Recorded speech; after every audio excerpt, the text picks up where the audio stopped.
No score. Next teams. SON, first try.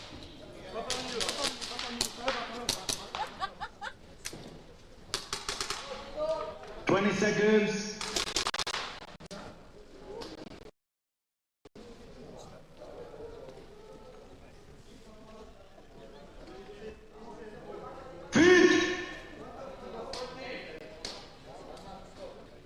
Weapon!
Next teams.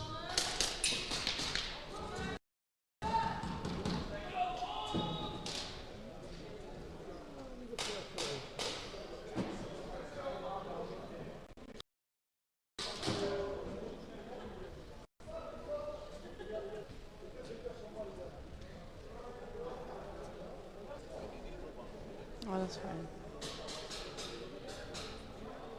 Mm-hmm. Sinister, third try. 20 seconds. We were a little behind with the stream, so sorry for that.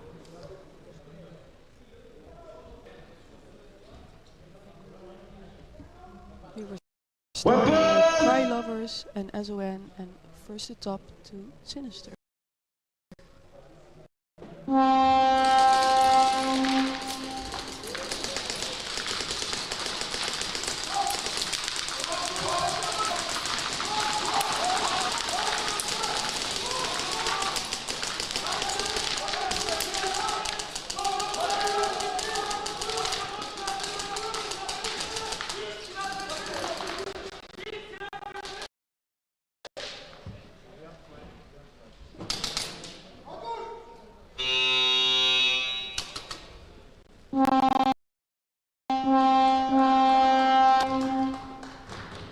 No score. Next teams. Second try.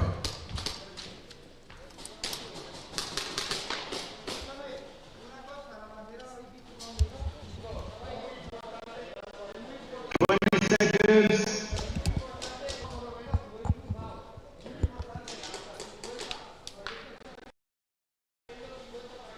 My mic or the other mic? Weapon!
Cry lovers didn't see the flag.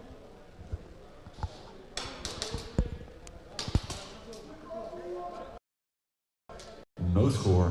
Next teams. First to top, first try.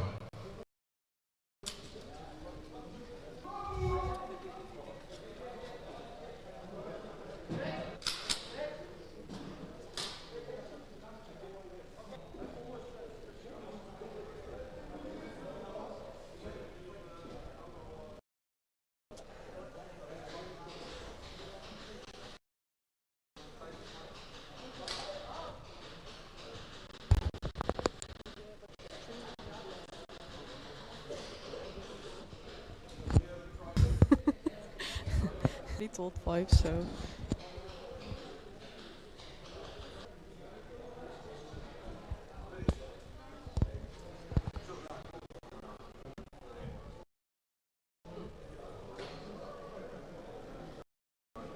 they are trying to fix it.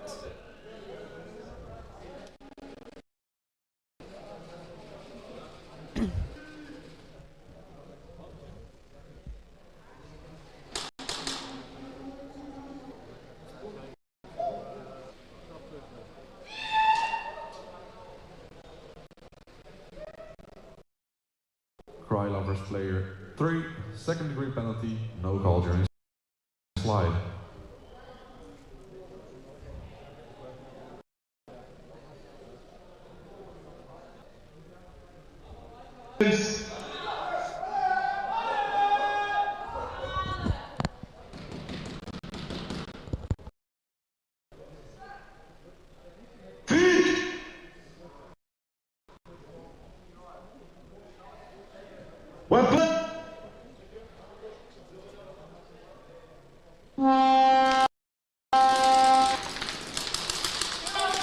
Sinister now starting with 5 people again, but there's already someone getting pulled.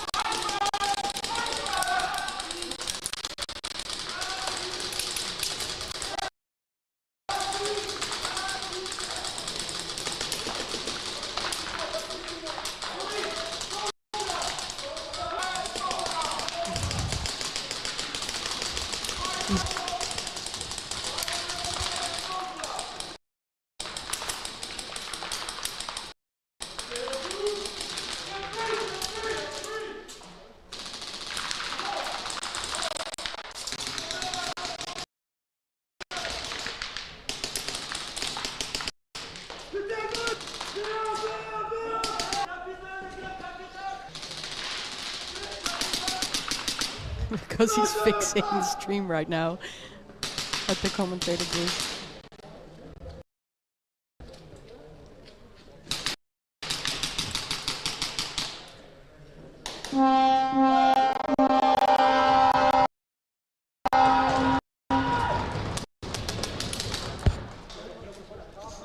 Flag.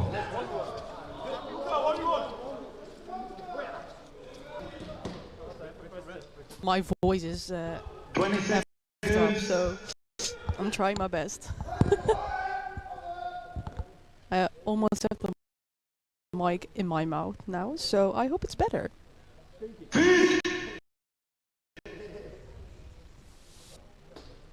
Weapon!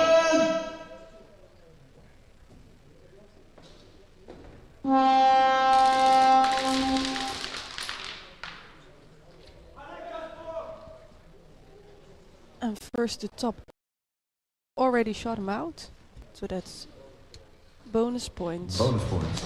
Next teams.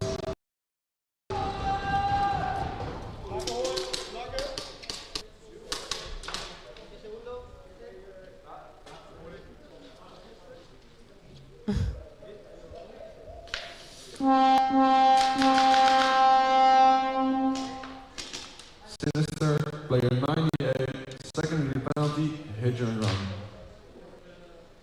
Already 2 SOM, third try. in this early morning. 20 seconds.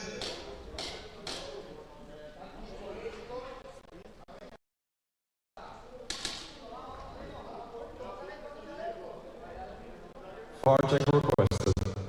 Dat.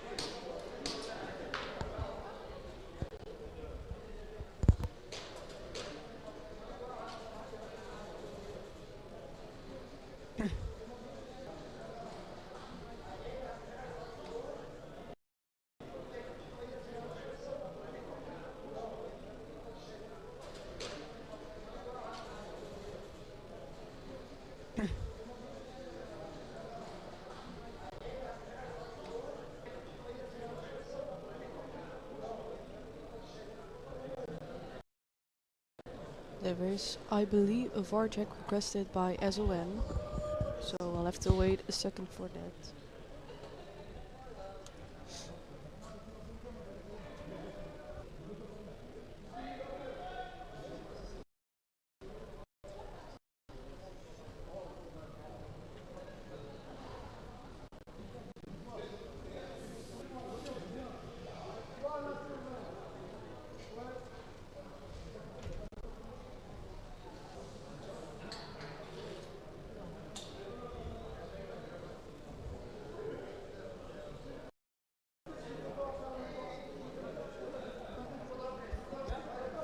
I hope everybody slept okay. Some people got early, I believe, to watch the games. It's still a bit cold in here, but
Low score.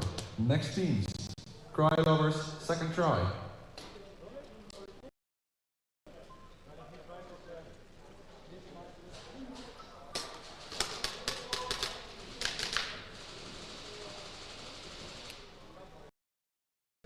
Seconds.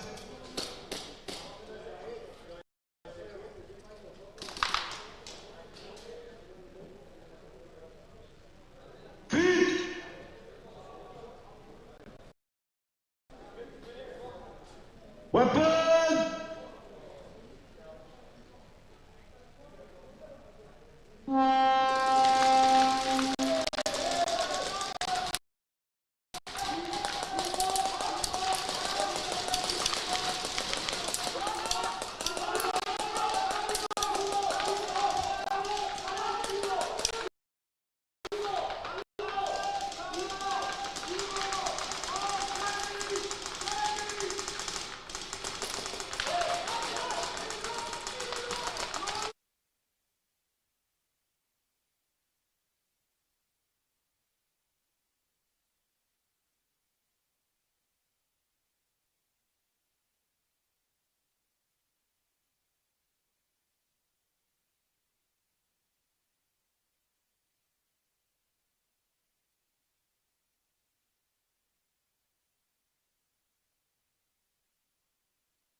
'Cry Lovers, player 05, second degree penalty, hit during movement.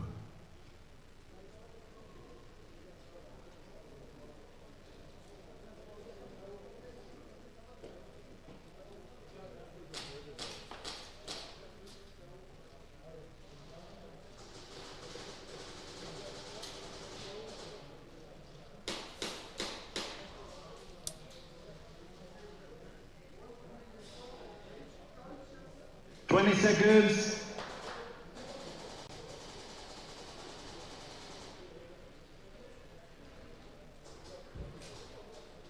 Feet.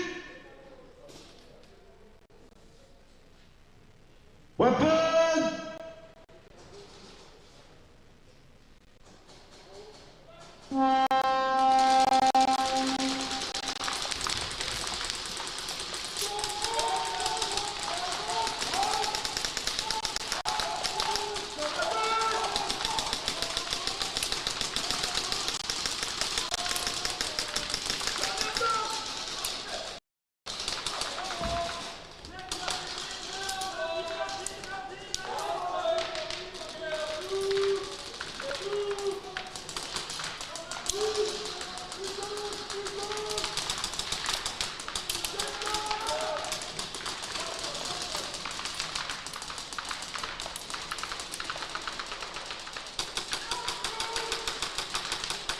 De rechter.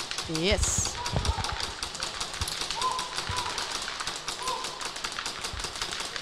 And I'm back. I hope that the stream is working now as it should do normally.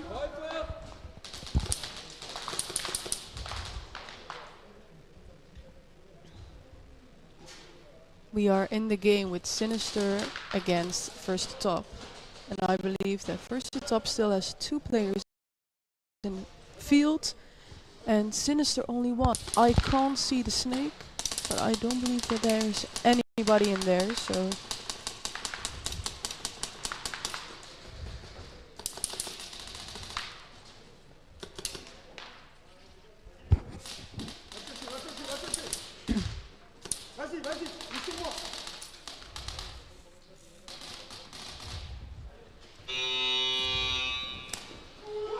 And First to Top got the snatch.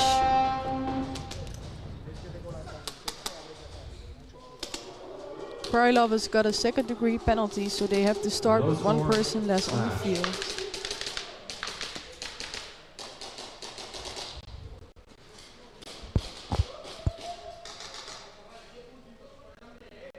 Next team's Krylovers, 3rd try. 20 seconds.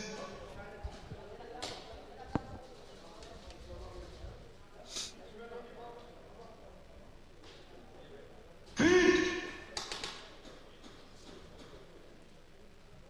Weapon.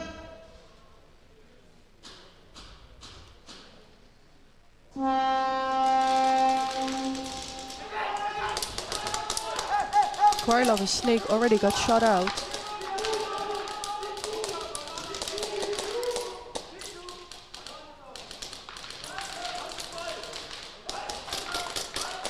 Everyone is already in the territory of Snake.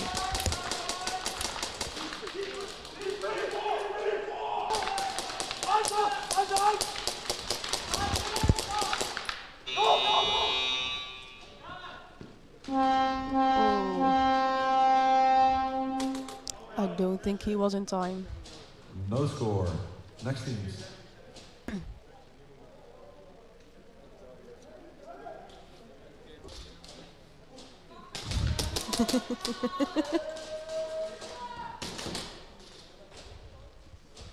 It was terrible to hear me back yesterday. First to Top, 1st try. It wasn't good.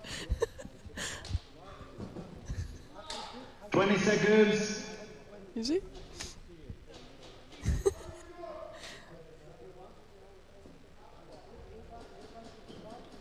Feet. Weapon.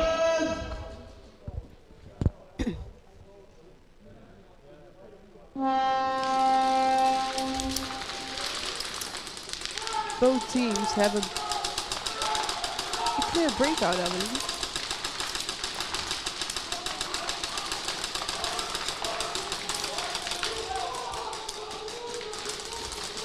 There's a battle in the snake.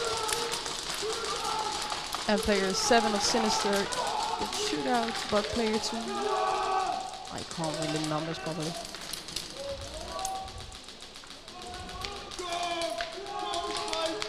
So it's 4 against 4 now. Oh, 4 against 3.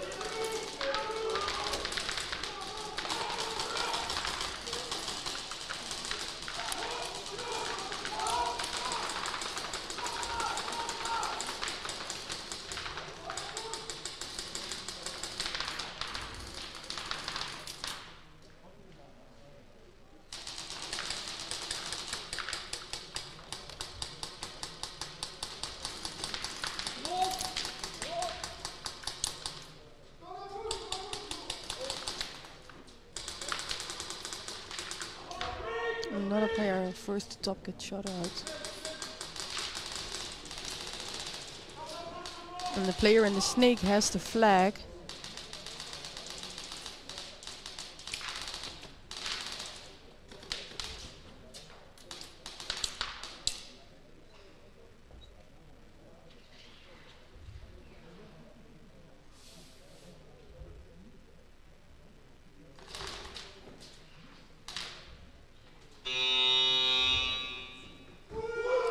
Get a flag aim.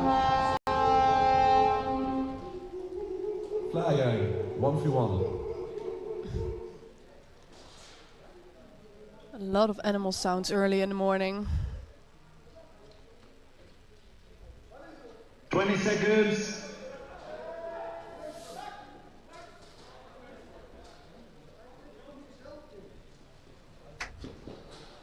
Feet. Weapon.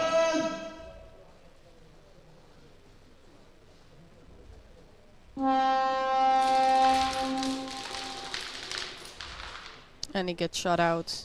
No bonus. Yeah, it's getting kind of normal right now, the animal sounds.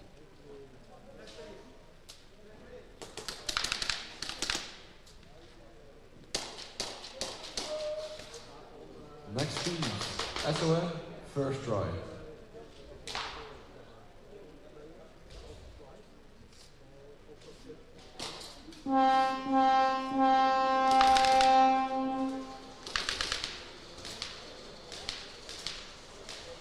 Cry lovers are checking something with the head ref.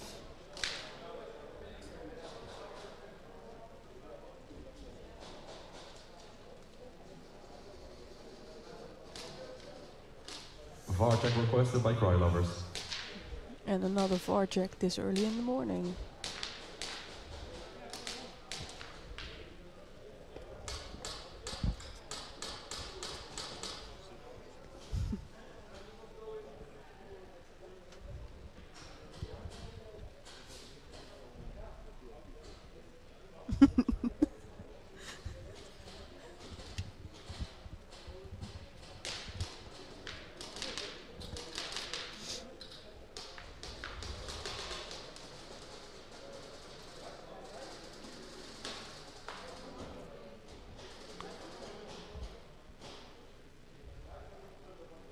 Well, good morning to you too, Jay.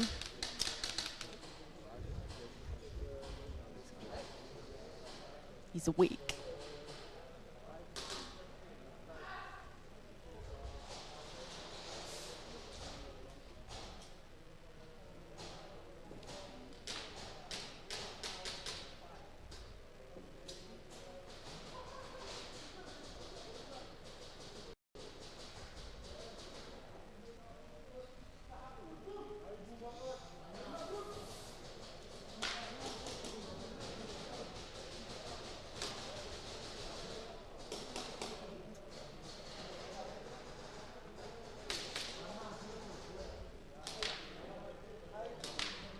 Yeah, a VAR check for Cry Lovers against SOM.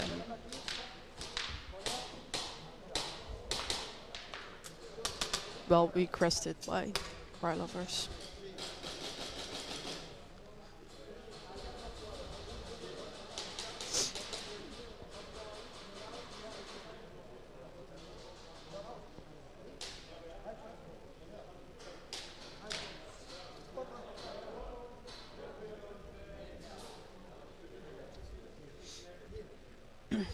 Oh, Ivar is getting his pillow.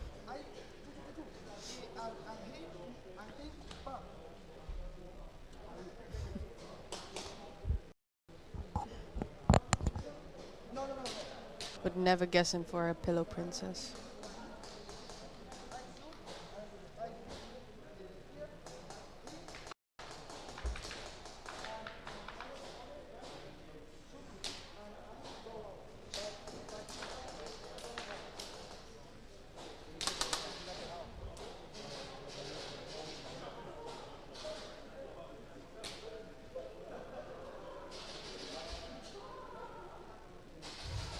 The only thing I hear in my ears at the moment are laughing sounds, so that's always nice to hear early in this morning.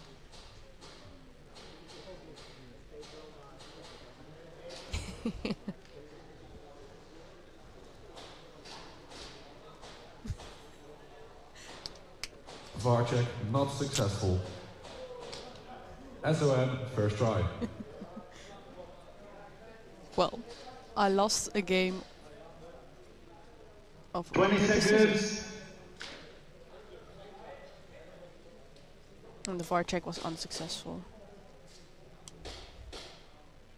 Feet. Weapon.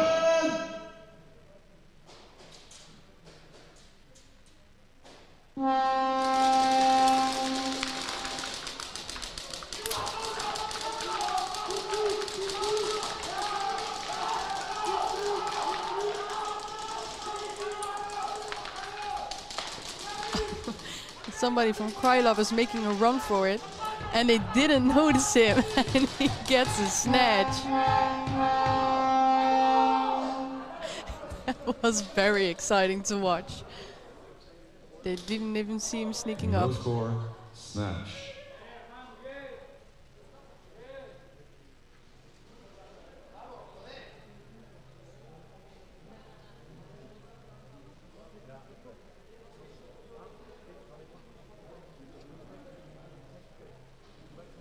Next teams, Sinister, first try. 20 seconds. Sinister against first to top again. Sinister really needs to get some points.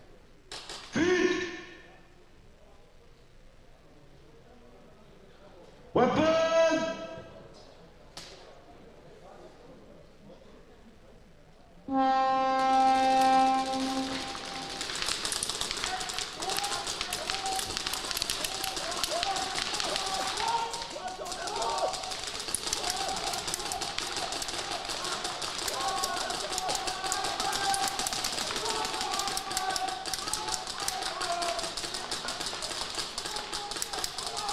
Sinister loses a person. And there's already somebody at Plexi from first to top.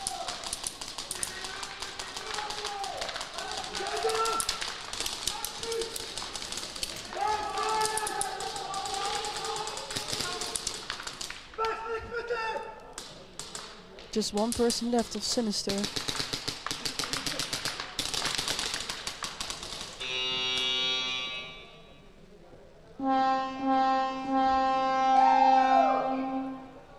I don't think that they get the flag, because I don't think that wall touching was in time before the buzzer.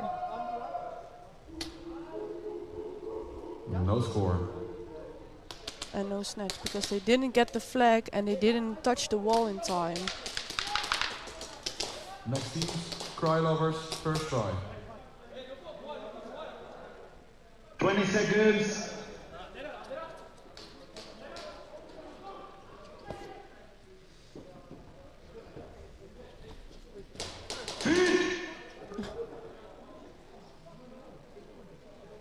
Weapon!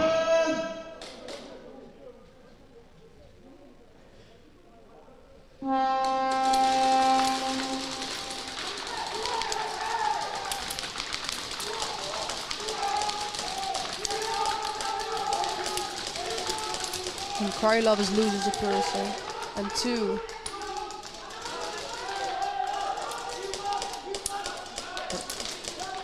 Ezreal always loses one, I believe. Yeah, there's still 4 people in the field also.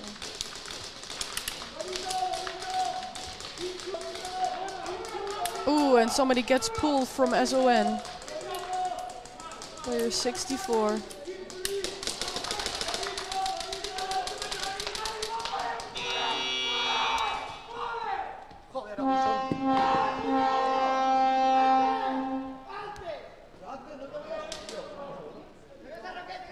Yeah, it's too bad I can't understand Spanish, so I have absolutely no idea what they're saying, but they're not happy about it. Sinister, second try.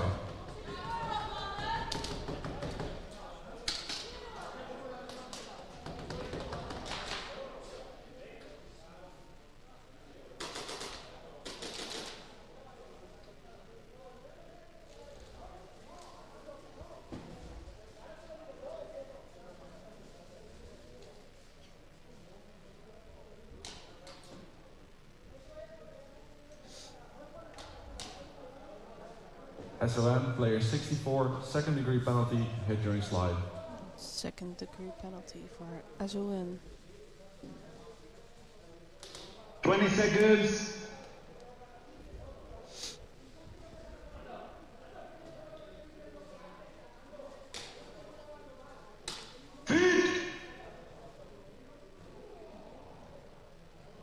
Weapon!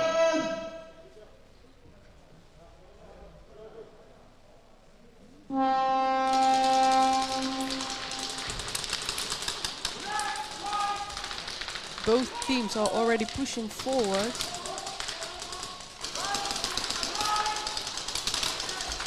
And they get the trade at the donut.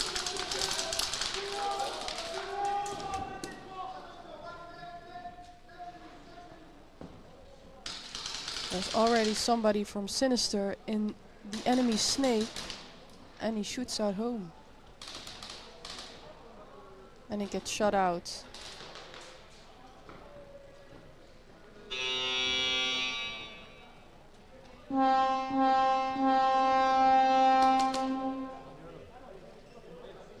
And they missed the flag. No score. Next team. That was hiding in snake. Try lovers, second try.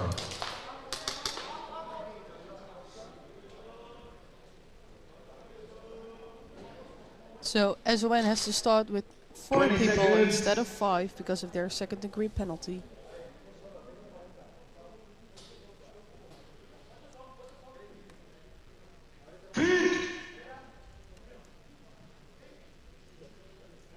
Weapon!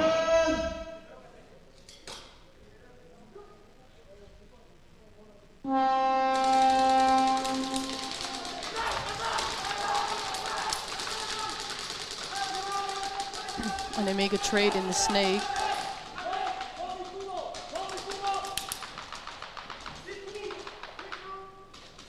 Krylovers is moving up.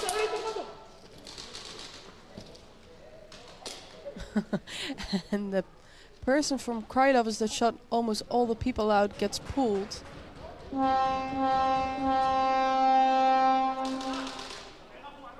Flag hang. 1v1.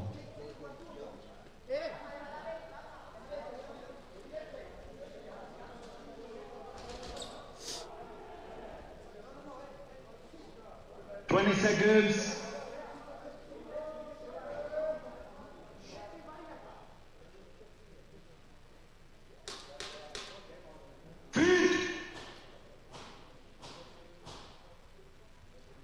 Weapon!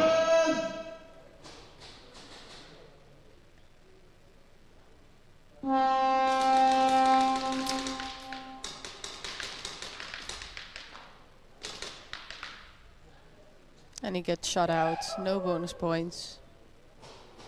No bonus.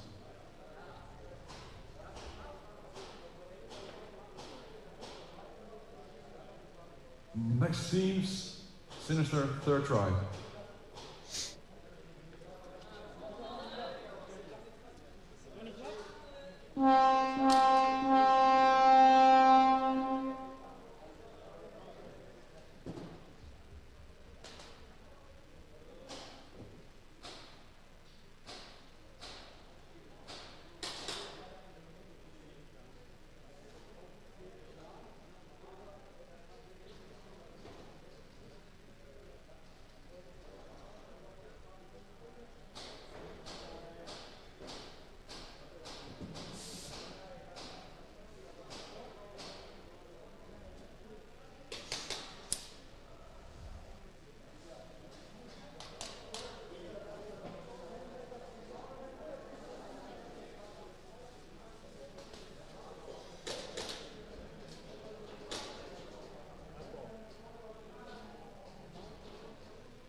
We'll see what they have to say about it.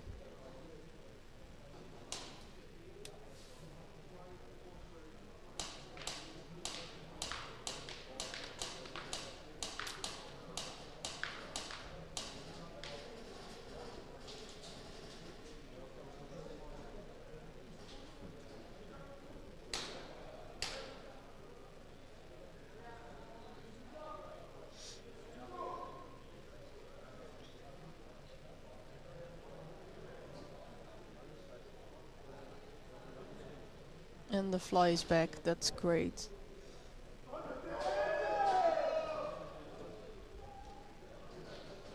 Cry lovers, player 14, first degree penalty, 4 straight. Game altering play, bonus points, flag hang denied.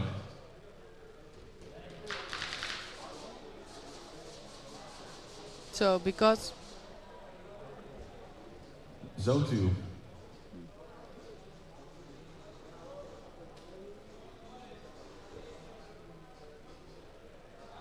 they get a game-altering play because of this. So that means that SON gets a flag hang.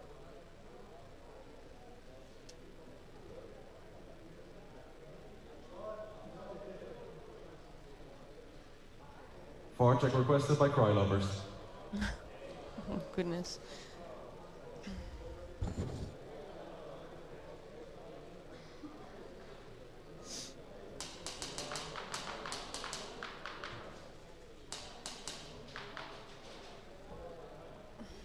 Well, you can't see it on stream, but they're already laying down at Temple. On top of Temple.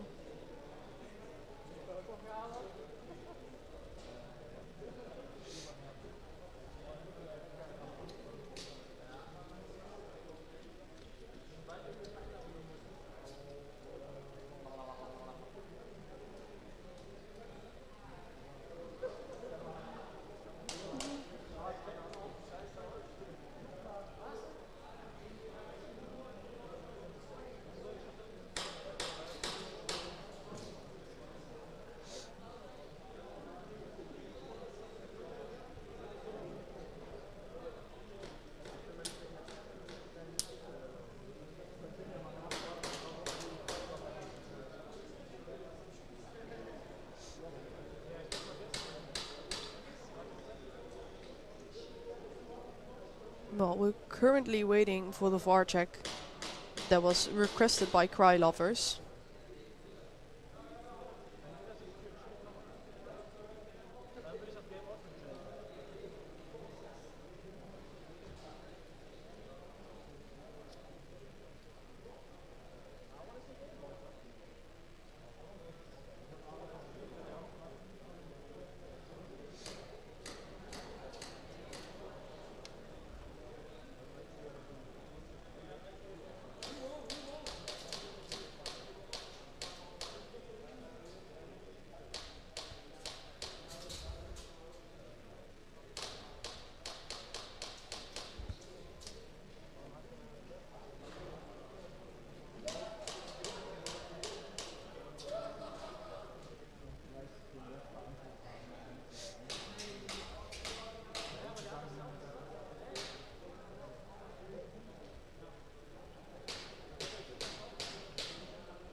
I believe.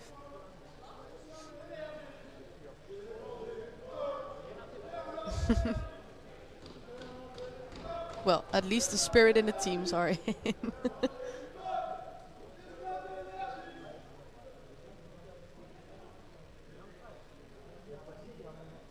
I don't know why, but I see it often that people are more energetic on a Sunday than on a Saturday. I don't know why. Maybe because they played the whole day yesterday and they got the feeling of the other teams and how the other team play, that they kind of know how to play against them, or VAR check successful. oh, No penalty. We're back to a hang, no bonus.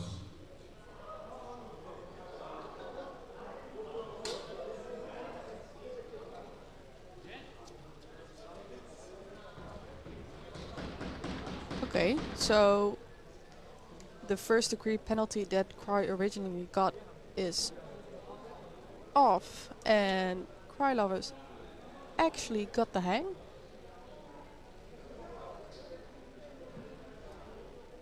Sinister, third try.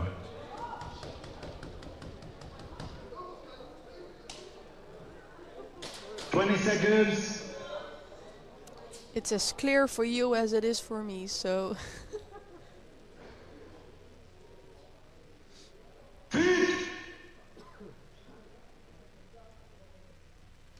Weapon!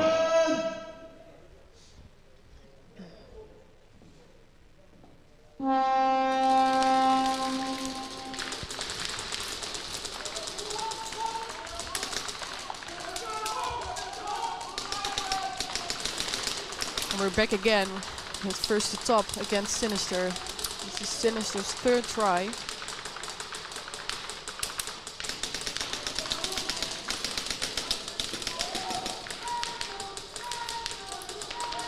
They still have 3 people in the field. One of them is in the snake.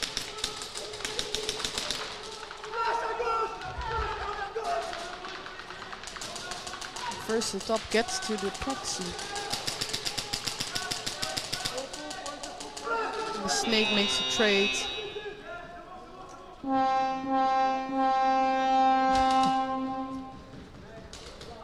The mood in first the top is better than yesterday, I believe.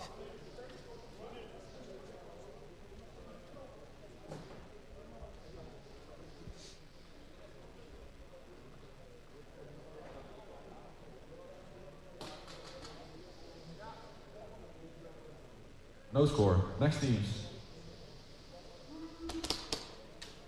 SON first try.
Sinister, player 59, first degree penalty, no call.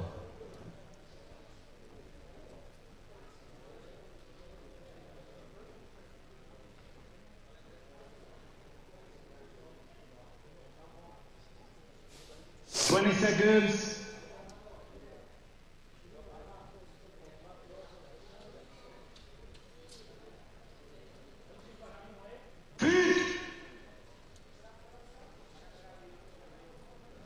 Weapon!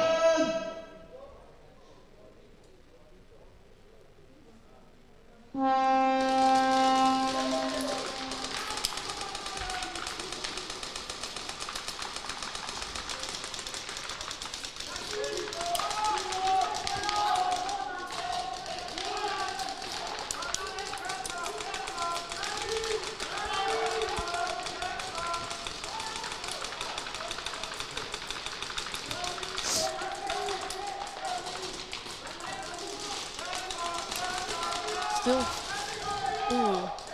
I wanted to say 5 people from both teams, but they made a trade in snake. And from my point of view, I only see 3 people of SON left. 1 minute on the clock, a little bit more.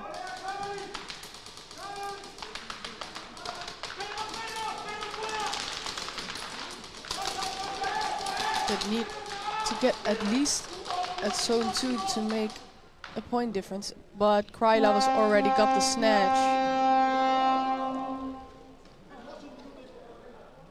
No score, snatch.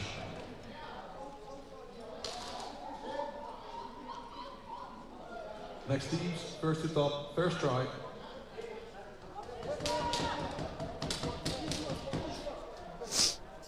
So Sinister has to start with 3 people because of their first degree penalty.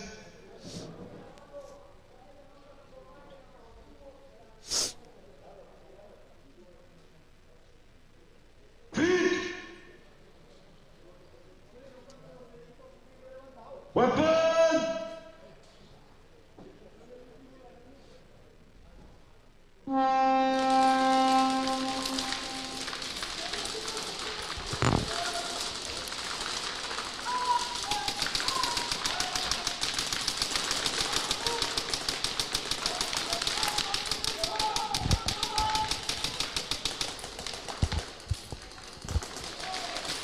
First to top is making a big push. Oh, but I see somebody is getting pulled.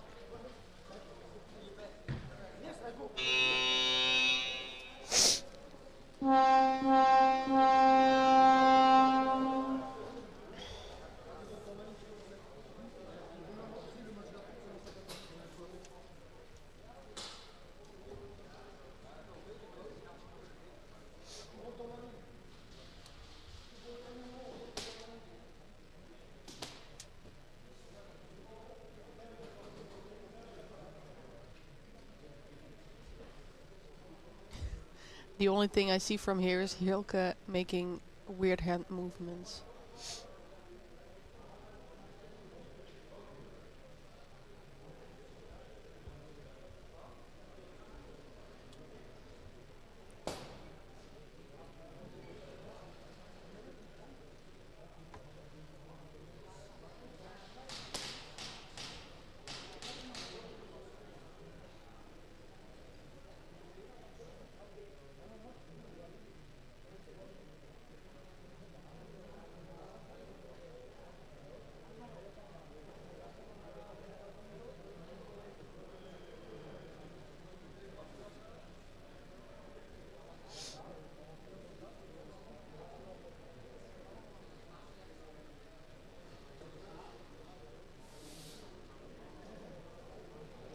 Because if first to top gets a hang now, it's a... Well, let's see what... It's a mercy rule, but let's see what the penalty will do with that. If he gets a penalty.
VAR check requested by Sinister.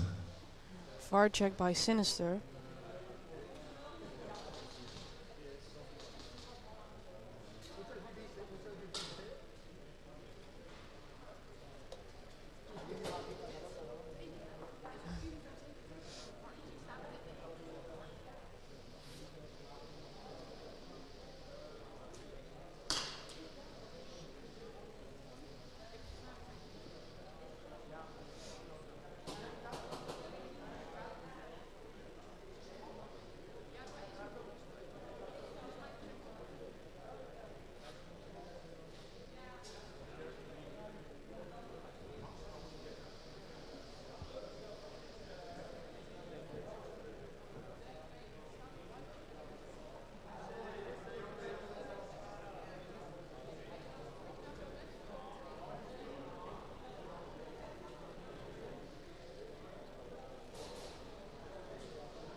I'll have to see what they are.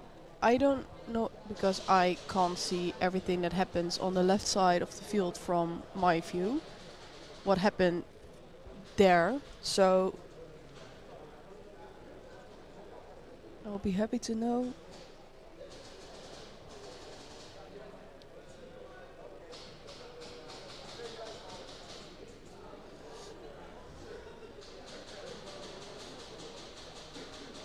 As I said yesterday, there are not a lot of like bright color jerseys this time. Almost all of them are black with white, some of them with like a dark green. You see Sinister with their black and red jersey.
This is one of the reasons why they only get 3 VAR checks in a weekend.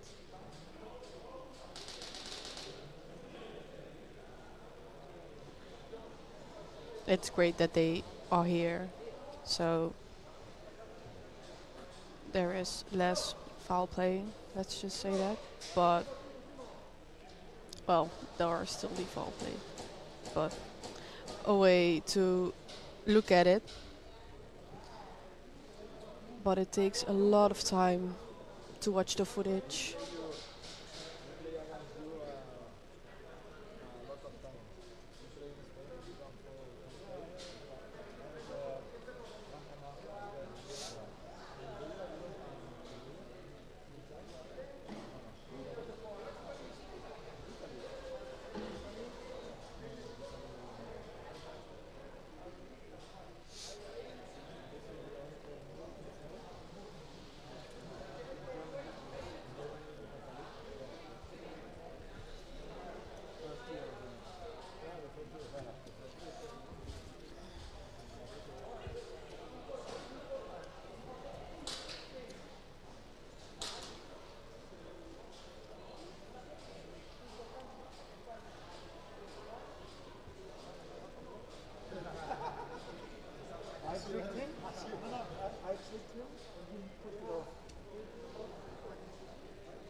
Well, I can say that we're not ahead of schedule anymore.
Go and stand for a moment, stretch my legs.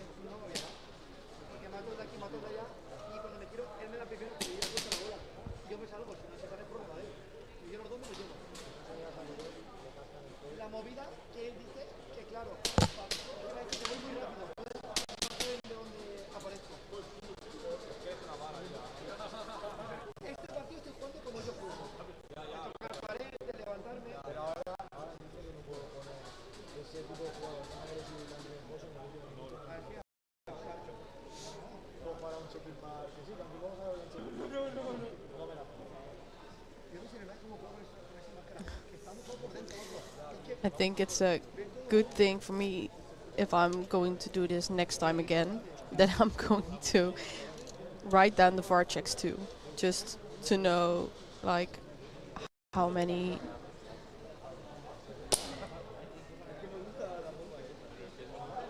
be putting in, how many are right and how many are wrong.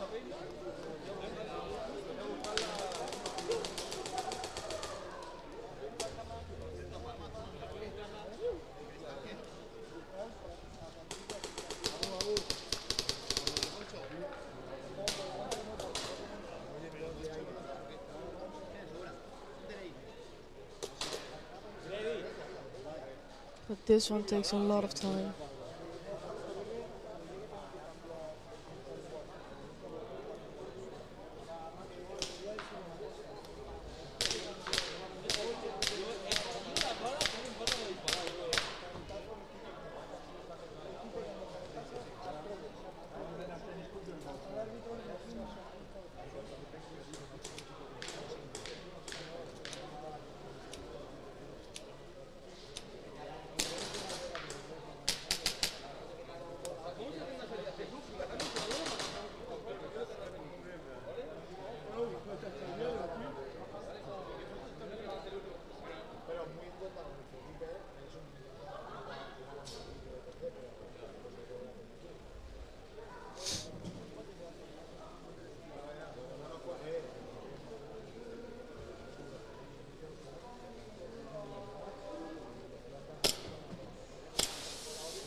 First to top, player 88, first degree penalty.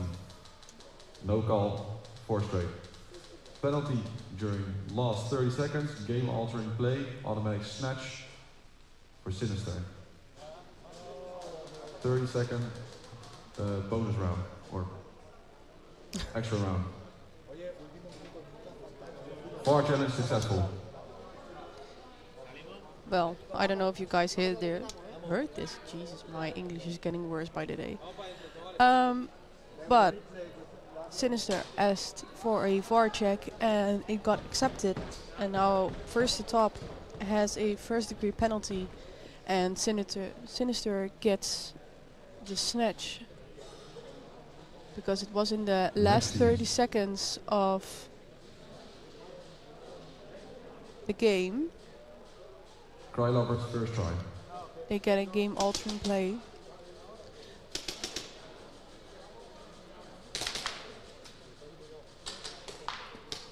So they after 30 seconds again.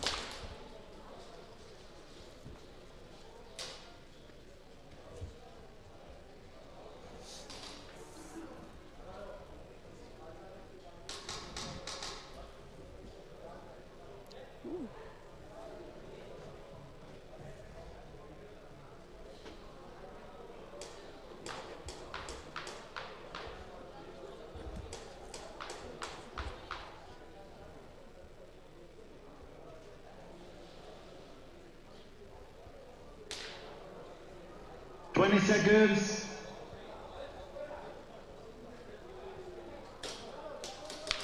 No, exactly. I'm very good at English, but if you hear yourself speaking in your ears, it's Weapon! more difficult. But it's fine. I hope everybody understands what I say.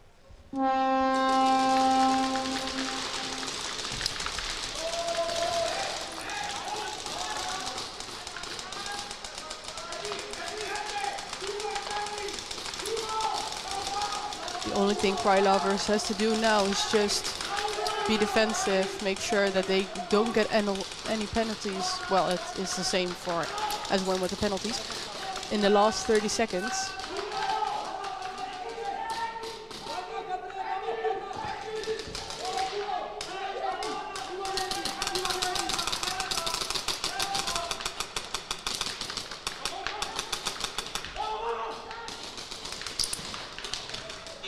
It always gets so, and somebody's getting pulled in the last 30 seconds, and it's so, I don't know even anymore. But Krylov has got the hang. 1v1. Okay, great that you understand me. That's nice.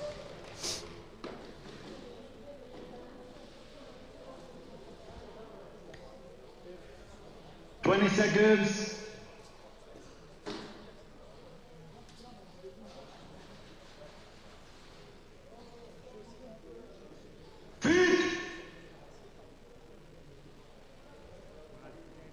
Weapon!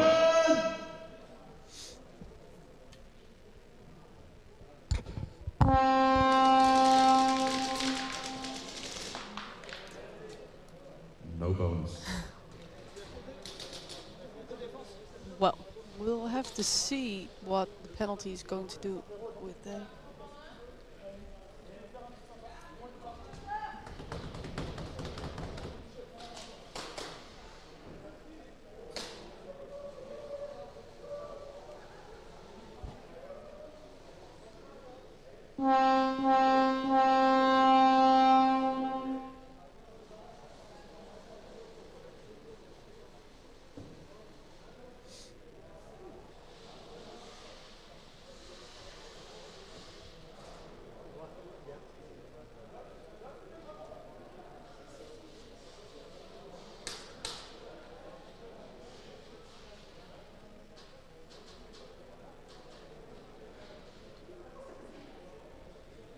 And that is because you're not Dutch, or just because you can't speak properly sometimes?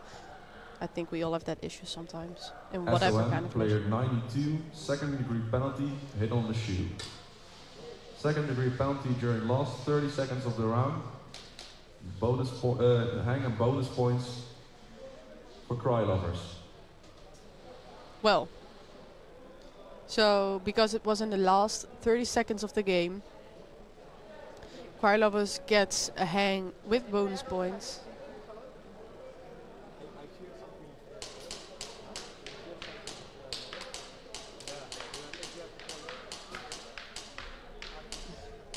We all can't speak sometimes, you heard it from me, so. Again, all players, please only talk to the head referee. Next teams. Sinister, first try, 30-second extra round.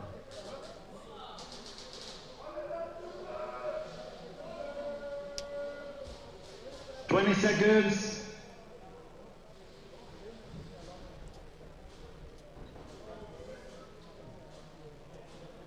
Well, let's see what they can do in 30 seconds. Both teams are starting with 3 players. Weapon!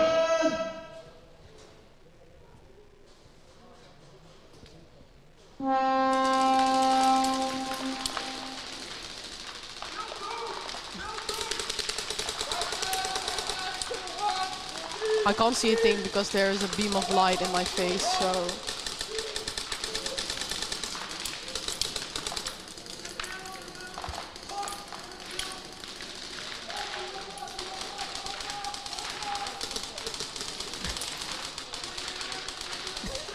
The guy from first to top is just walking through the snake. That was great. And yeah, it's Zone cold. Endgame. Like from where I'm sitting now, it's okay. It's not too bad. It's fine. It's chilly, but not that cold. But in the box with the bar check, they don't have any heating, like not even a small thing, because it's so small. SON, first try. And I went to my little box the first thing I came in, so I have no idea how it is around the field at the moment. 20 seconds.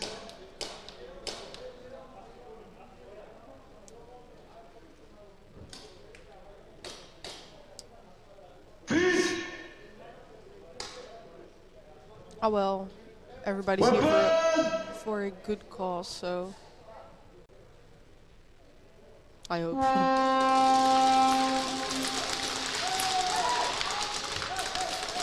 Oh, it's always so No score. messy Ending. if you just have a few seconds left on the clock. Babies flying everywhere. Yeah, yesterday it was so hot in here, like around 2 o'clock I think. On the field, no idea, haven't been there yesterday, like.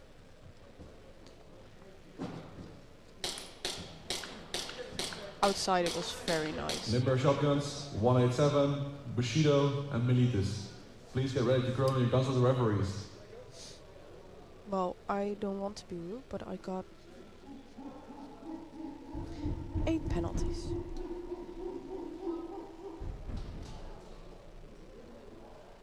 I don't know if you guys heard it, but it's Limber shotguns against 187 and Bushido against Milas. We're like 30 minutes behind schedule. It's kind of normal, so yeah, it's always too cold or too hot. And I'm Dutch, so I have to complain about the weather, so.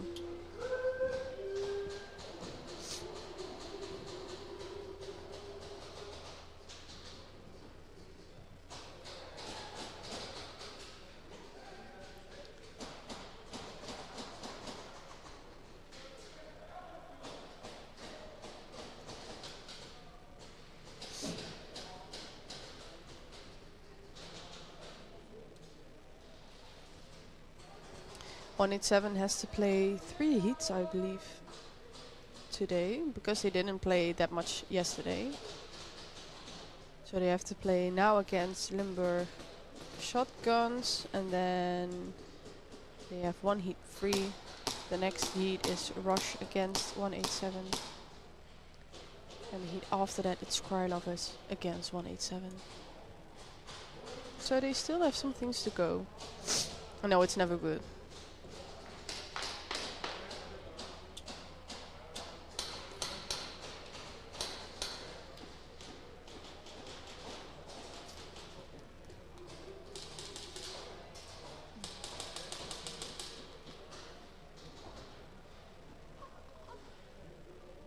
We saw Musha talking to Josh. Oh, that fly is gonna annoy me all day.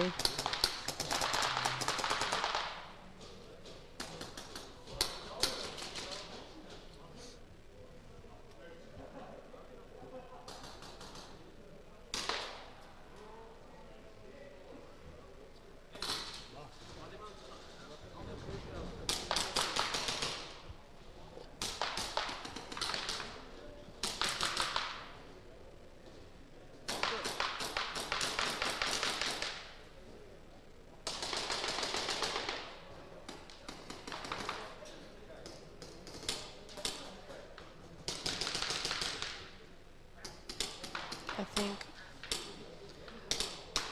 I already heard his foot or leg because he isn't walking that great. So, and he doesn't wear his gear. So I believe he isn't playing this time.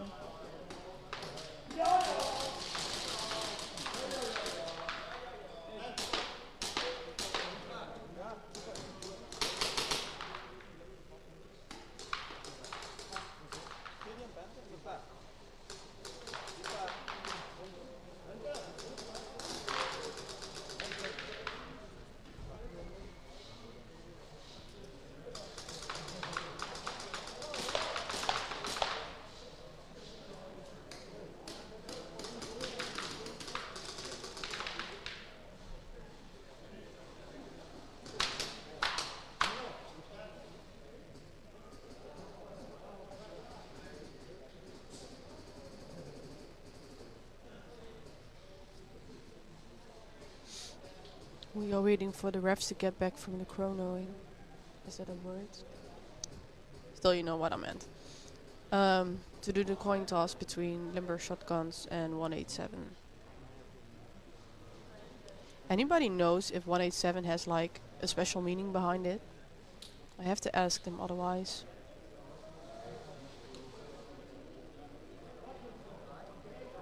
Limber Shotguns 187, please go to the head referee for the coin toss.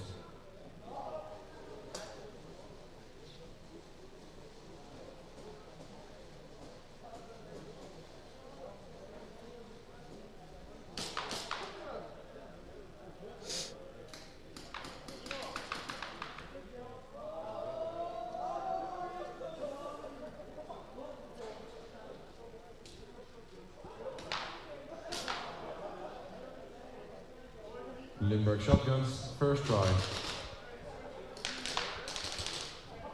20 seconds.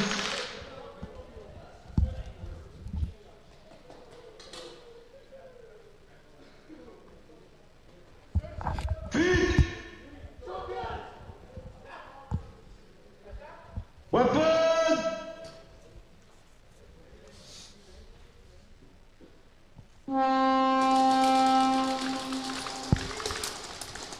And already two people shot out, one from 187 and one from Limber Shotguns.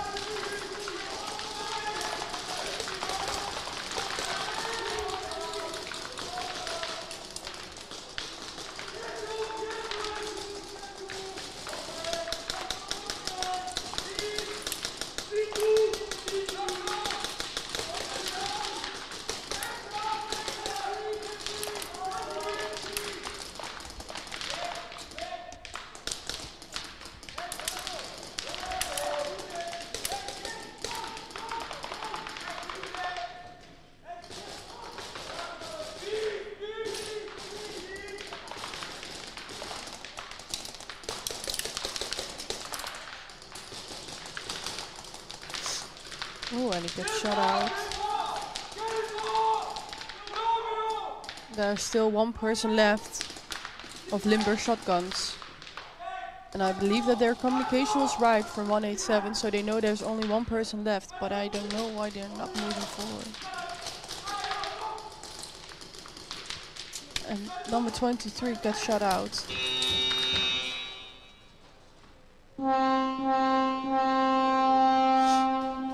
No score. Bushido, Milas, please go to the head referee for the coin toss.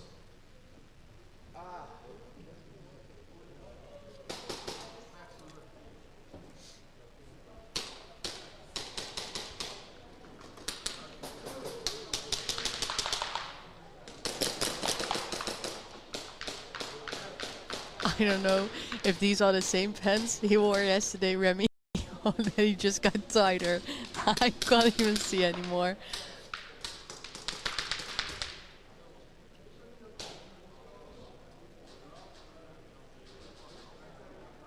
Milas, first try. 20 seconds.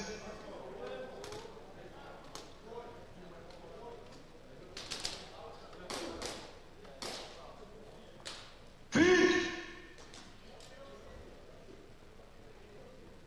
Weapon. Bushido starting with 5 and Melita starting with 3 because of their penalty they're still serving.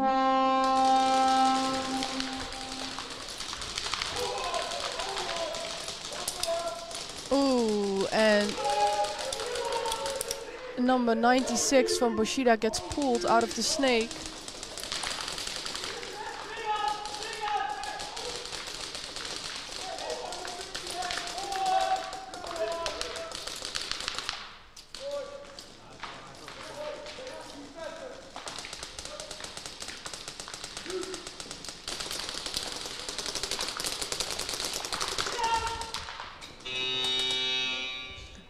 Melitas with 3 people against Bushido with 5.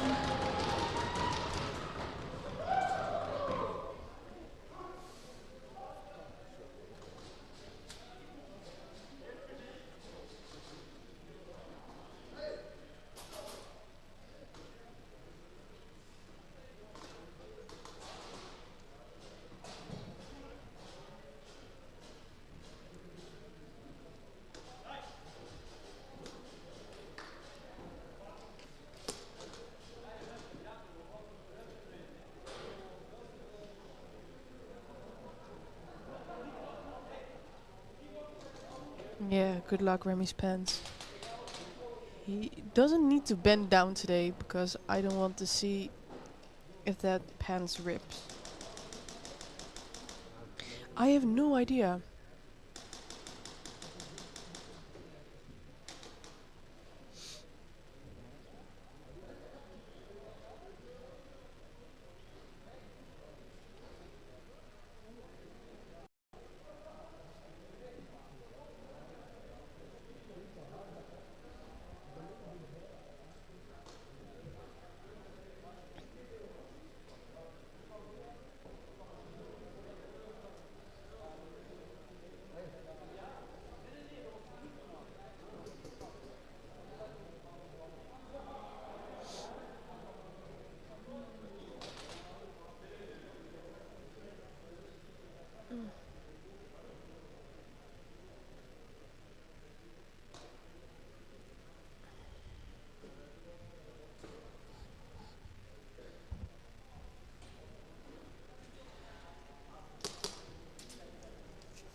Bushido, early buzzer, administrative penalty.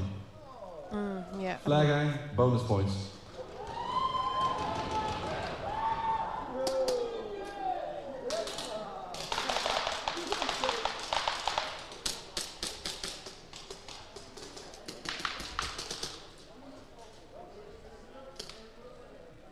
So they have started 3 rounds with 1 player less. I didn't see the last person of Bushido still sitting, Next team, so LSA, I didn't see that second try. it was an early buzzer.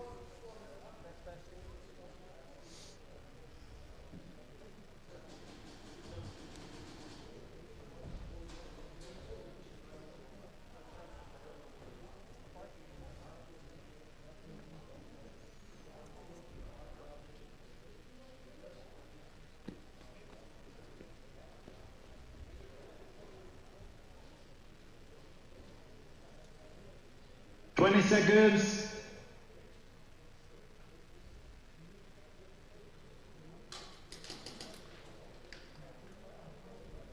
Feet. Weapon.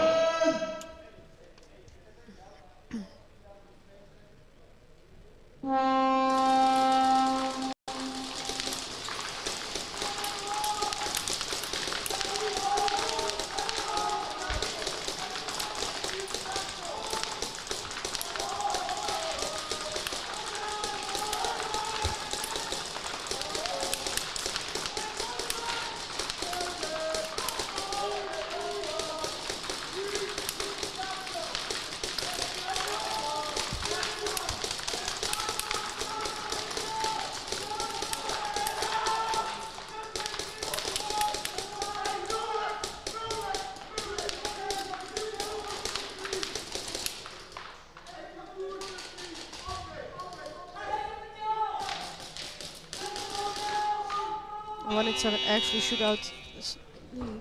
Oh!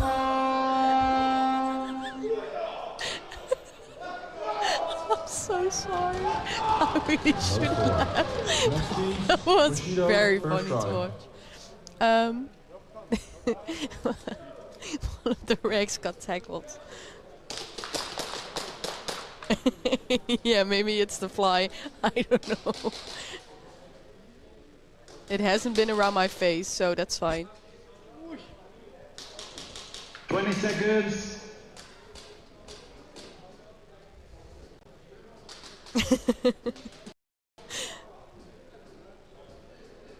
Feet. Weapon.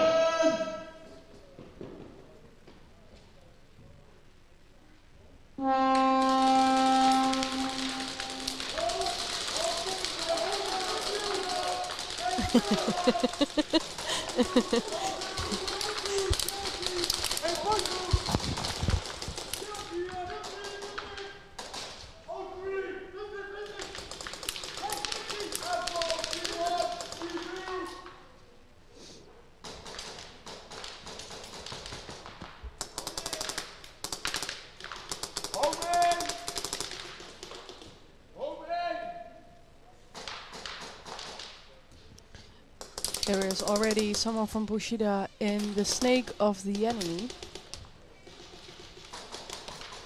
And I believe that he shoots out the last person of Milas, but he doesn't have the flag.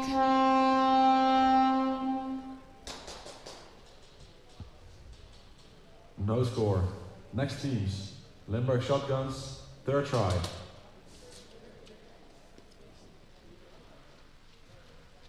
seconds.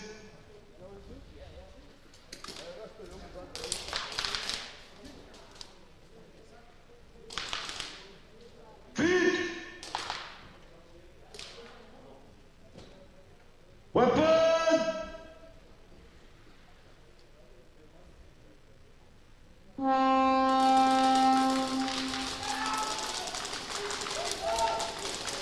These are speed reapers, right? Because it says speed reapers at R.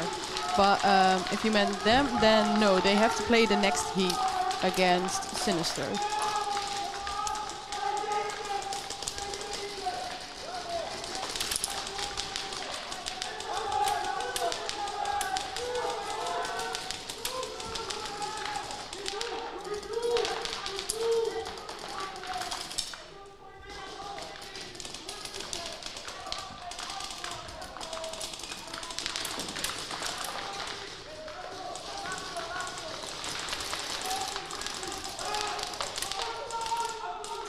Limburg Shotgun is moving forward.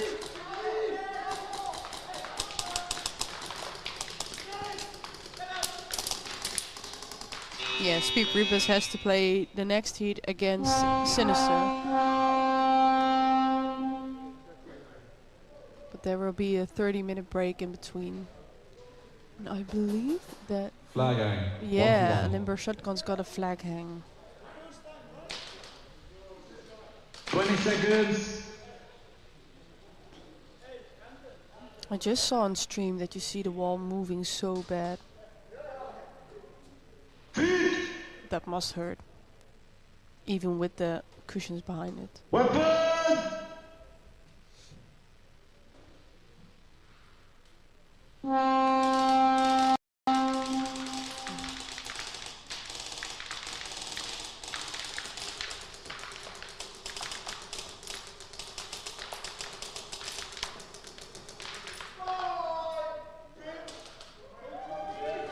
I don't know if that was a smart move to do. The bye bitch. I know I can't even curse on the stream, but he already said it, so...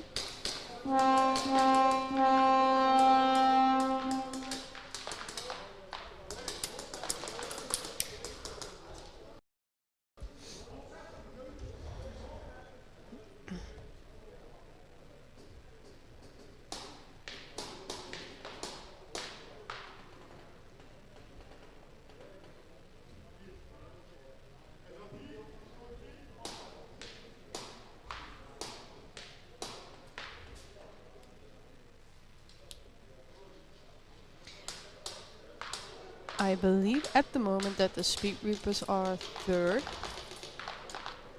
after yesterday's games. They have VAR check won requested by 187. a VAR check for 187, so we have to wait for a moment again.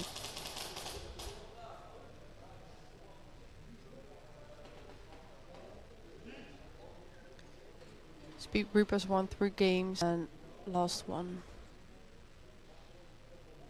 And I believe they only have to play 1 game.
Let's hope that this one doesn't take as long as the last one that was requested.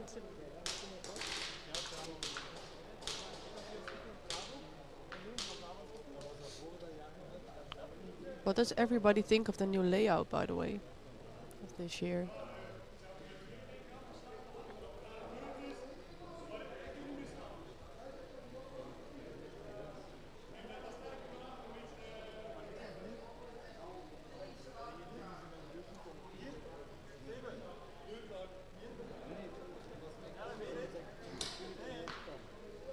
Yeah, it's a VAR check.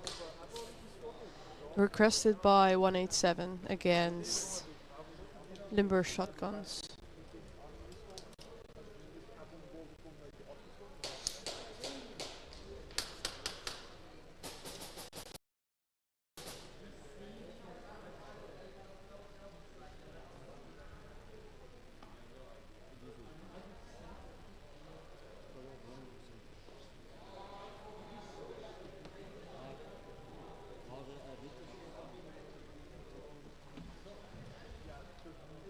It's completely different than the years before, I believe. Like, have we ever had bunkers with holes in it that you can shoot through? I can't remember, and I've been coming here for like 5 years, I believe. I said 4 yesterday, but I think it's 5.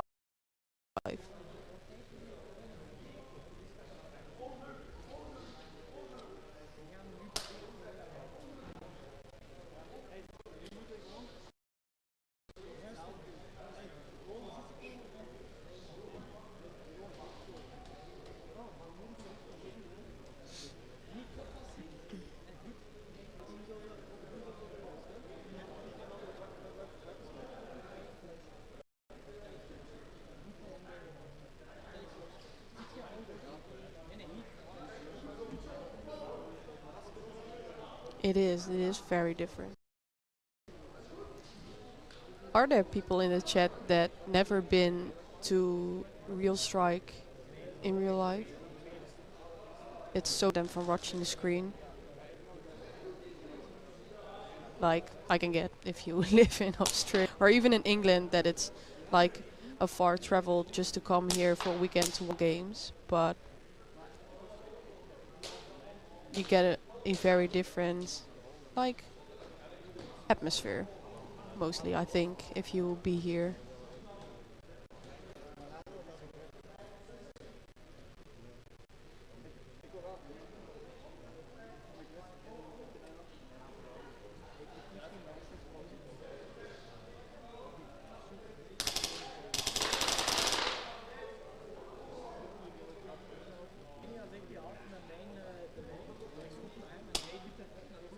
Gray, you don't like it?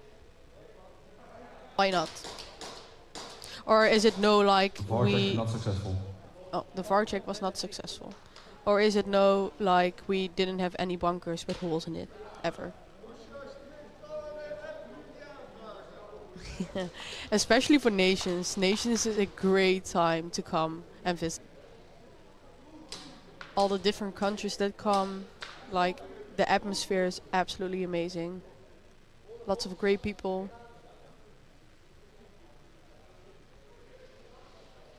It's always fun to Bushido, meet new second people. Try. 20 seconds.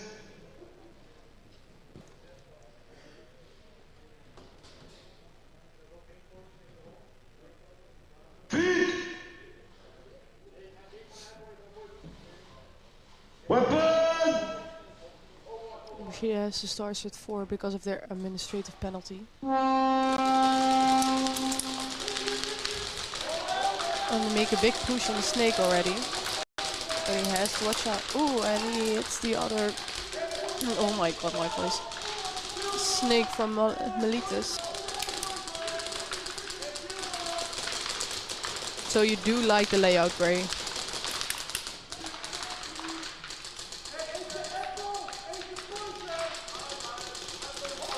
Still 4 people of Milas in the field.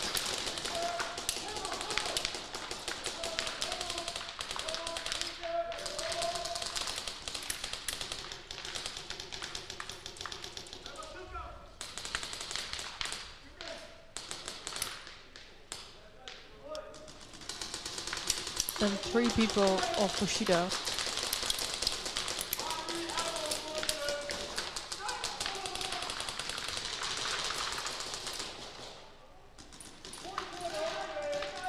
The corner gets shut out.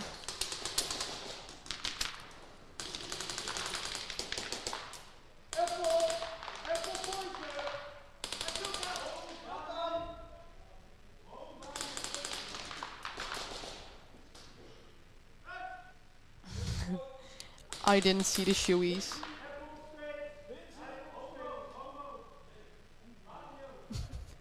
What, Gray?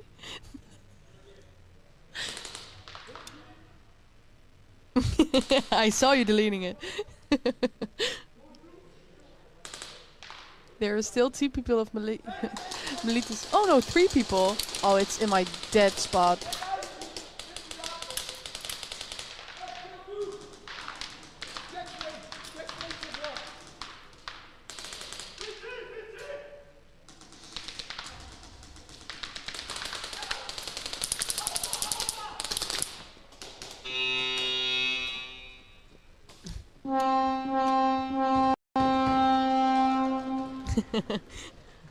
Great. Good. No score. Next team. 187, first try.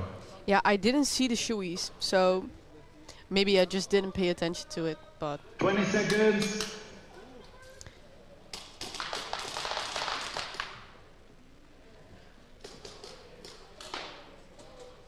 Feet.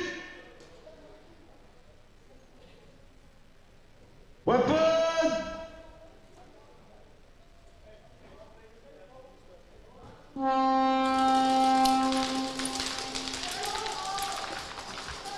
yeah, I guess there was a typo. That's fine. Ooh! Somebody's getting pulled from 187.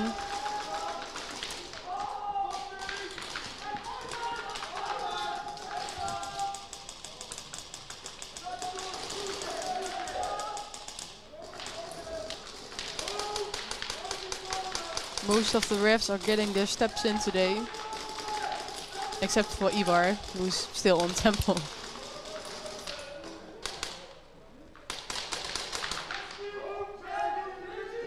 I see 3 people of 187 still left. And from my point of view, 2 of limber shotguns.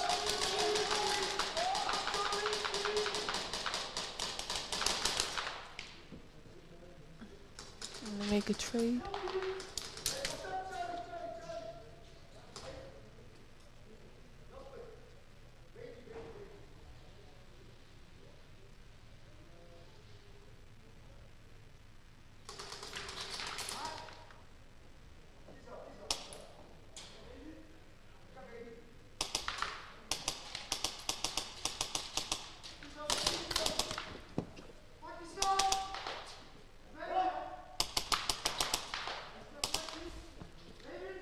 Oh, he's doing so great on his own.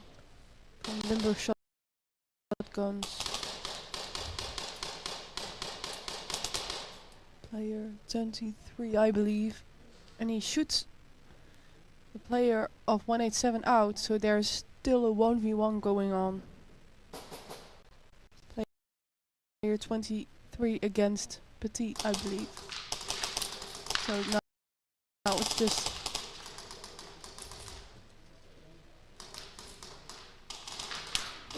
Ooh, and Petit gets shot out. And he gets the snatch.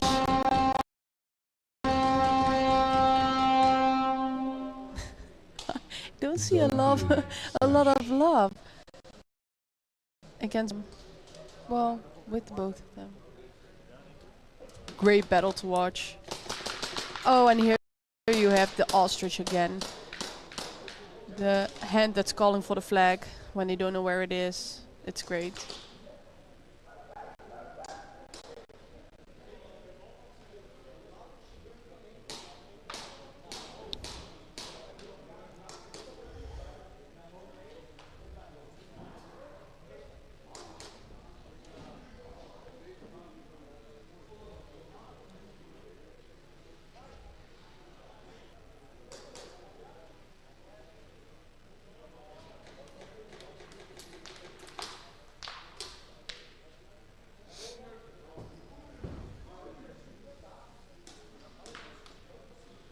Milas, player 53, first degree, no call. Hit in the side. Sorry, Milas, not Milas, sorry. 187. He's doing great.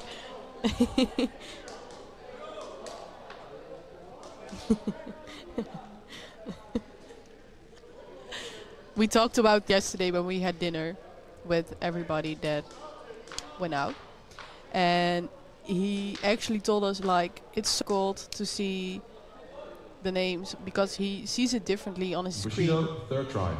And a lot of jerseys are looking alike this year, so it's just really difficult to pronounce the right teams. But it's fine. He gets it eventually, so...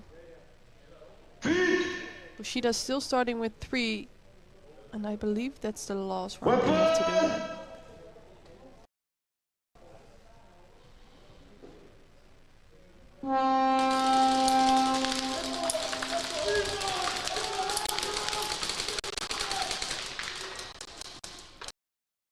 Oh. Oh. And I see somebody getting pulled from Milas.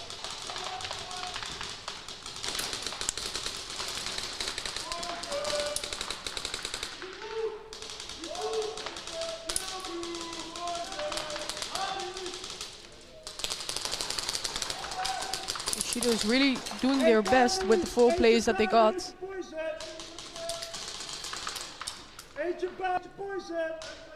They're communicating very well. Player 55 has the flag, and there are still 2 players of Milas on the field.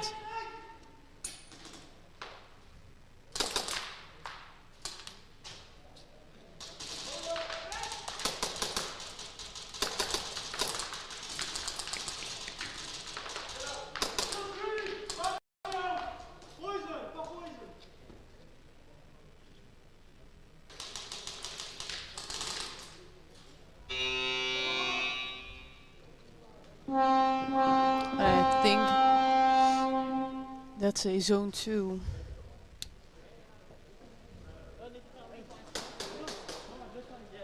Zone 3.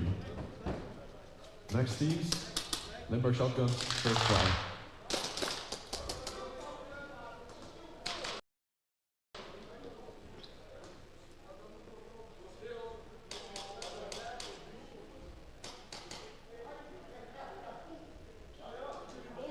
At the moment, 187 points against the Limburg shotguns.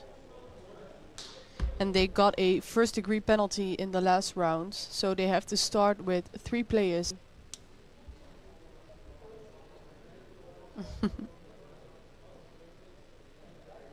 Still, communication is key. If they don't communicate and you have your kill count off and you get killed by somebody that's still watching you, it's so bad.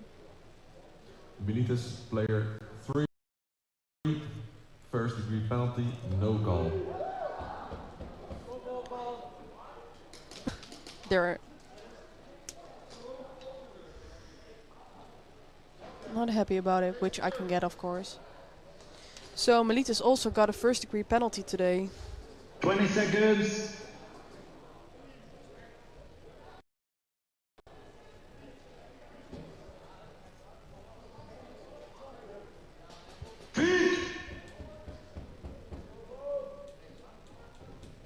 Weapon!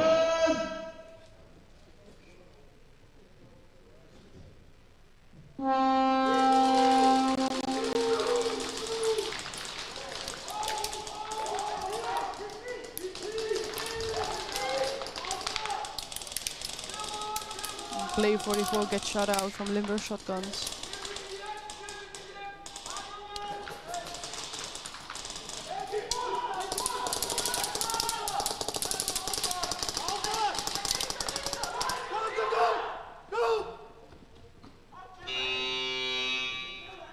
And he gets a hang. Flag hang, 1v1.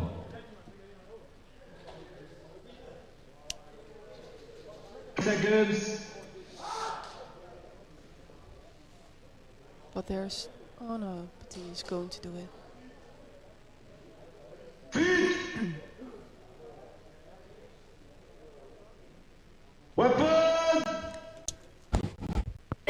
Got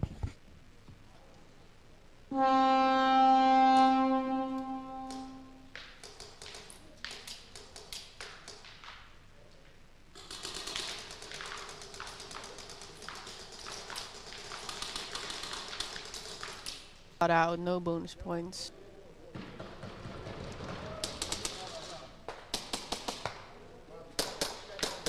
No bonus. Next teams. So, I believe that Bushido is going to start with 5 people again.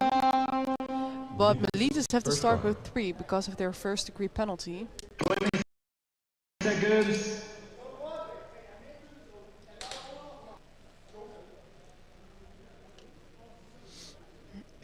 Feet. Weapon.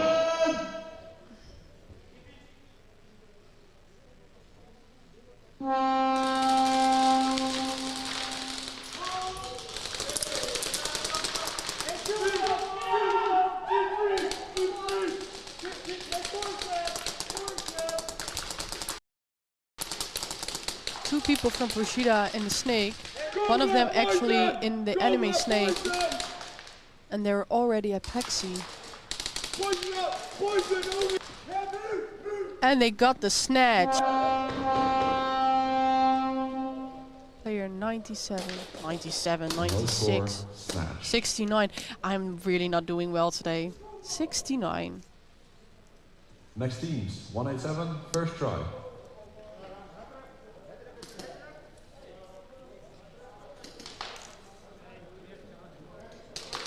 We'll come there eventually. So 187 also has to start with 3 people because of their first degree penalty.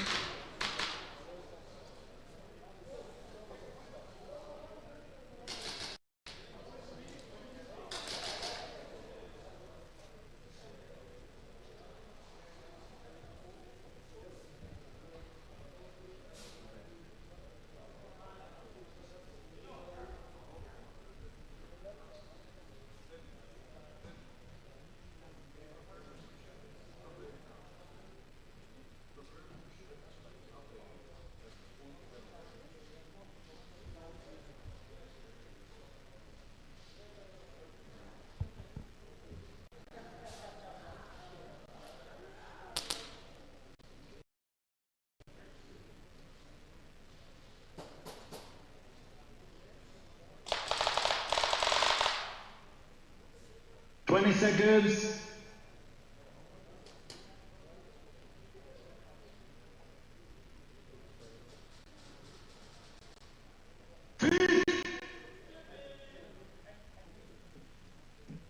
Weapon.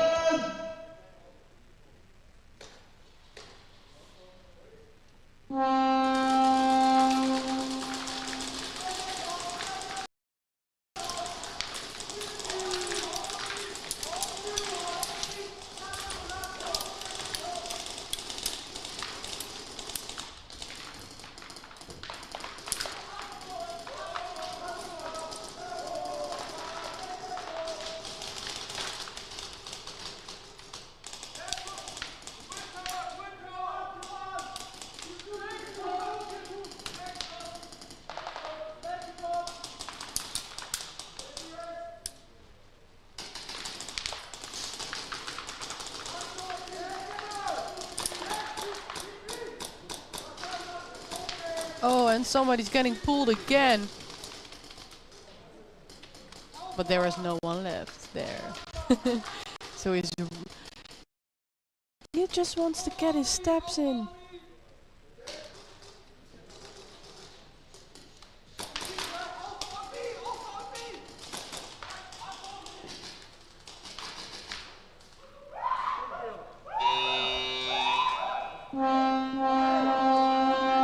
And they get the snatch.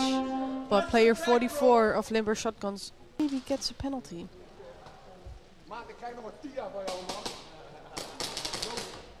No score. Snatch.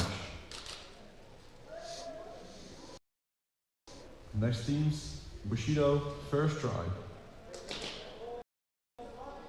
Let's see if Bushido can score some points. Milas still has to play with 3 people. 3 players.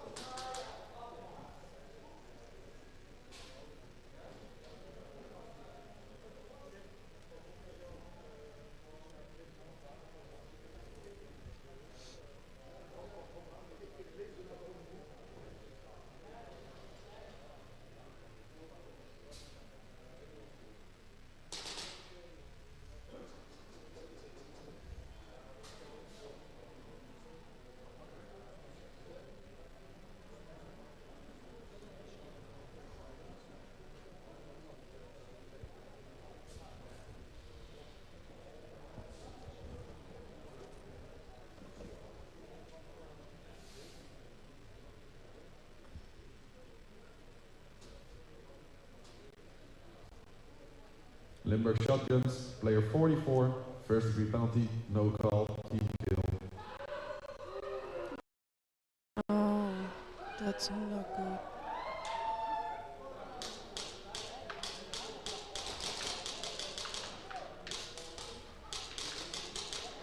Well, I don't know if you heard, but 20 seconds. Limburg Shotguns actually got a first degree penalty because of a team kill.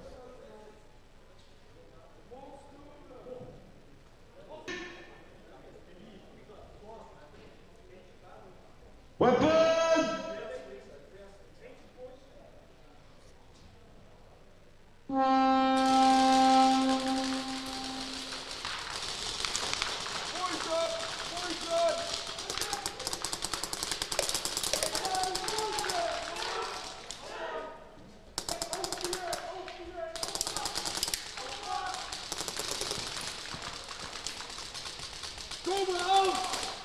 They're actually again in the snake and a plexi, and they shoot out the sector that was in, and they only have D corner left, but he gets shot out, and they get a hang.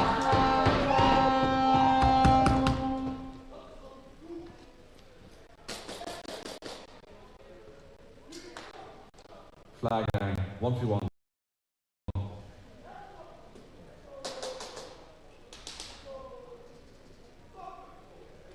20 seconds.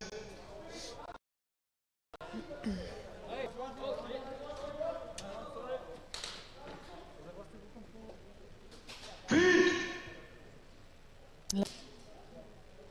Weapon.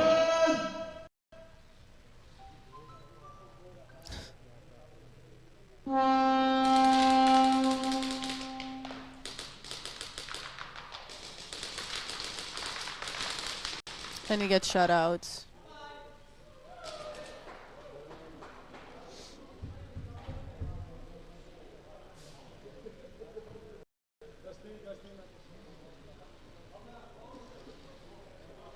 No bonus.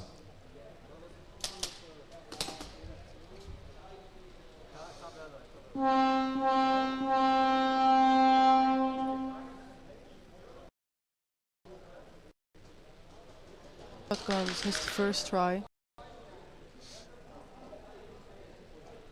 But they have to start with 3 people because of their first degree penalty.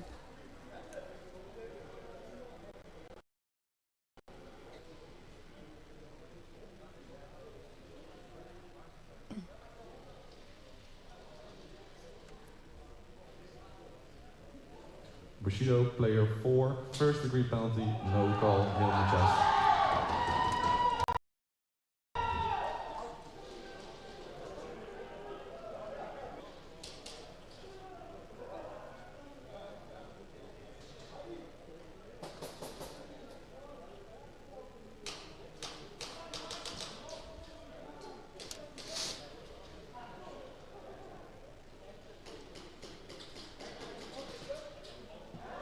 Oh, so they have to start, I believe Milas still has to play the next round with 3 people. So it will be a 3 versus 3. Is it still laggy?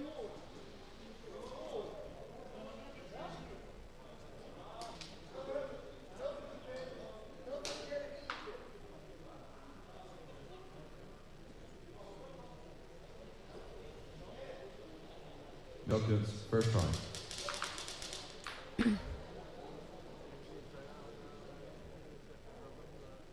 Seconds. both teams, starting with 3 players.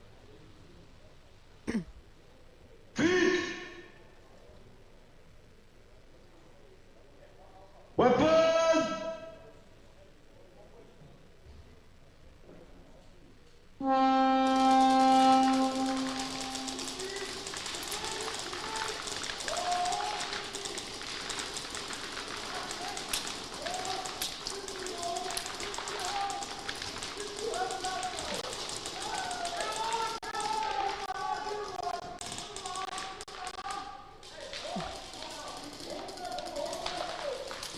Both people in the snake are out, so there is still a 2 versus 2.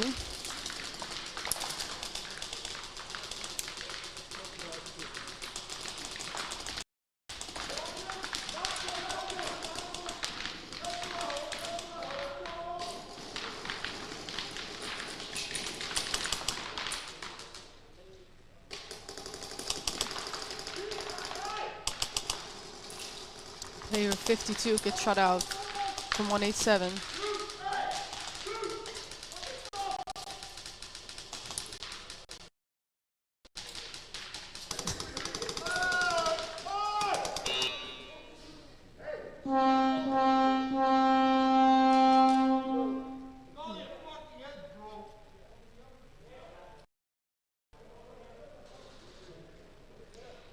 I don't think those teams liked each other. Or maybe just on the field, of course, I hope. But I hear a lot of noises and things thrown at each other, so a little competition never hurt somebody, but I don't play.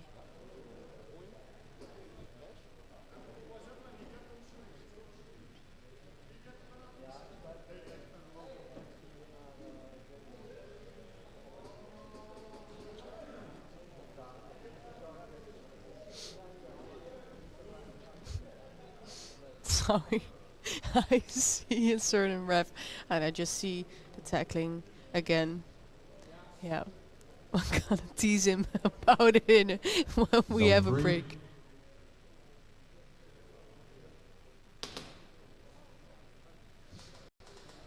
It was a zone 3 by Limburg Shotguns.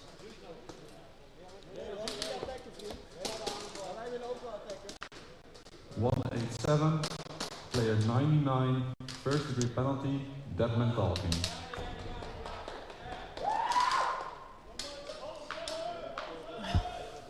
Stupid fly. Well, 187 actually got a first degree penalty for dead man talking. Well, I almost have like half a page full with penalties already, and it's 10:45 a.m.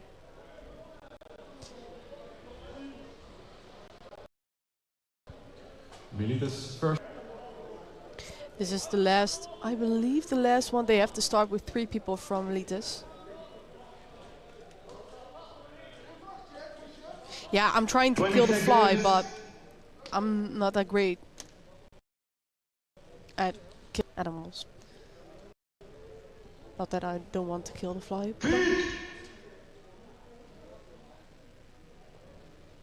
Weapon!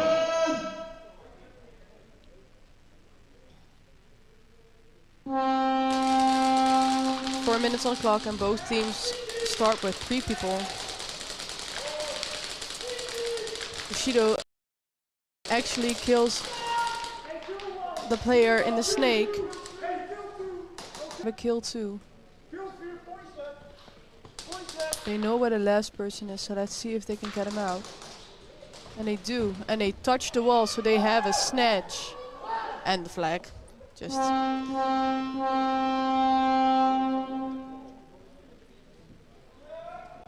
No score. Snatch. Yeah, it was for dead man talking. Yeah.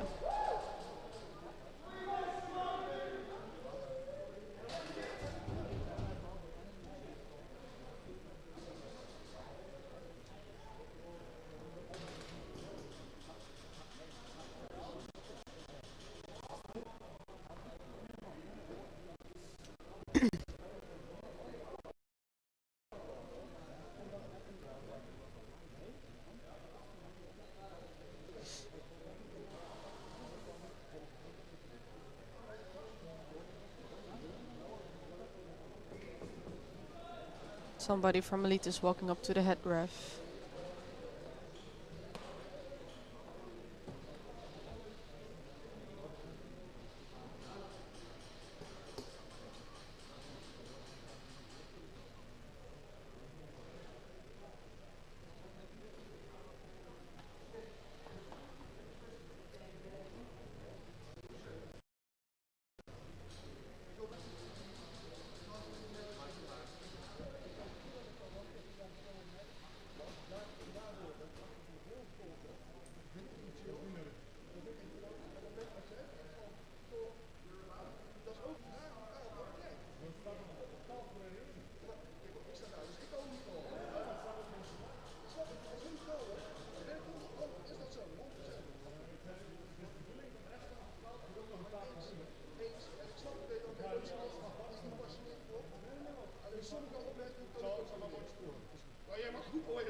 As Anthony said, you can call what you want, but you can't curse.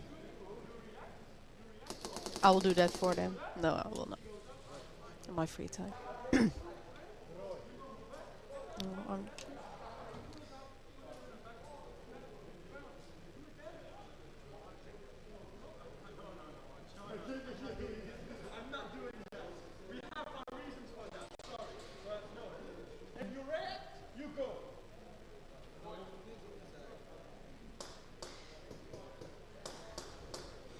yeah. Limburg shotgun, second try. People are getting frustrated, and sometimes I can get why. I don't know what is being said on the field, so I don't know what was going on, but that wasn't great to watch. Yeah. I think Anthony likes his plays as head ref at the moment. I doesn't. I'm just filling in for him, but 20 seconds.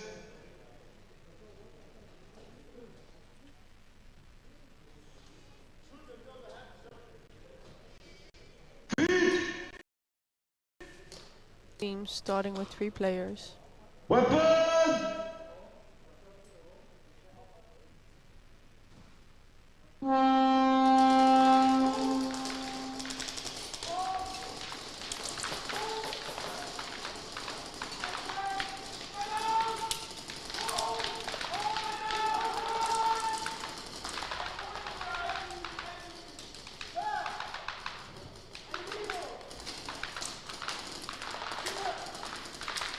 There are still 3 players of 187 in the field. But as far as... I don't see a thing. I only see 1 player of Limburg shotguns left. But I could be wrong.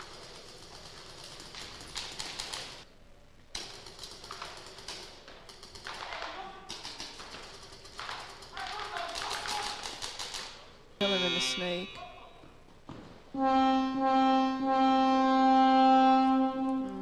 No snatch. No score.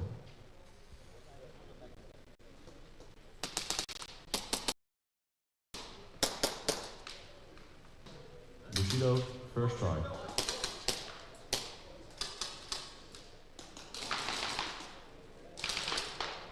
Twenty seconds. Bushido still has to start with 3 people because of their first degree penalty. And Milas is back with 5. Weapon! Well, Bushido got the first try, so let's see where things are going.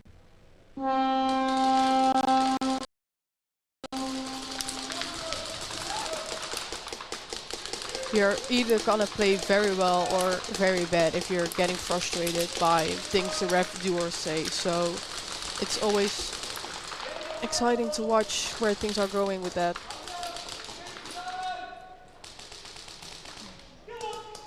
Bushido's player gets shot out at Snake.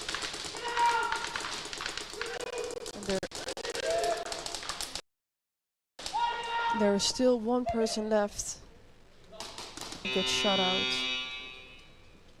And they don't have a snatch.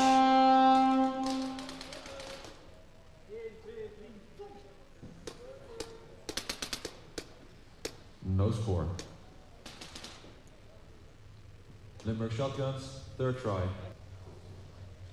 Yeah, there's a 30-minute break after this heat. 20 seconds. But I believe we're a bit behind schedule because the break should have been at 10:30. So. But it's fine. At least it's not 2 days that we have delays. Limburg shotgun still with 3 players. So is 187. 187 making a push.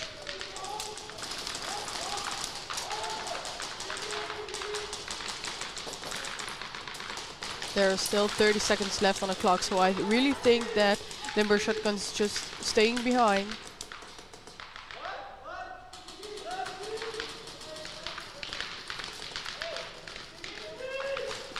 You do that. I'm going to eat something too, probably after this. 5 seconds left on the clock. And that was it. Limburg shotguns wins with 25 against 2 from 187. No score. Endgame.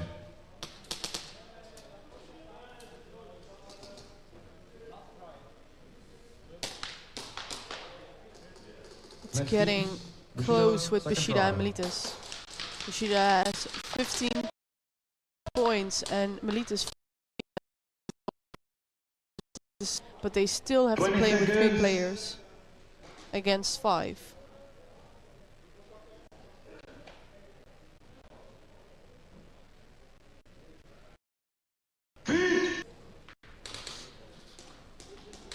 Weapon!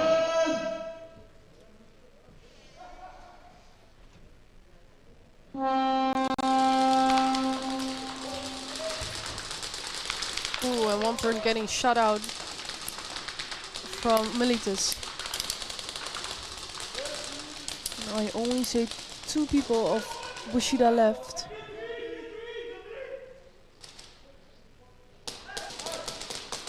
But I think that they dropped the flag at Snake. And that's why they did this. Because they're not gonna... But they still have 2 minutes on the clock. So I think they have to just push the time a bit forward. Before...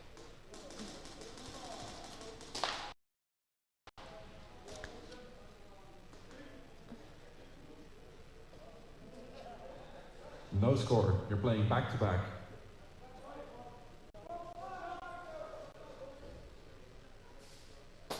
No. Maybe it was just me beatboxing. No, probably not.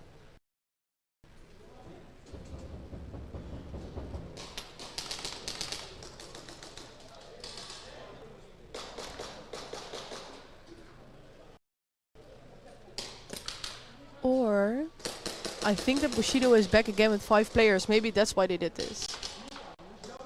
Look at me being smart. Proud of myself.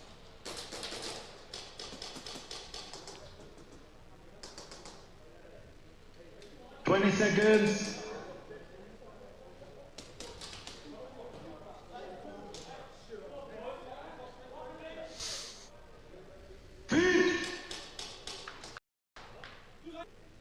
Weapon!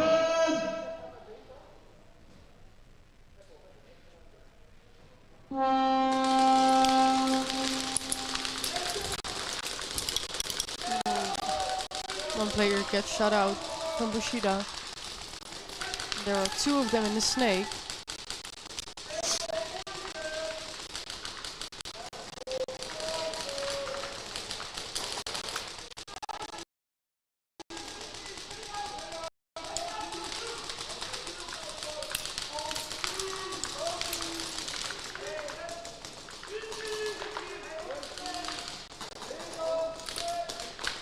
Snake player from Milas is getting shut out.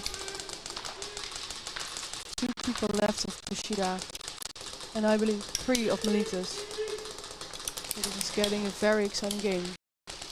It was 4 of Milas, now it's 3. And 2.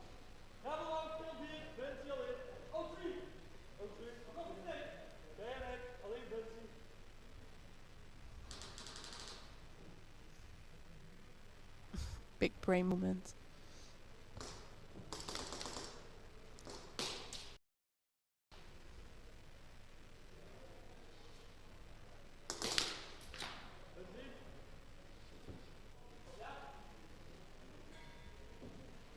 If it just sits there, it's so funny. Just stay behind that bunker for another 50 seconds.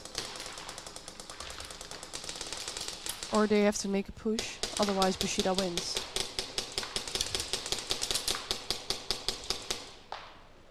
He was being smart about it. But I see that Milas is getting it. Oh, and they get the snatch.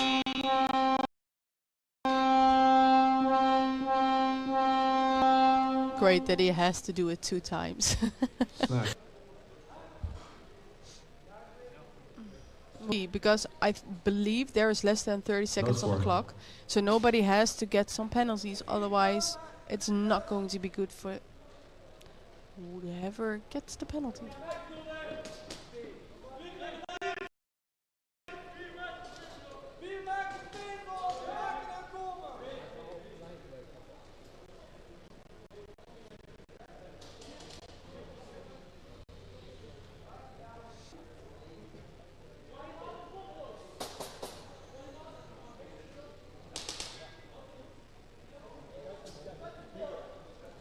So the only thing Milas now has to do is get to a zone 2, so they have 1 point ahead of Bushido.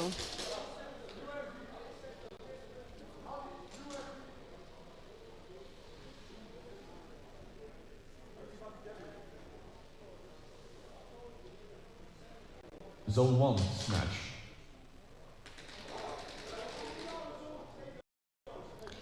Now they have a zone 3, because of the zone 1 they got.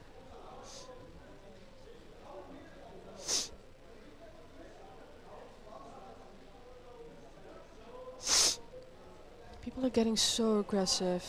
It's you know,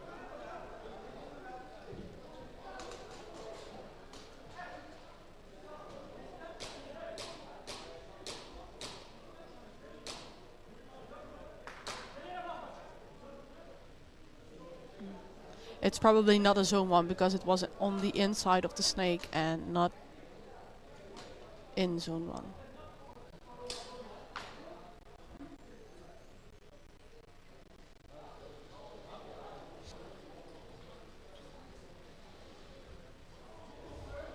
But there is somebody laying on temple, so he has a better side of it than what they... Yeah, not to be rude, but it's for for a reason that somebody is on the temple. He doesn't see much, but he does see the things that are very important.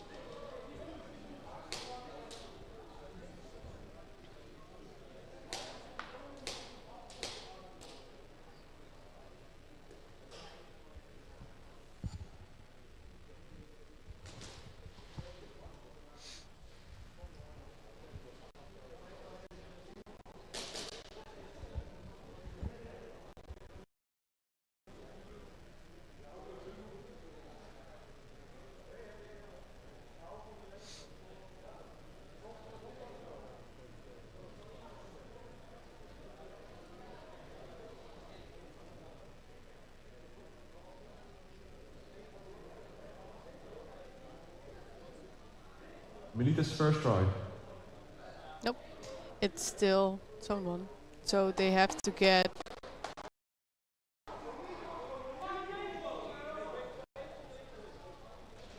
Okay, 3 or hang to...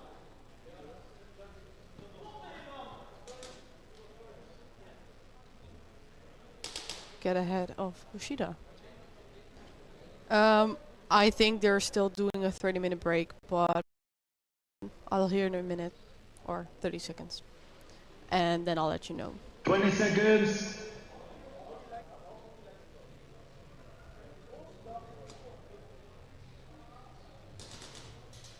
Feet. Weapon.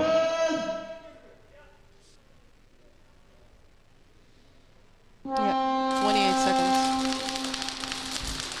Please don't get any penalties. Please, I'm begging you.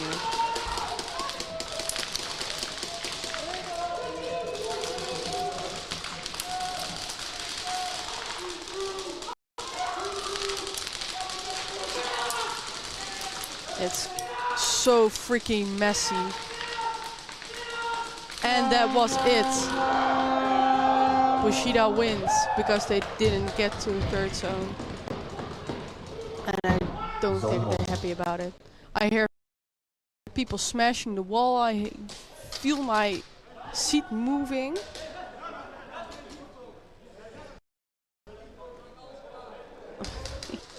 I'm very sorry. Rolling up his sleeves. He's done. End game.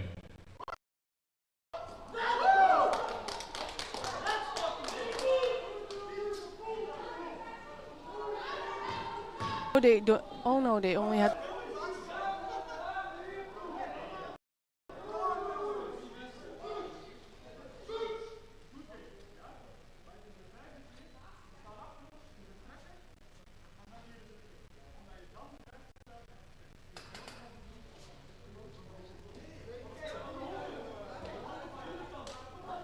Oh God.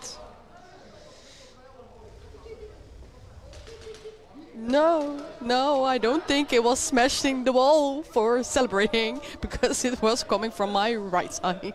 So I don't think that was it. But it's fine. It always, I get it. It's frustrating. It really is frustrating when you think you won the game because you only had to get 2 points and they tell you that you didn't do it on time. But it's not good for your ego to be so damn aggressive. I love to watch this game, but these are some moments I really don't like. I really don't.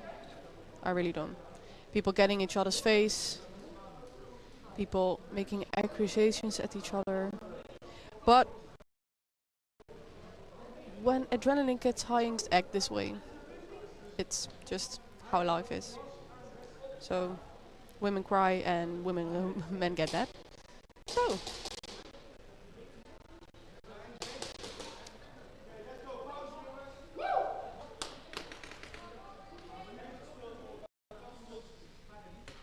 yeah, maybe we have to pull up the video of fives again.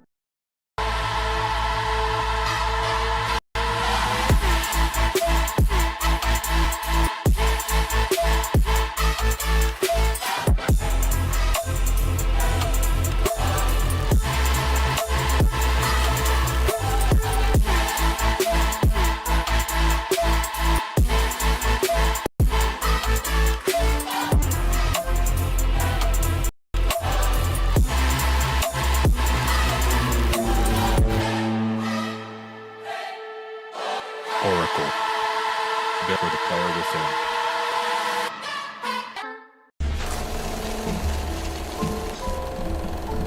When Monk built its first Airsoft 2019, it redefined the game. Born from passion and crafted with precision, Monk stands for innovation, community, and a shared pursuit of excellence. Every product embodies premium performance and connects players to something greater.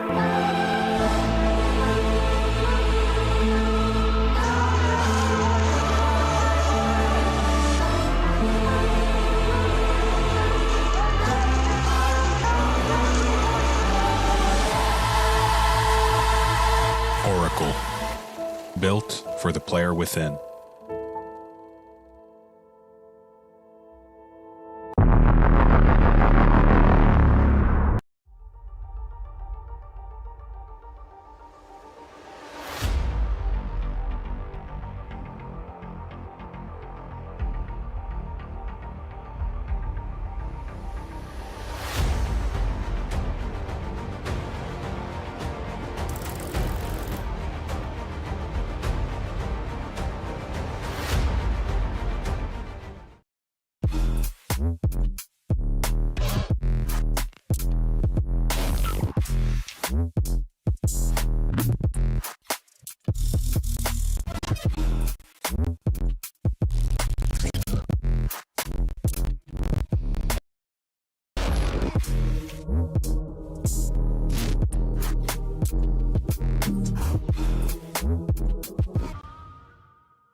First light, take a breath in the morning. First time, oh, we could be anything. Run wild, right here in the moment. Here in the moment, you give me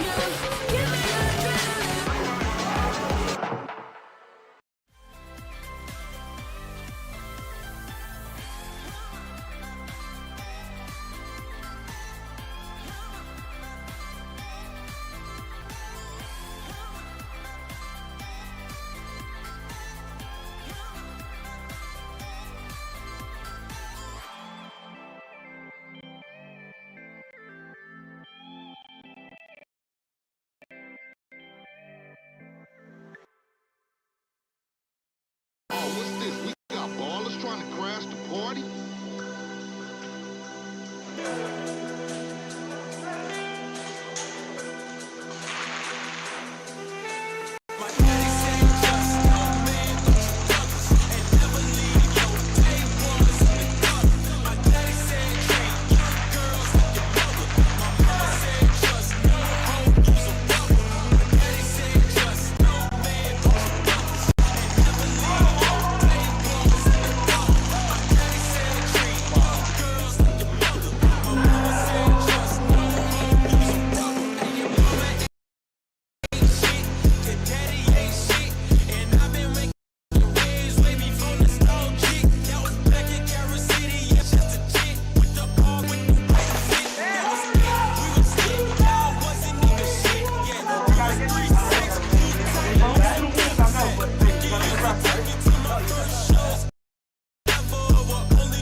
I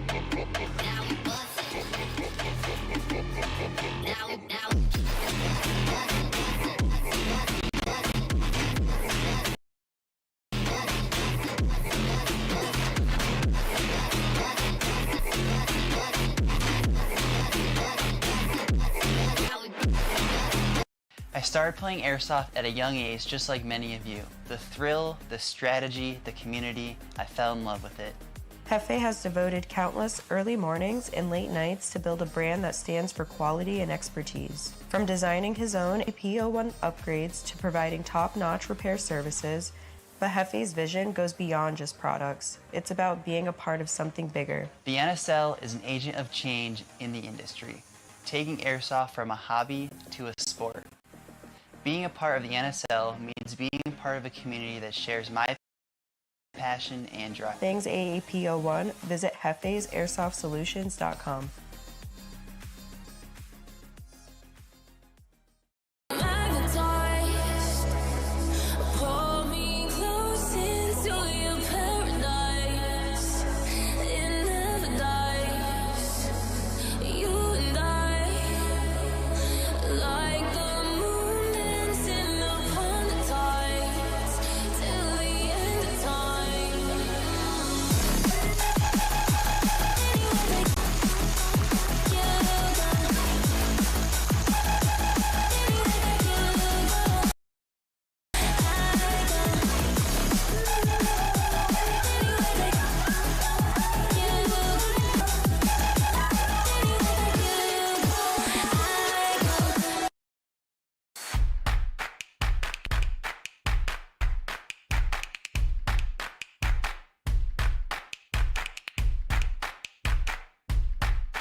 What's in the box when you get your Oracle 1?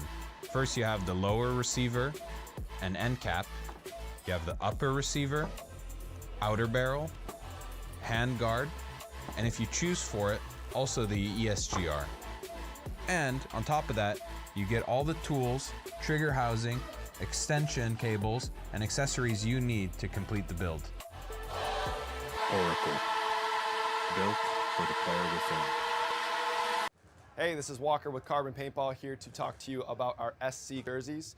To start your team's design, head over to crbnpaintball.com, fill in some information in colors, what town to base your jersey of, upload your main team logo and any sponsors, enter your name and your number, and we're gonna kick you back a 3D image of your jersey. The custom jersey is built on a 5-panel design that's all customizable. The jersey features a DWR coating all throughout the jersey, so it is water resistant. It also is stain proof, and it has side mesh venting.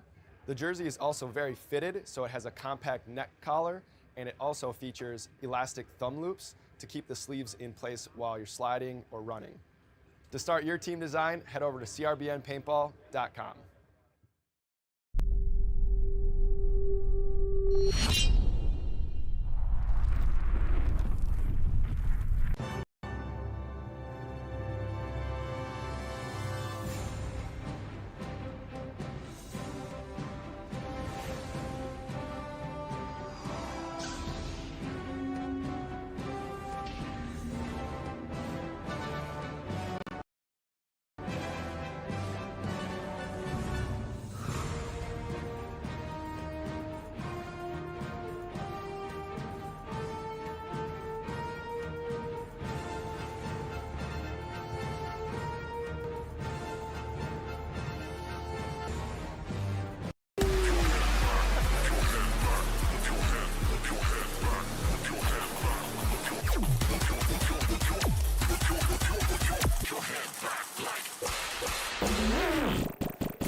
Your hop-up and inner barrel assembly of the Oracle will be held securely in place by a series of screws.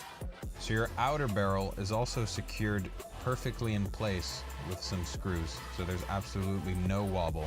To secure your engine in the Oracle, there's no more gearbox required. Just slide it in from the back, screw down this single set screw, and then everything is perfectly aligned and held securely in place. Oracle, built for the player within. An open letter to the NSL community around the world. To everyone out there playing, following, hosting, or supporting NSL sports. During and after our first Pro Series weekend, a lot of people sent us messages out of concern and support for our beloved sport, which we feel have to be addressed publicly today. NSL Sports always has been a place where everyone is welcome. A home for competitive speeds of where racism, discrimination, bullying, or any other form of toxic behavior are not tolerated. The past 3 years, we've built an amazing sport in an industry which sometimes struggles with these values.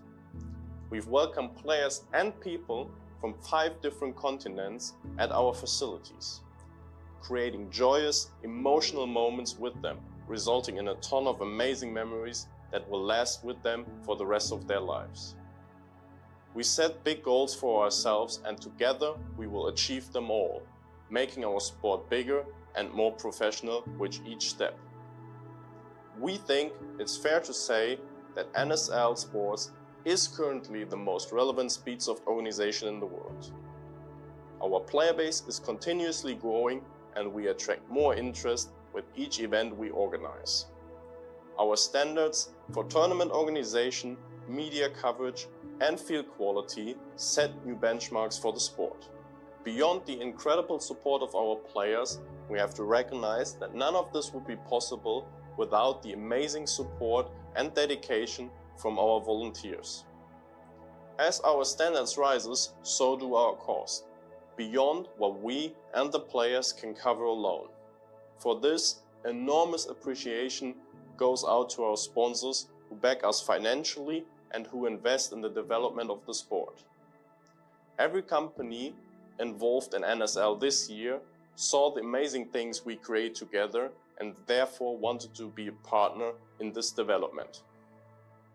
As an open and welcoming environment, we never applied any rules or regulations on the choice of brand for guns and gear. Neither did we disallow players to play at our events because they play in other leagues. We believe that companies and brands who are not directly connected to the NSL still have their place and right to support teams who participate in the NSL, so their journey becomes easier. The majority of teams, players, companies and followers have always respected that silent contract and acted mature and grown up while respecting the brands at our event. However, as a growing organization, we have faced major disappointments and setbacks. Some of them even caused by our previous sponsors. By holding off financial support in breach of sponsorship agreements, leaking confidential details, sabotaging events, or the misuse of our platform by those who seek benefit from NSL without contributing. Our resilience has been truly tested. Recently, organized efforts have been made to undermine everything we've built in the past 3 years.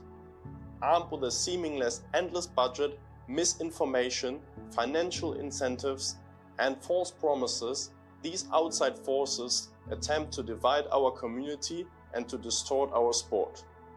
We view every attack on the organization as an attack on every player and every team that lives for the sport.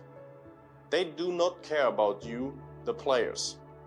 They use you to their own advantage in an effort to rot out our beloved sport from the inside.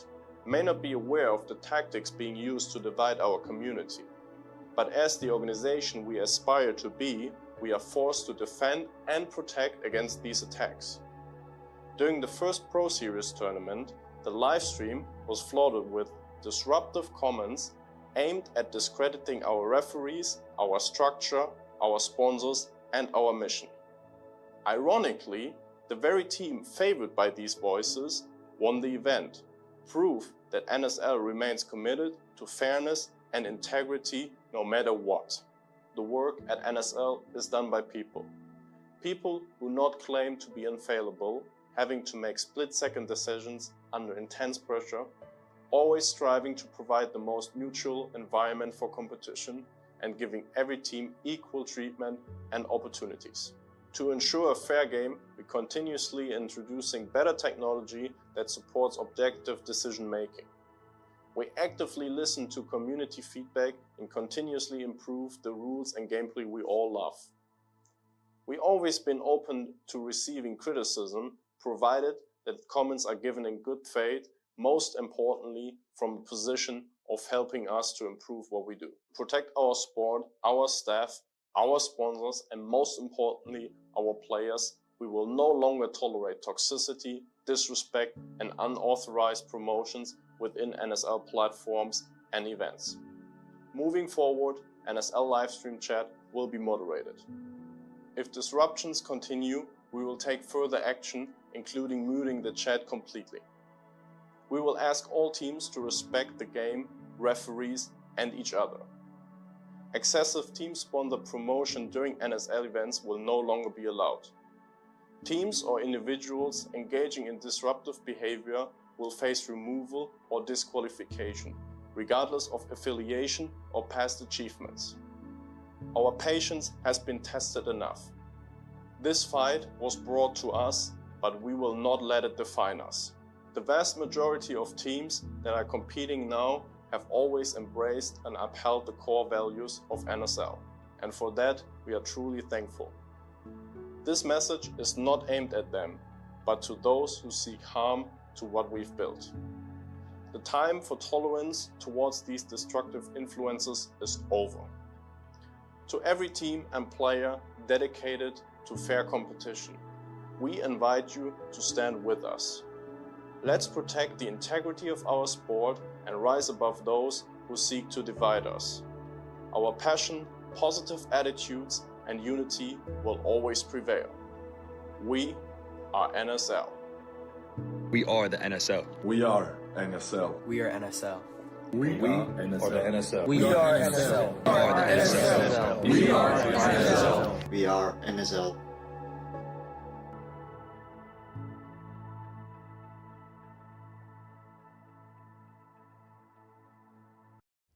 Walker here with Carbon Paintball to discuss the Zero goggle system with you guys. We have the Pro version and then the SLD.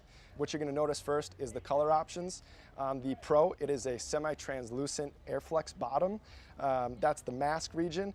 And then with the Solid series, it is just a solid color. It's opaque. They're both exactly the same durometer. They're both the same softness or squishiness. Other than that, you're actually going to get a clear lens with your Pro goggle. They both come with a case. And another cool feature of the Pro model is a dual silicone strap versus a sublimated strap on the SLD. And last but not least is another cool highlight is the Pro has some orange accents versus the SLD comes with black. For more features and information on sizing and pricing, visit carbonpaintball.com.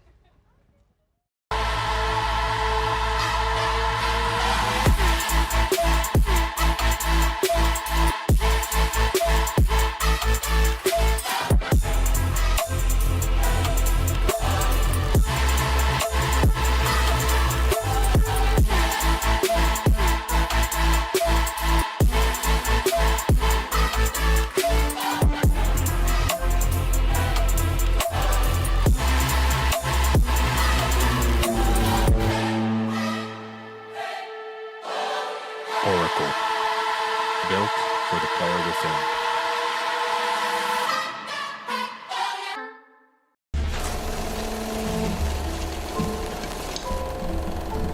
When Monk built its first airsoft gun in 2019, it redefined the game. Born from passion and crafted with precision, Monk stands for innovation, community, and a shared pursuit of excellence. Every product embodies premium performance, and connects players to something greater.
Dat weet ik.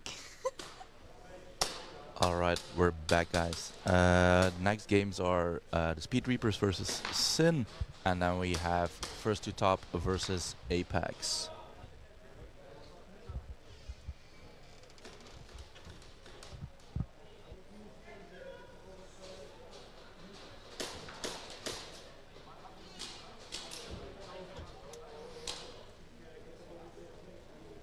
Speed Reapers, Sinister, please go to the head ref for the coin toss. All other players, please leave the arena.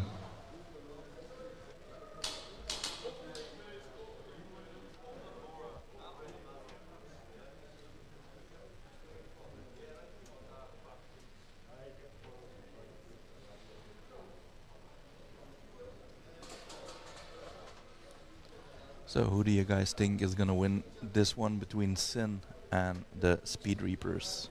Speed Reapers have been performing pretty well all weekend, in my opinion. They really do honor to their name. They're playing a fast-paced game. Sinister, first try.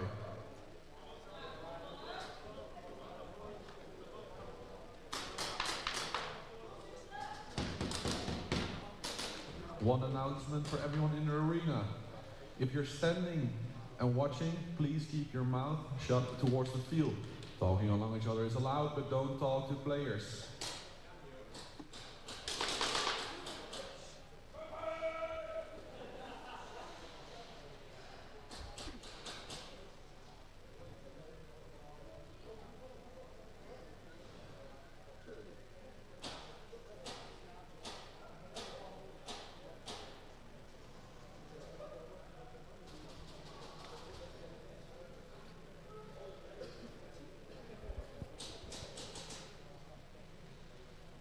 Seconds. Okay, it's gonna be the first try for Sinister. If I'm not wrong, they have no penalty, so they should start with 5 people. Oh, no, only 3 people. My bad. Weapon!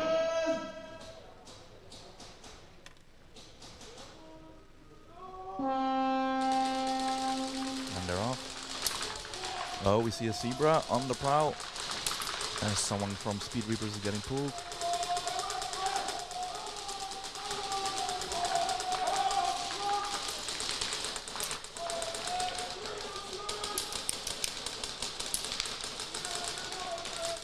Sinister is moving up. I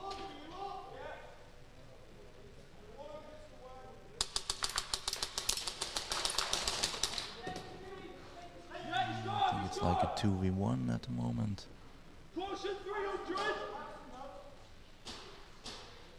I need someone up here!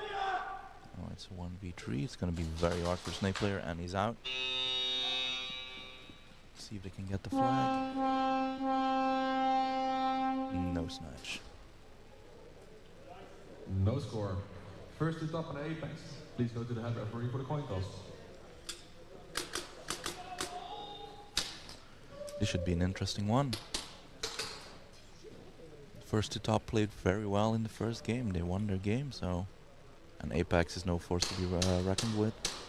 Speed Reapers player 10, second degree penalty, hit during slide.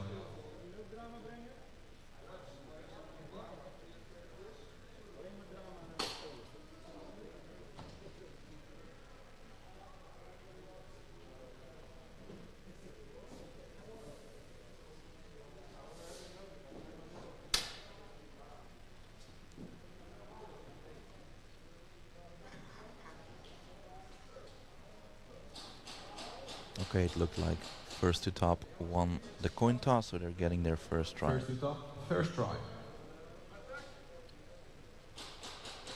20 seconds.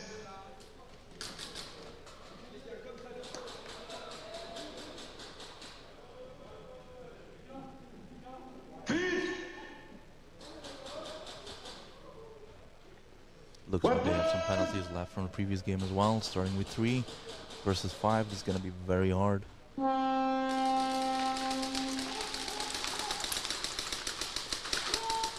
lose 1 at the home. Apex loses a guy as well. Oh, their snake is already on the side of first to top.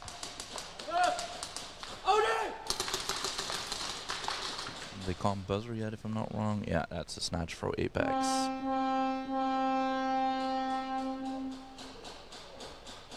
They took full advantage of starting with 2 people more first to top. Try.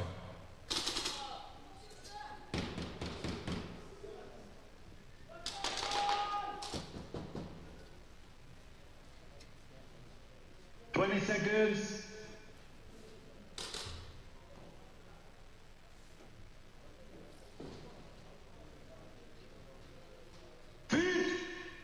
Okay, it looks like Sinister is back to 5 players.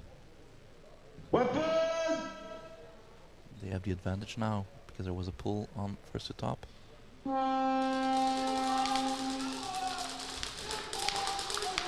Nobody that. Oh, no. Sinister loses their snake player. Let's see if they can fill up the snake.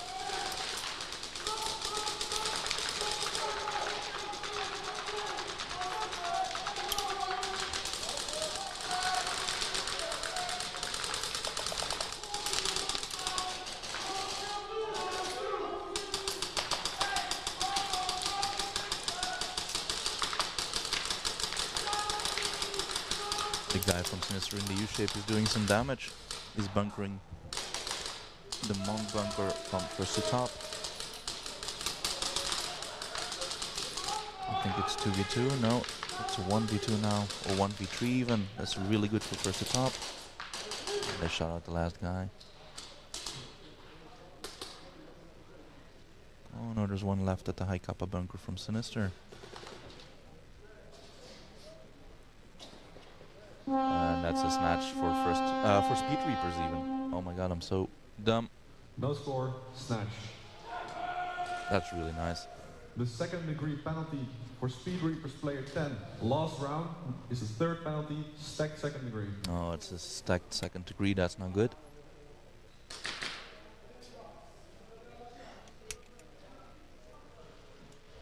Hello from Leicester. Well, hello from Helena V.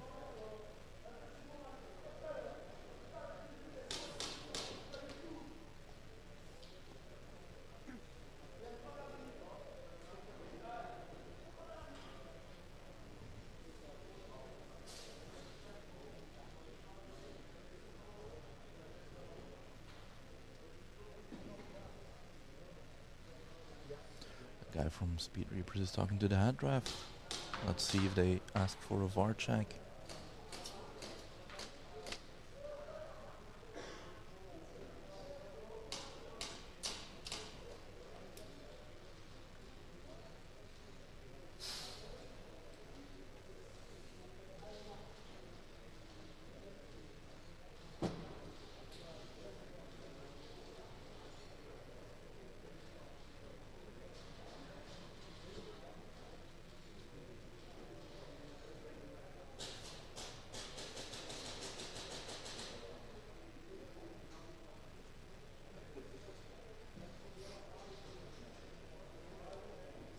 So while we wait, chat, who do you guys think is gonna win this weekend?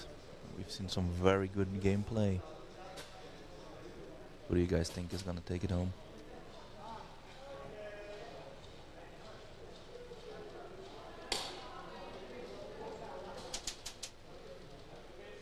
Apex, first try. 20 seconds. Alright, it's a 5v3 for Apex on their first try. They should be able to do something with that. Weapon!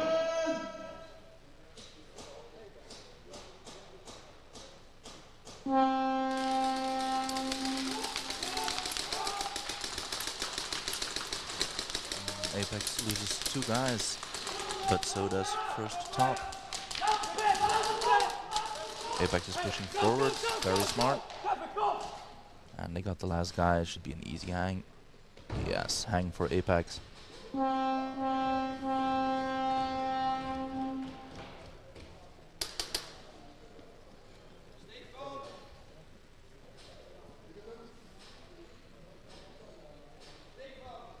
Flag hang, 1v1. 20 seconds.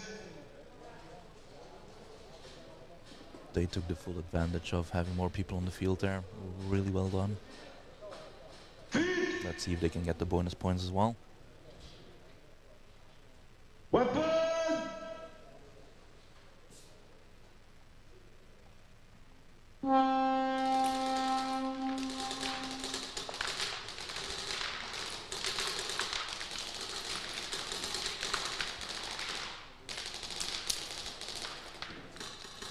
Apex is taking advantage of all the blind spots. That's really well done. And he got him. Bonus points.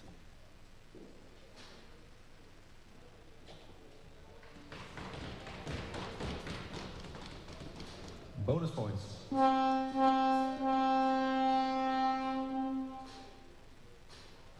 Next teams, Speed Reapers, first try.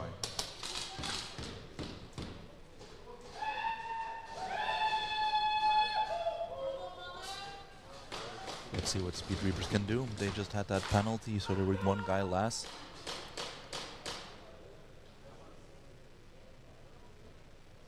VAR check requested by FTT.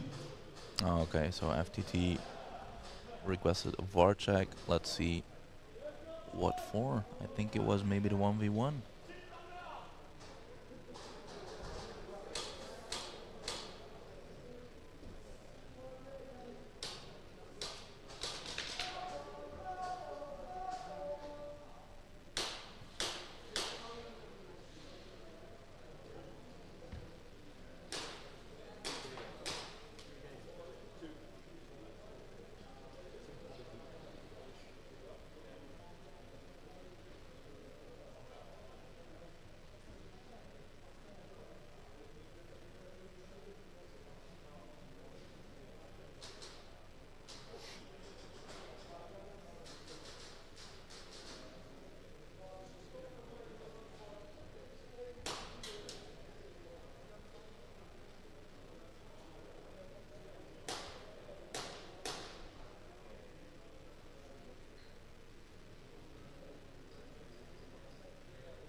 It's always a downside of the VAR that we have to wait this long, but thank God that he's there. The referees are doing a real good job, but it's always hard to see everything, of course. So it's a good thing that we have that VAR as a backup to check things. But sadly, it takes a lot of time. Guys from Sinister are having some fun while they wait.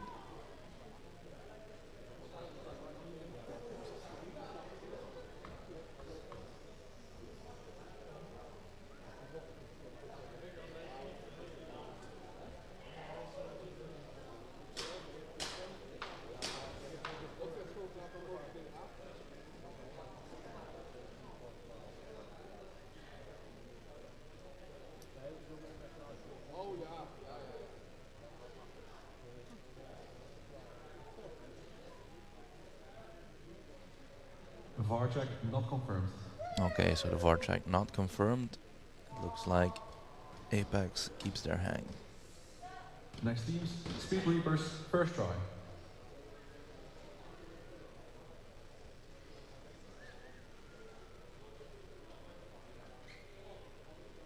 Seconds.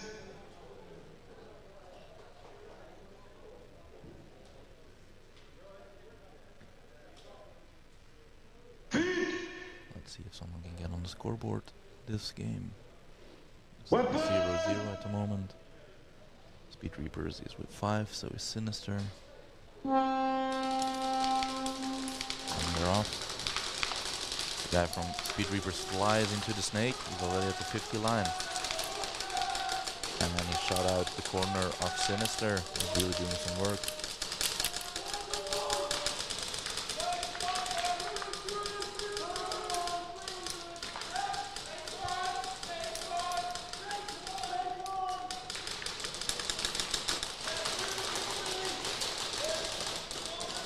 And they shot out another guy from Sinister.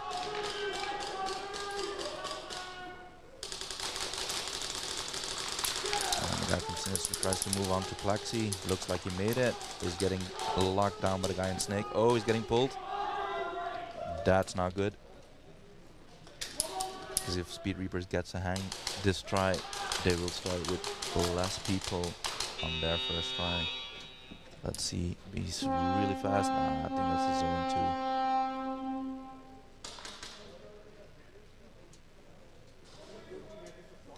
2. He had to run from way too far on his side to make that into a hang. Zone 2. Yeah, zone 2. The dude is very fast though, from Speed Reapers number 99. It's insane how fast he is.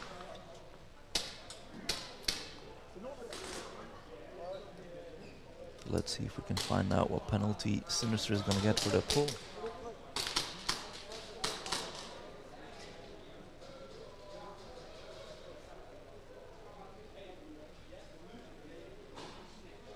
And we have the cameraman sprinting the field.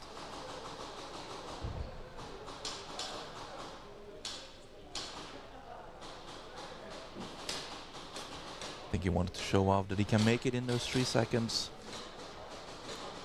Sinister, player 89, second degree penalty, hit during slide. Okay, second degree, so that's one guy less at the breakout wall for their first try. That's a bummer. It's gonna make it a lot harder.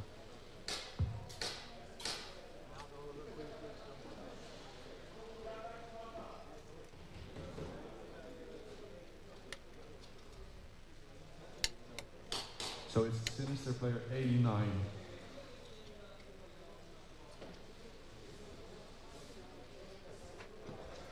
The referees are practicing some peak shots while they wait.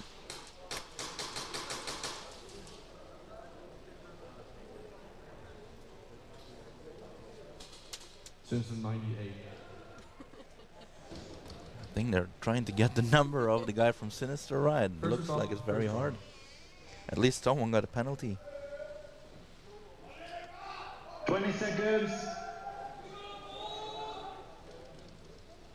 Yeah, it might be that he wanted to check how possible it would be. I don't think it was in 3 seconds though, so... It looks easier than it is, guys. Weapon!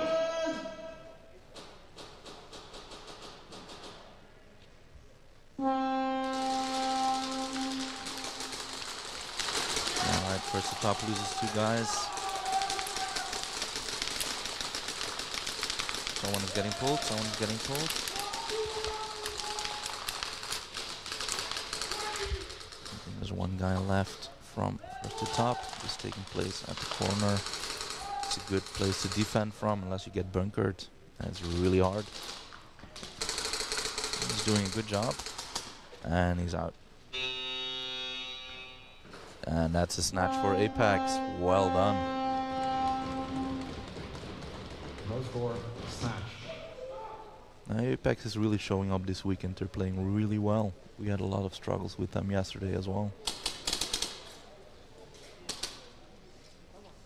Hey, Robin.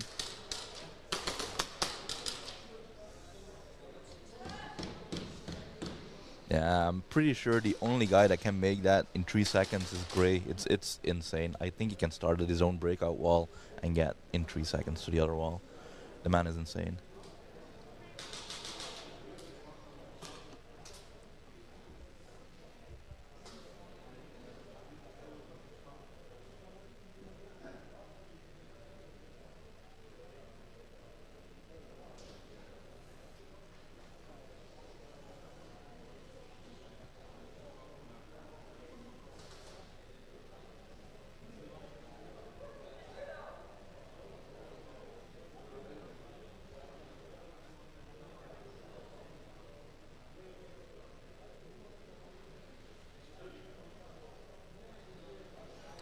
The referees might be discussing something because I saw the guy that was sitting on Temple. He was pointing at a player from Apex, trying to get one of his co-referees to pull him, but I don't think anyone noticed. So I don't know if he's gonna get a penalty because eventually he walked off. But when he noticed that the referee was pointing at him, but let's see if he gets a penalty or not.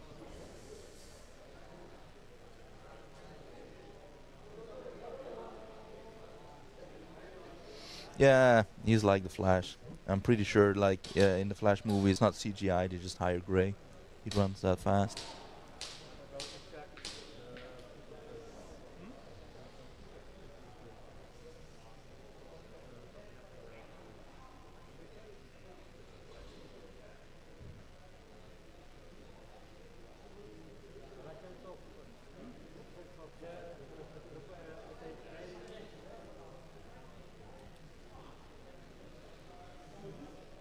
Yeah, they're definitely discussing something because it's taking too long. Currently, I only see 2 people at the breakout wall for Sinister.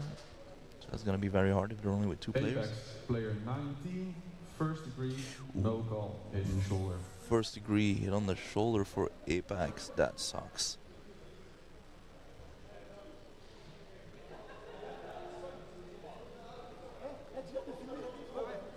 Speed Reapers, second try. Okay, let's see what Speed Reapers can do. Oh no, there's 4 people on Sinister at the breakout wall. That's better. Let's see if they can stop him. It's gonna be a difficult task. 1 player less. And Speed Reapers are playing very well. Weapon!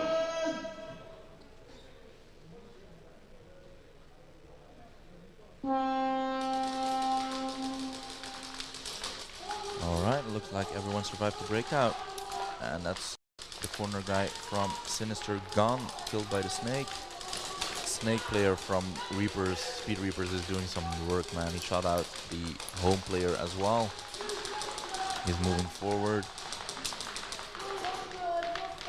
He finally got shot out. They're doing really well, like spreading their players over the field as well. As soon as someone gets shot out and they have no more players on one side, they instantly fill in. So they can use those cross lines to make it really difficult for Sinister to move. The guy from Sinister got into the snake. Let's see if he can do the same as the guy from Speed Reapers. Has to move back. They had that snake locked down. Not a lot he can do.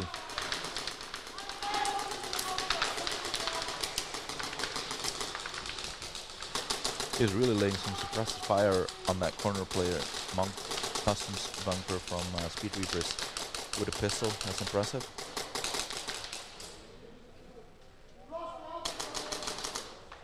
And he got shot out. That's a beautiful trade. Yeah, that was too late. He threw his gun on the ground. No score. Next teams. Apex, first try. Let's see what Apex can do with that first degree. So there's 3 people at the breakout wall for them.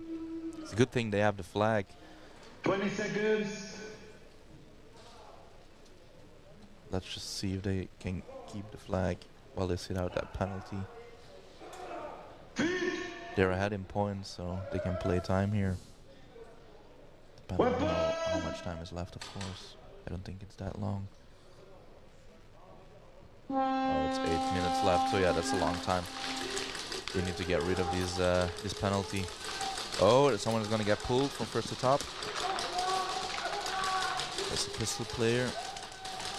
And the snakes trade out. Apex loses another guy. He's gonna hide the flag. And then avert their attention. Okay, he's out. They can't buzzer yet. 2 more seconds till they can buzzer.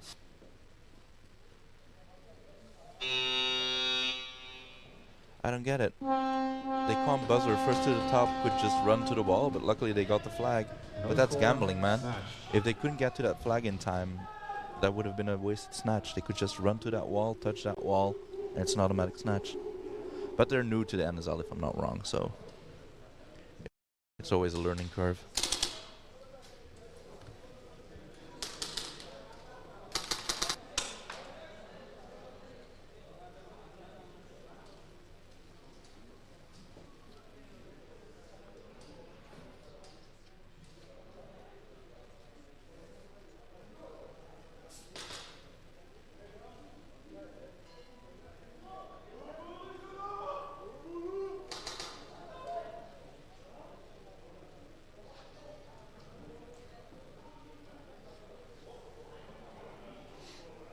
Let's see what penalty the pistol player from first to top is gonna get.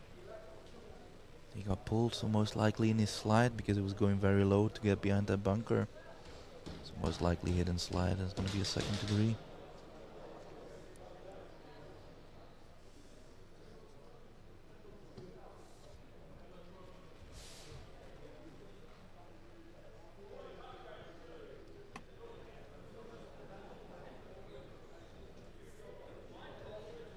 First to top, player A, second degree penalty. No call, hit during movement.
Bert. Yeah. How are we doing? Fine. How are you? Good to see you, man. Nice to see you, man.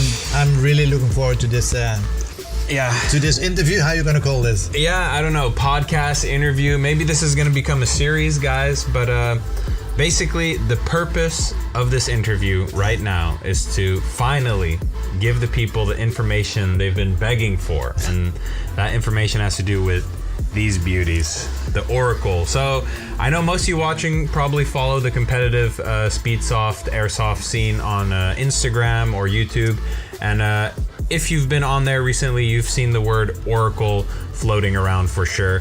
We've been teasing it, showing a little bit of, you know, some shots, some angles, but really taking a deep dive. Yeah, no one has really done that yet, and today's the day. So yeah.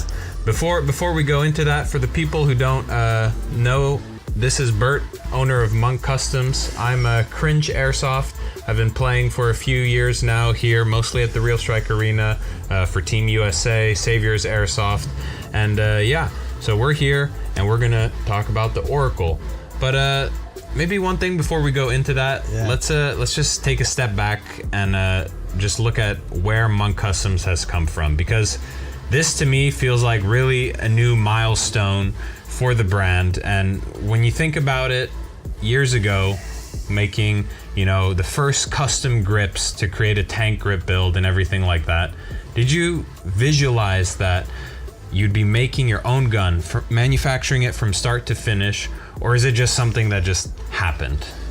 First of all, we always wanted to make something that people can build themselves. So for us, it's not the focus to build complete guns. We want to give people shells and what they can use on their gun, but what we want is that people are going to build their own gun. So the only thing we needed to do is give them the tools and to build that. And I think with the Oracle, yeah, we succeeded in that. And but before, as you said, like a grip, it's like we're always trying to develop things for the sport, for the competitive airsoft. And the only thing that was not there, I think still was not there, was the complete body set to give you a very comfy feeling in the weekend when you're going and play the pro or any division that you play. And you set it up on Friday, and on Sunday when you go home, it's still the same, and that's the focus. And yeah, and that's why we call it the Oracle, because I think it's an Oracle. I think in the airsoft, it is an Oracle what we did with this, and I'm really proud of the team that we managed it to. Yeah, we are all proud. We are so proud when people have it in their hands, and but I hope we can go a little bit deeper in there. Yeah, you can tell a ton of work has gone in behind this thing, and you know, one thing it sticks with me forever is you've told me that everything that Monk Customs done, every product that you release, is because it's trying to solve a problem. Yes. Right? And this thing, how would you describe it to the viewers watching? What is the problem that the Oracle is trying to solve? If you can summarize that in a few words. Okay, I'm gonna give you just a few words like alignment, weight. I think you need to have the trust in your gun. I think that's very important. But the ergonomics is very important. And if people already have an ESG, they don't have to buy a new ESG because it all fits. Because again, we tried on everything that we build that is modular, and here too. So this is built for long term. So yeah, that's the focus. Yeah, and, so I hear stuff like reliability. Yeah. All right, that's part of the trust thing. You know, you can only trust your gun if it's reliable. And the thing about being able to just slap an existing ESG on there, that to me is just making it accessible for everyone, right? And that's the whole point of this gun. It's really crazy.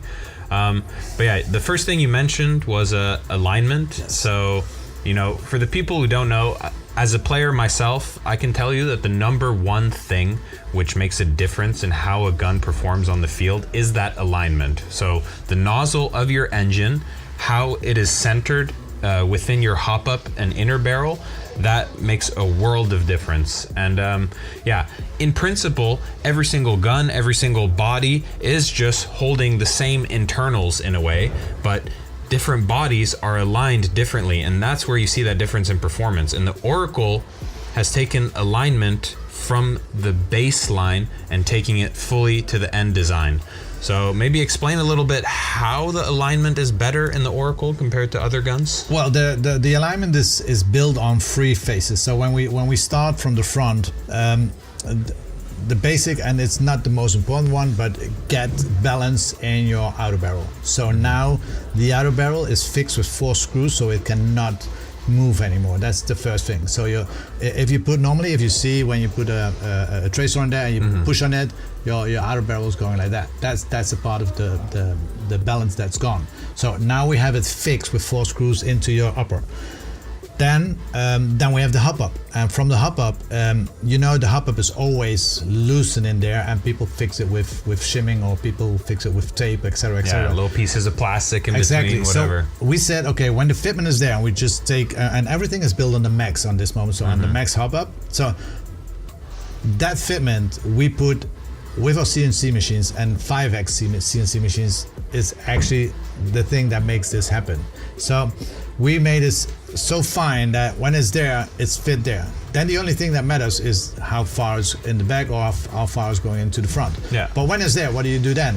So there are 4 little screws in there where you can tighten up your hop up. Yeah. So, and that hop up is so important because your engine, your nozzle is going in there. Yeah. So when you align that on the way from how far is it away from my inner barrel, or how far is it away from my outer barrel, on the moment when it's there, and how is it aligned with your mag, because when your mag is not aligned, on the moment when you put your mag in there, your hop is going like that. Then you're pushing everything out of alignment. So I've seen that multiple times. Exactly. So what you do now is you unscrew 4 little screws there, make this loose, then you put your mag in there, and on the moment when you push, the right place. Then it's in the right place. Yeah. When you push, it falls out. Then you just tighten those 2 little screws, and then you're gonna start to align it from the inside with the 4 other ones. Yeah, where you look down the inner barrel, you look at the nozzle position, and then you can fine tune. Exactly. Before you do that, then we go to the engine. The engine is already the part where the engine is going in is already on the 1/10 of seconds millimeters is there, but it still could have a wobble. So we created 1 little screw that makes the position, and from there on you start. So the engine is just fixed, no more gearbox. Nothing. It's just like In the one upper. with the gun, basically. Yes, it's in the upper, and from there on you start. I think that's the line of alignment. So that's very important. So you don't need to have the end cap screwed to align, or you don't need to have the grip screws to align. That's the basic. That's how now the Oracle works to get your alignment perfect. Yeah. To me, it's a really logical system. So first, eliminate as much variables as possible which cause problems with alignment. So the first thing is the gearbox, obviously, because it's connected to your grip, it's connected to the rear screw where the stock originally would have been. So do away with that. And then focus in on the hop up, because the hop up is basically this meshing of all the components of your gun. It's where your BBs feed into, it's what's pressing against your nozzle, and it's also holding your inner barrel. So really honing in on there and fine-tuning that to get the perfect alignment was such a brilliant idea. So yeah, I think this thing, it not only is good and perfectly aligned, but it actually guarantees alignment because of the fine-tuning that you can do. So everything that could be in the way of alignment, we took off. So we take away the front body pin, because the body pin always has that wobble, and we don't want to have that wobble anymore. So what we created is actually a connection where you don't put it like that, but you just shove it in like that. Yeah, it just slides in, and then you can't go anywhere. Then you have a little screw in the front to tighten that can go nowhere, and then there is only one back body pin. So on the moment when this is connected, don't forget, in the upper, where the body pin is going through, there are 2 little holes. Even in those holes, we put O-rings, so that the O-rings absorb any. So there's no wobbling, no shaking. Nothing is in there. So, well, it's everybody who's trying it. That's the first thing they say. It's you hear nothing, and that all has to do with the alignment. So we took all the things away, the problems away, and we tried to fix it in a fixed way like this. Yeah, no, it makes a ton of sense, because I've had people hand me their builds where they're like, yeah, this thing shoots great and everything like that, and then I'm just holding it and just you feel the upper wobbling, you know, you feel that outer barrel just shaking ever so slightly, and you just know that when you're actually running around swinging that thing on the field, that there's no way that it's as consistent as it possibly could be. So this is really crazy what you guys have done here. And another thing that just stands out to me is also, speaking of removing unnecessary things, is just how smooth everything is. So there's no more rails, nothing like that, right? Just that's really making a bold statement, I feel like. Yes, well, because nothing against other products, but like the paintball, I mean, they can have barrels like that because they have a big thing on there. They cannot see where they shoot. They really need to follow the balls, you know. They need to follow the balls. But here, it's different. On the moment when you look, it needs to have, I mean, you cannot look on a round part. You need to have a flat circuit, and that's why we made this as flat as a slide. And just one little helping side to give you a thing, but on the end, you need to watch and you need to look over your. Definitely your field of view now is much more closer and down below over your inner barrel, so it's much easier to follow your BBs, especially if you're playing with a little bit of drop. Then you want to really be able to see flat over your gun so that you can see where the end of that trajectory is actually going. So yeah, super crazy. To our course, beyond what we and the players can cover alone. For this, enormous appreciation goes out to our sponsors who back us financially and who invest in the development of the sport. Every company involved in NSL this year saw the amazing things we create together and therefore wanted to be a partner in this development. As an open and welcoming environment, we never applied any rules or regulations on the choice of brand for guns and gear. Neither did we disallow players to play at our events because they play in other leagues. We believe that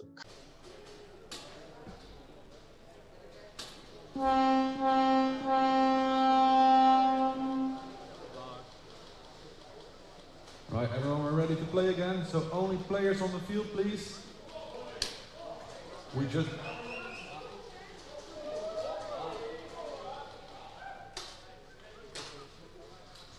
left off with the end of the game. Apex, first to top snatch. First to top, player 08, second degree penalty, no call. First to top, player 8, stacked second degree.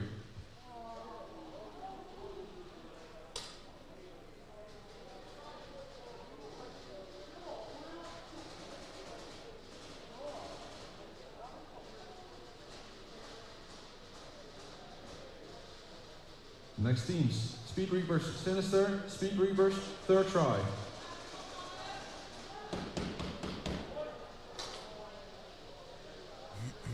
Okay, we're back, guys. We're gonna continue with Speed Reapers versus Sinister. It's the third try for Speed Reapers. Let's see what they can do with it.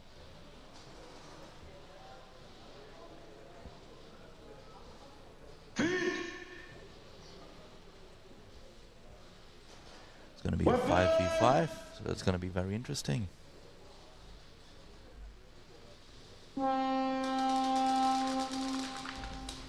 Looks like everyone on both teams survived the breakout.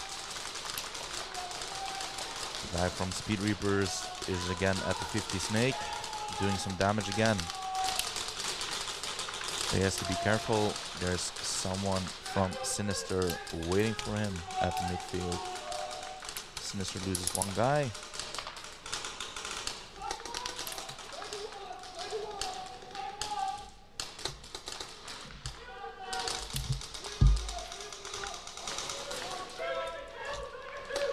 That's another guy gone from Sinister.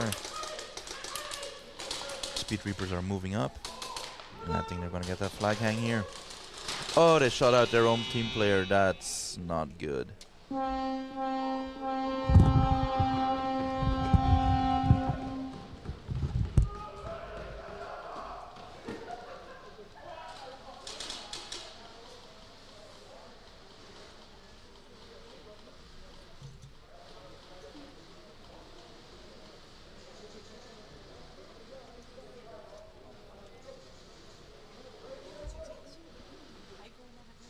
flag hang, 1v1.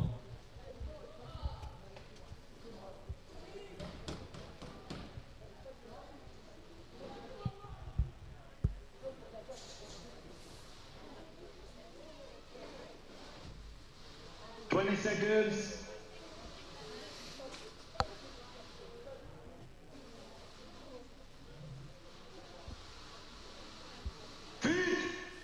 Let's see if they can get the bonus points as well. It's going to give them a nice lead.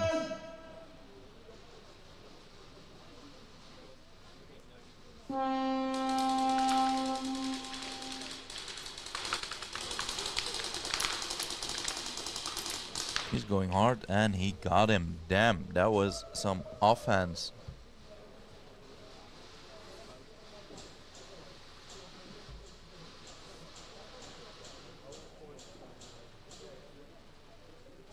I cannot wait to visit Realstrike this year. Yeah, BZ Tactical, we look forward to receiving you guys. I've been playing with your Rebel BBs for a while now. I really like him. Bonus points. Next teams. First to top, first try. Alright, first try for first to top against Apex. It's still 0-0 on their game.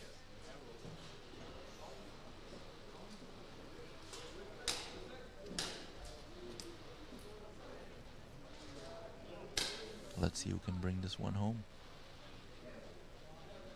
Let's hope none of the teams lost their focus with the little break we got. Speed Reapers, player 21. First degree, blind fire.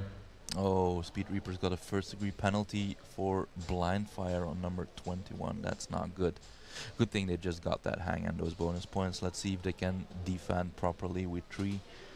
They should be able to do it, but we'll see. It's gonna be a hard one.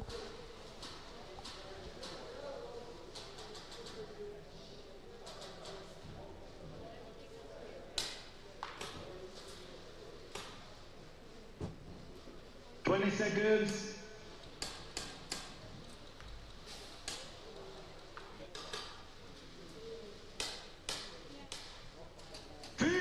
Okay, let's see.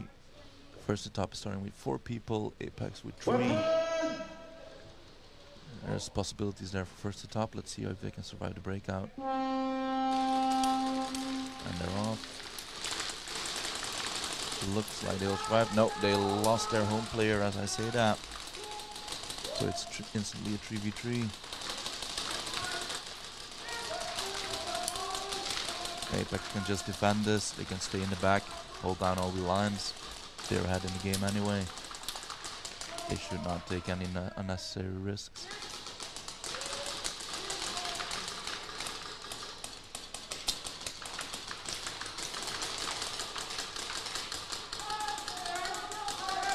Looks like they can hold it down at the moment. First to top is really having a hard time trying to penetrate that defense Apex is putting up. They're all stuck behind their bunkers and they lose one guy at the Monk Customs bunker. Someone from Apex is moving up.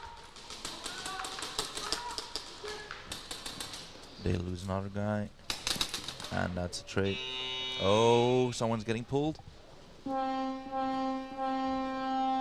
Someone from first to top is getting pulled while he did that trade. Let's see what penalty you will get. Next teams, Sinister, first try.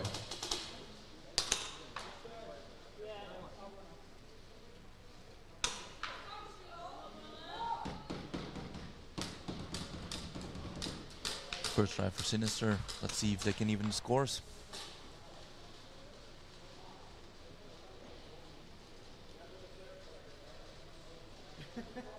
Speed Reapers is currently sitting out that first degree they got for the blind fire. So there are some possibilities there for Sinister. Let's see if they can take full advantage of it. First to top, player 88, second degree penalty, hit on the belt. Okay, so it's a second degree penalty for first to top, hit on the belt. It's gonna hurt them in their offense. They're already having a hard time losing another player. It's gonna make it really difficult for them.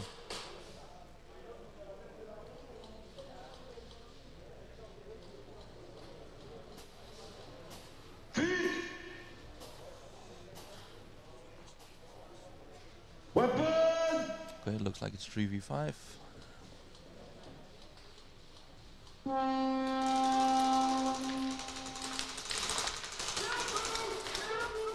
Okay, looks like everyone survived the breakout.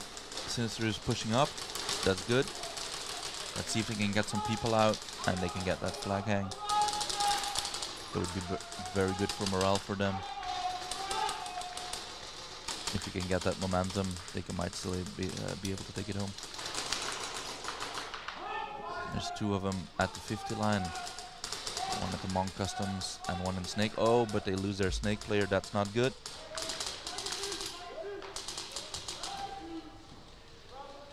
Don't see who has the flag currently. Might have been the Snake player, so that's going to be very hard for them then.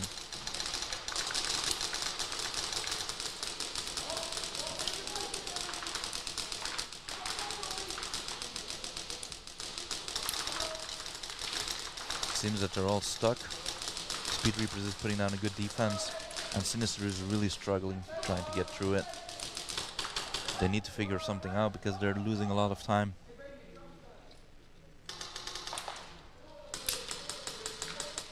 They're either going to have to make the decision like either push and try to get it or just suicide because they're losing so much time with it.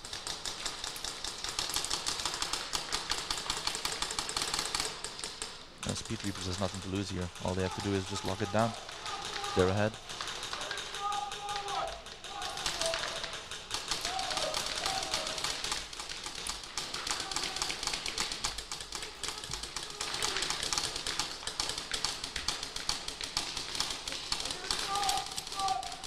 And Sinister loses their pistol player. 2 rifles left. Looks like it's Klopp at the carbon Dorito. And just got shot out. Last player moving up and he's out. No score.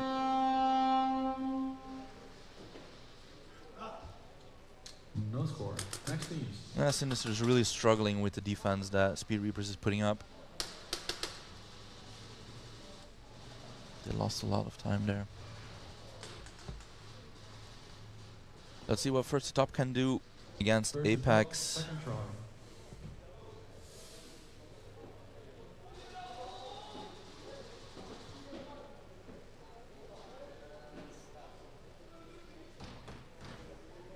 Seconds.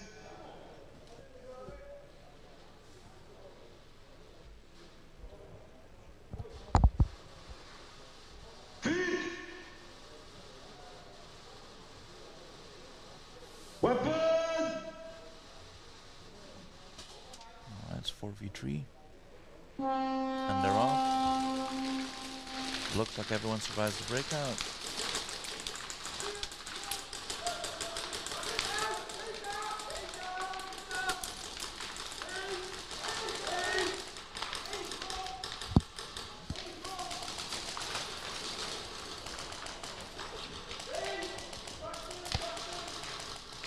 Okay, so both sides lose a player.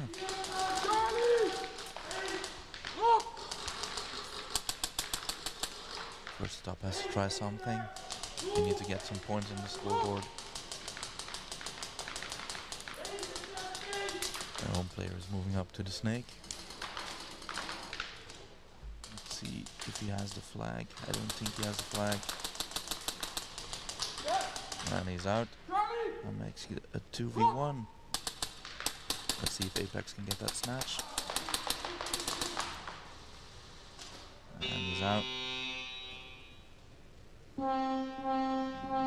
Nope, no snatch for Apex. That's too bad. The flag was at the corner. Score. Next teams. Sinister, second try. So guys, who do you guys think is gonna take it away this weekend? Who are you guys rooting for? Let me know. 20 seconds. We've seen some really good games yet this weekend. Everyone is bringing their A game.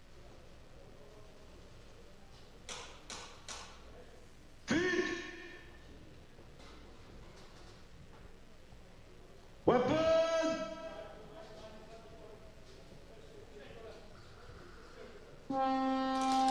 Let's see what Sinister can do in his second try. Still 5v3. They really need to try to push up and press that advantage and get that hang. And you can really notice that Speed Reapers is playing on that defense, like they're all in the back line, holding it down.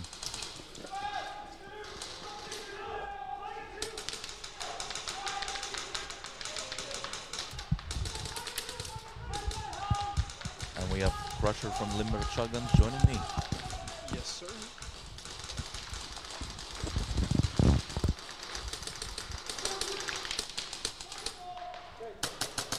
There's one in the U-shape, moving up to the Plexi. Yeah. And he got shot out. Oh, he has flag as well. Yeah. Did they see that? I think so, because he went to pick up the flag, and I think they saw him pick it up as he got shot out. It's at Plexi, so they should be able to see it. It's a 1v1 now.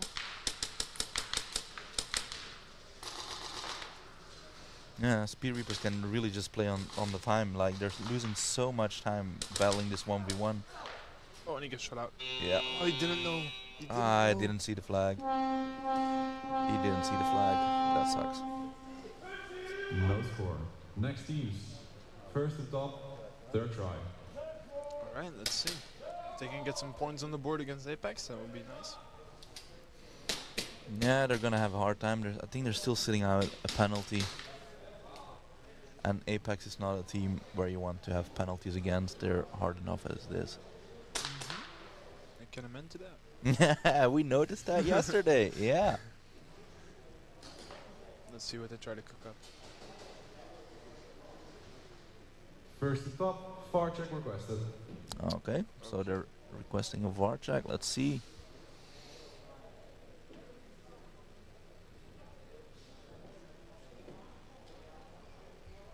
Apex is not playing a... well, it is playing a good game. Yeah, they are. They're really bringing their A game this weekend. They looked a little bit iffy in their first games because they were taking a lot of penalties, but even though we're getting those penalties, they still won. Like yesterday, at some point they had one person at the wall. And Yeah, you they can still win that game. That's impressive. Yeah, they still pull through. Yeah, that's impressive. Yep. Nobody can take that away from them. No, definitely. That's showing other teams like, you don't want to mess with us. Yeah, that's making a statement. Yeah, Team USA was like, all we need is 3. Apex is like, all we need is 1. They're stepping up hard. I'm very curious how far they're gonna make it. Yeah, I'm really curious which teams are gonna play like the semifinals this afternoon. It's gonna be good games. It's gonna be very nice to watch. Sure. Let's see what his VAR request was all about. Yeah. I guess it was defensively. It should be. Oh no, because they're attacking. So let's see what comes out. Yeah, but maybe because of the penalty. Yeah, might be.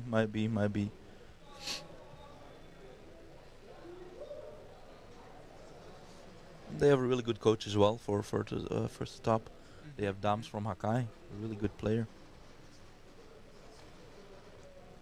They should be able to do something at least. First and top, VAR check not successful. Not successful. I also think that's their last VAR check they have. Was it? I think so, because I'm for sure previously they had one as well where it wasn't successful, and I think they had one yesterday as well, so that might have been their last one. That wouldn't be ideal. Yeah. No. They still start with 5 on the breakout, so they don't have a penalty. So then their first degree is over. So it's the first time they're with 5. But I think it's also their last game, so why not try it if you have one VAR check left, For sure. right? Yeah. You never know what you can do with that. Exactly. So we already have G2 on the first to top side. Yeah. Last guy. Oh no, not last guy. 2 left. Yeah, 2 left. Apex moving up slowly but steady. A lot of teams are playing that corner, man, and it's a really strong position if you can keep your head up. Like once you get bunkered, it's so hard to get that dominance back on that corner. Yeah, it really is. But if you can keep it, you can see the entire field basically. So it's a very strong position. Players moving up on Apex D side. Yep. They're spreading out over the field. It's a really good move. Trying to bunker that corner player. Yeah. I actually don't see the last player of. Is he in Alpha? Yeah, he's in the Monk Customs. Yes. Ooh, corner gets shot out. Yeah. He took his time though. It looked like he was hit. Apex moving up. Playing aggressively. Get shut out. Nice. Third try, so they don't need to look for the flag. They don't need to look for that flag. It's coming their way anyway. 4 minutes, 30 seconds left on the clock, so. And no points for first atop. Exactly. It's going to be very hard for them to turn this around. If Apex gets a hang now, I think it's game over for them. But yeah, it's done and dusted. Yeah, but the game is not over until it's over, right? Anything can happen. Exactly. 20 seconds. One unlucky shot, your flag carrier goes down, you get snatched. Yes. Can all happen in a split second.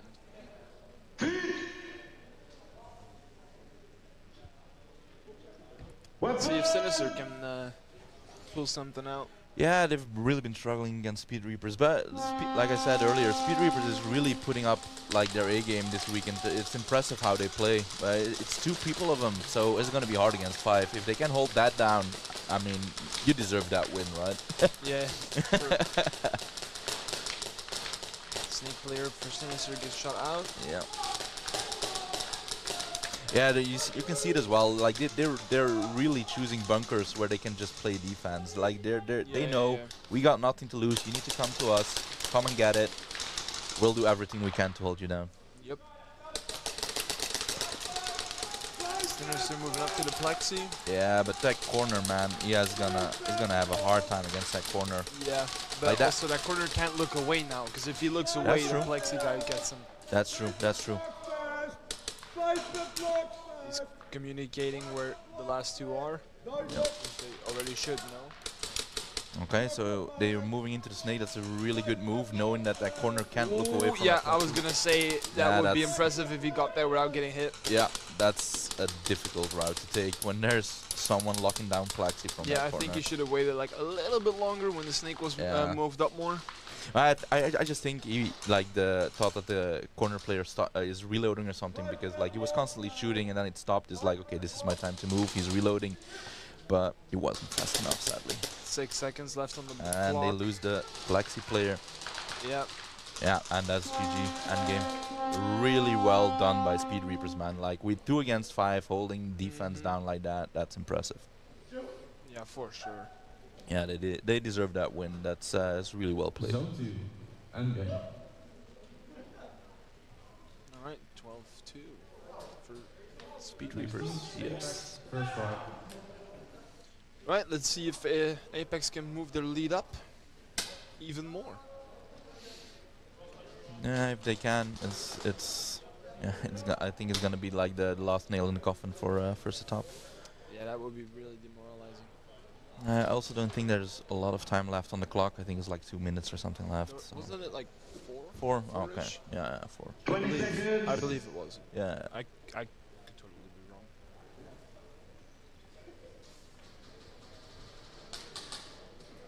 I think Sugar Rush has the flag himself.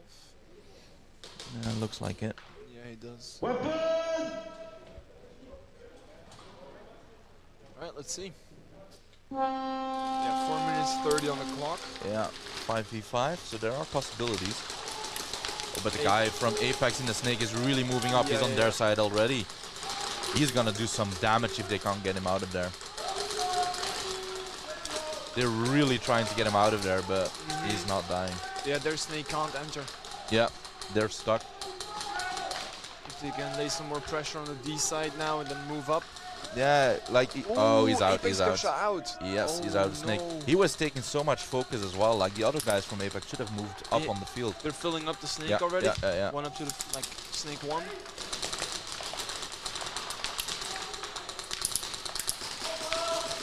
Yeah, it's the same for them, right? They have the flag, but they don't need the points, right? It's good for their score in the overall game, but they don't need it. They don't need to play aggressive. One got shot out on the move. Yeah, that's 2 of them left. Yep, 2 from Apex, 2 from first to top. But they can just play the time. It's 3 minutes 25 seconds left. Yep. It looks like they're suiciding. Yes. And they got 2 more tries, so that's fine. That's fine. Yeah, they wasted some time. Yeah, exactly. That's what you want to do. No score. You're playing back to back. Who's on the mic? It's Bearded Creature from LSA and Crusher from LSA. Hi. Hello. What y'all been doing in the weekend?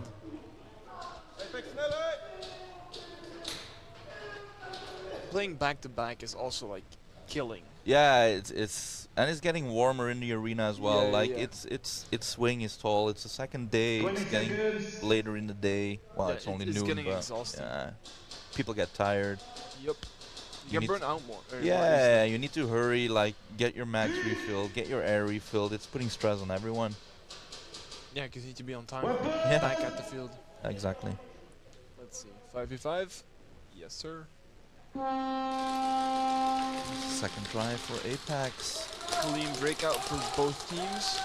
And there goes the Snake player from Apex again. He's really dominating that Snake, man. This time he's not playing that aggressive, but he's just holding it down. He's letting first the top come in and then catch him off guard. Yeah. About to fight now. It's a really good spot to sit as well. Like, Yeah. So many blind spots. yeah, no one can see you, and like if you have the jump on the other guy, is always that. Oh, and first the top Snake player gets shot out. Yeah. And now losing that dominance. Yeah, and now the Apex guy can move up again and start doing some damage. Apex moving up, trying to get some more points on the board. It's 3v2, right? Or it's a 3v1? I believe it's a 3v1. And they're gonna get him.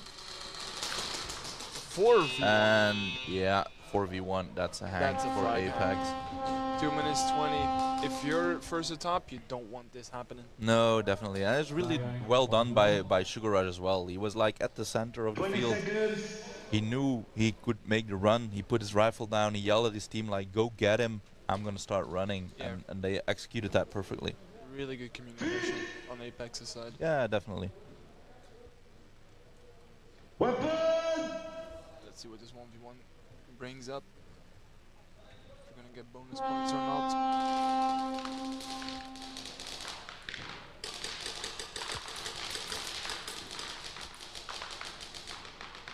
Taking advantage of those blind spots. Oh, and he got him. Apex got shut out. No bonus. That's a good defense. That's good for morale as well. It's only bonus points, right? But it's good for morale because if you lose those bonus points as well, like it keeps adding up, right? Yeah, for sure. You start getting your own head. That's not good. If you're first to top now, you need to get points on the board. Because Yeah. if Apex gets one more hang, and It's a one mercy. or three one or three drives to get mercy. You don't want that. happening. No. That's not what you want. 20 seconds. Let's see. Apex are dominating this match. Yeah, they are. It seems like first top is really struggling with moving up on the field. Like they survive their breakout often and they get to their bunkers, but then it looks like they're a little bit stuck. Yeah, they can't get dominance over the bunkers they're playing. They're just getting tucked in and, well... Oh, they shoot one out on break. That's really good. But they lose two themselves and their flag carrier. That's not good. Flag is dropped at the polar star. Dorito. One for first and top, moving from the cross over to the Corner. Snake corner. Yeah. But Apex, like almost the entire team of Apex is at the 50 almost again, man. And like they're still at the back. Like if you put up a high defense like that, you make the field so small, you make it so difficult. Two good shot out for Apex. Yeah, that's good. That's good. Snake player left. But did they see that where the flag is though? And he got shot out as well. No. Yeah, no time for them. Nah, they didn't know where the flag was. No score. It's good if you can shoot people out, but if you don't have that flag awareness or like you don't know where the flag is, yeah, it's gonna be hard in NSL. Like you need to know where that flag is at all times. You need to know your G count, know when you need to start running. Communication is so important. Yeah, this game, like, it's all about communication. Like you rise or fall with your communication. Good morning from the great state of Florida. Good morning to you, good sir. Nice. How's the weather? How's the alligators? Weapon!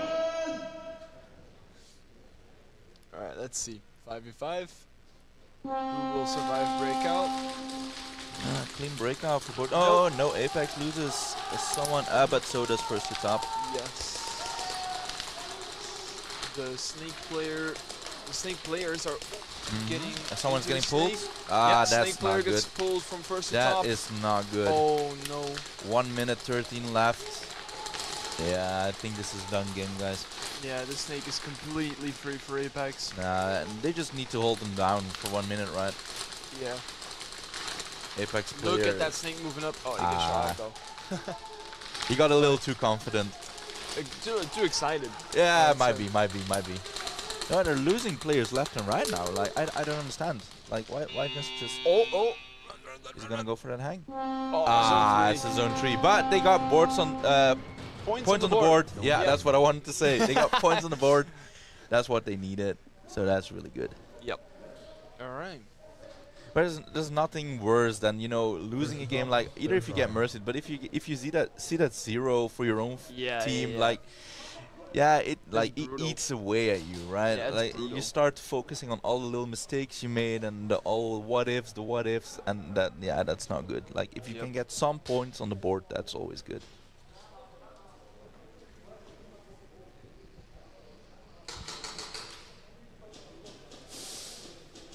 Let's see if they can pull up some more points. First top player 88, second degree penalty, hit during movement.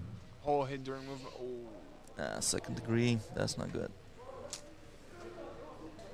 First top player 88, stacked second degree penalty. Oh, and that's a stack. That is not good. But isn't it the last game though? So I think so, yeah. It's their last. Yeah.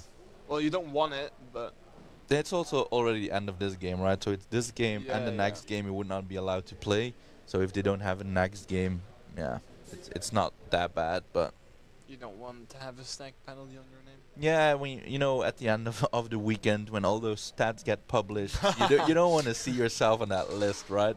Yep. Most penalties made. Yeah. Bam. That's like that's the one thing where you don't want to be at the top of the stats. Yeah. You don't even want to be on that leaderboard. Yeah, exactly. It's like somewhere below, like hiding between the masses.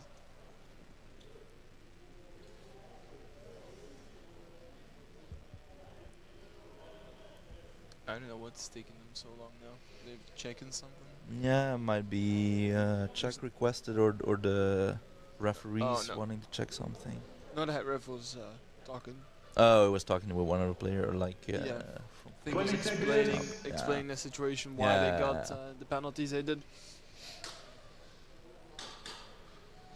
Right, this could very well be the last breakout for both teams. I think so. This it's match. 5v4.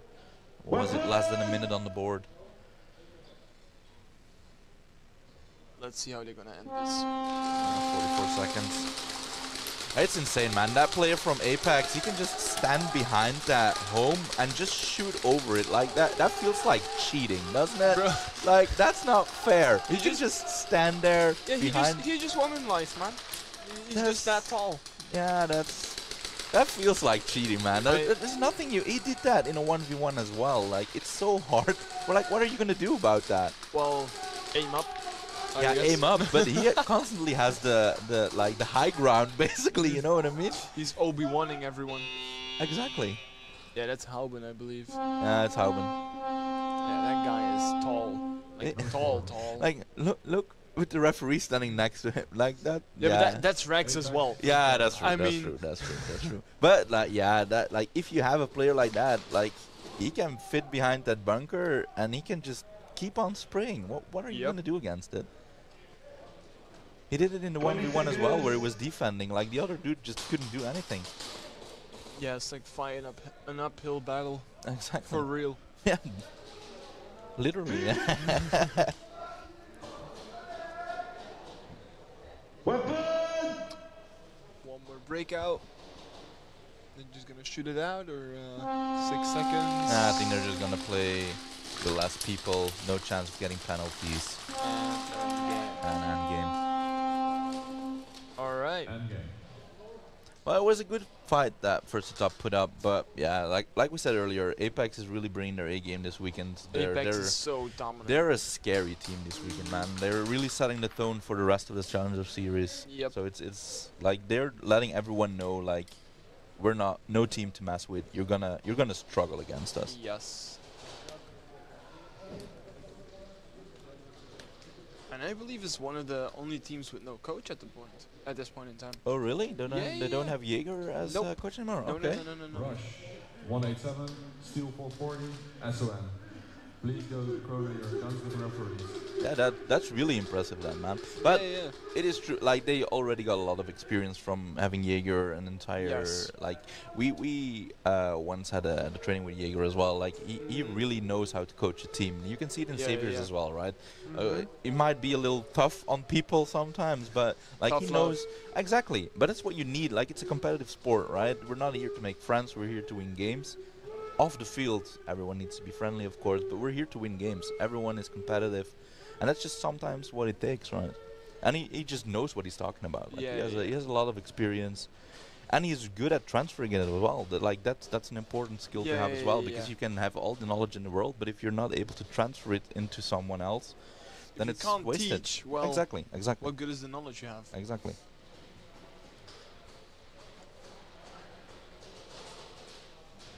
So we're gonna have Rush 187, Steel 440 against SON. I think so, yeah. Alright. Check. I think I have it open. No. Yeah, I can open it, but I think that is what. Yeah, I think that's what they announced. There's some exciting matches as well. Yeah, definitely. Very equal. We currently have 104 people watching the stream, so that's always nice. Damn. Y'all gonna listen to us? Yeah. Shit. Don't curse. We can't? I don't think so. Oh. Can we? Sorry, Fives. Fives, don't punish us. Sorry, Fives. We're really trying.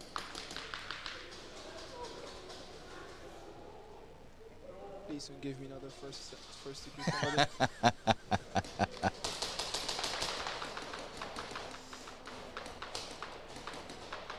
Yeah, it's Rush against 187 and Steel 440 against S1. That's gonna be a good game to watch as well.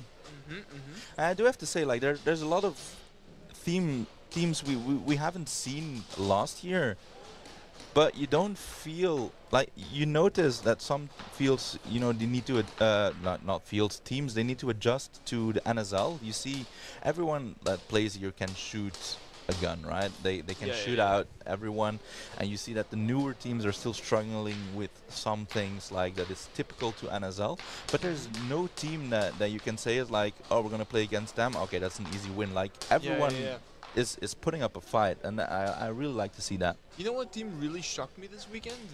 Cry Lovers. Yeah, definitely. I haven't seen anything from them. They show up with dominance. Yeah, definitely. They are playing like hard game. But I was talking to someone yesterday, and he said like they're not new to the scene, but they've been playing a while. They used to play the old Speed QB, but it's like first time since it's NSL that they're here, if I'm not wrong. But they do have some experience, and you can really see that. Like you can instantly see they're no new team, right? They have that synergy. They can play together. And yeah, they're playing dominant, because often what you see with the newer teams, like they play back a little bit more, but not them. Like they're like, we're here, you're gonna have a hard time against us, we're gonna play full offense, doesn't matter if we have that flag, we're just gonna play full offense. Yeah, I'm really happily surprised. Yeah.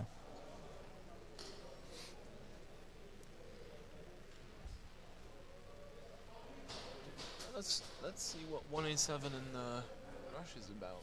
I think 187 is starting with penalties still from their game against us, right? I think at the end they got a first degree that they're still sitting out, if I'm not wrong. I believe 1 round. Yeah. I believe.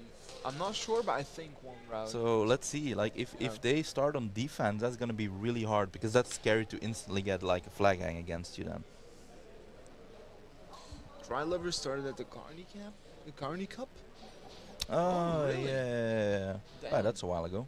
Yeah. Isn't that where Cringe went through a wall? I believe it was, yeah. Man. Grange is just reinventing the structure. It's like, nah, I don't like this wall. Bang. Yeah. He went full Kool-Aid commercial, going through the wall. It was like The Shining. Here's Grange. Yeah. Well, on the bright side, if he does it here, like he's in the shop, like he can pick up some goodies, you know. Bro, I've heard people talking about it. Like when someone does a flag hanging on the shop side, like the whole wall in the shop just bends. Yeah. Like some products sometimes even fall Just off. fall off the shelves. Yeah, I believe it's T-shirts against the wall as well. And when you get off the field, you see Fives coming with like the bill of the damage, you know, everything that fell off the wall. Every time Fives looks at that wall and like hears the buzzer go, he's like holding everything in place, like please no, not again. Stop breaking my stuff, I guys. just hung him up already.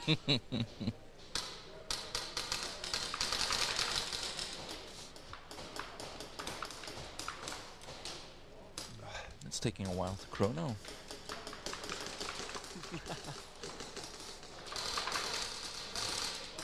There's a lot of people to chrono as well. Yeah, true. Everyone may not be on time, gun issues. Maybe. Yeah. And definitely if like there's a hot gun or a cold gun, you need to get back to your booth to get that key to adjust it, because no one ever brings it with them. No one ever has it on pocket when they go. We noticed FPS that then. when we were refereeing the Pro Series, like, just come prepared, guys. Like, Yeah. don't assume your gun is always going to be like perfectly set up. Sometimes you have to adjust things, and you're wasting so much time. Yeah. It's like, nah, it'll be fine. You go like 1.11. No, come on. Yeah, let's see what Rush can do. Like they've kind of been struggling this weekend, but we've seen good things from them as well. They've had a rough week. They have, definitely. They've had a rough week. That's very true. That is, I couldn't imagine going to a foreign country and get stuff stolen. Yeah, that Insane. sucks. That really sucks. For context, it hasn't been stolen on the tournament, but their car got broken into, right? Yeah, their residence they stayed at, their car got broken in, like Mac laptops and cameras, stuff like that, all got stolen. That's like really, I believe it was really estimated 5,000 yeah, bucks. something like that. Like it's insane, man. Yeah, it's like they're a UK team as well, right? It's already expensive enough to get here, and then that's really demoralizing. And if that happens like right before your tournament, like your mentality is already, you know, down in dumps. The Gravedigger came. But let's see what they can do. 3 people for Rush going to the snake. Damn. They took something from the second to none playbook where they went all 5 into the snake. We were so confused. First snake player gets shot out for Rush. And they really should be able to do something here. It's still 3 people on 1-7 side? 3. And they started with 3, so One night there. it would be really great for Rush if they can get that first try hang. Oh, Rush moving up to the plexi with the flag. He's looking, if he can get a pick. Moving up to the high kappa bunker. That's they really saw good. him, they're putting pressure on him. And that's He's running. 187. Yeah, it's Oh, taking the that's last. a flag Wow, hang. that's an impressive play, man. Damn! Good job by Rush. Definitely. Like, very beautifully played. Exactly. That pistol player from Rush, and he's shooting himself in the face. Himself. Well, let's see if he didn't get hit, if it's actually a flag hang. I think so, but let's see for the confirmation. But that's a beautiful play, man. Like, normally, if you're the flag player, you play a little bit back, you let your team do the killing. Yeah. And he was like, nope. Nah, I'll do it myself. Exactly. I'm not waiting for you guys. I'm going to get them out. I'm going to get that. And there we go. It's a hang. That's a beautiful play, man. Damn. Where does the Spanish team come from? I have no idea where they're from. Yeah, no, me neither. They showed up and spitted game. Like, that's that was what we were talking about. Like, they're very impressive. Yeah. All I can tell you, Ronald, is they're from Spain. But, yeah, that doesn't narrow it down. Not really, no. It's like 5 times the size of Belgium. Yeah, definitely. Oh, the flag was in front of his gun. That's not good. Oh, he got a Wait, did they trade? Yeah, they traded. They traded. That's sad. That was a beautiful shot. From both of them. Definitely. But it's really good for Rush, right? That was I think the last round for 187 with that penalty. They had the first try, they got that first try hang. Yeah. That's a good advantage to have, right? If they now can snatch that flag back, it puts them in a really good position. But first, still 440 against SOM. Yes. Well, already a jam-packed first round for Rush. Yeah, they played that very well. Yeah, there was a lot of very action. intensive, yeah. Yeah, it's just...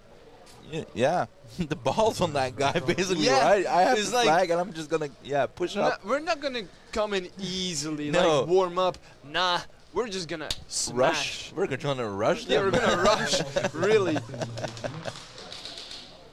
Last round played 49 seconds.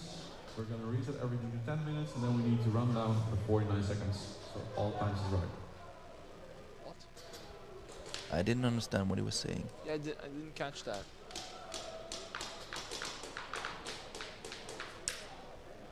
Was that Ollie? I have no clue. Who did the flag hang, but I know that he has... You're not playing this round. Okay, so someone is not playing this round.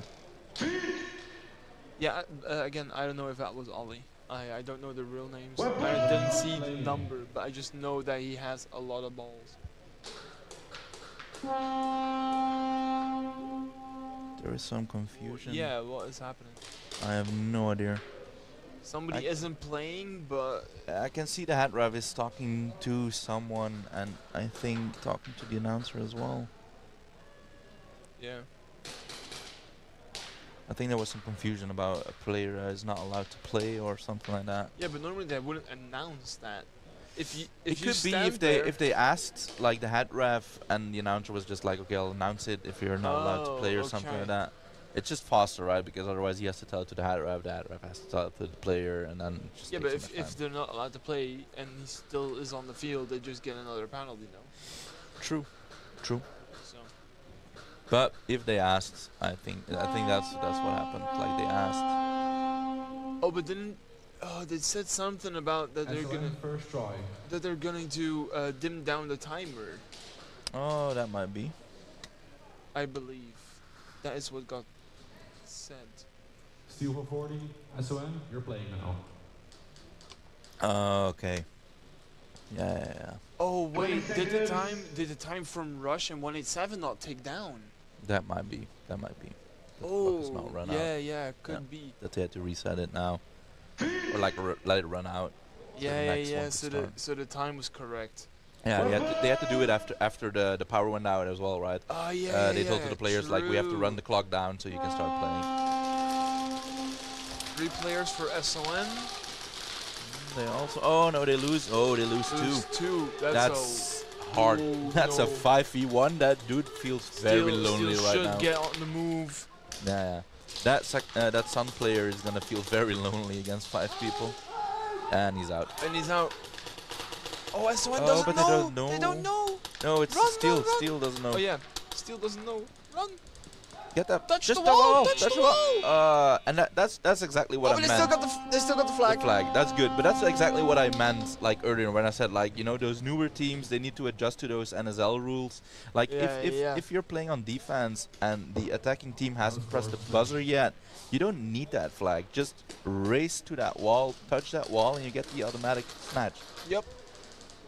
And I saw it yesterday as well. With Speed Reapers had that issue as well, and luckily they were able to get that flag as well. But I think First to Top did it as well yesterday. So that's the thing you notice with the newer teams. They know how to play. They know how to shoot their guns.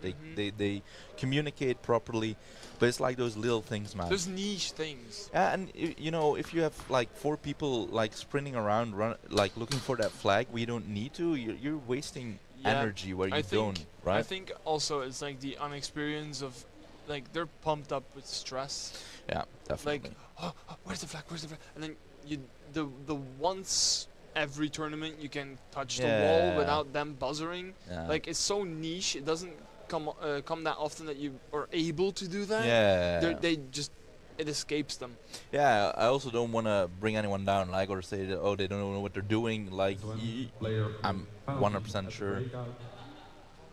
I'm 100% sure they know what they're doing. But when you step on that field, like you say, like you need to adjust to being on that field. You need to adjust to get comfortable on that field.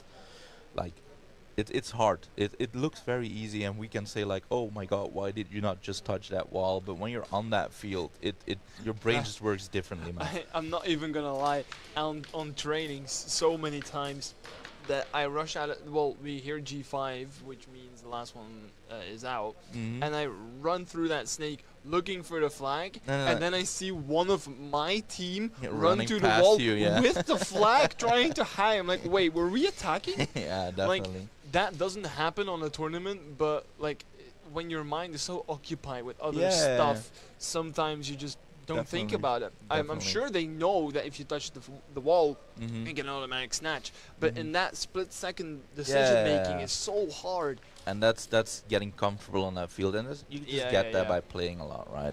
You have those people that can get that instantly, but that's very rare. You just need to be on that field. You need to practice. You need to get comfortable, and then those things will automatically come. But I even remember my first tournament when I on the past layout, the previous layout, I got sent into the snake, and I was so uncomfortable there. I just ran out like straight into a line of Malteke, and I was like, what have I done? And I ran off, and after the game or after the round, Malteke gives me like, what are you doing? Yeah. Why did you run into my line? like little stuff like that happens because out of stress, unfamiliarity, stuff like that. Definitely. So let's see what they're waiting for. The announcer was saying something, but I didn't catch. Yeah, there was a VAR check requested. Player from 187 is that's Doc. Taking a little sleep. Yeah, Doc. Doc, get your lazy ass up, man. Come on now. Can't be sleeping here on the field. Somebody should bring him a pillow. Yeah. Someone should check if he's still alive. Oh no, yeah, he moved his head. He's alive. Okay. He's alive.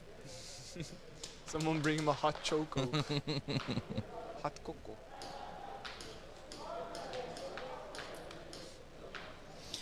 Master, this layout seems fast. Yeah, it's very fast. Like at the start, everyone was complaining about the layout. I wasn't the biggest fan of it either because I'm a tall, big guy, and there's like no bunkers where I can hide easily behind. But after playing this layout, you just get drawn into that middle line, right?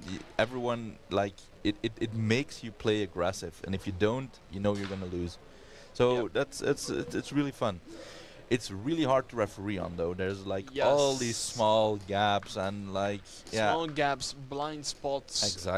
Exactly. Like try to ref in snake is almost impossible when someone's on the snake corner, because if they move through the snake, you can't just stand behind him and look at him like, are they shooting correctly? Because the corner guy is gonna use you as cover. So it's not easy. It really isn't. Yeah, it really isn't. And there's always people complaining about the refs, or like, oh, did you not see that? Like, I invite you to come and ref on this field, like any field, and you'll see it's not as easy as you think. It's, yeah.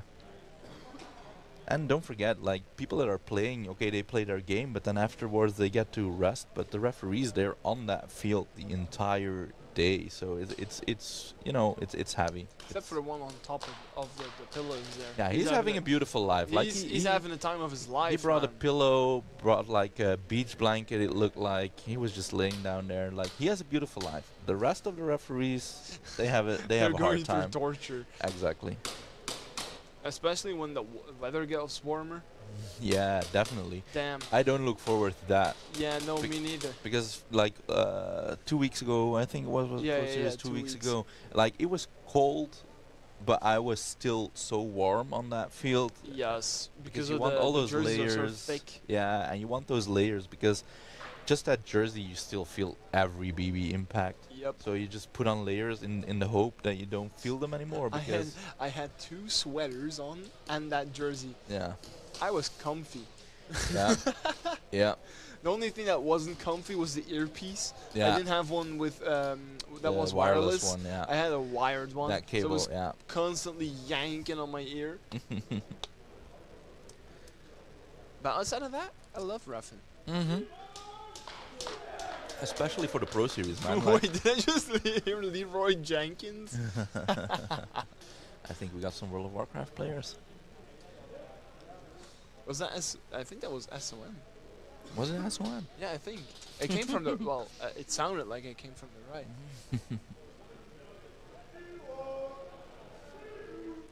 Again, this far is getting a little bit ahead. But was it a VAR check? Because Yeah, I didn't hear the announcement that a VAR check was requested. I think it, what else could they be waiting on? I don't know. As long as the power doesn't go out again, I'm fine. I don't know, don't plug in the second. What's it called again?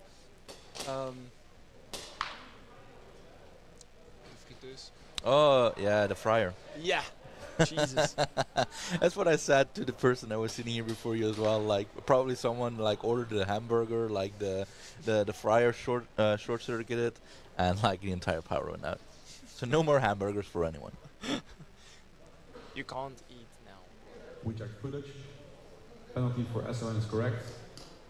Administrative penalty, snatch for steal 440. Oh, damn. That's not good. Okay. Yeah, that's not something you want, like that automatic snatch or like that automatic hang. That's something that can be avoided, right? You don't want that. Yeah. But it's it's a growing it's a process, right? Yep. I bet that player won't do that twice.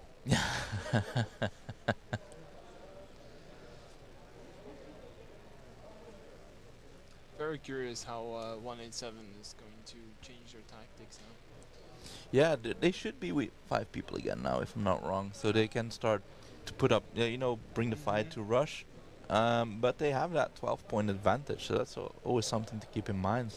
But like, if they can instantly even that, it's gonna be good for their morale, and then it's gonna be hard for Rush. I just hope that Rush doesn't get too comfortable or too cocky and try to like make quote-unquote dumb plays. Yeah, like do things they don't really have to. Yeah. It's always nice, like if you get like those highlight reels where you do like some crazy things, but like eventually you just want to win the game, right? So yeah. you just, it's kind of, putting ego aside and play smart. And they can, like they have shown like things this weekend, like where you can see, okay, like they know what they're doing. And yeah, for sure. But they've also been struggling, so I think it with Rush it depends like which team walks on the field. You know what I mean? Yeah, but it's like their mind is clouded, and like through the clouds you can see a glimpse of what they are capable to do. Yeah, definitely. No more sausage croissants, man. That sounds not appetizing. No. I feel for you if you had that for breakfast. Again, 3 players to the snake side for Rush. Looks like they all survive. Oh no, they lose their snakes player. Yeah, Carl gets shot out. But they still have 2 people on the 50 line, so that's good. Oh, they lose another one on the back line. Did he? Or did he swap to the Oh, it could be that he just moved, but they just lost the guy on the snake corner. Yeah, on the corner. But they still have their 2 pistols like at the midfield, so that's good. That's good. That really stops 187 as well from easily pushing up. You know what I mean? And they still got that backline player to lock everything down. There's 2 of 187 left. One on the Hefe Airsoft bunker and one on the Monk Customs, the lower bunker. And I think the Jeffy Airsoft one has the flag. If the pistol players spot that and they can shoot him out, they know where the flag is and they can get an easy snatch. So that would be really good. Oh, but they lose the one pistol player. On the pillars gets shot out.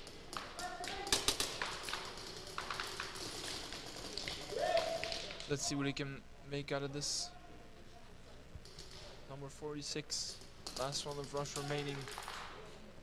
91. Oh, the Realstrike sausage things up front. So you mean worstenbroodje? No, that we can get behind. That we can get behind. But let's focus on this game for now. Oh, and he gets shut out. Oh, Oh yeah, no, he even gets a penalty. That's not good. Oh! And they got a zone. I hope he's okay because that looked painful. Yes. His elbow did a weird thing. Yeah, but it feels like he went chest first into the like the corner of that snake bunker. So, but he's laughing it off, it seems, and just walking normal. But that must guy's have a tank. hurt, man. Yeah, that must have hurt. Is that zone 1? I believe it's zone, maybe zone 2, maybe. But let's see what they call it. Let's see what the penalty will be, because for me it looked like he was instantly getting up. But let's see what the referees say.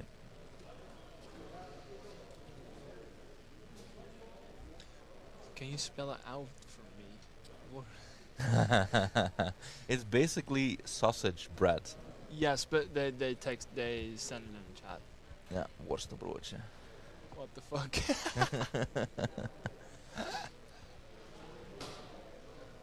Yeah, it literally says sausage bread. Yeah, literal translation is sausage bread. Yep. Is that Connor getting mags? It could believe be. so, yeah. For 187? Yeah. It's Connor from Akai, yeah. Yeah, Hakai is, except for Doms, is coaching 187. Yeah. Because they have Musha on there, they have TD on there, now Connor, I believe. But they Rob often is here as well. They often practice together, if I'm not wrong. Yeah. They often train together. So it's always nice, you know, if you are a pro team and you take like a Challenger Series team under your wing, you can definitely help them out. Like. But the bread is like a croissant. Yes, it is. But we in the Netherlands and Belgium call it bread. Yeah. We know it's like a croissant, but still we call it a sausage bread. It's basically the same dough, but it doesn't have the same name, right? But Yes. you're a baker. You know Yes. you know all the details about that. Yeah, I do. I do actually. We're not gonna get into this now because the game's gonna start. 3v5. Yeah, 3 players for SON. That's gonna be hard, and that's the first try for Steel 440. Let's see if they can capitalize on that. They should. Oh, he flew into that bunker as well. Man, the infrastructure is good. Leave it there. Oh, one walks off for SON. That's good. One in the snake There's for one SON? on Plexi no, here. for Steel 440. One going into the snake for SON, and he shoots out he the got Steel him. 440. Oh, but he it's gets straight. shot out as well. They should start Who is moving the up. flag? They Oh, have the one to. on Plexi now? No. Yeah. That's the flag gang. No. Oh, okay. That was not the dude on Plexi, but I think he just ran past him. But it looked like he was looking for that flag, so I was thinking like, do they know they're attacking? But Yeah, they do. because he was literally looking for that flag, right? Yeah. The first one, I believe he did, yeah. Can you guys repeat the penalties? I couldn't hear them. For which team? Because there is a penalty for SON now. They got a first. No, they got. Wasn't it an admin penalty? That was an administrative penalty, yeah.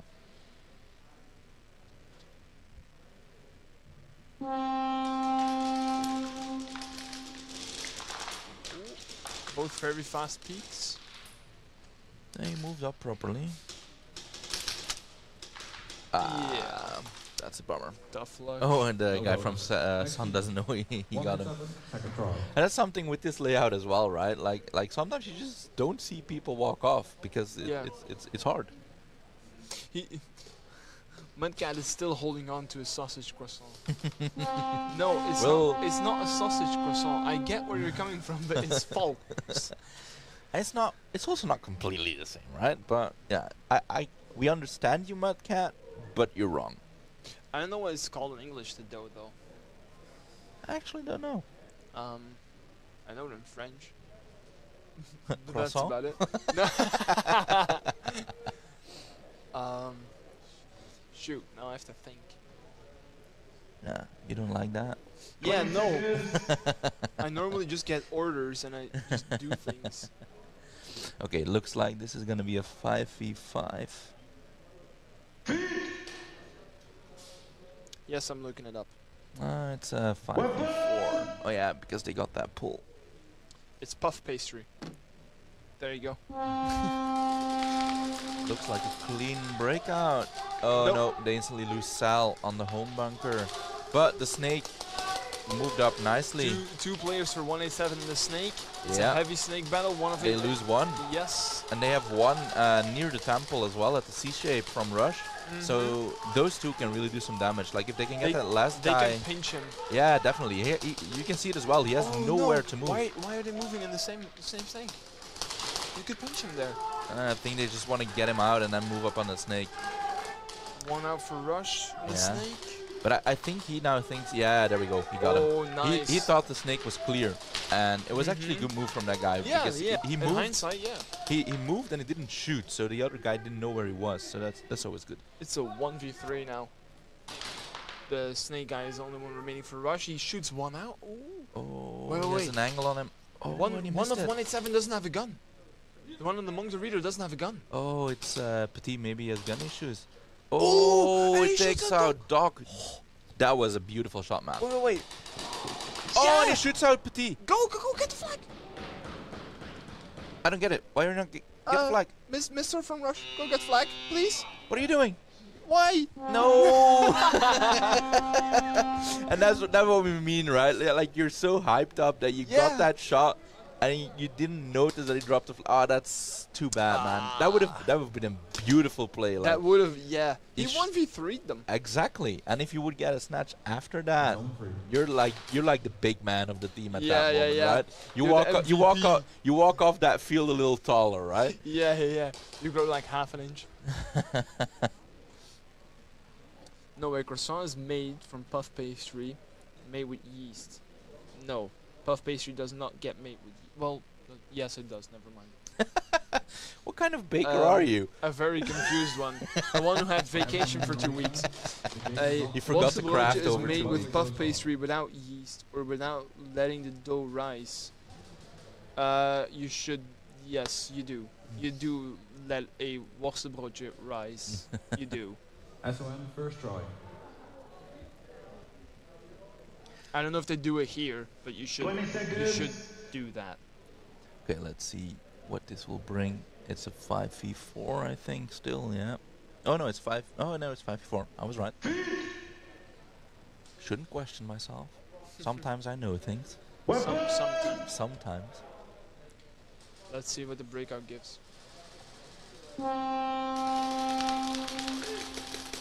Looks like Ooh, clean onto the breakout from U-shape Sun. already. Yeah, that was a good breakout. Oh, but they lose their corner. But they still have someone in the snake. They have one in the snake. Oh, Oh, the they snake gets trade shot out. out. Oh, and the U-shape one gets two. He gets the snake and the one approaching the U-shape. That is a beautiful play. And I don't think the rest of Steel knows that he's there. Yeah, they don't, because he's taking them all out. Oh, he trades the last one. It's done. There's no one on. One Is left there? from Sun. No, there isn't. No. Ah, that's too bad. That is really too bad. That would have been beautiful. Good job by Steel 440 though. Like By if- that last trade. If the guy in the U-shape had that flag, got all those kills, and I was able to make a hang, that would have been beautiful. But it's really good, and that's a good thing with the pistol as well, because if you start shooting, you're loud, right? Everyone always knows where you are. But like he got 2 people out, and they really didn't know where he was. So it's a good thing that he just kill shots, not keep on shooting, just only the BBs that are necessary to get them out. Yeah, he didn't overstay as well. Exactly. Croissant is butter and pastry layered on top. Steel 440. Kinda correct. Death mental. Rush Pistol Boys putting the work in. Yeah, for definitely. sure, man. Definitely. Why do you know so much about croissants? He's a baker, guys. Yeah, it's I am literally a his baker, profession. but I don't know if OB Droopy is a baker. Or NBK 80s. I have no clue what their profession is. Steak pastry clears all of this? What? What is steak pastry? Do you mean a Wellington? Can you please repeat penalties? Which team you want us to repeat the penalties from? I think in general. But I don't think there were penalties in the last game. No, last game, no.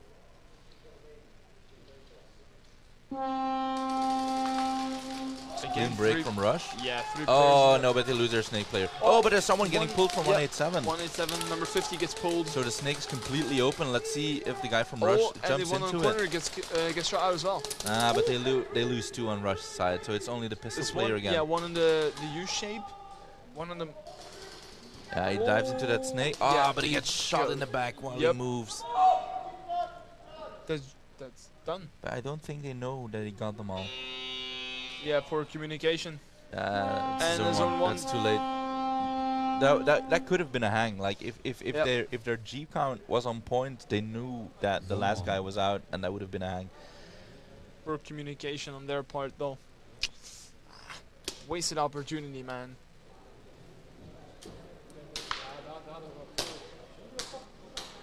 But we did get a pull, so we'll focus on repeating the penalties. I think it's gonna be a second degree, like hidden slide or something like that. Who puts cheese in the Wellington? Get Gordon Ramsay in here. Yeah, no, but I don't know what a steak pasty is. Someone said it earlier, it's steak and cheese or something. Is it? Chunky steak and cheese pie. GG. What? Cheese pie. Ugh. Yeah, you wouldn't catch me eating that. Like, some people like carrot pie. Yeah, some people are weird. It's like, who? Please, study them. Where do they get these people? I think they're checking the penalty on the number 50 guy from Snake 187. I think got pulled. They're gonna check if it's like where he got hit specifically Yeah. to see if is it the first degree, is it the second? Yeah, because the rules got. Player 50. Second degree penalty. Early start.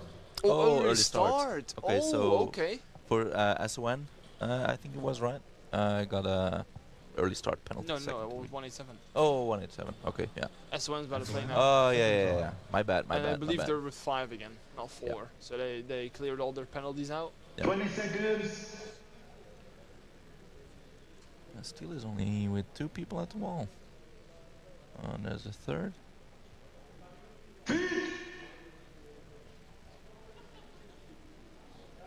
Weapon! It's a 3v5 now. No, No, 3v4. Yeah, Wait, yeah. didn't they? They both have penalties.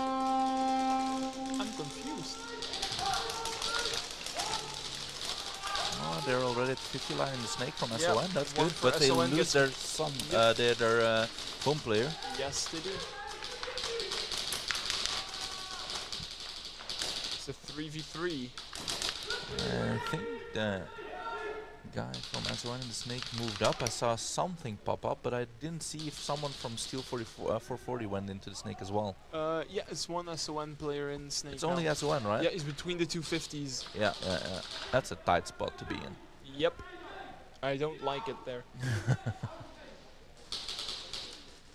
So one SON player on the high kappa hub bunker, one between the 50s. Where's the third?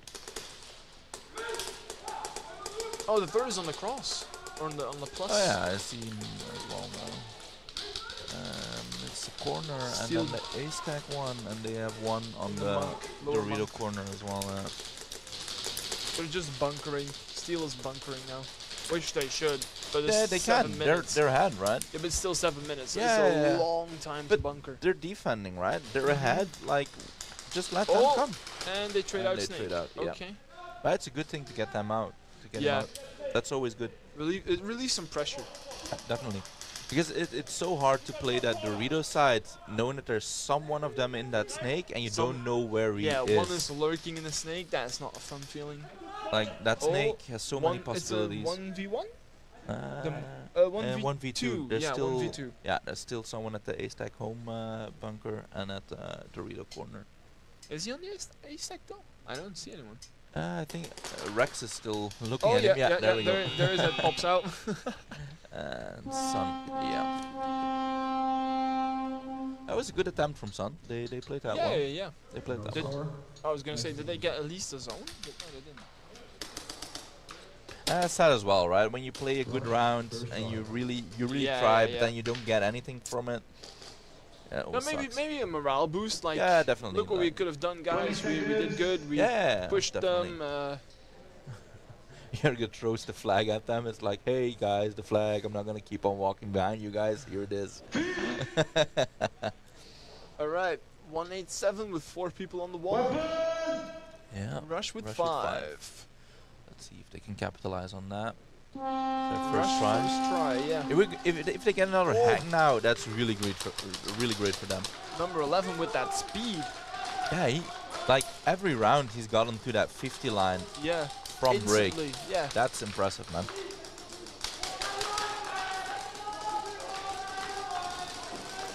They have 187 at the Polar Star. I don't know if they know that the guy is here in the C shape on the 50 line. I hope they, for him, I hope they don't. Oh, they should know now because he's shooting. Yes. So. I think the Polar Star notices. Oh, the Polar Star gets shut out. There's only one pressuring the U-shape now, and there's 4 guys left for rush. Yep. They're spreading around the field. That's really good. He's making it to the other U-shape, so you have a straight line on the wall once the monk gets shut out. The downside, though, is like the guy that has the flag, he's laying on the floor. Yeah, he needs to get up. That's a difficult and the position to 187 start guy running is trying for. to get himself out. Dead? Yeah. Oh, you gotta run now. Yeah, that's what we mean. Zone 2. That's what we mean. Like, if you are the guy with the flag and you're at that G4, you need to be ready to run. You don't need to be shooting. You need to, especially if you're still with 4 people, right? Let your team do the work. Yep. Get ready to like haul your ass to that wall. Yeah, a little bit more on the communication side there, or maybe like I don't know, maybe some trust in your team, or maybe he didn't hear that was the last guy. Could also be possible. I mean, you don't know what happens on the field. That's the downside as well when you're a pistol player, right? When you're shooting, because your gun is so often so loud, like you're deaf. Yeah, you just hear your gun going off. Yeah, you're deaf.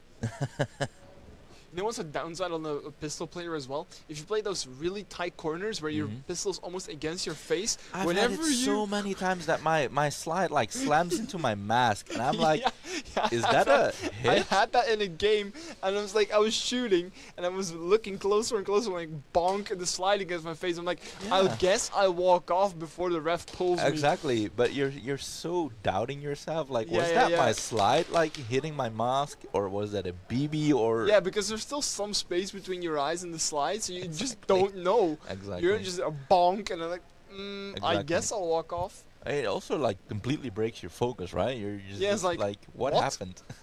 Rush player 96, second degree penalty. Ooh, second degree penalty for Rush. Wait, what was it? Team kill during movement? He shot his own. Yeah, you're no longer allowed to shoot your own teammates out, but to suicide. You know what I mean? So you can press that buzzer earlier. You need to wait like 15 seconds. Isn't that 15 seconds? I think something like that. Be alive? Yeah. So yeah, I don't know why that call was made, but it sucks. It's a penalty. So 3 people from Steel 440 against 5 people from SON. Ooh, we got a full SON team. And it's their last try, so they should really try to get some points on the board here. Yeah, They won't get a better opportunity than this. No, they probably won't. They lose 1 guy on SON. Steel is already I think it's only one guy down. I think it's only 1 guy left from Steel, no? Oh no, there's one in the A stack as well. Yeah. There's one in the A stack. Oh, the Monk Dorito corner got shut out? The Dorito corner got shut out, I think, yeah. So Sun is trying to move up. Yeah, one's moving through the snake. We have one on the snake corner, one on the high Monk Dorito. That Steel 440 guy on the snake corner, he's like really laying down some fire when he pops up. But he needs to stay up. Like if you don't see any one of them, there's no reason to go down. Like keep that dominance, keep on slinging BBs, and make it impossible for them to pop up and move up. I don't know if you guys at home see this, but look at S1. They're not popping their heads up. They're not asserting dominance. Yeah. Like you guys have the flag. You need to be attacking here. You need to be asserting dominance. And they lose their their corner. So the guy from Steel 440 on the moving into the snake, waiting for the snake player. He's about to catch a glimpse of him here. He doesn't know it. He's gonna get a nasty surprise. Yeah, he gets shot out on the ass. Oh, was that not? Wait. I think that was a trade, but we'll see. The referees are watching it closely, so he could have dismissed. That's a flag hang. That's a beautiful play by Sun. Yep. SON, that was a beautiful play from Snake there. Wait, did that Steel 440 guy just miss him? I did see him shooting, and I did see him shooting the bunker. The pistol player from SOM was behind at first, but then he moved forward, so I think he shot him, but he could have just missed. Yeah, missed him or anticipated him being there, pre-firing, making noise, then he popped up and exactly. killed him, If you start shooting, you need to be sure that you have him, because you give away your position. Like the S1 player didn't know he was there, but as soon as you start shooting, as soon as you start shooting, your position is known. They will know where you are and they will find you. Yeah, definitely. Let's see if they can get the bonus points and make this even. It's not going to be even. They're going to be still 1 point behind. If they get bonus points, it's 2 points, right? Isn't it bonus points 1 point? No, it's 2. It's 2. Oh my god. Yeah, I don't know anything about NSL. NSL. It's bonus points. So they tie this one up. That's beautiful. Nice. Otherwise, it would have been bonus points, not bonus points. True. That's almost logical. Good on Sun.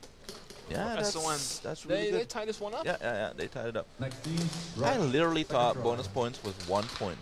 Why would it be called bonus points? I don't know.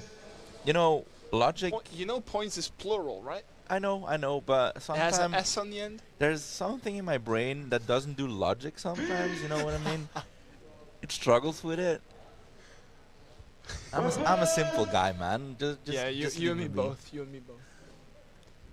A 5v4. Rush starting with 4 players, still being as aggressive as ever. The 187 Snake guy is aggressive as well. Guy from Rush, that's not good. That gives the 187 Snake player freedom. Yeah, and he shoots out the U-shape. Oh, but they lose too. It's a 1v3, 1v4. 1v4, but they like, he needs to suicide. Like, it's one. You're in your second try. They're pretty far back. Just suicide so you can buzzer and go for the next one. Yeah, but maybe he's waiting for 30 seconds to run out. Those have been fast, if I'm not wrong. It feels like it's been longer than 30 seconds, because like now he's giving them so much time to move up. I hear him call out a kill count, then he said G2, but it's oh, not G2. So they don't know. No, it needs to get shot out. Yeah, there you go. And that's a zone maybe 2? No, but they don't have the flag. Oh, wait. Rush has the flag. Oh yeah, Rush has the. That's why I was saying he has to See, suicide. my brain doesn't do logic either, man. No, like that's why I was saying he has to suicide, because he's giving them so much time to move up as a team, and there's so many players of them, so they can cover so much field looking for that flag after he gets shot out. For sure. Steel 440, first try. All right, let's see if Steel 440 can get their lead back. They don't have a lot of time on. Do they have a lot of time on the clock? I think this one has more than the previous game. I think the previous game was like 4 minutes left. I think this one has like 6 or something. But I could be wrong. The last time I called out that they could play it out was 7 minutes. That's been a while. Let's see what's. No, 450. It's 450. Okay, clean breakout from both.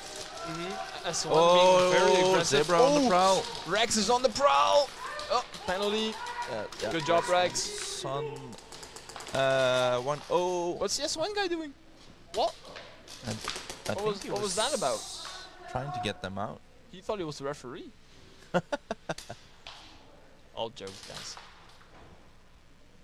He was just going after Rex. Rex didn't take his hit, so he was gonna take Rex out. One in the U-shape, one in the snake. Oh, but they don't know where he is. 440 guys moving up to the plexi. They're looking at the wrong side. And they trade. Oh, it's trade. Let's see if they can. Is the snake guy still alive? Yeah, he is, but yeah, he didn't know it was the last guy. Ah, that's too bad. That was a possible snatch. Feels but bad, man. Yeah, and the flag was at the snake as well, so that's too bad that he didn't know that that was the last guy getting shot out and started looking for that flag. Oh well, that's their second try. Still have a second try in like 4 minutes-ish to play with. Something like that. They should be able to bring this one home. It would be really great now for Rush if they in that last try get that hang, make the point gap bigger. Yeah, because yeah. like there what was it, like 3 or 4 minutes left. Like then 187 has to do an instant hang on their try, instantly snatch it back, and then hang again to, you know, pass them. Player 96, second degree, hit during slide. Okay, S1 player The fact gets a that second Rex degree. caught that. Damn. Yeah. Good job, Rex. Rex has some eagle eyes. They should Yeah. no zebras anymore. Eagles, man. Damn. 20 seconds. Okay, let's see what Rush can do. Rush is fast. They're fast players, so they can surely put some extra points on the board. Yeah, they need to, because otherwise they're gonna be in a tough spot. Because now they have that advantage, right? They are ahead in points. They have that flag, but if they don't hang this, or at least get like a zone 2, zone 3. yeah. But Just if something. exactly, because if they don't hang this or don't get points here, like 187 is gonna basically have that flag for the remainder of the game, and they will always have to be scared for that hang, right? Looking at the playstyle of Rush, I think they're just gonna play this one out. It's 3 minutes 10. One is on the plexi. Now is dangerous, Jordan, man. That's player dangerous. 11. Oh, and he takes the one on the Polar Star. That plexi is a strong position to have, man. The snake is clear as well. If the snake player from Rush wants to move up, he can move up. Oh, and and he the one shoots on the him plus. It's one on the high mung Dorito. If that snake player can move who up, has the flag? I think the player here at plexi. No, he doesn't. No, he doesn't. Is it the snake guy? Pardon me? Oh, the snake player is going to get the flag now. Yeah, that's good communication. Yep. Yeah, he got has the flag. it. He has it. Oh, Oh, and he just dives. No. He's looking at his team like, why did you shoot him out? I just got the flag. Yeah. That's miscommunication. That's too bad. And this is now a really dangerous position to be in if you rush. Like there's what was it like 240-ish? 240 minutes left. 440, second And flag. so that basically means that 187 is going to have the flag for the rest of the game. 20 seconds. That's dangerous, man. If they get one hang. One hang is enough. One hang is enough. They need to bring that defense right now. Not give away an inch, just defense. Tim running to his position. Ooh, S1 And he very slams aggressive into that bunker Man, again. I think he doesn't like Antrax. He has those knee pads that we used to run as well. Oh, the 187s. And you just slide Yeah, so yeah, hard, yeah, man. yeah. Like those bunkers get to you really quickly when you use those knee pads and you slide on your knees. Yeah, you're just zooming. Yeah, definitely. Once we're being yappers, the game moves on. I think it's a 2v1, right? SON has their looks corner. like it, Oh, yeah. no. There's two people from Steel 440 in the snake. And they get the corner out. Yeah, that's corner out. He has to run from too far. Zone 1? I think even barely a zone 1. Yeah, maybe zone 1. Maybe no score. I don't think he But zone 1 is crossed. enough. I mean, yeah, true. for now. I don't think he crossed it though completely. It's an iffy call. Zone 1. Oh, he zone got it. 1. Okay, that's fine. Okay, so they're back on the lead. You just keep that flag now. You still have 2 tries? Yep. Oh no, one try. One. So just keep that flag. Run the game down. I missed what the time was on the clocks though. Yeah. I missed it. I don't think it's gonna be that long. I think it's gonna be 2 minutes. Yeah, 2 minutes 1.5, I think as something well. like that. Yeah. 20 seconds. Just keep that flag, full defense. Because And even if they get a snatch, they still need to put a zone 1 in. Exactly. Just try to run that clock down. There's doesn't matter if you win with 1 point, if you win with a mercy. A win is a win. So win is a win. Yep, for sure. Alright, 5 players on each team? Yes. Alright. Let's see what Rush can do. Oh, Rush going aggressive on that snake side once again. It looks like that's just a play style, right? They're going full force every game. Doesn't matter. Oh, and they get it's the a battle in the 187 snake. snake. That's good. They And still have the 187 one tries in to the. fills up. He fills up. Polar Star goes to the snake. They have Rush has one in the C shape, so if he moves back too far, he's gonna get shut out, and he's going to the gap as well. Oh, and they traded out they in the trade snake. out. But the U-shape is still alive. Yes, he is, and there's still 2 people of Rush in the back. 3 players. 3 players. Yeah. So this is a really good opportunity for Rush. Yeah, but they need to get the flag. No, they don't. They don't. They just run that time down. Keep them where they are and run that time down. Don't kill the last one. If you can get that snatch, do it. 61 got killed by his own teammate. Oh, and I think... Nah, I think he was trying to get to that wall to get the snatch. Yeah. He didn't make it. But that's a good defense. That's definitely a good defense. They wore the clock down really well. If they can do that again now, the game is going to be ended before 187 can get something. Yeah, it was a little bit more than a minute, I believe. But that 1 minute can be gone like in, in for seconds, sure. basically. Like if you have a bad breakout or some unlucky stuff happens, ooh, man. Like if basically if their flag carrier gets shot out on break, they have a problem. Yeah, they do. Right. So that's what what Rush needs to try is just get that flag carrier out as fast as possible. SOM being really aggressive here on the U shape, Lexi side. Is he playing with a red dot on his pistol? I believe he is. Yeah, I haven't seen that yet. That's cool. The snake moving up for SON. There should still be a Steel 440 player in there. Oh yeah, he's on the 50. They're gonna trade. Oh, no. Yeah, they traded. They traded. Nah, I think he got shot out by someone else. But Steel 440 filling up the snake. So one guy in the C shape is really in a good position. He's catching people. Yeah, because but he got himself. That's not good. Oh, and that's the flag runner. Flag runner for Steel 440. And he gets shot out. Yeah, but I think he moved into the zone 1 first and then moved back. So I don't know, is it the last position? But did he because he went to the bunker, but did he completely cross the field? Wait, but they haven't buzzed didn't yet. buzzer? Oh, they buzzed now. And that's a flag hang. Wow. That was longer than 30 seconds. No, did they just not buzzer? I don't know. Okay. I think they should be. They should have been. It feels like that was way longer than 30 seconds, so they should have been able to buzzer. Yeah, but maybe we're yapping so much, time flies. Yeah, that could be. Alright, let's see if they can get bonus points on this. And there was like 2 minutes 30 on the clock still? Yeah. 2 minutes 10. Something like that. I think, yeah. So Sun still can tie this one up, but they have to bring it. They have to get rid of these bonus points now. Yeah, they need to make sure they don't get the bonus points, and then they need to bring their A game. Because if they can now get that first try hang and they get the bonus points, they get that win. But but they trade out. They trade out. That's really well done because he didn't know where he was. He got the jump on him. Shot, yeah. Yeah, that's a really good reaction time from the SON player. Well, looking at how SON played the last few rounds, they're playing really aggressive on the U-shape here on the Plexi. Maybe if they give him the flag and work on their communication that he can run, man, he's there like in 2 seconds when the last one gets shot out.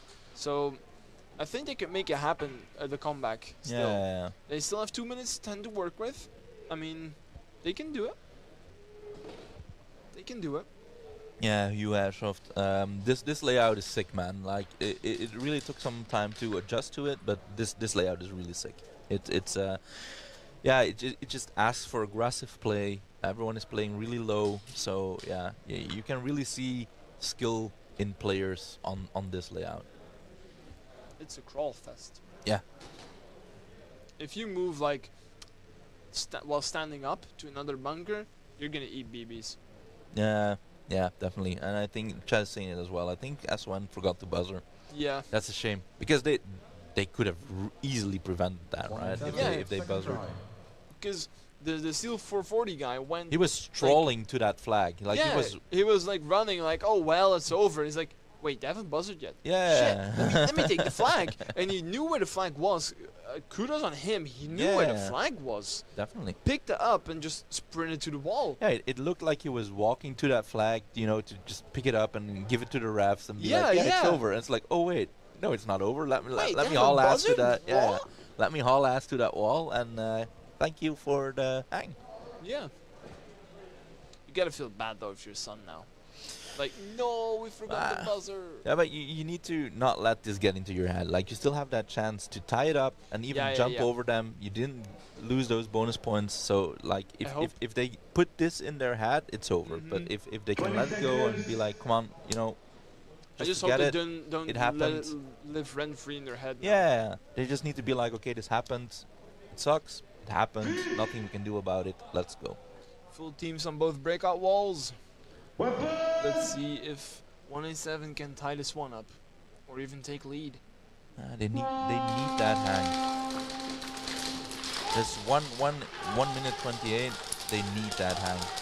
They lose their snake player. And you do notice, like, Rush isn't playing as aggressive as they used to. They have no players at the 50 line. They realized, hey, we just need to defend this. So play in the back, let them come to us. Yeah. They're gonna play this one out. Wear that clock down, let them come to us, let them make Rush mistakes. loses a guy on the high kappa hub bunker. Yeah. 187 has one at the snake and one at the monk Dorito, it seems. And on the high monk Dorito as well. Yeah. It's, I believe, a 3v2. 3v3. 3v3. 45 seconds left. Yeah. Now it's going to be very, very important to not get penalties. Like, as soon as you cross that 30 seconds, don't get penalties. Yes. Because it would suck so hard if you, in those last 30 seconds, get like a penalty and they get that Game automatic play, exactly. Yeah. They get that automatic hang. You don't want the that. 187 snake player being He's very moving up confident here. Yeah, but he's moving up and they are not looking at his side. No one's looking at him. Exactly. They're all focused on this Dorito side and look at him crawling. Look at him he going. can just crawl for free. Wait, player 21 caught a glimpse of him, I think. Yeah, I think he's shot. Oh, maybe not. Oh no, they don't. They he don't. gets shot out. They don't know he's there. Oh, but it's 1 second. 1 second. That's well done by Rush, man. Good play by Rush. Yeah, really well done. They really locked that down there. They drained that timer to 0. And that's impressive, right? Because they've been playing that aggressive all the time. But here you can definitely see they have that game sense as well. It's like, okay, we know we play aggressive, but it's not what we need here. We just need to lock it down, and they're able to do that. Yeah, so for sure. You in that you see that they know what they're doing. They showed us that they can rush, and they showed us that they can also defend. Yeah, but it's just like we're you know, where you show we're not a one-trick pony. We don't just play aggressive and get everything out of that. We can play this as well. We lock it down. Yeah, exactly. Yeah, there was almost no cracks shown until they allowed the cracks to come up. Because when the 21 player moved from the plus to the entry of the snake, he got shot out, and then this corner guy as well suicided. They knew it's time to go. It's good. Didi, yeah, it's still group stage right now. We have this heat, then we have a lunch break, if I'm not wrong. One more heat, and then knockout phase start. Yes. One Steel 440 player gets shot out as a snake player. Oh, one on the ace tag as for SON. And the they lose 2 people. I think it's only the the one on the Dorito corner is still left, and they have one on the cross. Making a move, probably towards the flag. He doesn't have the flag yet. The snake player trades out. It's a 2v1. They don't have the. And he loses. Oh, it was a 2v2. That's not good. Oh, he's asking for it. It was a 3v3 actually still. Oh. Was he even shot? I think that's an early. I think that's an early buzzer on SON because he was walking away, and I think his team buzzed because of that. But then again, he rose his gun and wanted to start shooting again. Is that going to be an early buzzer? I hope it's not for them. That would be a sour taste. Because then they instantly lose that flag, right? Early buzzer. Oh no! There goes the compact potential. No, that's not what you want to do. They fumbled the bag. And I can understand. You're playing back to back. I can understand the team from SON that they buzzed because he was walking. He wanted to suicide. That was clear. And he lowered his gun, thinking, okay, I would instantly get shot, but he didn't. And that's instantly because he lowered his gun. His team pressed the buzzer, and then yeah, you know, he rose his gun again and wanted to start shooting, and it was like, It's oh such no. a shame. Yeah. Such a shame. It's gonna be really hard now to they come had back. like 1.5 minutes left. Maybe? I think so, and now they need a snatch and a hang And a instantly. hang. So that's gonna, and Oof. that they are not allowed to let Steel 440 get any points. As well, yeah. That's gonna be a hard one. I think Steel 440 needs to pull a rush now. Just wait the timer out, lock it down. Don't take any unnecessary risks. Damn, English is hard sometimes. Yeah, they need to summon their like inner British spirit. I think Yes, they're not British, of course, but if you see the British teams play, they are so aggressive compared to other teams. To walk off instantly. Yeah, that's not good. Oh, one of the guys got shot by his own teammates on break in the back of the head. That sucks. As to when U-shaped player moving up slowly but surely. He's Yeah, checking but his angles. their backline is playing too far back. Like, you need that snatch. Move up. They don't really have a backline anymore. Yeah, There's they one have on the one at the Rebel and one at the Snake corner. Yeah, and that's it. It's a 3v2? 3v2. They lose their Snake corner. I think someone in the Snake from Steel Oh, 440. that also could have been the monk. Yeah, Oh, there's the someone in gets shut out. there's someone in the Snake on their side, and they don't know about it. One on. He's gonna start picking them off. Yeah, that's one. The U-shaped player. No, look your other way. To the right. You're right. He's behind you. Oh, he shoots his own player out. Yeah. No. He had the flag. He had the flag. Catch it. Oh, he got it. It's a snatch. He got it. I think he had it in time. Yeah, he did. He did. But are they able to make a hang? The Steel 440 guy shot out his own Snake player. But they still got his own 2 though. Oh, his own one snatch. Now they need a first try hang. If they don't get a first try hang, they lose. Oh, that has to suck if you are the guy that shoots out your own team play. And because he does that, he also gives his position away. So the other guy from SON knows where he is, instantly shoots him, and he had the flag. I think that's the unexperience showing right there. And that's communication as well, right? Because I think they also didn't know they had that guy in the Snake. Yeah, no. And that's a struggle if you're a Snake player. Like, you don't want to start shouting to let everyone know that you're there. Yep. But you also want your team to know that you're there. So that's really that's the hard thing about playing Snake. Let's see what the time is. If Sun can make this happen, that would be impressive. insane. That would be impressive. That would be insane. But I think they have like a half a minute left, maybe. I think perhaps. it's not going to be too much. No. Yeah, Didi, let's go SON.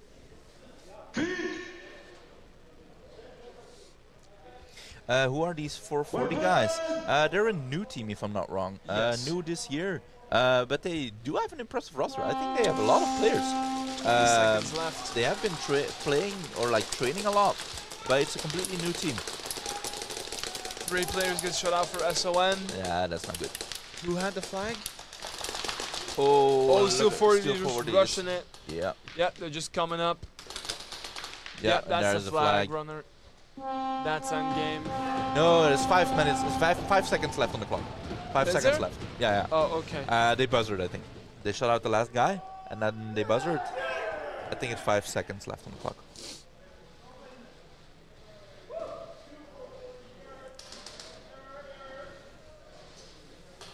Yeah, it's basically GG. SON started with too many players. Oh no! Administrative penalty. That's an automatic hang. Snatch. Oh, snatch. Oh yeah, they had the flag. They did have the flag, yeah. Yeah. They started with 6? What? Steel 440. With 6? Yeah, they had it. They had no to. penalty. Right? Yeah, because if they had a penalty, it was an admin penalty. Because there was only 23 seconds left on the clock when they started. They started with 6. That's the hype, man. That's what we mean. Like, you know, those newer teams or something like that. Yeah, we get it, but you really need to focus on things like that. That's a first as well in this tournament, I think. They started with too many players. Didn't last year a team did that as well, if I'm not wrong. That I don't know could if it was be, in the Challengers or in the Pro Series even. I think that they started with too many. There was one team, I think it was Siki Bros that did it last year. One be. try. I But don't they know were with anymore. too many. I think so. My mind already erased that. Yeah, I have a vague memory of something like that happening, but I can't remember if it was Challengers or Pro Series or which team did it. All right. Anyone don't take any penalties because you'll get screwed. Imagine that Steel 440 now does a penalty in the last 30 seconds. Oh. Instantly the flag goes back the to them. last 5 seconds. Yeah, last 5 seconds. Like get shot in the head and not call it or whatever. Yeah. Or on the breakout and not feel it or something like that. The referees are like laser focused right now for those last 5 seconds.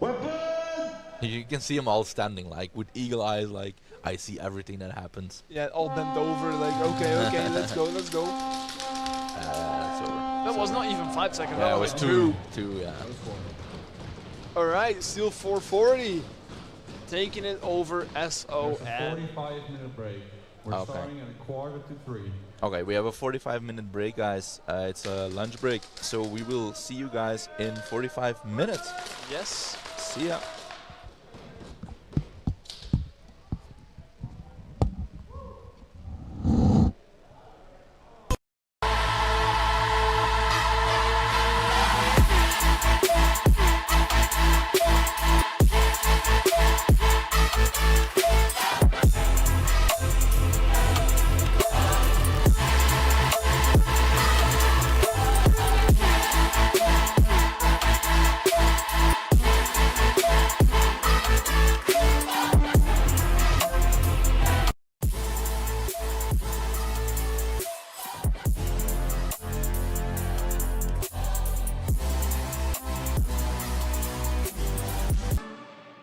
Hi everyone, my name is Adi, and I will be your guide with the new Monk Customs Oracle.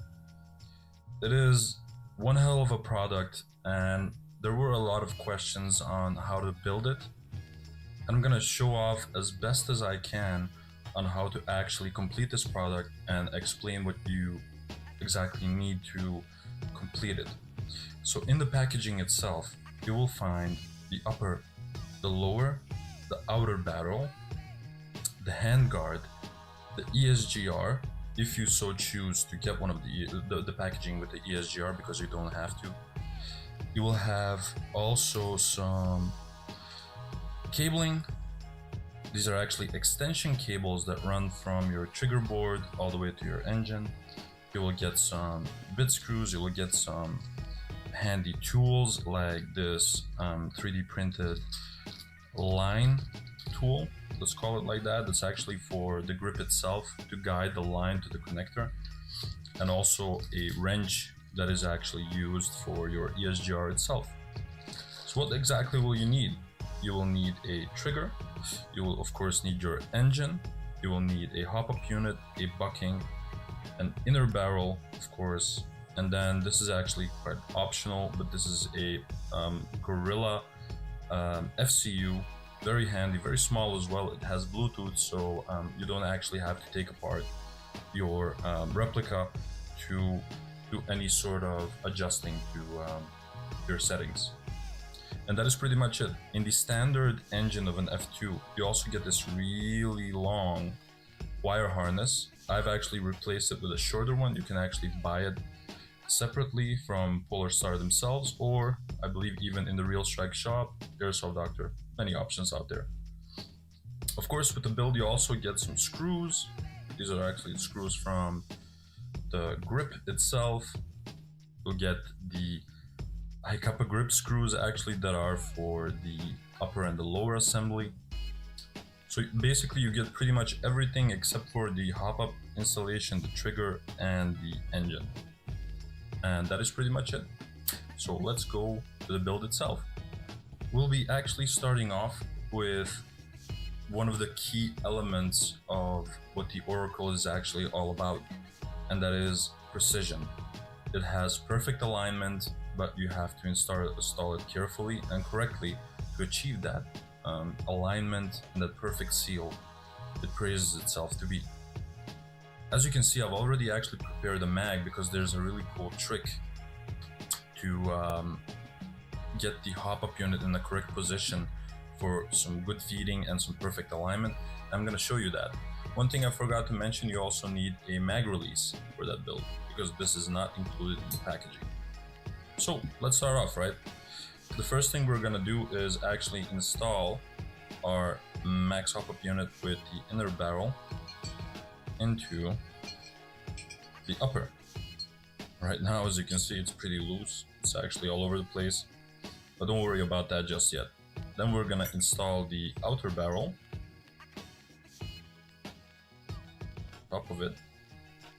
Just a moment, yeah, there we are. And then this might go actually a little bit slower towards the front, and that is because despite the Oracle having a new design for the outer barrel, it still has all the features from the Helix outer barrels, namely that O-ring on the inside that stabilizes the inner barrel. So don't be afraid of that part. Once that is inside, the first thing you're gonna do is solidify the outer barrel onto the upper. And that actually happens with the bigger screws that you actually see here. So it's like 4 of them, not the small ones just yet. Wait with that. I'm gonna use actually my iFixit set because I find that more practical. Hope I got the right one. No, it's this one. Yeah, that's a great one. So hold it nice and firm. Get them on the inside. This will actually make sure everything is nice and snug, no wobble whatsoever. That's what it's meant to do. Make it tight, but not too tight. You don't want to over tighten anything. That's always a bad idea. I should actually get one of those screwdrivers that lets you sort of pick the torque, the amount of torque that you wind it up with. So the trick that I wanted to show you is actually you're gonna grab the lower right now and you're just gonna sort of install it onto the upper.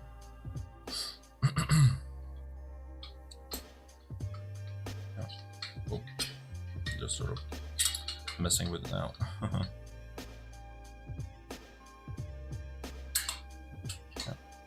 There we are.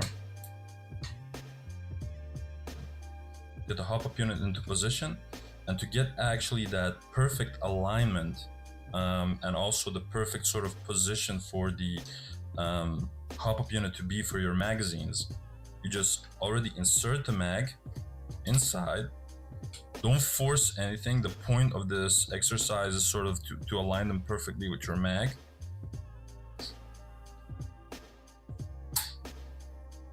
That is it.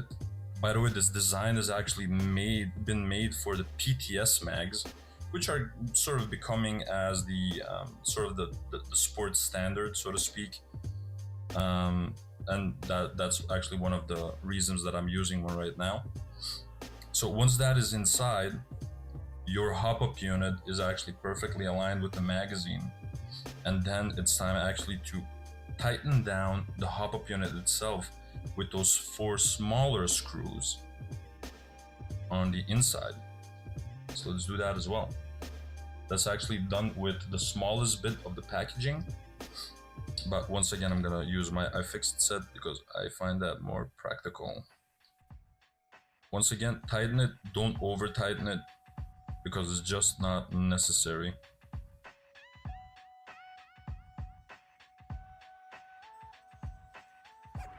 Tighten it to a level that you think you are happy with. You know what I mean? See, I'm not over tightening anything. I'm just doing it in the correct way. So now you would maybe have the tendency to put already the handguard on top, but we should actually wait for that for just a little while because there's actually a small screw that goes right over here, which actually sort of tightens the upper with the lower, but we're gonna do that once we install the engine, which will pretty much be the next step. So there are actually multiple ways on how to continue with the next part. And part of that depends whether you'll be using the extension cables that are provided in the packaging of the Oracle. I prefer personally not to do so, but that's just me because I don't like too much cables hanging around.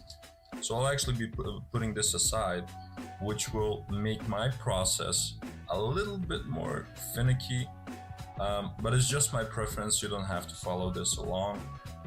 It's just something that I like to do. So yeah, let's just follow my thought process, and maybe you guys could tell me whether you like what I did or you completely disagree with me, whether it was maybe too finicky. But this is what I like to do. So the first things first, I like to install already the trigger inside the trigger unit, right? And that is actually one of the most easy parts that is there because it's very conveniently made. This is sort of the trigger housing.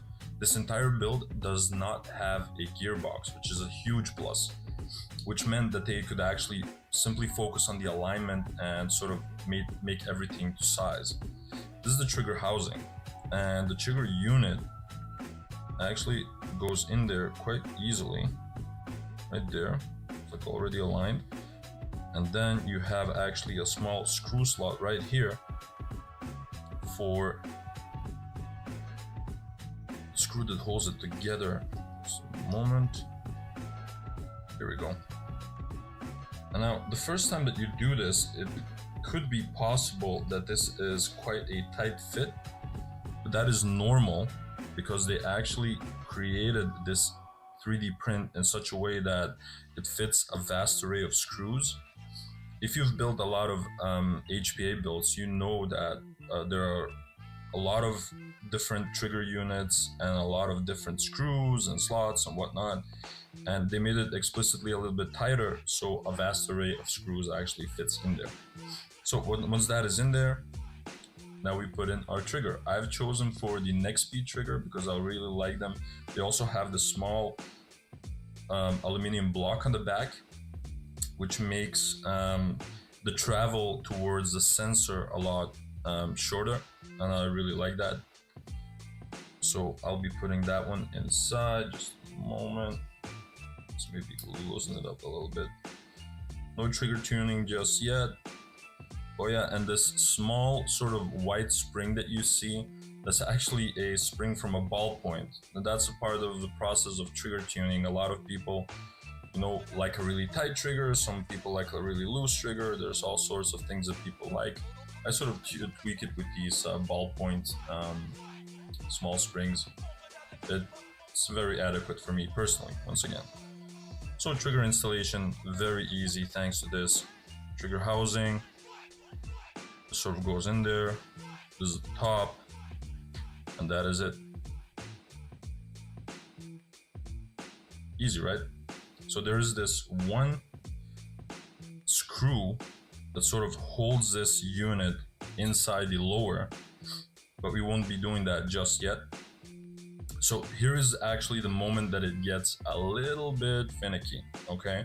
But that's just because of me, because I prefer to do it this way. We'll be installing our F2 inside the upper, and then we'll be making the connection between the F2 and the trigger unit. And then we'll be sort of simultaneously putting that all together. Does that make sense? If you use the extension cables, you could actually very easily install the F2 in the upper, then use the extension cables, and then easily put in the trigger housing inside the lower, very easily. But I don't like that much cables. But that's just me. I'm really specific about that. Sue me.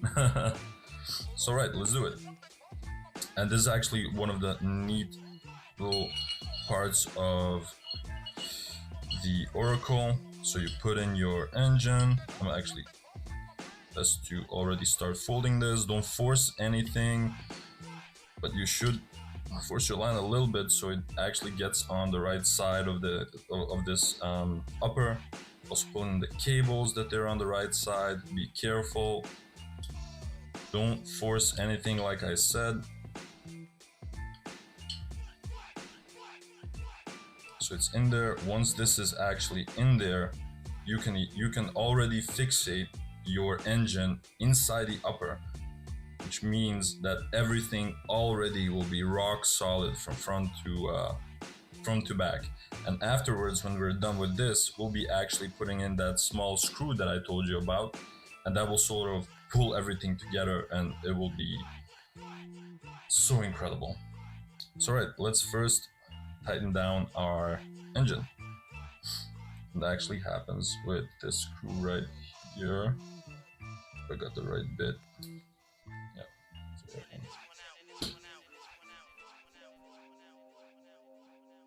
And that is it.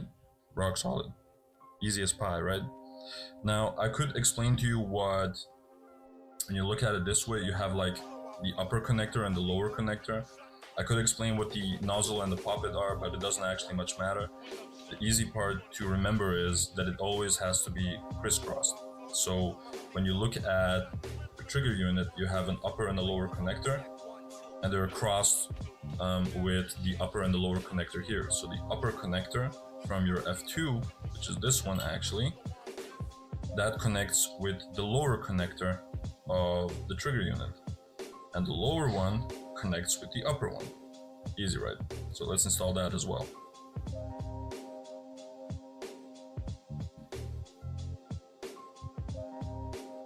This.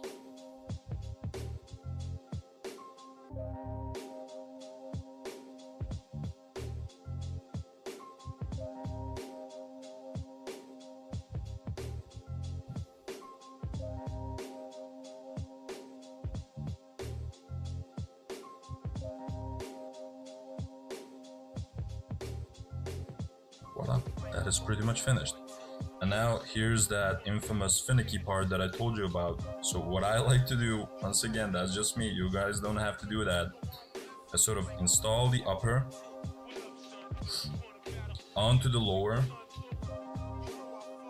while I'm actually installing this part as well. And as you can see, because the cables are so short, it sort of pulls, you know what I mean? So at this point, I grab the screw that is meant for the trigger housing, and I tighten that part down so it doesn't move.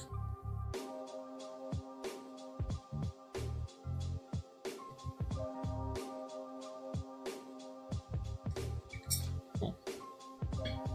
See, it's already messing with me. There we go.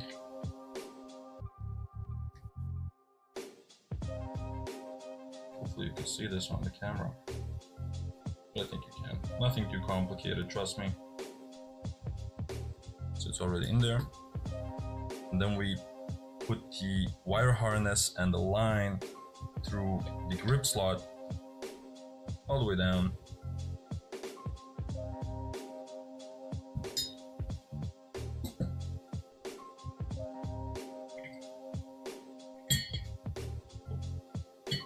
Careful, but don't want to damage anything. Alright, there we go. And then actually, if you just do it correctly, watch out for the cables, cut anything.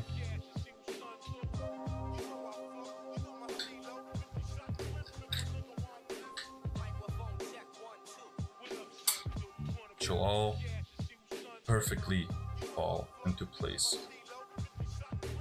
Hold down the way it should be. There's one slot here that we're gonna use. Punch that through.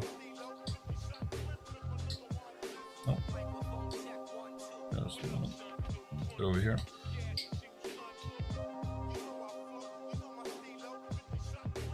And the second one.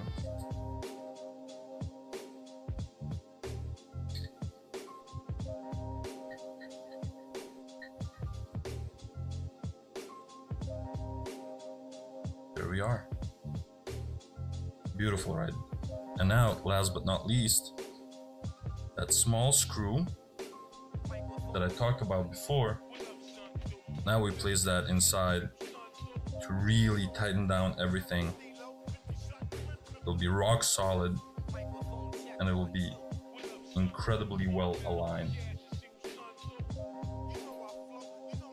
More than you'd ever believe.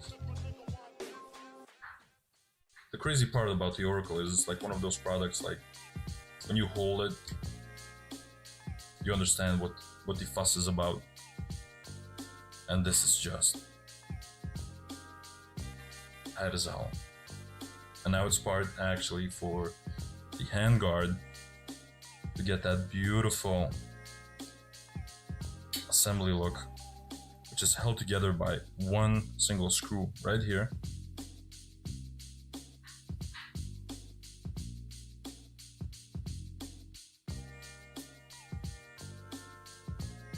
Oh, that's the wrong bit.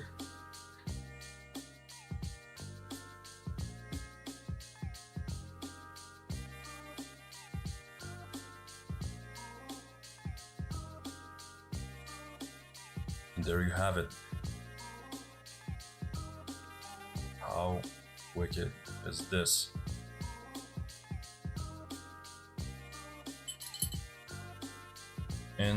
Freaking incredible.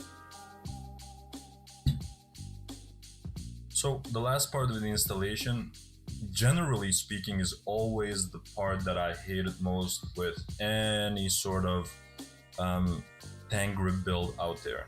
This is the installation of the tank grip itself. Now, in the past, that used to be a really finicky process because you also had to install the regulator inside this housing. But with the ESGR, that's not necessary because it's already installed. So it's an all-in-one product, right? So that actually keeps you from a lot of hassle. So let's install that as well. Now, there are multiple ways and methods that you can do all of this. The first part always begins by guiding the wire harness and the line through the grip slot. And then, of course, installing the grip screws. There are 4 of them that you get in the packaging, and they actually go right over here. There are 4 of them, like I said. So let's do that right now.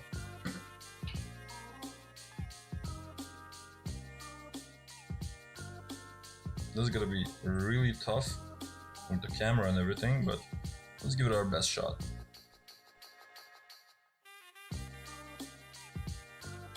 That just went in there. Hey. I don't want to jinx anything, but this is going quite well actually.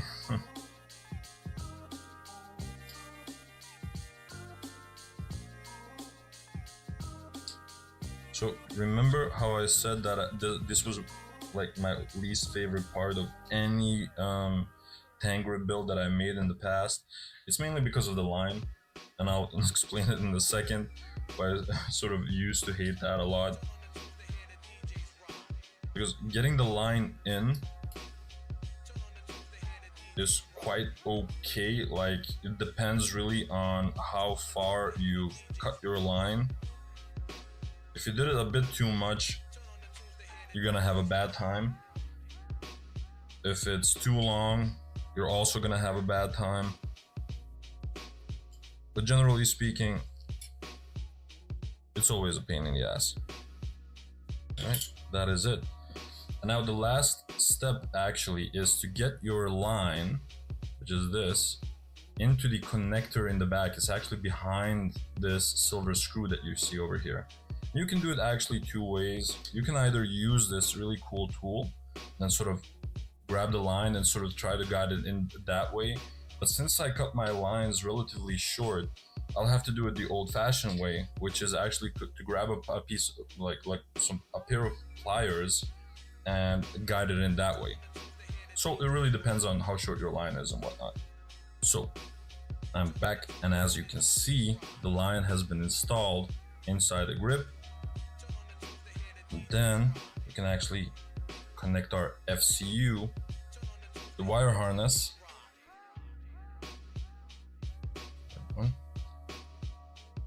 Put that away the best way you can inside the grip itself.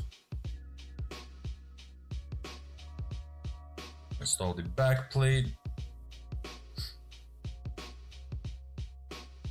All right,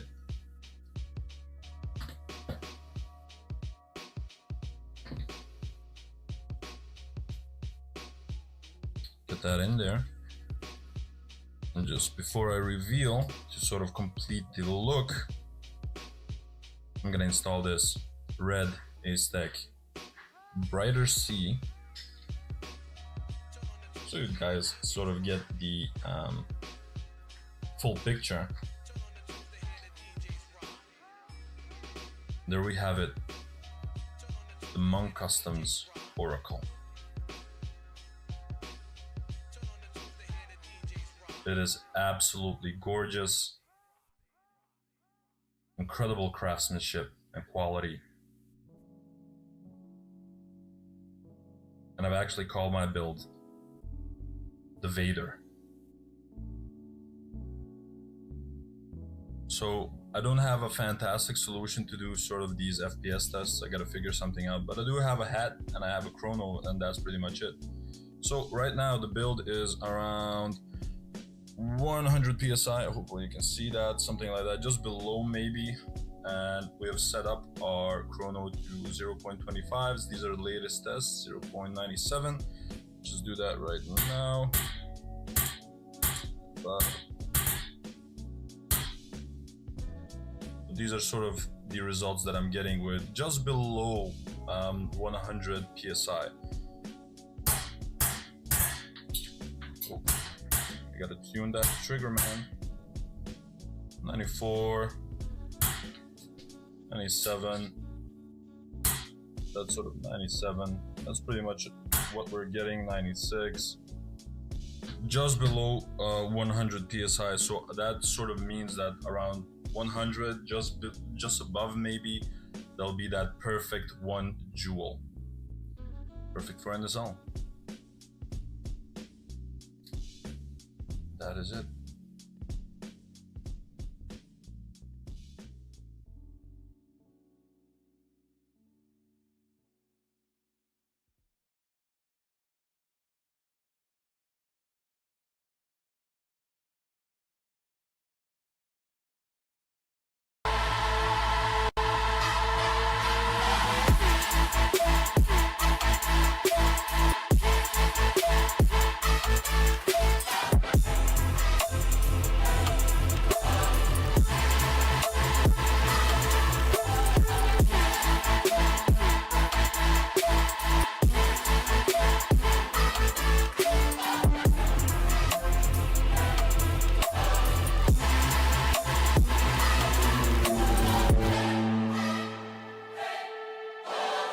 Oracle, built for the player within.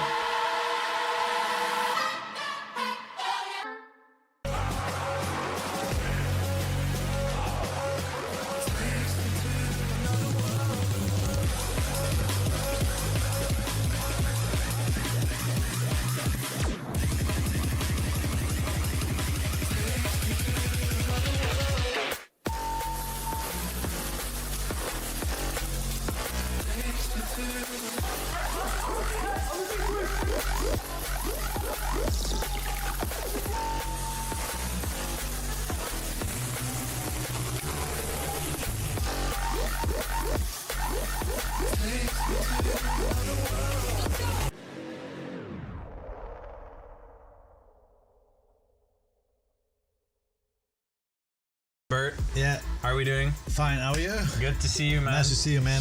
I'm really looking forward to this. To this interview. How are you gonna call this? Yeah, I don't know. Podcast, interview. Maybe this is gonna become a series, guys. But basically, the purpose of this interview right now is to finally give the people the information they've been begging for, and that information has to do with these beauties, the Oracle. So I know most of you watching probably follow the competitive Speedsoft Airsoft scene on Instagram or YouTube, and if you've been on there recently, you've seen the word Oracle floating around for sure. We've been teasing it, showing a little bit of, you know, some shots, some angles, but really taking a deep dive. Yeah, no one has really done that yet, and today's the day. So yeah. Before we go into that, for the people who don't know, this is Bert, owner of Monk Customs. I'm Cringe Airsoft. I've been playing for a few years now here, mostly at the Realstrike Arena for Team USA, Saviors Airsoft, and yeah. So we're here, and we're gonna talk about the Oracle. But maybe one thing before we go into that, let's just take a step back and just look at where Monk Customs has come from, because this to me feels like really a new milestone for the brand. And when you think about it, years ago, making, you know, the first custom grips to create a tank grip build and everything like that, did you visualize that you'd be making your own gun, manufacturing it from start to finish, or is it just something that just happened? First of all, we always wanted to make something that people can build themselves. So for us, it's not the focus to build complete guns. We want to give people shells and what they can use on their gun, but what we want is that people are going to build their own gun. So the only thing we needed to do is give them the tools and to build that. And I think with the Oracle, we succeeded in that. And but before, as you said, like a grip, it's like we're always trying to develop things for the sport, for the competitive airsoft. And the only thing that was not there, I think still was not there, was the complete body set to give you a very comfy feeling in the weekend when you're going and play the pro or any division that you play. And you set it up on Friday, and on Sunday when you go home, it's still the same, and that's the focus. And yeah, and that's why we call it the Oracle, because I think it's an Oracle. I think in the airsoft, it is an Oracle what we did with this, and I'm really proud of the team that we managed it to. Yeah, we are all proud. We are so proud when people have it in their hands, and but I hope we can go a little bit deeper in there. Yeah, you can tell a ton of work has gone in behind this thing. And you know, one thing it sticks with me forever is you've told me that everything that Monk Customs done, every product that you release, is because it's trying to solve a problem. Yes. Right? And this thing, how would you describe it to the viewers watching? What is the problem that the Oracle is trying to solve? If you can summarize that in a few words. Okay, I'm gonna give you just a few words like alignment, weight. I think you need to have the trust in your gun. I think that's very important. But the ergonomics is very important. And if people already have an ESG, they don't have to buy a new ESG because it all fits. Because again, we tried on everything that we build that is modular, and here too. So this is built for long term. So yeah. That's the focus. Yeah, and, so I hear stuff like reliability. Yeah. All right, that's part of the trust thing. You know, you can only trust your gun if it's reliable. And the thing about being able to just slap an existing ESG on there, that to me is just making it accessible for everyone, right? And that's the whole point of this gun. It's really crazy. But yeah, the first thing you mentioned was alignment. Yes. So, you know, for the people who don't know, as a player myself, I can tell you that the number one thing which makes a difference in how a gun performs on the field is that alignment. So the nozzle of your engine, how it is centered within your hop-up and inner barrel, that makes a world of difference. And yeah, in principle, every single gun, every single body is just holding the same internals in a way, but different bodies are aligned differently, and that's where you see that difference in performance. And the Oracle has taken alignment from the baseline and taking it fully to the end design.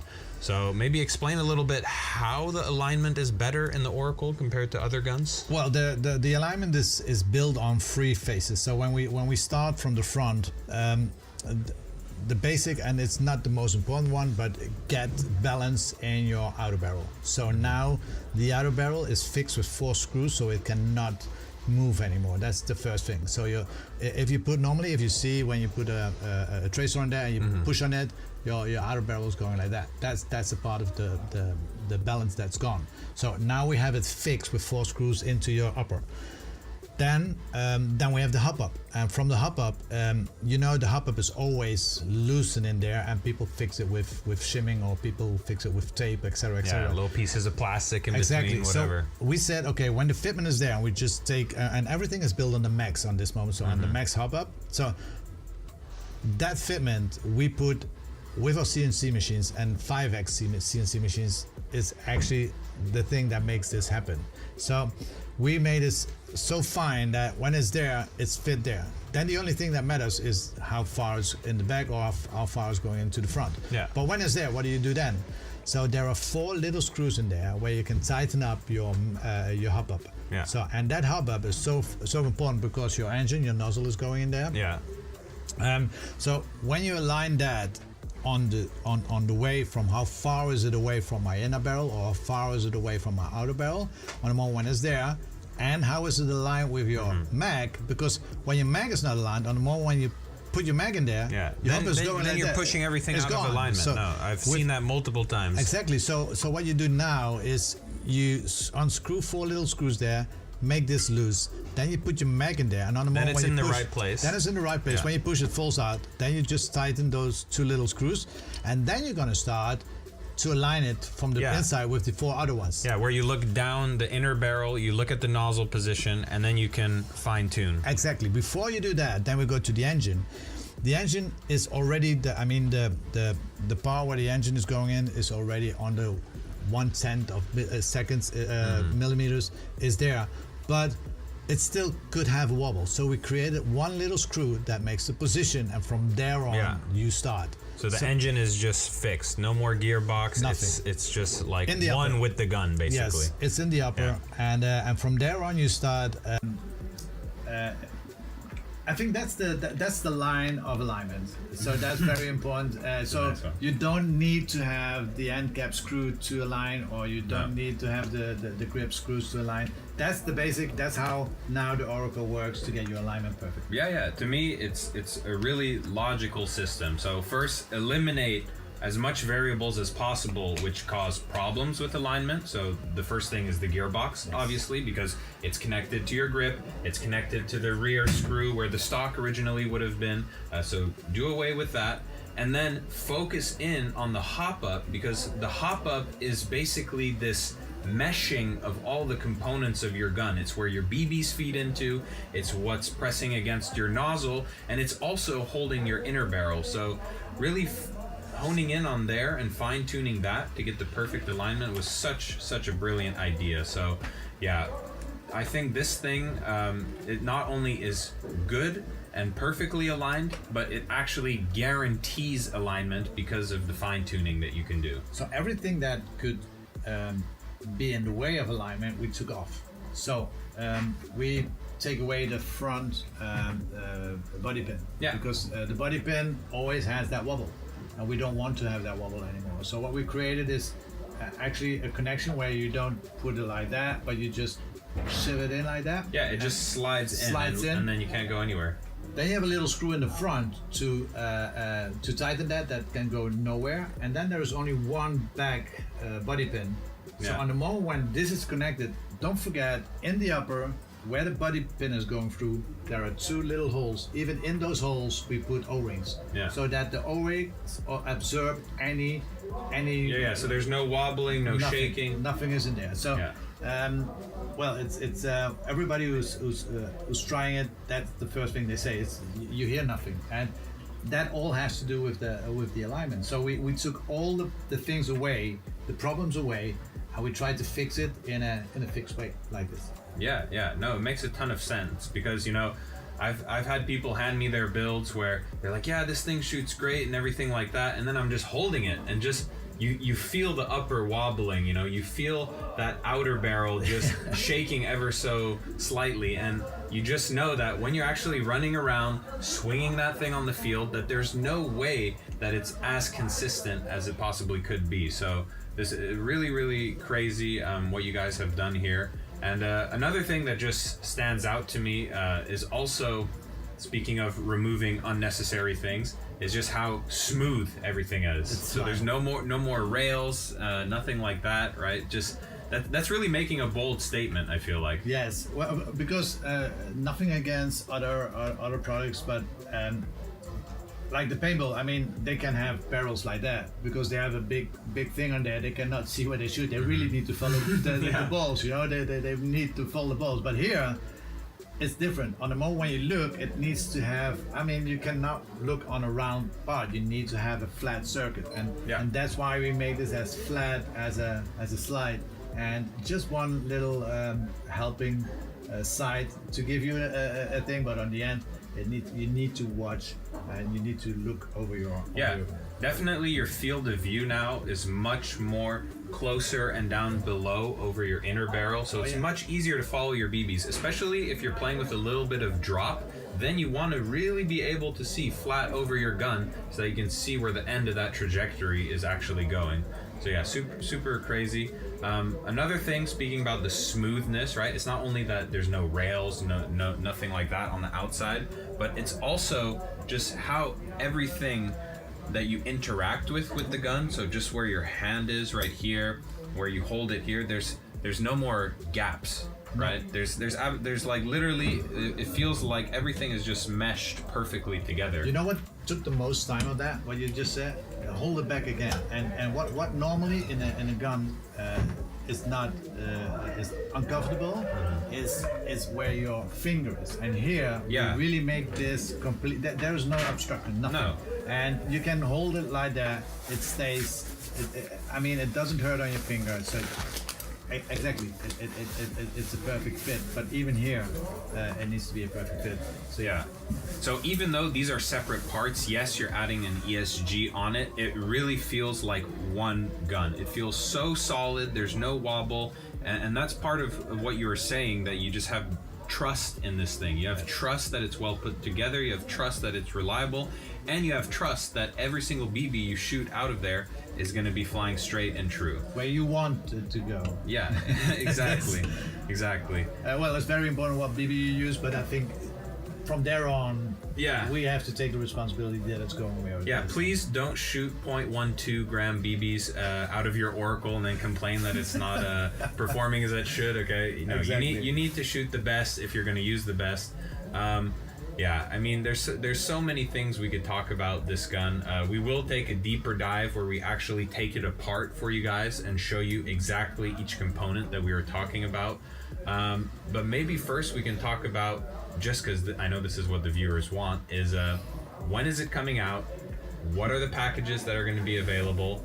And basically when can people get their hands on this? Well, the good thing is that we're going to launch it on the first Pro Division, so next week, Saturday, we're going to launch it officially. We're going to start with four colors. We're going to start with gloss black, matte black, raw. So we have so many questions of people who say, we want to have a raw build, etc. So no anodizing. It's your responsibility for scratches, etc. But people want to have their own thing and maybe anodize it on their own way, or let it. But that's how we're going to bring it, and we're going to bring it in silver, full silver. We're not polishing the engine like we did here. This is but people can go nuts on this, and they can do whatever they want. That's why we decided. We really have many questions for those raws, and that's why we decided we're going to make a limited part of those raws, and be crazy, so the people can do their own fantasy with it, and that's actually the idea of that. So the raw is basically a blank canvas for those creative types who just want to have a pink and purple and whatever Barbie gun. Well, if you want to Cerakote it, or if you want to anodize it, or you want to go to some artists to do that, because we are not anodized artists and we're not that, But yes, and then we're going to give the option of splatter, of course, because the fingerprint of Monk Customs is splatter, and so the body will be anodized and the splatter will be Cerakoted. So if you want to, so we're going to do the red, the blue, the white, the green splattered as standard on there. So you can choose from that. And that's those are the four colors where we're going to start with. But yeah, this one, it's a pity because I didn't have it on time. But can you imagine a black engine in this? Yeah, fully murdered out would be crazy like that. Exactly. People wouldn't be able to handle that at all. It's So those are the four colors that's coming out of that. Yeah, so one thing that I really like about the colors is actually the fact that it's anodized. It's such a nice finish, and you just, when you feel it, you just know that it's gonna last so long. It's gonna last forever. So I think this one right here was the glossy black, right? Exactly. Yeah, and then the one we have behind it is the raw. Yeah. Maybe I think, we have them laying here.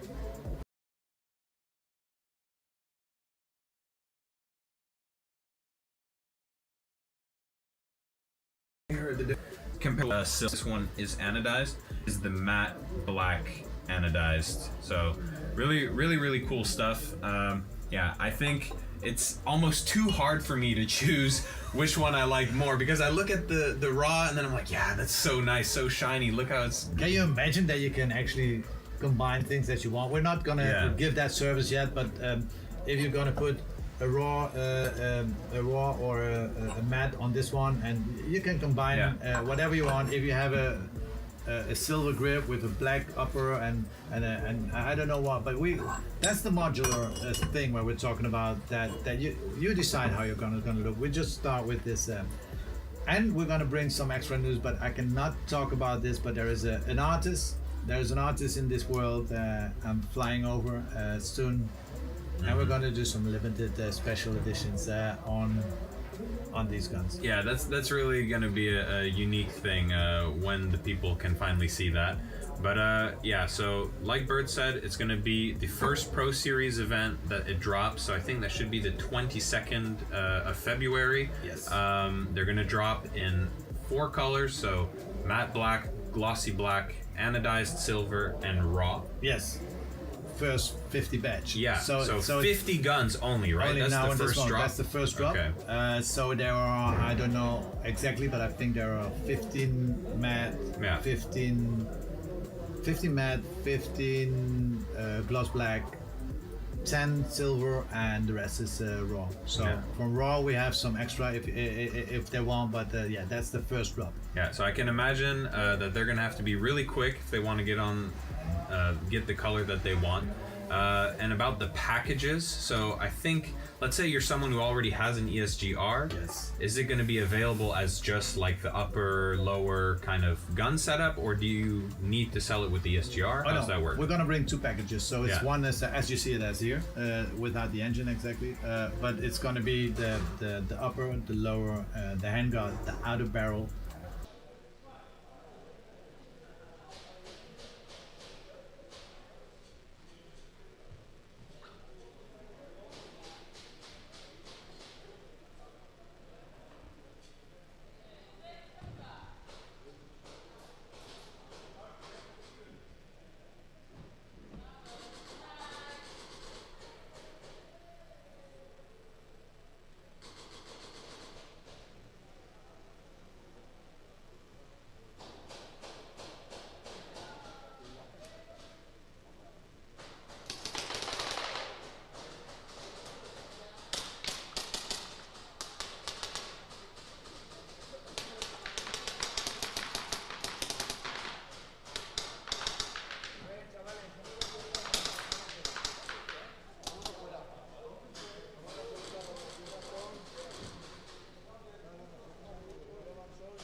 SON and Sinister, please go to the head referee for coin toss.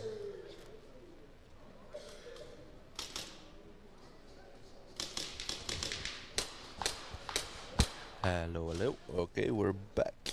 Now we have SON versus Sinister First try. and Krylov versus 187, and Sinister starts their first try. Let me quickly bring up the chat so I can see what you are saying.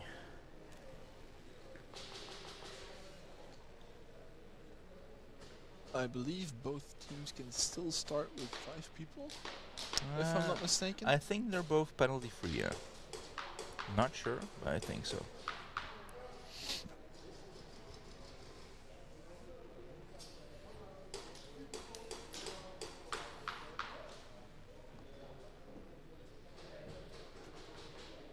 Let's see if Son can take this one home. Yeah, I think both teams are playing their last game right now. I also don't think that both teams have a chance of going to the knockouts. No, I I'm don't not believe 1%. so, No, I no. don't think so either, right? Which basically gives them the opportunity to, nothing to lose, just try things, right? I think every single match until does not have any influence. Yeah. Yeah, but it's it sucks that you don't go to the knockout phase, right? But it's a good thing as well. Like now you really don't have nothing to lose. You can try things that you wanted to try. Yeah, but you still want to go home on a win. Yeah, definitely, definitely. But that's what I mean as well. I don't say try weird things and lose, but just try things that otherwise might be a little bit too risky. Yeah, for sure.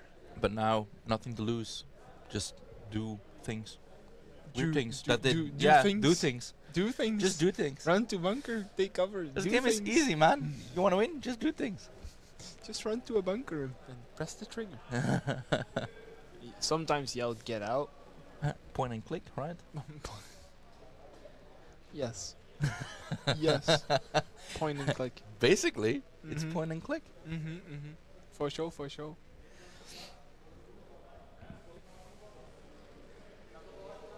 Al Capone, yeah, we are about 1 hour-ish behind on the schedule. 20 seconds. All right. Let's see if. Oh wait, is S1? S1 started with 3. So yeah, no. The last game they were with too many people on the field. They have a penalty. Yeah. That's true. I was gonna say if they still gonna be so aggressive as they were last game, but well. And that sucks because they are not starting with the flag, so they have to defend with one pistol player already got shot out for Sinister. That's good. That's good for SON. The snake for Sinister is pushing through because there's no one in the snake for SON. Can you see? Oh yeah, he's still shooting. So SON still has their three starting people. Yep. So they almost evened the odds. Oh no, they lost one on the Cafe Airsoft bunker. The snake moving up into enemy snake. Oh, but the corner noticed. Oh, he gets shot out. He gets shot out. The Plexi player from SON is not aware of the snake players, and he got shot out. Yep. And that should be a hang. There we go. That's a really good start for Sin. Yep. For Sinister. But that's the advantage you have, right? When you start with 2 people more, it's really hard to defend against that. Like basically what SON has to do is just try to survive for 30 seconds, let them not move up too far on the field, and then just die. Press that buzzer instantly. You're still thinking about those sausage whistles, right? Yes, they're still in my head, man. All the food talk. I have some butter in my head. Let's see what this 1v1 can bring.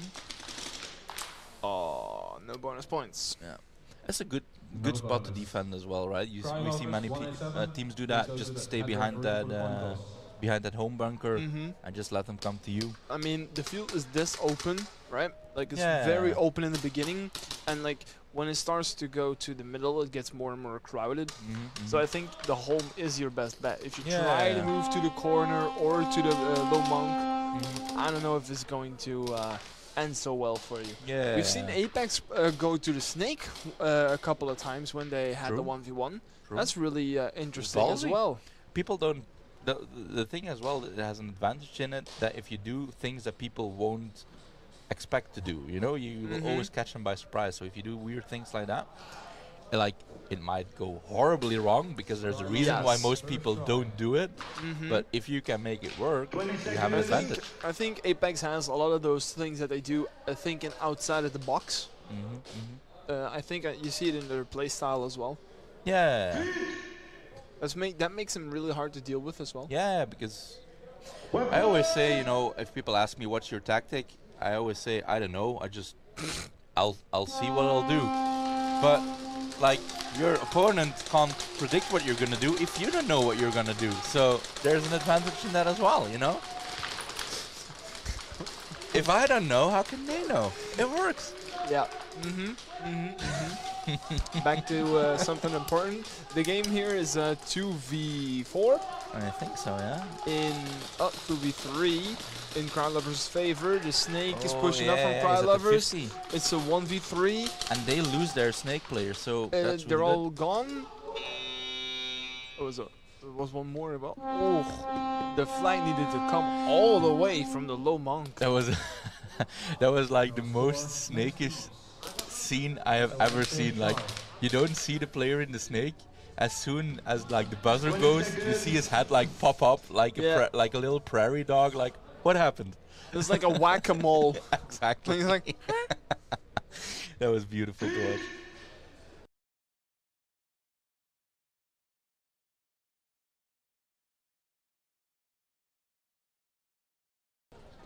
It's some arena. 4 players on the side of SON. 5 players on the side of Sinister.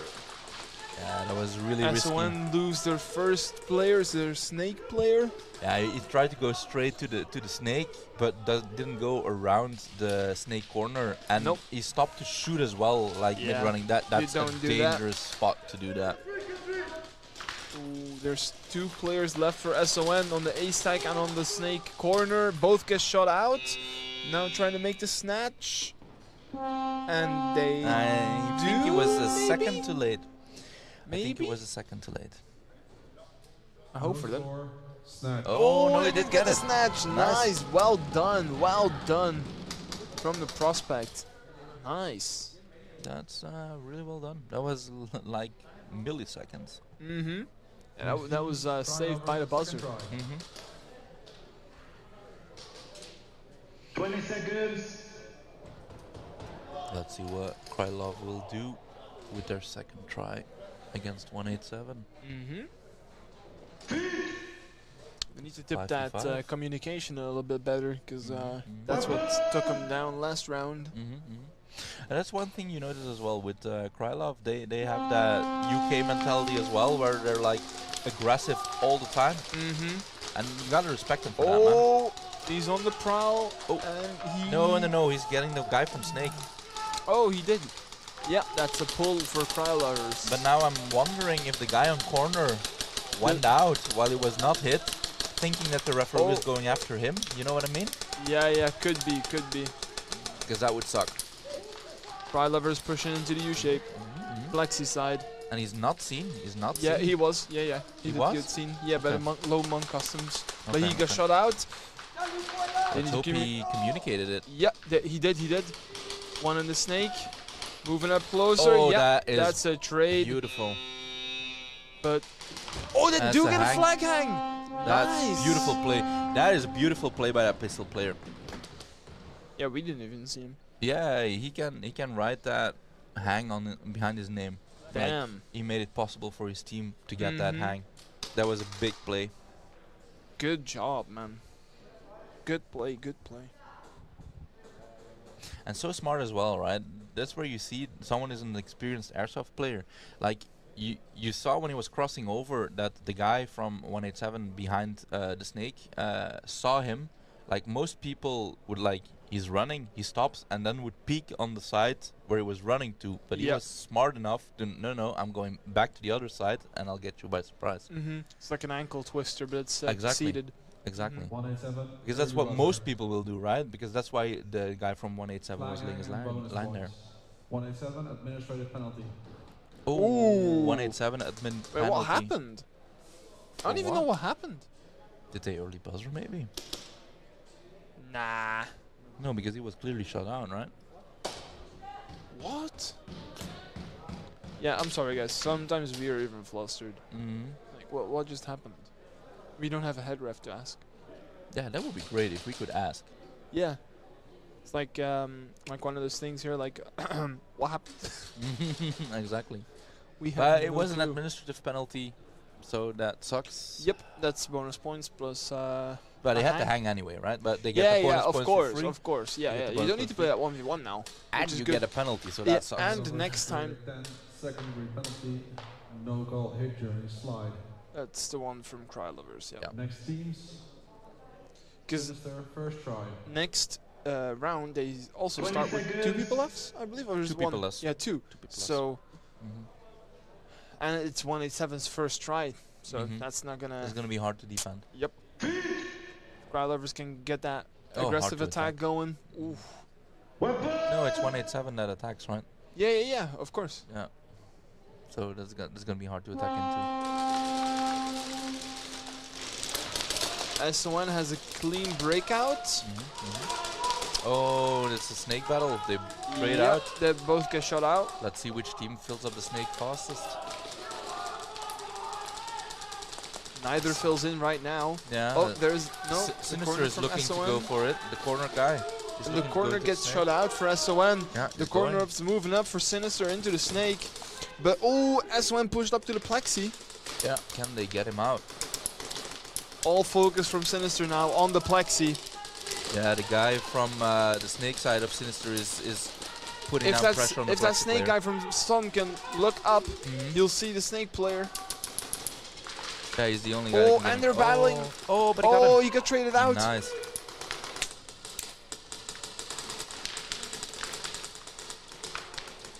One v one for Sinister and SON. Who's gonna take it?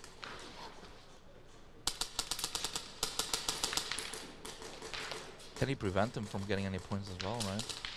Oh, and Sinister's got shot out. Oh, and he's gonna get the flag? Is that the flag carrier? No, that wasn't. Oh, No. That's too bad. That would have been good for SON. I think he left the flag on Alpha. Or on the Monk Customs. Yeah, he did. That's smart play. Yep.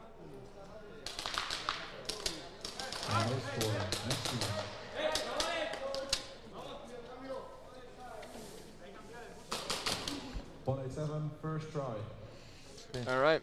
Let's see what 187 can do with that first try. Yeah, technically, on paper, 187 is attacking, but ideally, they want to defend this as hard as they can. They have to make sure that they don't lose that flag. Yeah, that's gonna be a very hard task. That's not gonna be easy. Oh, there's 4 of them. Isn't that admin not admin 2 is people? -1 then, I guess. I thought it was 2.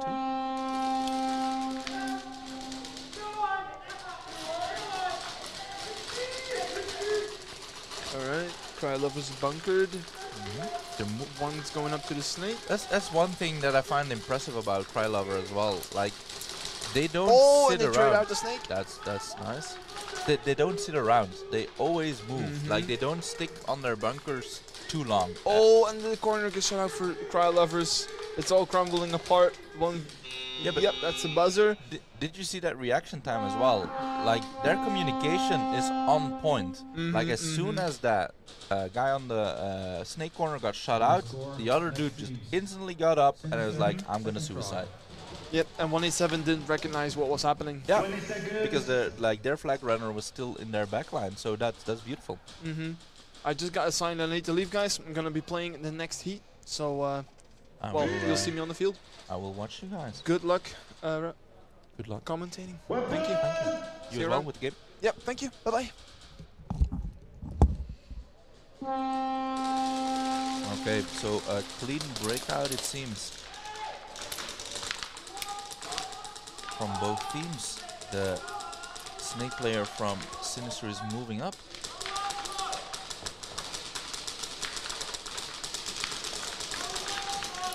There's a guy from Sinister in the U-shape as well, I think. He's from Sinister, right? Oh no, it's SON. Oh, and he saw the guy from Snake. He got shut out and instantly crawls into the Snake. That's a good move from the Snake player from SON. And he gets the Snake corner from Sin as well.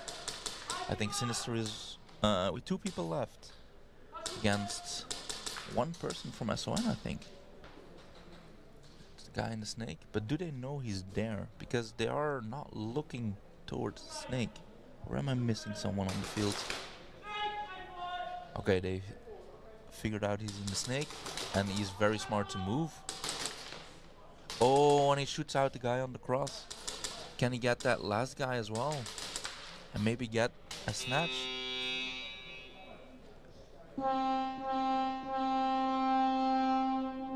Oh, and he's gonna get pulled at the end. That's not good.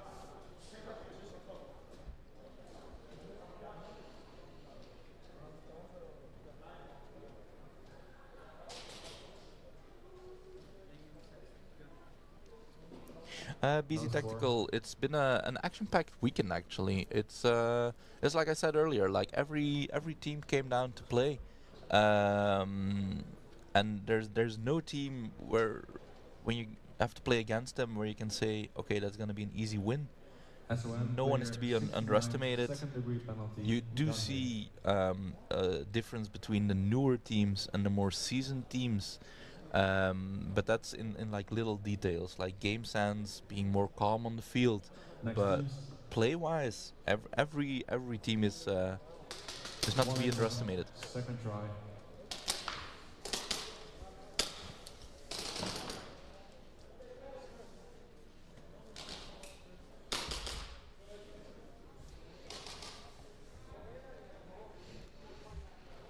Far check not allowed in second degree penalties.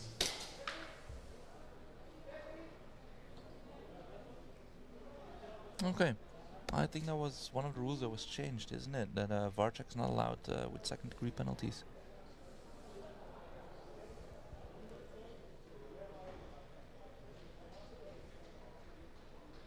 $20 seconds. Okay, let's see what 187 can do with their second try.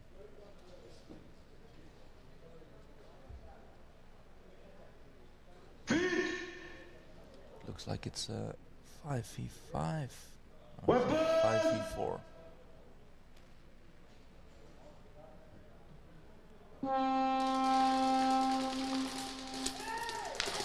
Oh, someone is gonna get pulled.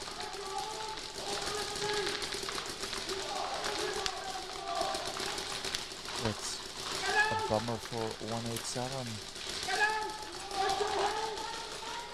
And they lose another guy. The snake corner.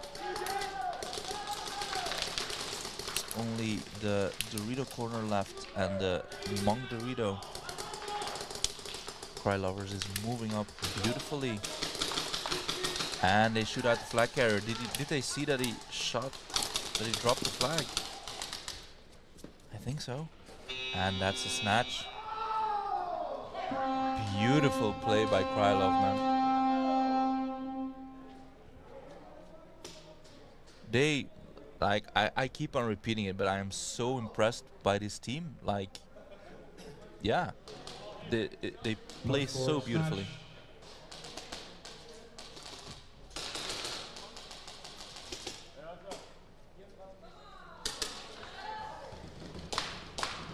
They are very impressive. Yeah, I have nothing bad to say about their game.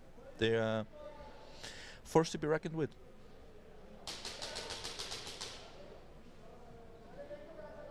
Next teams, Sinister, third try.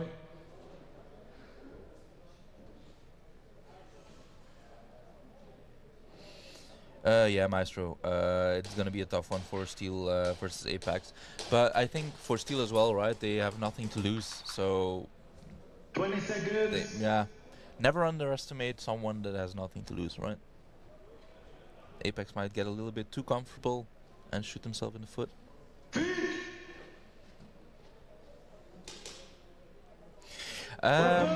He did take his hit, but I don't know. It might be that he was a little slow on taking it because he was hit in his slide, and of course you can't instantly get off the field while you're still sliding. But it felt like he sat behind his bunker a little bit too long and then got off instead of instantly just getting off. So that might be why he got pulled.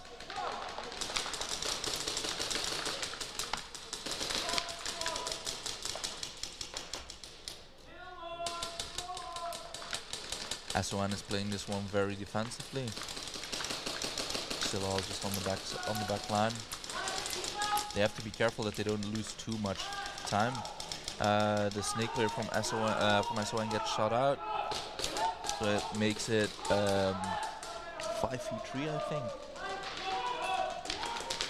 Because Sinister still has all their players. Let's see if they can move their flag forward.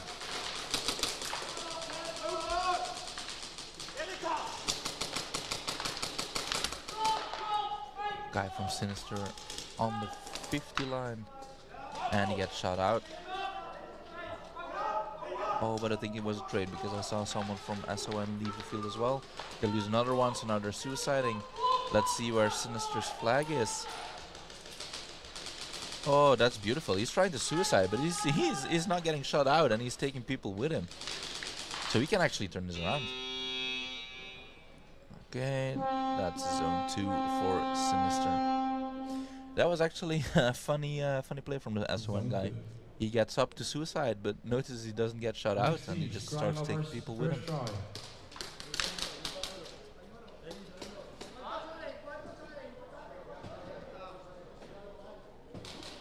Okay, first try for Cry Lovers.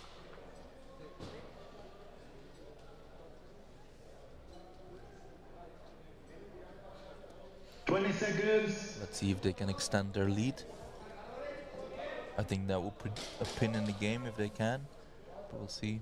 Like I said earlier, like no game is played until it's the game time is over, right? Weapon!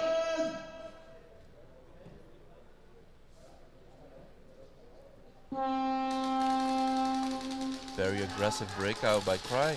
Oh, but they instantly lose their Snake player. Oh, but they shoot out one from 187 as well.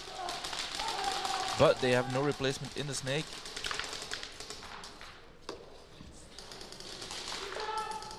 Okay, they shoot out the Snake player from 187 as well. That's a good kill. And they can't buzzer yet, I think, so it's an easy hang. Beautiful play by Krylov. Beautifully executed. They cleared the room for their flag carrier perfectly.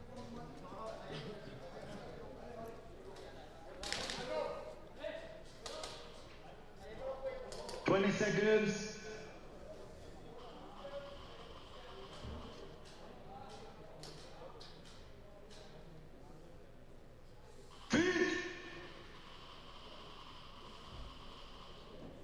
Weapon!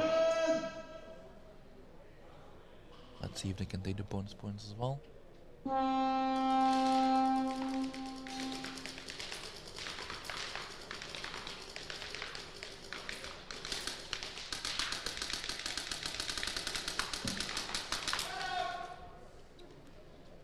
Oh, it's a nice trade. No score. Next teams. SON first try.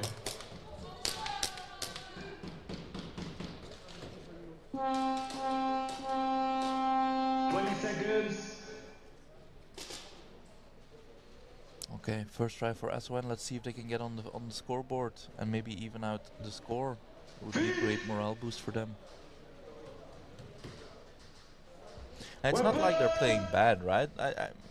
In my opinion, they're just playing a little bit too static compared to the other teams. Clean breakout from both teams. Both teams have one in the Snake.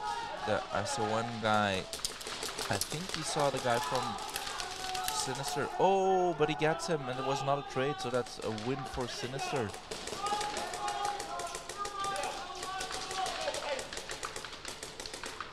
They have the Snake dominance because they were not able to fill it in yet. There's now one going from Sun to the Snake side, but they lost 3 players while he was doing that.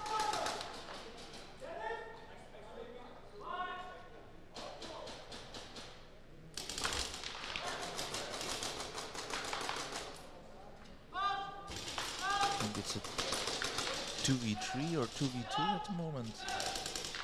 But the Snake is still owned by Sinister.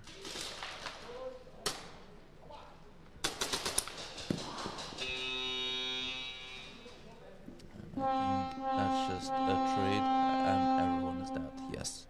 No score. Next teams. 187, first try. Okay, let's see what 187 can do with their first try.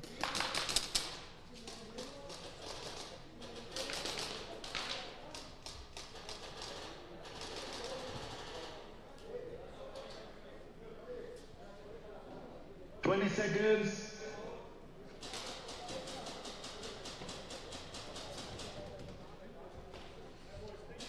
They still have some time to make that comeback, but they really need to hurry up. It's 25-point difference, so that's going to be hard to make up, especially if you don't have that much time left. 6 minutes, it's doable, but they need that hand right now. Beautiful, clean breakout by both teams. That's a good thing with Krylov as well. Like, they always play aggressive, but they also notice, like, when they don't have to be that aggressive. Here, they need to let them come to them, so that's exactly what they're doing. Both teams lose a player. 187 is trying to move up, but they're getting blocked by the pistol at the Anthrax Dorito from Krylov. And that corner, like that snake side corner from Krylov is really laying down some fire. It's making it very difficult for 187 to move around on the field. He now crawled into the snake, and I don't think they saw him. They're moving beautifully. Like, I don't think that 187 saw them move, and they lose their corner because of it, their snake side corner, because I don't think they saw the guy move into the snake.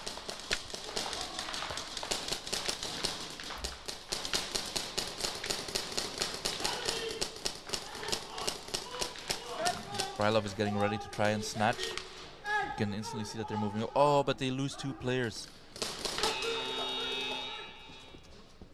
That's zone 2, I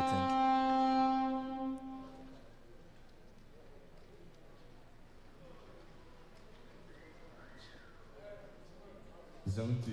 Yeah, zone 2. Okay, at least they're on the board, right? That's important. Just get on that board. SON, second try.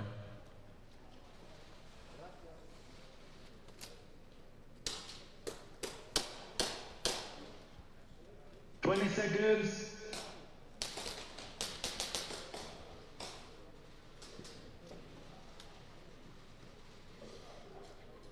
Okay, second try for Son. Let's see if they can finally get the hang or at least some points on the board. It's 5v5.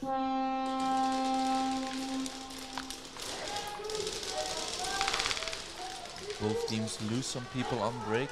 And SON instantly loses their flag carrier, and the flag is right in the open. That's very scary. Let's hope someone from Sin didn't see it.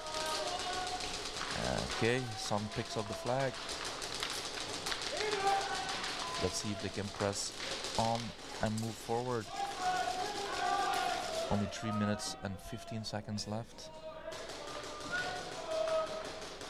They're starting to move forward. SON as someone moving up in the snake, trying to take over that snake.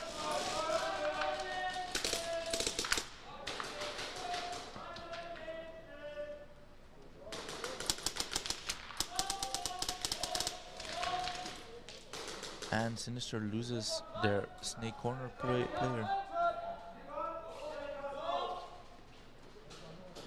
And I don't think that they know that SON has someone in the snake. They're all focused on that high Kappa Hub Dorito player.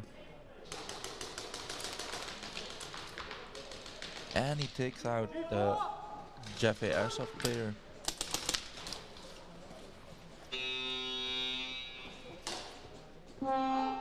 It's gonna be a zone 2. A really good try from SON, and like I said, at least they're on the scoreboard. That's really good. Zone 2, next teams.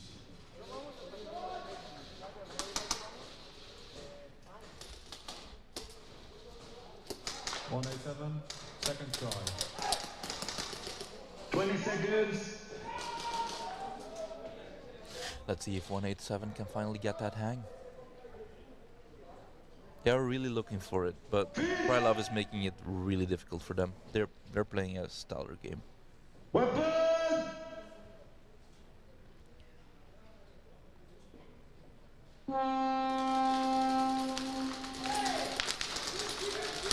And Krylov loses one guy on break. Don't think that 187 lost someone, but the pistol player at the Anthrax Dorito is having gun issues. I think that's Doc. Oh no, Doc is at Carbon. I think he's gonna shooting again.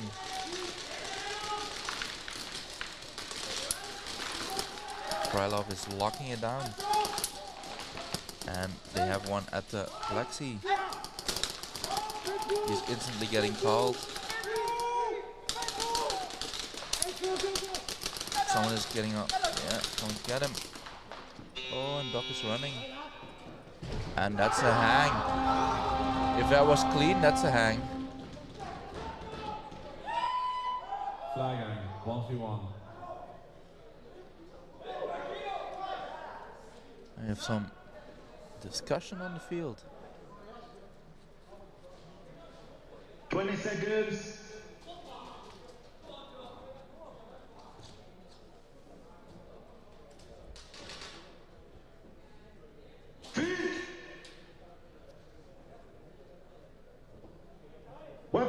Let's see if they take the bonus points.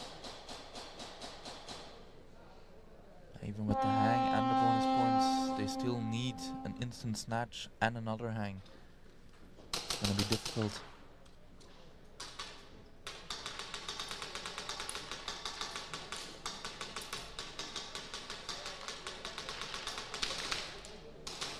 He's trying with the jump shot. I don't think he's gonna have enough time, and he got him. No bonus points. 20 seconds. And a discussion again between the two players. No bonus. Next teams, SOM, third try.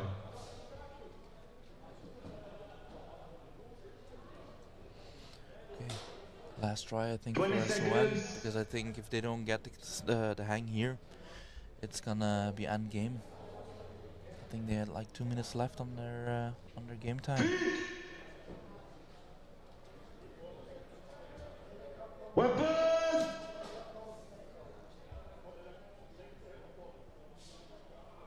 2 minutes and 22 seconds. Very aggressive snake play from SOM. I think, yeah, he's already on their side, and I don't think anyone from Sinister saw him, because no one is looking at that snake side. Only the corner player, and he gets shot out right now. Let's see how hard that snake player from SOM can dominate this game. They are aware of him right now, so now they're reacting to him. There's still 4 other people from SOM left, so they are in a very good position to get that hang. Let's see. Oh, and the snake player from SOM gets another person from Sinister. He's really doing some damage. But his team is very far behind, so I don't know where their flag is. If it's with the snake player, I don't think so. That would be very ballsy, but they need to start moving up if they want to score.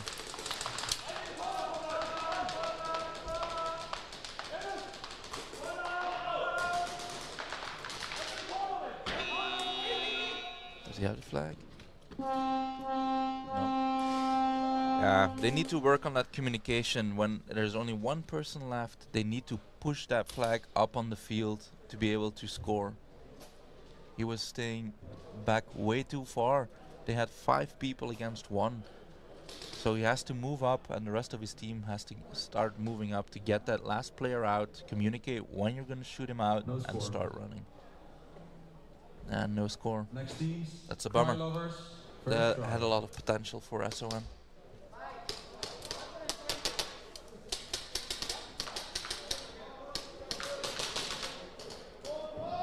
Let's see if Krylov can get another hang.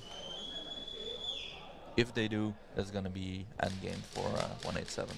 There's no way they're gonna come back from that.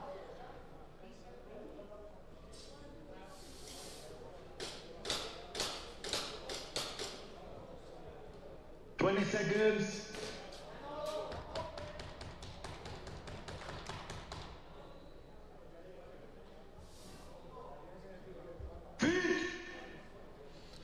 Looks like it's 5v5, yes. Let's see if any team loses anyone on break.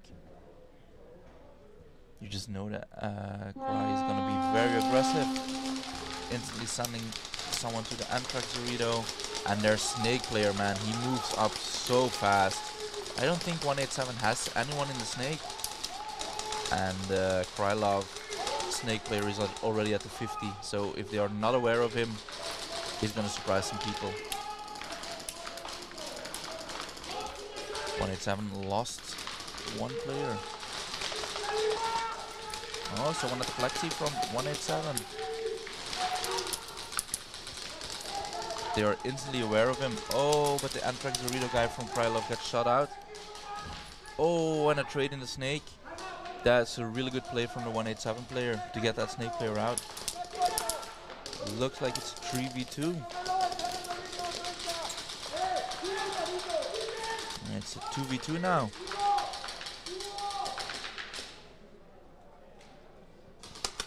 In all fairness, Krylov can just let the clock run down.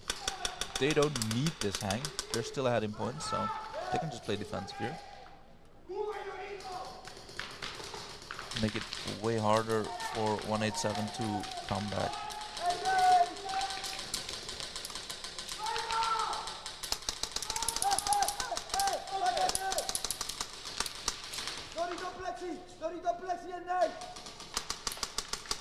Good communication from Krylov. Still 2v2. 187 is moving up in the Snake side.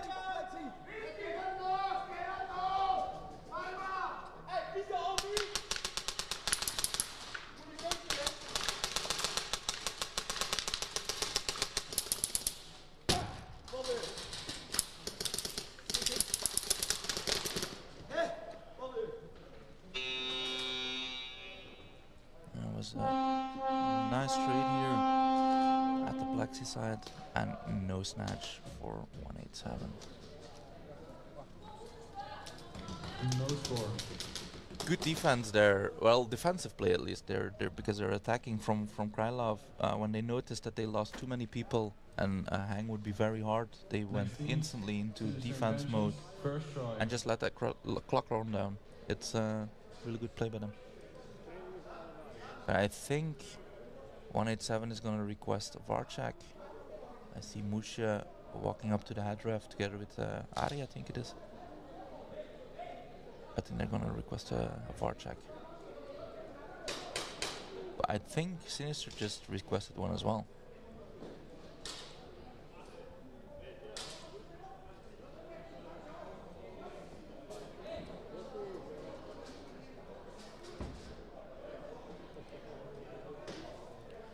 Let's see what they announce. I think we're going to have two VAR checks, one from Sinister and then one from 187.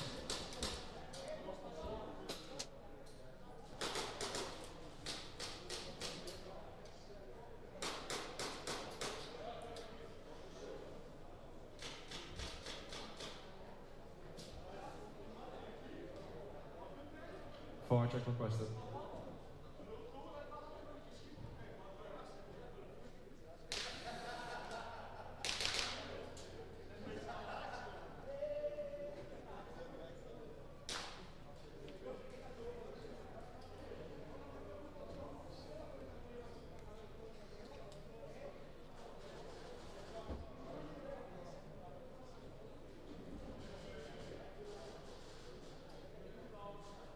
So let's see what the VAR can find out about which game, because first the people from Sinister were talking to the head ref, but I'm not sure if they requested a VAR check. Of course, they might have also just been asking something.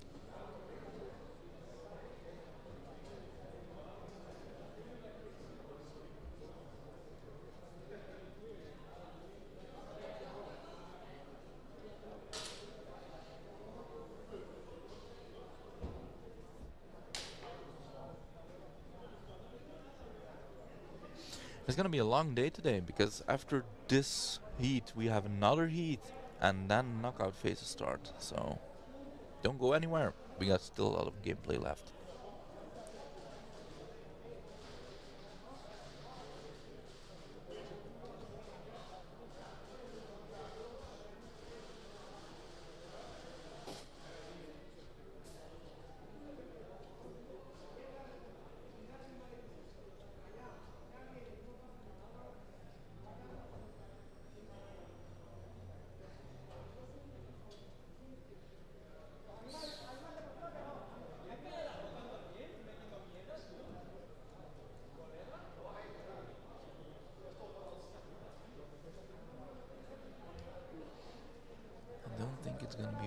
easy to see on the VAR because it's taking a lot of time. That often means that either he doesn't have the correct angle or it's not visible that properly.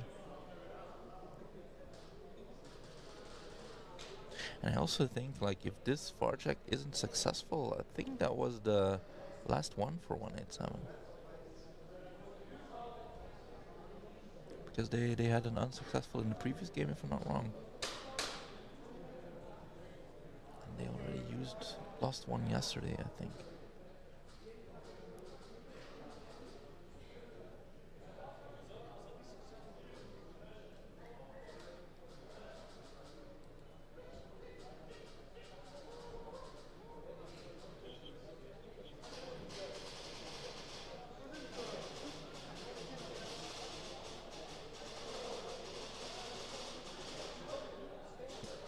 Players from SON and 187 are all taking a seat against the breakout wall. They think it's taking a little too long as well.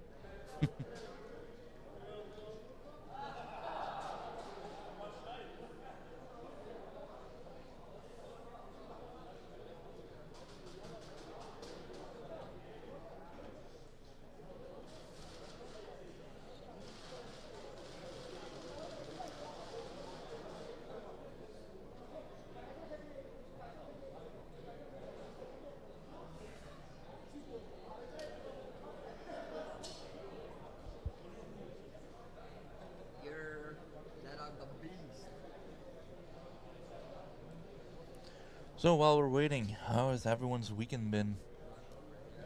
Anyone did something special, or all just glued to your television or computer screen to watch the NSL this weekend?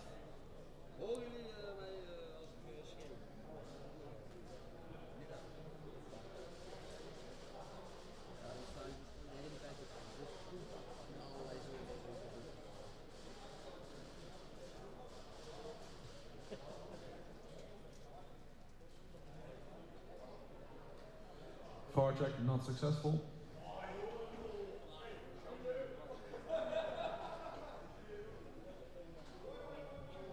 VAR check not successful, so I think that was the last one from 187.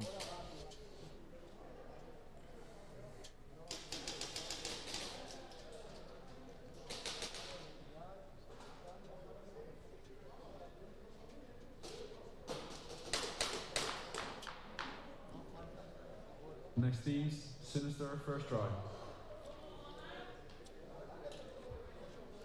Alright, first try for Sinister. Let's see if they can extend their lead. I think it's going to be a 5v5.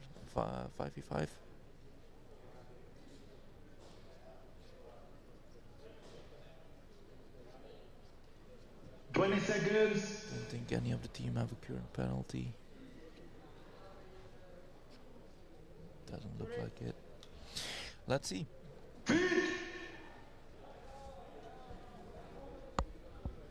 Weapon!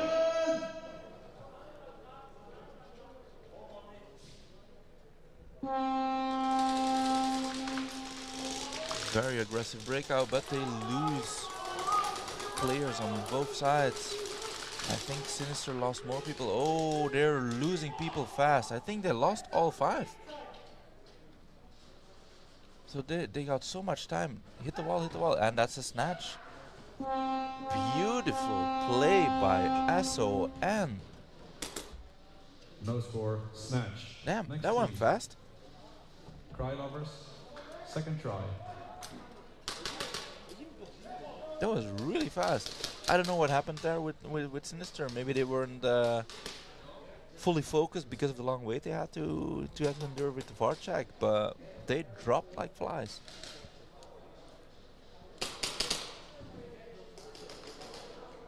And beautifully executed as well by S1.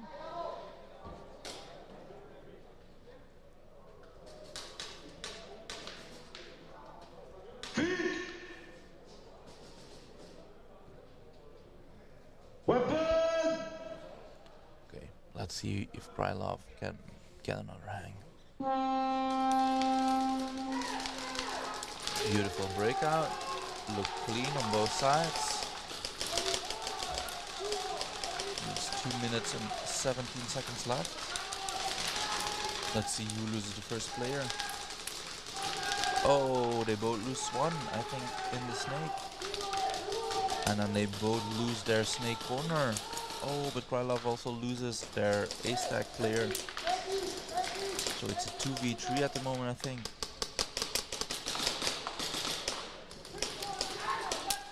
Krylov is moving into the C-shape on the Rita side, and they get one out. It's a 2v2 now, I think. They can just run the clock down. It's still their second try, so 1 minute and 35 seconds left. Oh, and the C-shape guy gets shot out from Snake. And that's a suicide. That's beautifully done.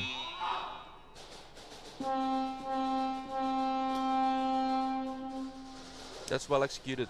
Again, when they saw there was no chance, just suicide. Deny 187 the chance to get that snatch. And now they have one more try left. With, I think, was it 1 minute and 20 seconds left on the clock, something like that. And I think SON is gonna request a VAR check. Oh no, they're asking for the flag. They lost the flag on the field. They don't know where it is. Probably in Snake or something. Maybe someone took it off the field. But that might be a penalty then.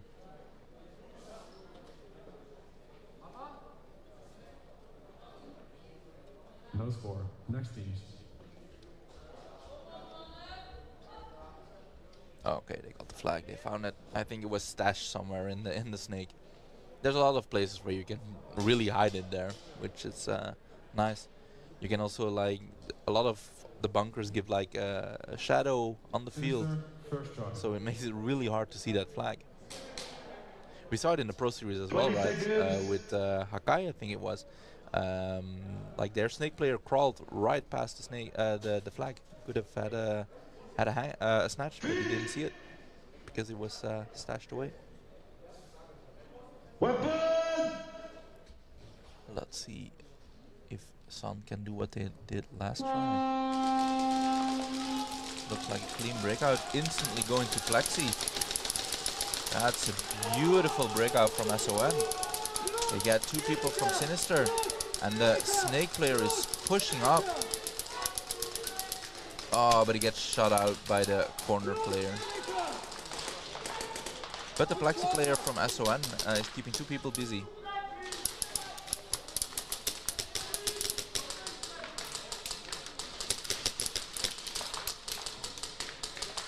So Sinister guy moved into the snake, and he shoots out the SON Plexi player. It's not gonna be a snatch, too far away. But good try from Sinister. Well played.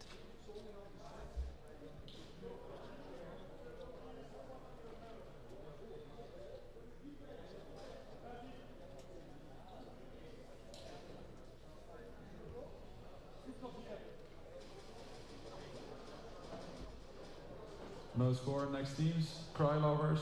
Third try. Okay, third try for Cry Lovers. Let's see what they'll do. I'm pretty sure they're gonna play full defensive here. They got that flag. Just run that clock down and let them come to you. Because the more you run that clock down, even if they get the snatch, they'll have less time to get that 20 down. seconds.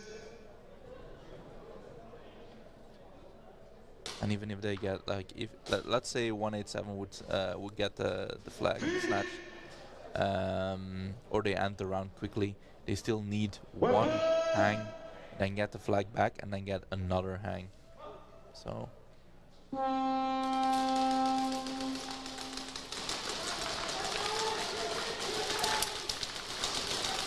yeah, as expected. Krylov is playing way more defensive than they usually do. They just got to their bunkers, and that's where they'll wait. It's a very smart move. It's 1 minute left, and 187 is starting to drop bodies. This is being executed perfectly by Krylovers.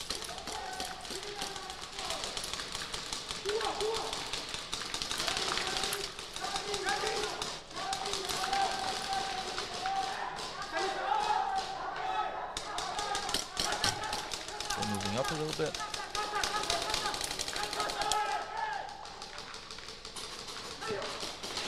That's straight.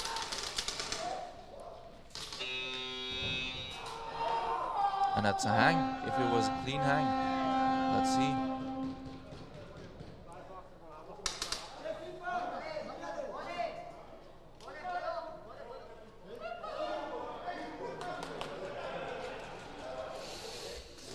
It looked like a trade there, but maybe he was so convinced that the other guy from 187 was shot out way earlier, so he kept on going. But they announced a flag hang, so... Ik weet het, Moesje. Moesje, ik weet het, maar we moeten een bepaalde volgorde hebben. Dus de VAR-check die komt nu, maar als wij in eerste instantie hebben, zijn nu die punten, dan ga je de VAR-check gaan kijken of het klopt of niet. Ja?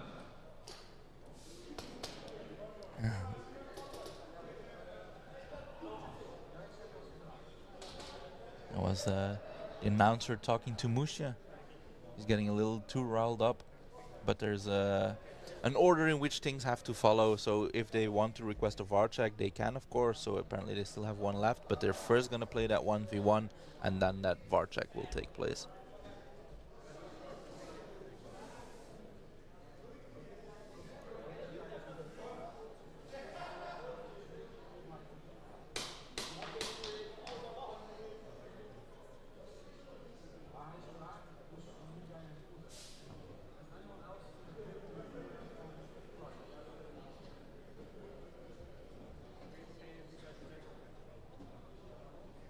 They're still discussing something, I think.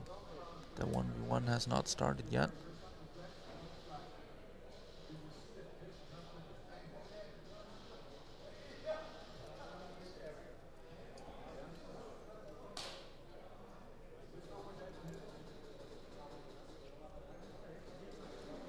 The referees are talking with the announcer that is doing the VAR check as well. I think they're checking just to be sure if it was a clean hang or like who shot who first.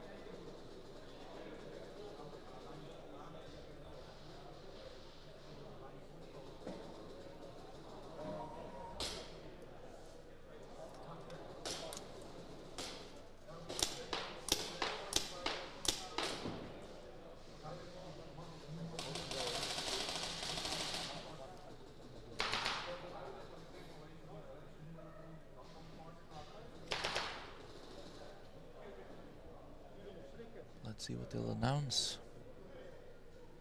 I think.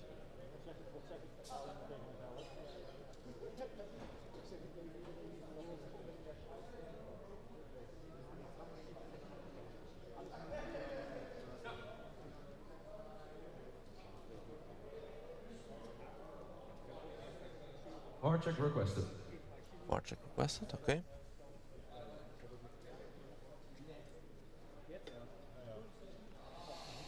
I thought that they were already doing it because most of the time they always let the 1v1 play out.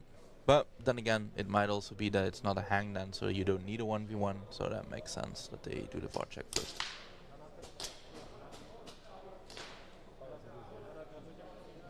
Especially because it was about the flag carrier that might potentially be shut out, so it makes sense that they do that first.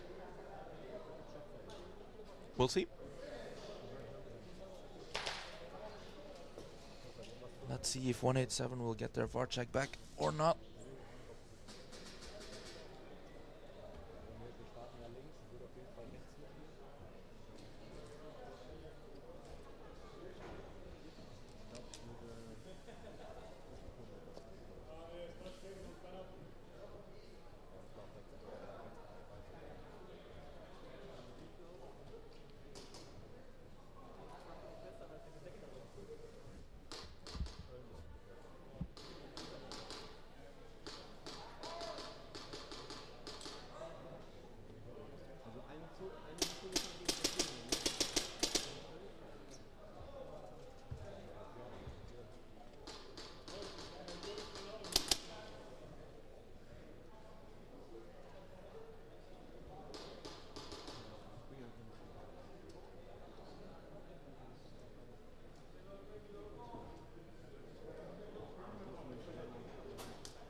It's taking a while again, so I don't think it's that easy to see. I also don't think it's like the greatest angle for the VAR to check. Because the VAR has to be 100% sure that he sees the impact for it to be to be overruled, right? If he doesn't clearly see it, he cannot announce it.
Then again, now I think about it, like even if 187 wins that VAR check, I just don't think they have enough time to make a comeback. But we'll see what the VAR finds out and what the ruling will be.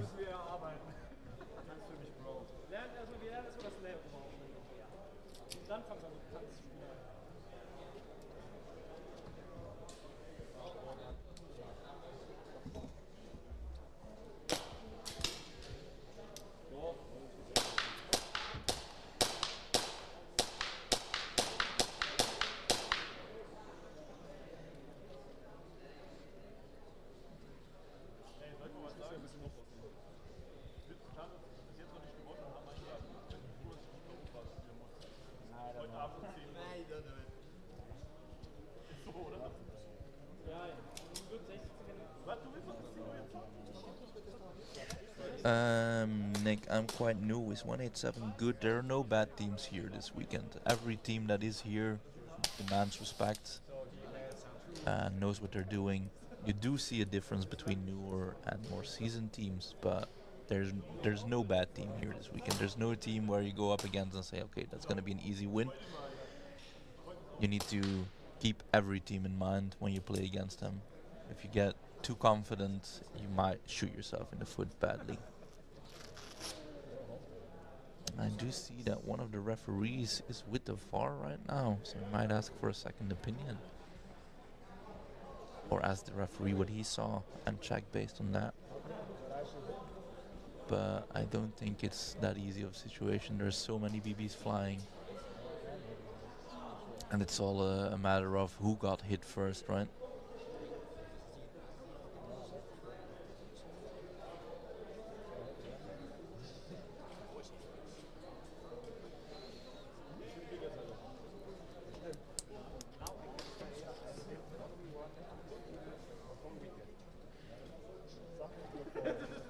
At least someone is delivering.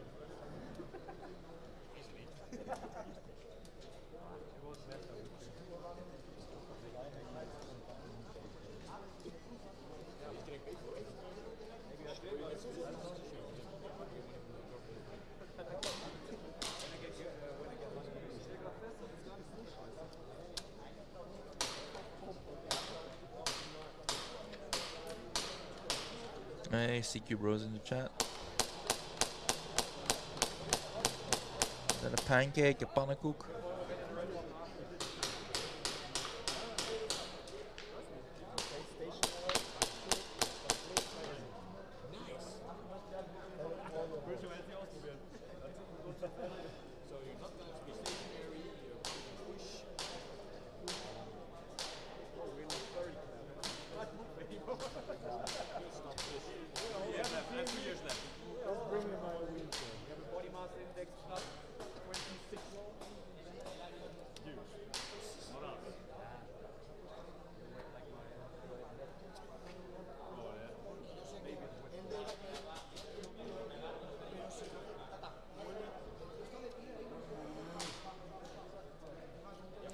It's really taking a while this time. Maybe they have an issue with the VAR or something like that. Could be as well.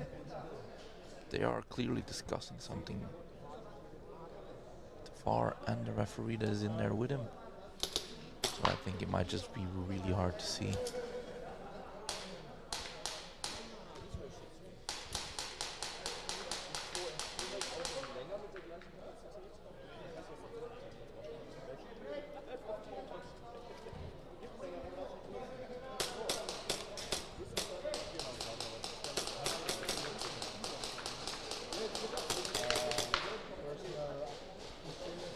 Meantime, the referee on the temple is taking the time to take a quick nap, it seems, while we wait. He's laying there too comfortable, man. All the other referees are running around, standing behind people. He has the most beautiful job of all of them. Just lay and sit there on top of that temple.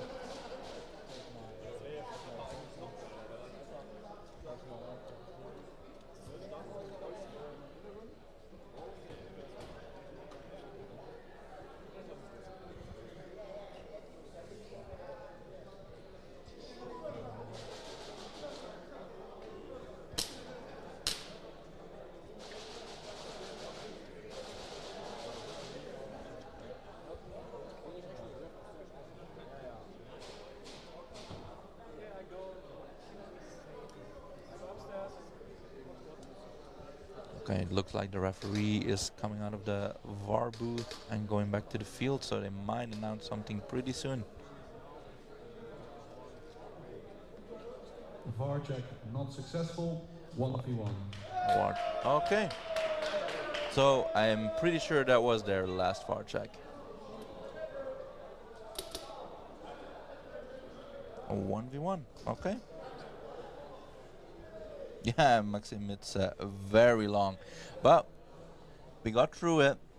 The hang stands, and it's a 1v1, so I think that's GG for 187. I think it's like a minute left on the clock. It's impossible to come back from that.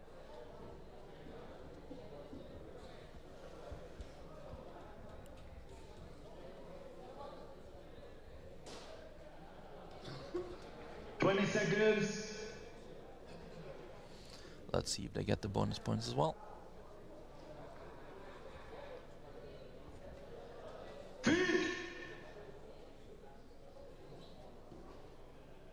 Weapon!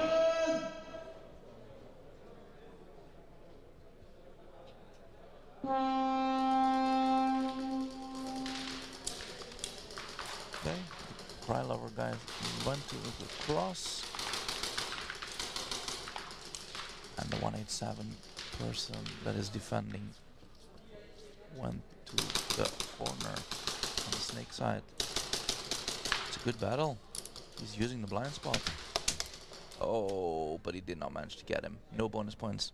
It is a beautiful try though. It's a beautiful try. No score. Next teams.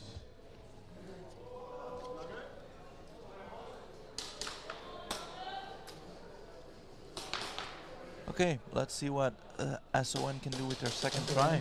Second try.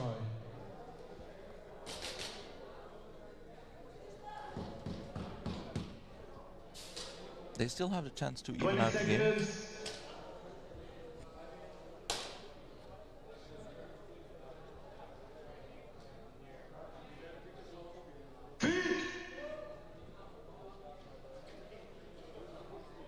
Okay, 5 people on both sides. Let's see if we have a clean break. Oh, it's only 5 seconds left. No, there's no way they're gonna even that out.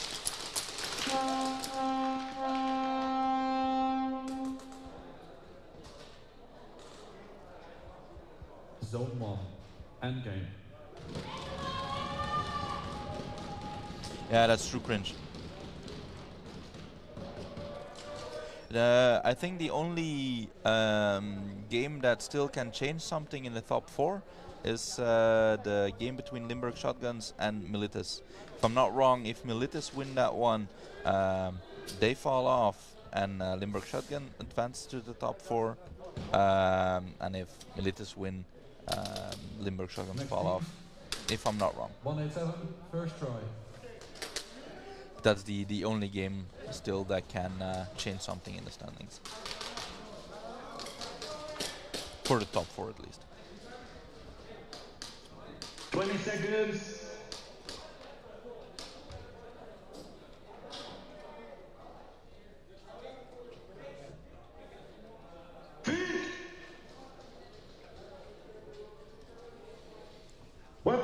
Okay, let's see if 187 can still get a hang or something to get some extra points. 28 seconds left. They have to play very aggressive. Krylov knows that. They're playing very defensive. They just get to their bunkers and then just lock it down. 187 loses a player. Krylov moves up into the snake. Oh, 187 gets pulled. And a snatch for Krylov.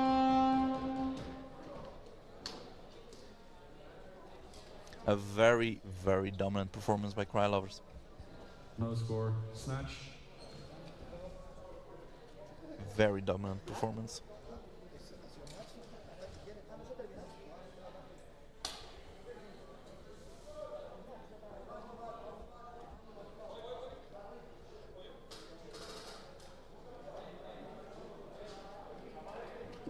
Yeah, Apex still has a chance to change some things around, but they might get too overconfident. And like I said earlier, like Steel 440, they have nothing to lose anymore, so they can be very dangerous. Player 50, first degree penalty, no call. And that's another first degree penalty for 187.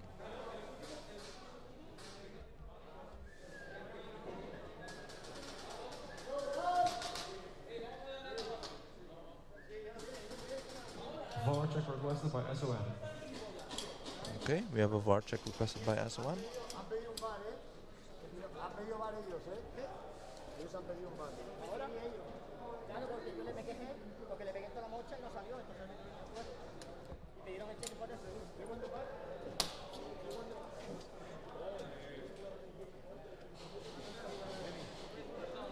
So here we go again, another VAR check. Let's hope this one is a little bit faster.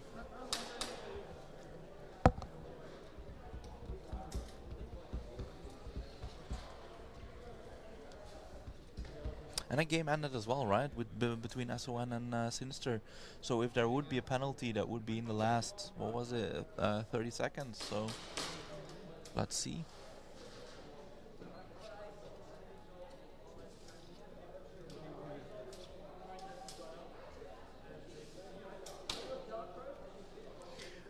Didi, how do you mean giving these calls? I think Hilke is the head ref, no? Or is it Van Boven? I'm not sure.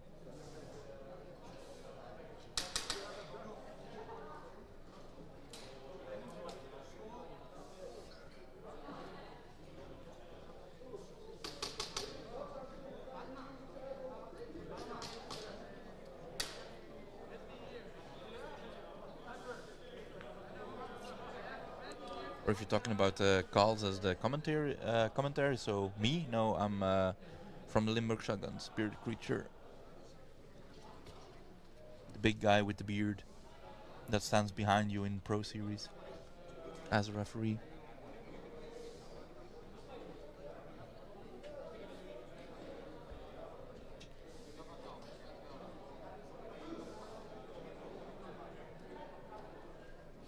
Oh, the VAR. Actually, not sure if it is. It's hard for me to see. I can see a person sitting there, but I can't see who it is. It's not clearly clear enough for that.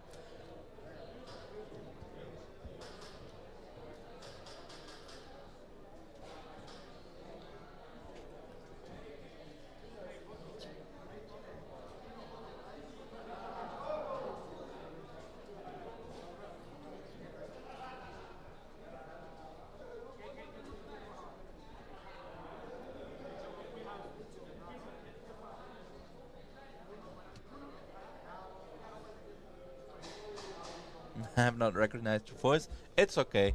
I don't talk a lot. As a referee, I don't have to say a lot. So that's normal. I'm doing pretty good. It's fun. It's first time commentating, so I hope I don't bore you guys too much. But it's fun to do. I have a very nice view from up here as well, so that's nice as well.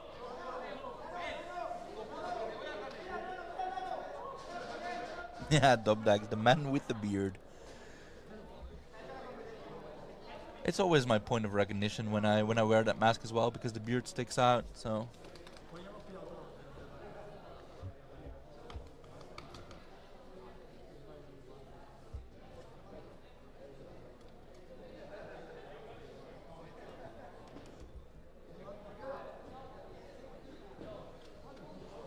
We have a referee with the VAR again, so I think they're checking something together for a second opinion.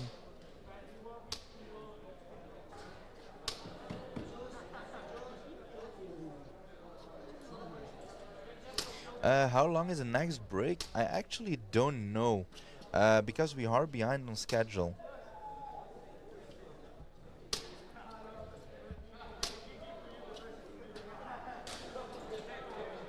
Cute voice too? Well, thank you guys.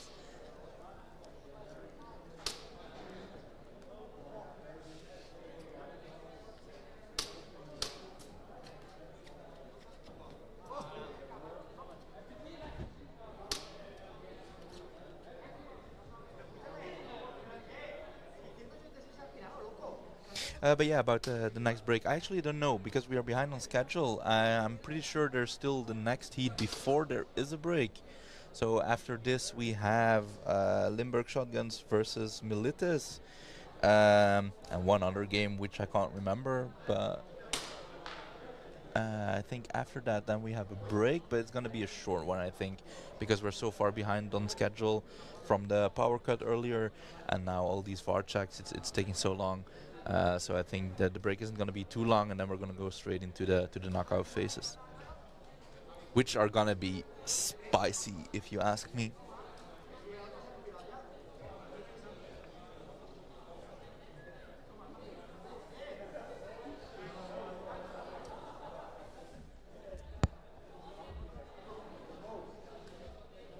Sinister.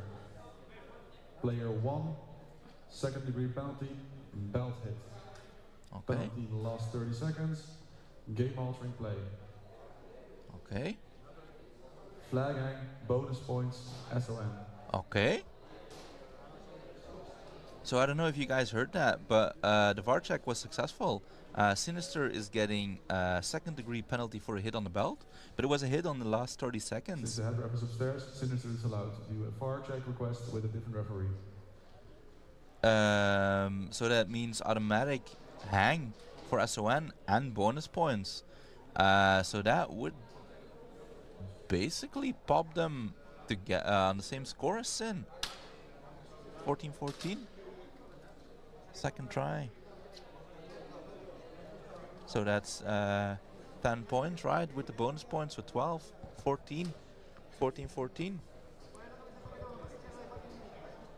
VAR check requested by Sinister. Okay, so Sinister does not agree, so they are requesting a VAR check themselves as well.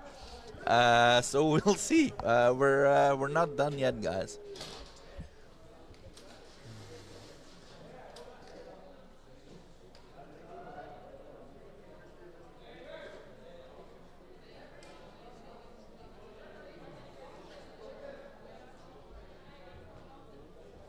That's nice to see as well. I think the tournament is over for Cry Lovers, so they're walking around the field to thank all the refs for their job this weekend. That's always lovely to see. Yeah, I can't say it enough. I'm fanboying over Cry Lovers, but they played an amazing tournament this weekend, man. That's the first time I see them play. Didn't know what to expect, but they were a very pleasant surprise. Like the aggressiveness they play with, the coordination, everything was on point. They played a very, very, very strong tournament. Yeah, Didi, shootout. Yeah, we're gonna get even further behind on schedule.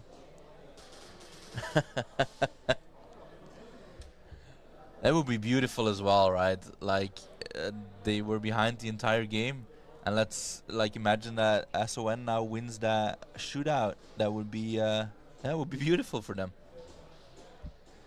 When's the next heat at Tacos Ash? Well, I think straight after this one, but we're still doing a VAR check right now, and if that VAR check doesn't change anything about the last VAR check, it's gonna be shootouts. So, yeah, I can't exactly say, but I think it's gonna be right after this one. But I don't know how long it will take.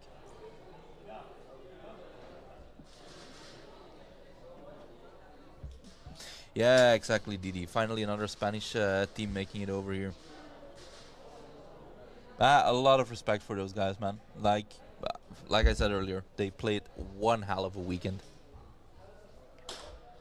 When the names got announced for this Challenger Series, we with our club, the Limburg Shotguns, we went over all the names and was like, okay, we don't know these, we don't know these, we don't know these, and then you always have like low expectations because you're like, okay, it's gonna be a new team, it's gonna be a new team, but that definitely wasn't the case anymore after seeing Cry Lovers play their first game. You instantly saw like, okay, this is not a new team. These guys know what they're doing. Yeah, don't mess around with them.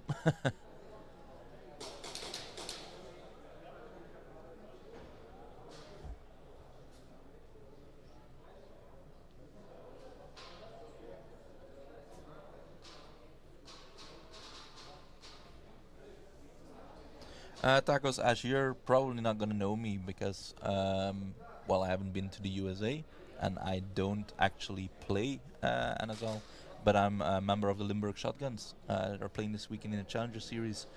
I don't play in the Challenger Series myself. I only play the Fun Cups, but I do train with them a lot, help them out where I can, and now I'm doing the commentary for the first time, which is fun.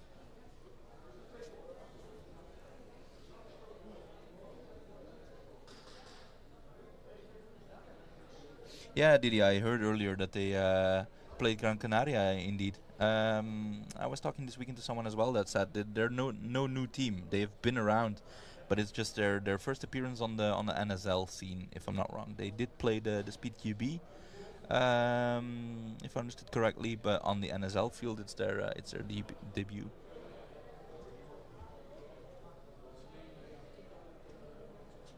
But it's good to see that a team that has been around for a while steps into the Challenger Series.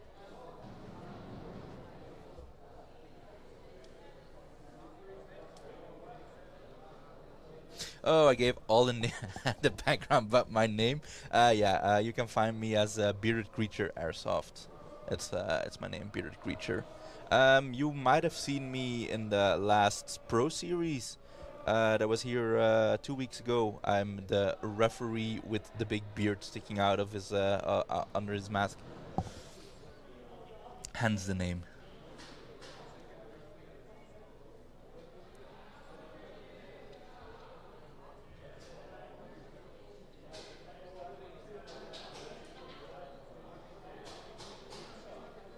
Oh, we see Tsipa making an appearance on the field.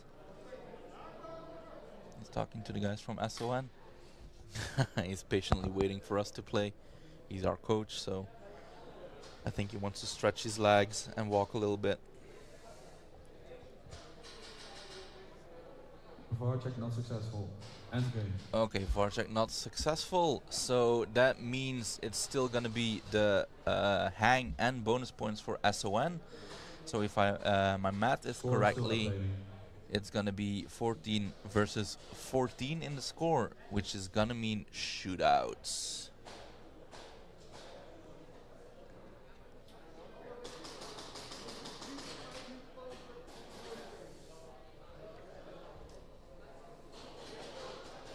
I am definitely still rocking the gray collab hoodie from 1.9.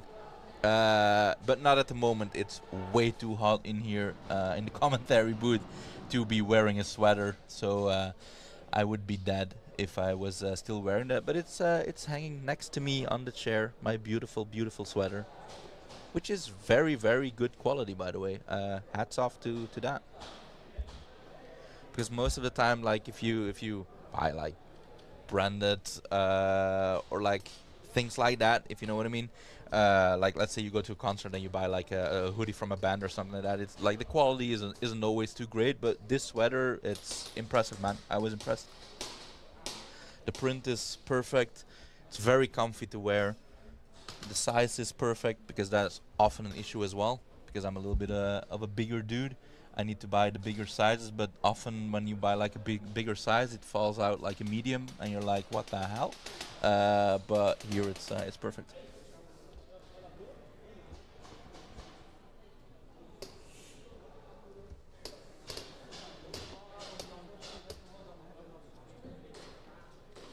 Oh, by the way, Abyss, I saw the announcement for the sweater of you as well, right? You're getting a new one as well. It looked sick, man.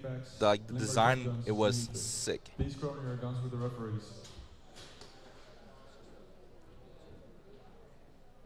Oh, the game is over? I'm confused.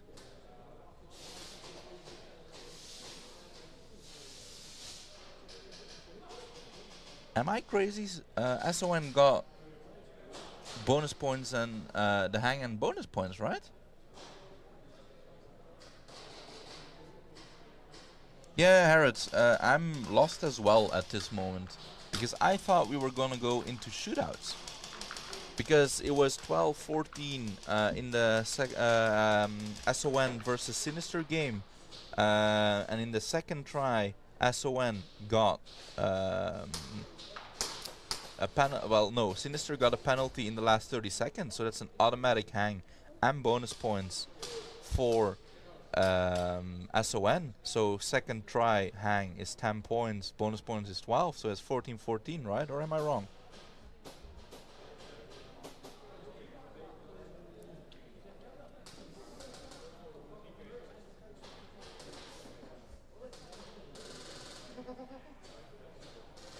Oh, hoodie and a t-shirt. Nice, man.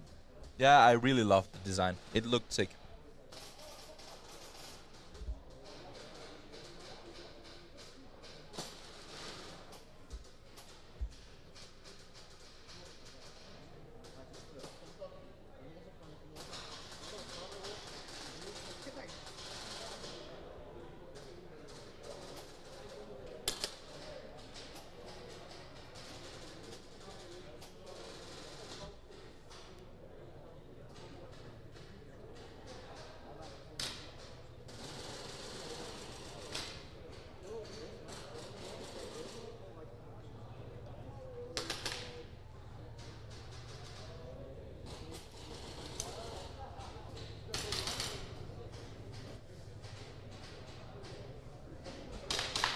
Still waiting for Overshooter UK to drop a hoodie. Yeah, we just did a collab with the club for an Overshooter patch for the Limburg shotguns. It looks sick, man. I received mine, I think, last week. It looks sick. I wear that with pride on my belt.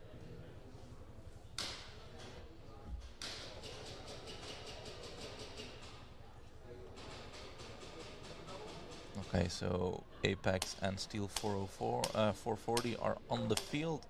Let's see who can start.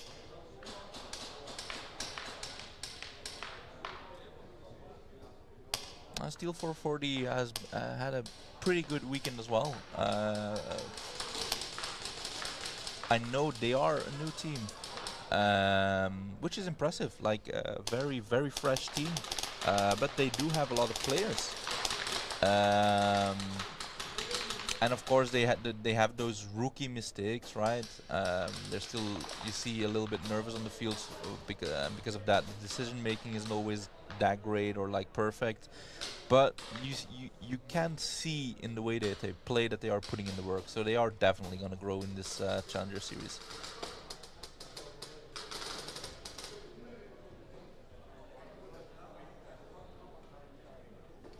Referees to the field. Steel 440, Apex. Go to the middle of the field for the coin toss. Beatboxing, jongen. All other players, please leave the arena.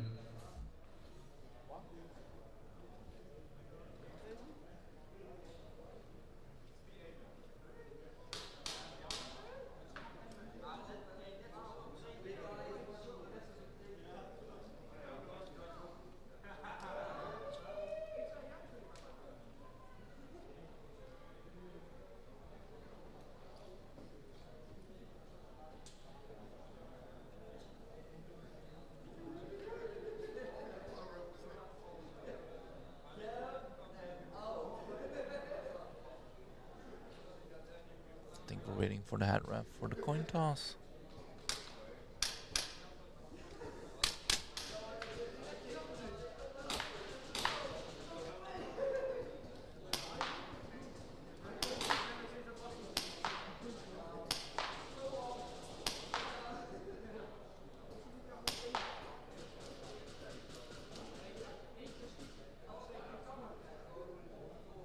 So all you guys from the Pro Series, you're watching to see, you know, which team you have to keep your eye on that might be in the Pro Series with you next year, or just for fun and helping the community out.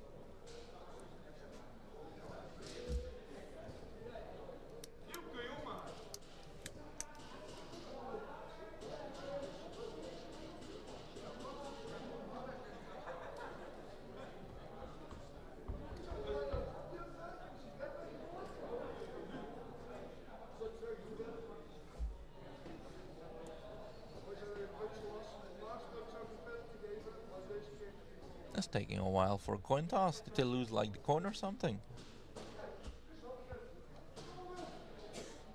Ah, there we go. Let's see who gets the flag.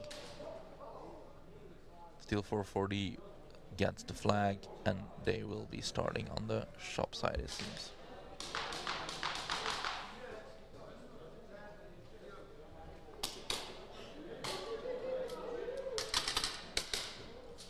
All right. I'm excited for this game, but I'm even more excited for the next one, because then we'll be seeing the Limburg shotguns. But I'm excited for this one as well. Let's see if Apex will underestimate Steel 440 or if they will bring their A game as well. Well, they did all weekend, basically, so I would be surprised if they would be caught by surprise by Steel 440. Apex has been playing a stellar weekend.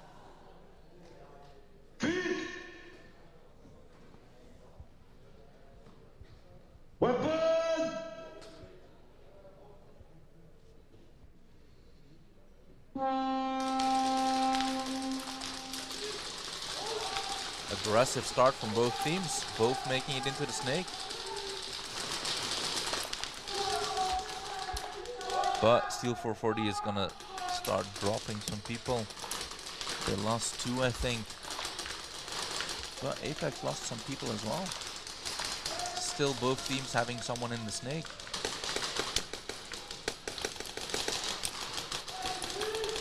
I actually don't think that the person from 440 saw the Apex guy in the snake, or doesn't know where he is at least.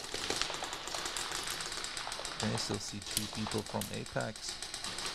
And that's the snake player from 440 gone. Well played by Apex.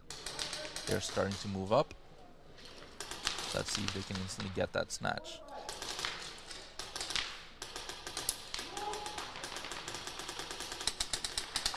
I think all players from Apex are at the 50 line right now. I think that was the last person getting shot out. No, there's one more at the Dorito corner. And they're moving up beautifully. See, that's where you can see like the experience from a team. with that, you can see that they're more seasoned. Like, they instantly know that's the last guy. Don't shoot him out. Let's move up as a team. Let's create the highest odds we can to get that snap. Okay, let's go. Limburg shotguns.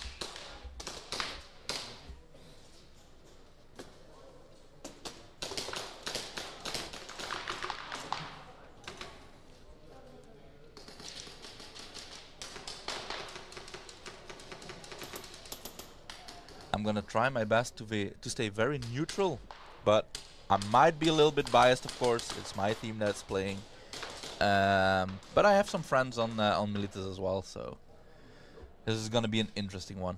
Both teams with a lot on the line, so this is gonna be a heated one, or like not heated, but like high action. Let's say it like that. 20 seconds.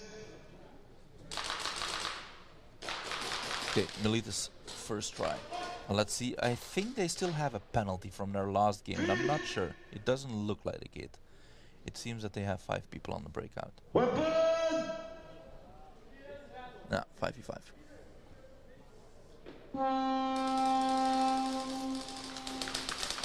Aggressive start.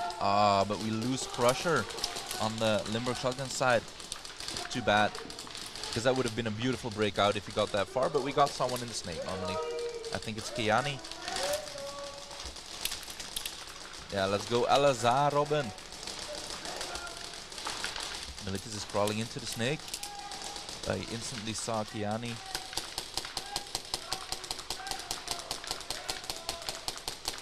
They're still fighting around. Oh, beautifully played by Kiani. He takes out his snake opponent. Now he can move up in the snake, but we lose our snake corner on the LSR side.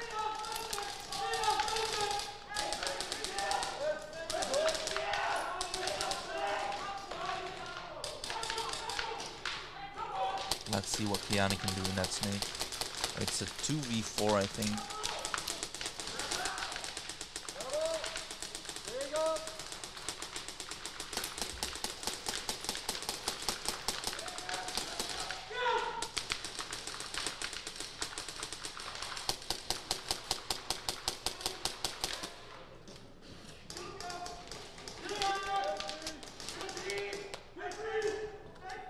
Okay.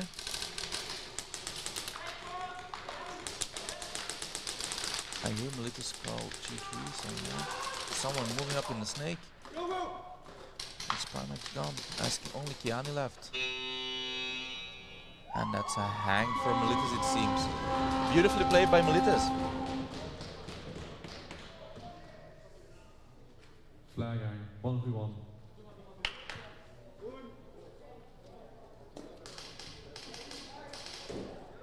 Seconds.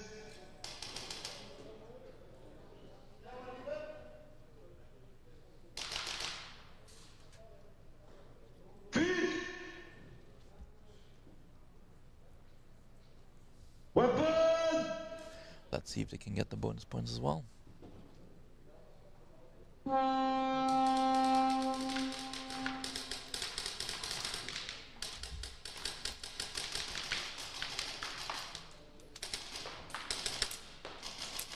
Limburg shotgun player decided to defend high on the field. Pretty smart move, but sadly gets shot out. It's bonus points for Militas. It's a risky move. It's a good move to do to defend high, because you make the field smaller, or like give the attacking guy less space to move around. But if you get shot out, it's more dangerous. It's more risky. High risk, high reward.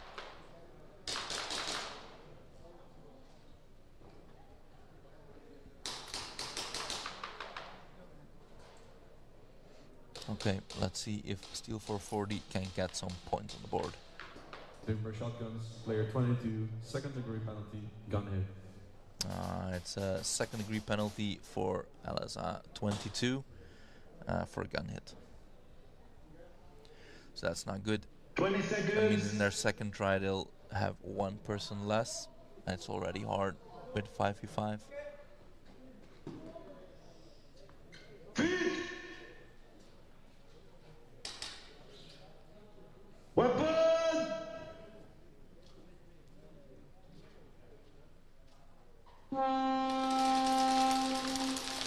Looks like a clean breakout for both teams. Oh no, Steel 440 loses one guy off break. They are pushing up in the snake. And Apex wins that snake battle.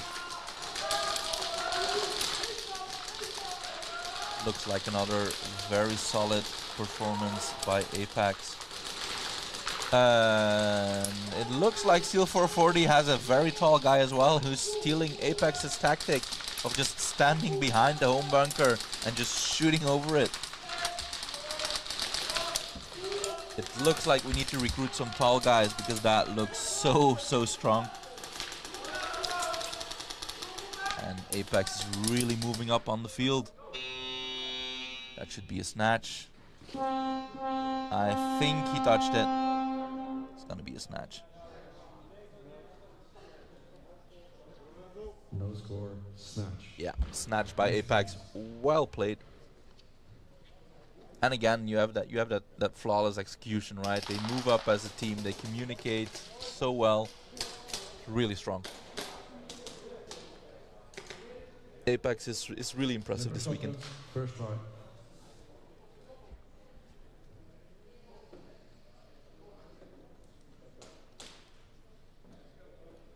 Oh yeah, first try. My bad. My bad. It's been a long weekend. Ideal it would be if they answer with a hang right now. Bonus points, even the score, make it 0-0 again basically. But it's no small ask against Milas. Milas is very strong this weekend as well. Sadly, they have been taking a lot of penalties this weekend, but even with those penalties, they are a scary team, man.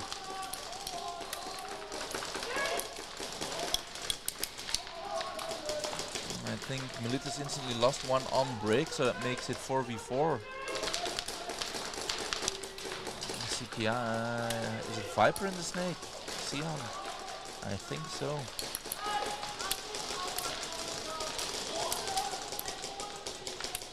Milas is playing this one very defensively. I actually don't see if they have someone in the snake. I don't think so. Oh no, it's Kiani in the snake.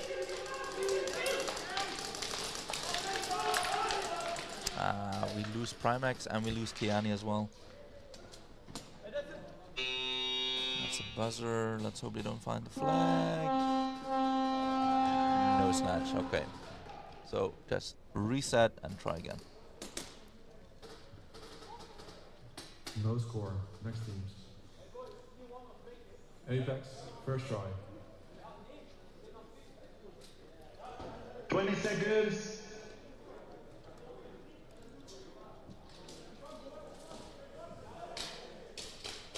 Okay, let's see what Apex will do with their first try.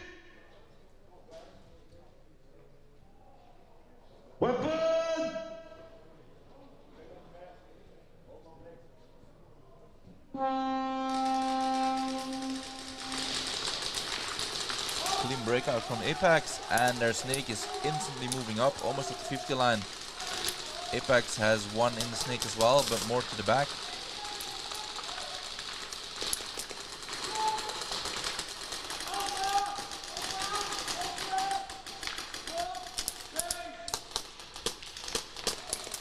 Apex is slowly moving up. That's another one gone from Steel 440. I think it's a 5v2 or 4v2. Oh, but the snake guy from Steel 440 shoots out the Apex guy. But he gets traded out there. That's a good trade.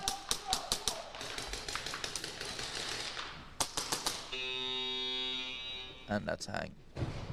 Yep. Hang for Apex. Well played. Flag hang. And that's different as well, right? With Apex and the more experienced teams, you see when the enemy team has almost no players left, you see them moving up as a team. And with other teams, like we saw earlier with Rush, it's the flag carrier that tries to go get the last players out, which is very risky. For them it worked, but with the more experienced teams, you see that they let their team do the work and they just wait for that call of go, go, go. and they just start running.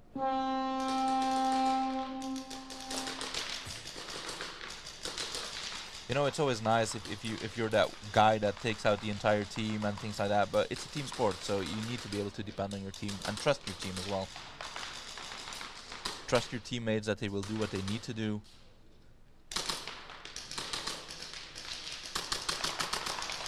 They're using the blind spots perfectly. I don't think he's gonna make it. Yeah, he's out of time. Nice try and nice defense from Steel 440. Nice defense. No bonus. Next team. Limerick Shotguns, second try.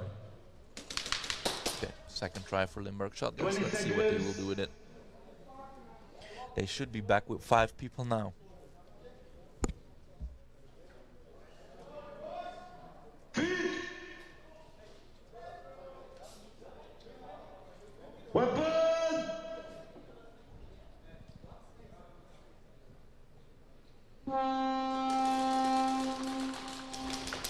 Clean breakout on both sides.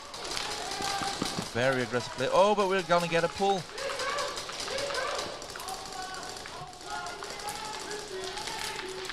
Pull on Milas. Probably hidden a slide. So both teams have one in the C shapes. They don't know about each other's presence. Oh, but Hungry shoots out Kiani from the snake. So the snake is open at the moment, I think.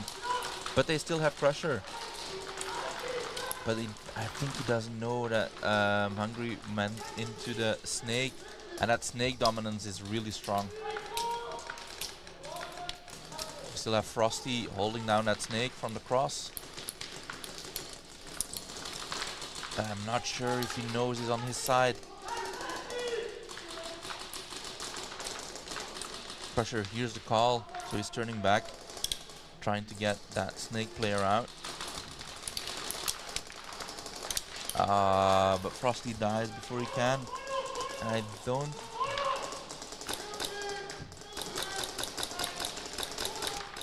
They don't know. Milas has the guy on their side in the snake.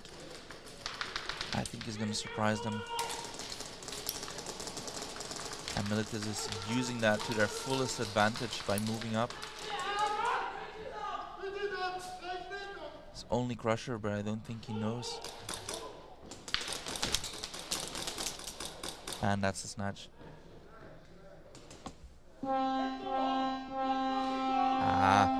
Well played by Milas. It's too bad for Crusher. He played a really good round, but he just wasn't aware that they moved up. He was sitting in that C shape. He was doing some damage. He took one by surprise. But yeah, too bad. And that's one of the downsides of this layout, right? Everything is so low. You're constantly on the ground. You're with your head below this bunker, so you often don't hear things because you're in your own little zone. BBs are flying, guns are shooting, and then you have those Doritos or like bunkers blocking the sound as well. So often it's very hard to stay aware of what's happening, especially if you're playing that low the entire time. You don't see anything on the field.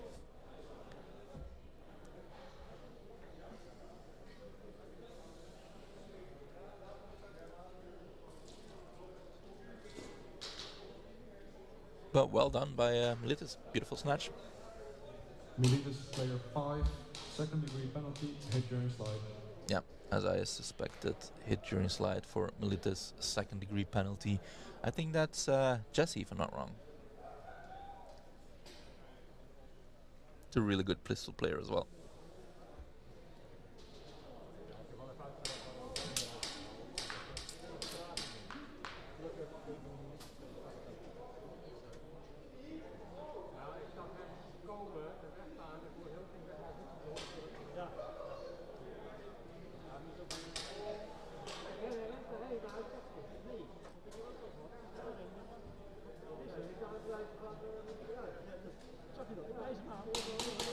Steel 440, first try. Okay, first try for Steel 440. Let's see what they do with it. Can they get even on the scoreboard? It would be great for them.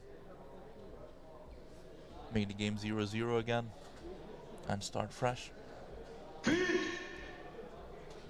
They are putting up a fight, but at the moment Apex is a little stronger.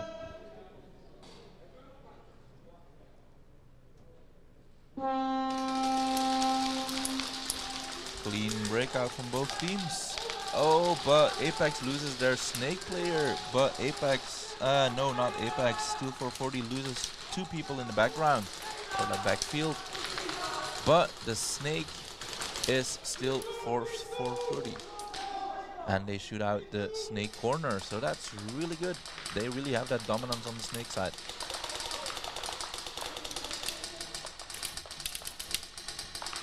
They're playing really well this round. They still have the flag.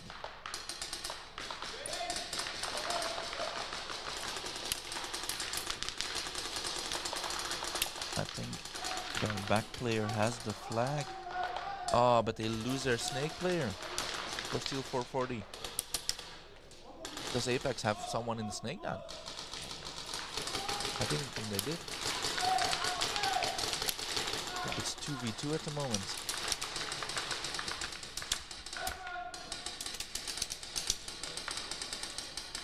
Steel 440 has 1 at the carbon Dorito, but Apex is moving up in the snake.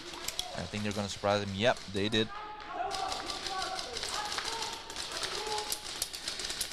Only the Dorito corner left, and he gets shot out as well. Oh, I don't think he made it. He saw the flag just a second too late. I don't think he touched it in time. No score. Next team. No, he doesn't have it. It wasn't in time. No, it was a split second. It was a split second.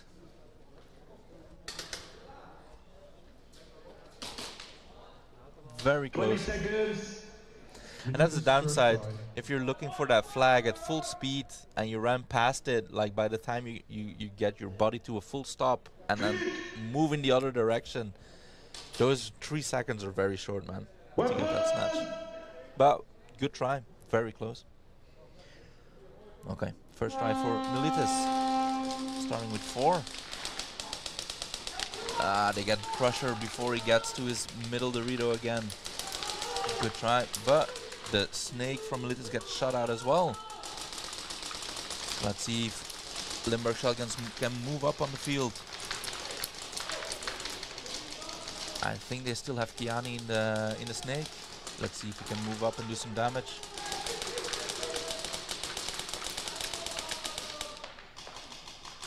They have Motike at the cross and Primax at the cafe bunker.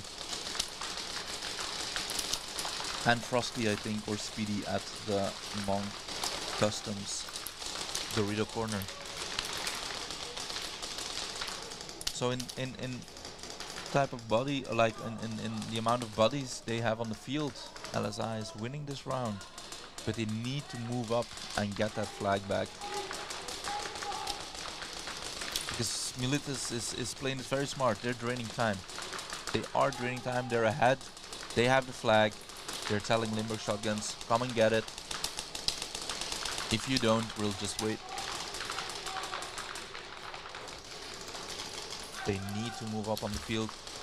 They are wasting so much time.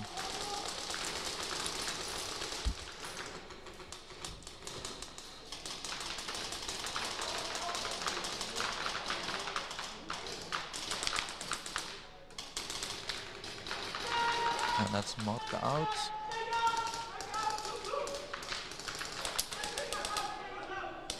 And that's a pull on Primax.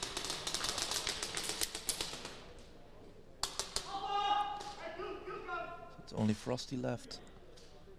Oh, no, it's not. The snake is still in. Keani is still there. Let's see if we can take some people out.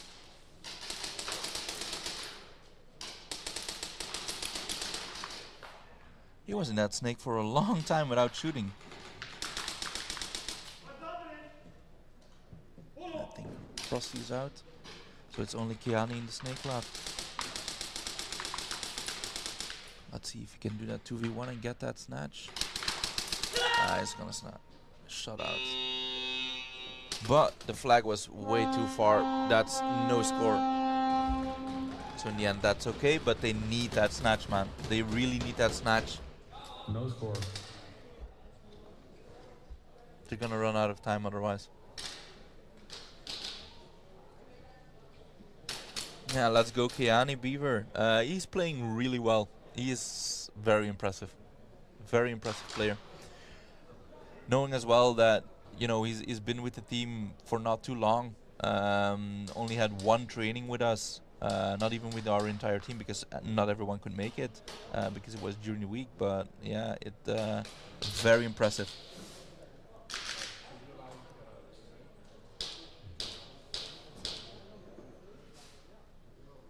Yeah, Kaz, that was 92, second degree penalty, hit on the shoe.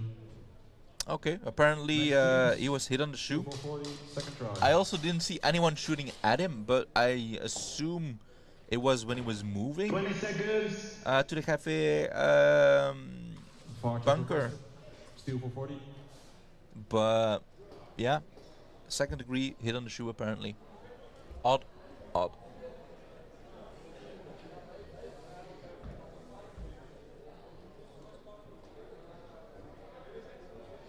And that's a VAR request by Steel 440. So here we go again. Let's have a wait. You can see all the referees instantly laying down, taking some rest. It's very hard, man. We, like I said, we refereed with the Pro Series with our club, and we were on the field, I think, every day for about 11 hours. Like, even if you're a player, it's tiring because of course you guys play, but you have your breaks between the games, man. We are on that field for every game, all the time, focused, trying to follow your BBs. It's what Second to None is doing this Challenger Series as well. It's Second to None that is refereeing the Challenger Series, and it drains you, man. It's especially the second day when you get to the afternoon, you are tired, so tired.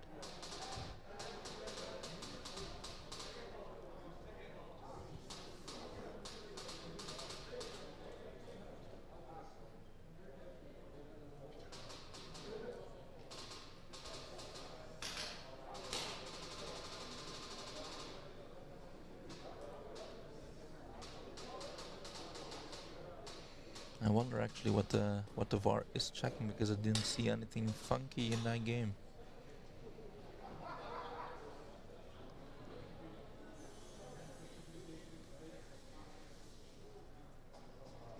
Looks like Hyper stole someone's gun. Is now trying to shoot one of the other referees, I assume.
Actually, while we wait for this VAR check, I am quickly going to get something to drink because it's really warm in here. Be right back, guys.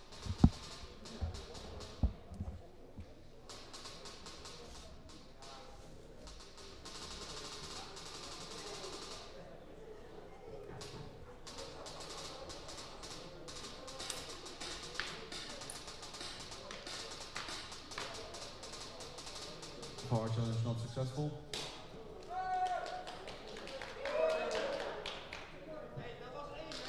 Steal for 40, second try.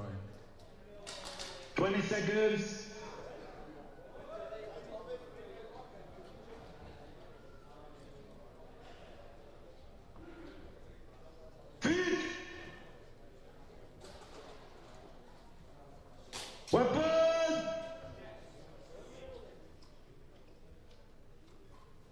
Alright,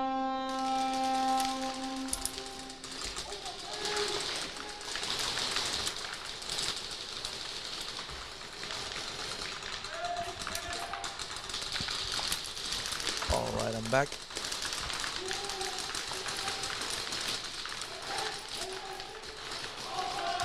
I actually didn't hear what the VAR check ended up being.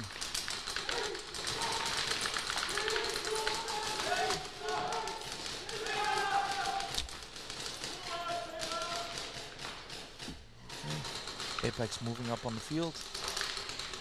Still some guys left from Steel 440. They should be able to put on some resistance. But Apex is really eager for that snatch, man. Moving up beautifully, they shoot out one of the Steel 440 guys from the C shape. I think it's a 1v4 now or a 1v3.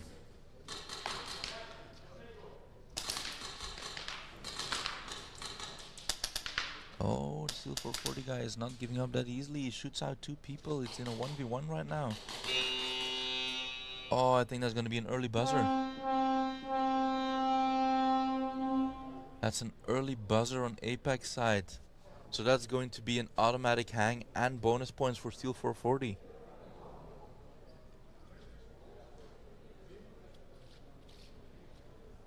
There's no way that Steel 440 pressed that buzzer because their guy was still clearly in the field. Still fighting. But I think Apex made a mistake there with an early buzzer. Steel 440, early buzzer. Oh no, it was Steel 440 that did the early buzzer. Snatch. No. Ah, that's a bummer. That's a bummer. So that's an automatic snatch for Apex.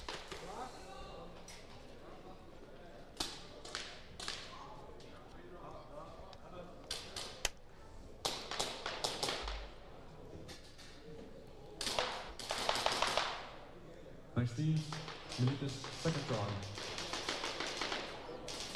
20 seconds.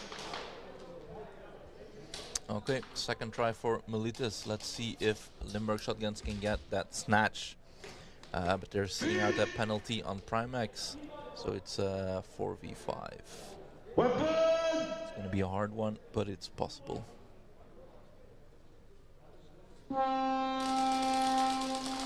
The guys just need to get locked in, and they can do this. It's a different play from Limburg Shotguns because they noticed that pressure wasn't getting to that C shape. It was dying on break every time. So they switched it up and it seems to be working out for now.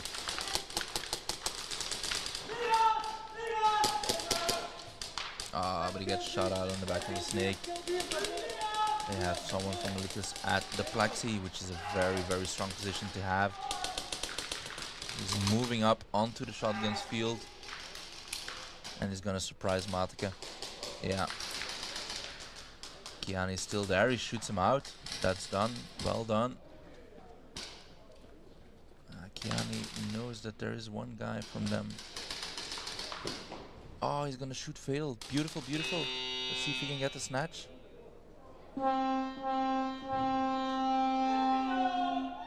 Let's see what happened there. Is that an early buzzer? I think that might be an early buzzer from Elazar. Please don't tell me that's an early buzzer.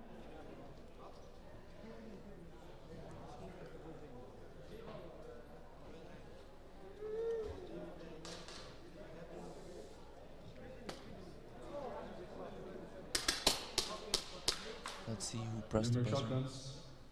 Early buzzer, administrative penalty. No, early buzzer from Limburg Shotguns. That's not good. I think that's game over. Because there's almost no time left on the clock. And that's an automatic hang and bonus points for Milas. That's not good. Not good, not good. We're gonna lose this one. That's sad to see. But let's see what Steel 440 can do against Apex. Let's see if they can snatch it back and get some points on the board. 20 seconds.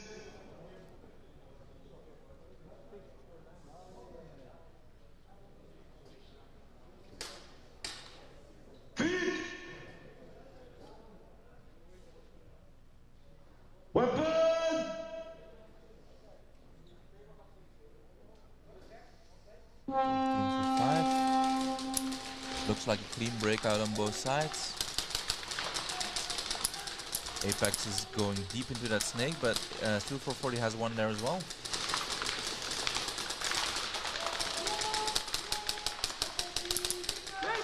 And Steel 440 loses one guy. Apex loses a guy in the snake, but they still have one there.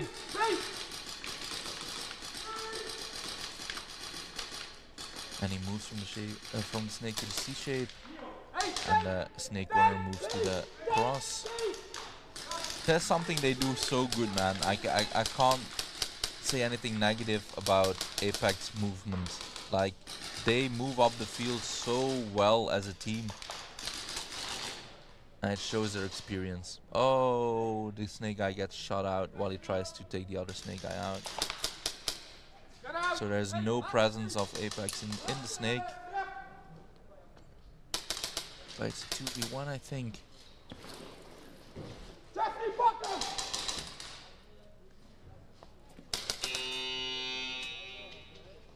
And I think that might be a hang, or it's maybe a zone 3. It's gonna be a split millisecond again. I think it's gonna be a zone 3. Because Hyper is showing it as well. He ran into the breakout wall with his shoulder. Yeah, he ran into the wall with his shoulder, and then afterwards pressed the flag against it. But that's very important if you want to try and do that hang. Your flag needs to touch the wall. You can slam into that wall as hard as you want, but if your flag doesn't hit that wall, you won't get that hang. That's a mistake a lot of people still make. They just slam into that wall thinking like, okay, I touched the wall, I'm gonna get that hang, but it's the flag that needs to touch it. Yeah, zone 3 indeed. Okay, looks like Limburg Shotguns put Kenny on the field instead of Frosty, I think. They're switching some things around. Oh, but Kiani gets shot out of the snake, but Kenny instantly sees that and fills that snake up, so that's a really good move. MTS is moving into the snake as well. Let's see if Kenny can hold them back together with, I think it's Matica. They get one out from Milas. Oh, Kenny didn't see him in the snake, and he was moving up, and he got Kenny. That sucks. And that's a suicide from Martin. That's a really good play. A good play by Elazar, but a better play by Milas. Next teams, Apex, second try.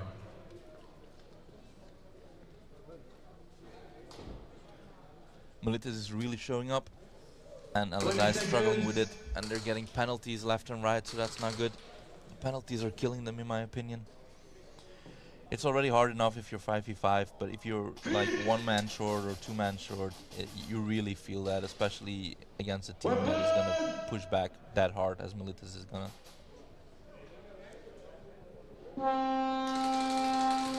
Okay, looks like a clean breakout from both teams.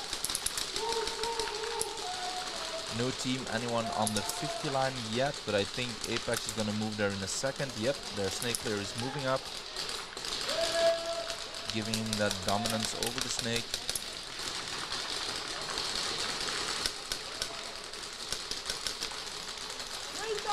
And both sides lose a player.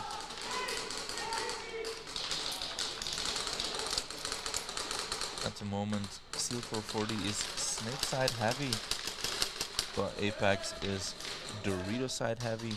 They only have that one player in the snake, but he's keeping them busy, so that's really good.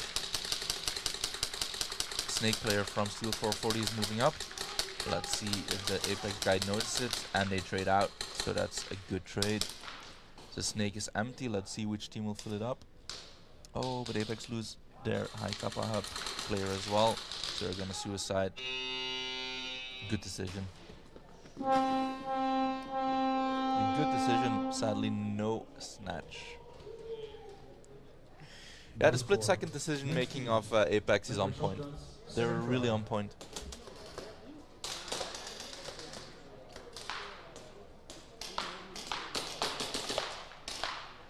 Looks like they're switching around the players again, It seems like Frosty is back in, and Viper is in for Kiani, together with Primex and Matke.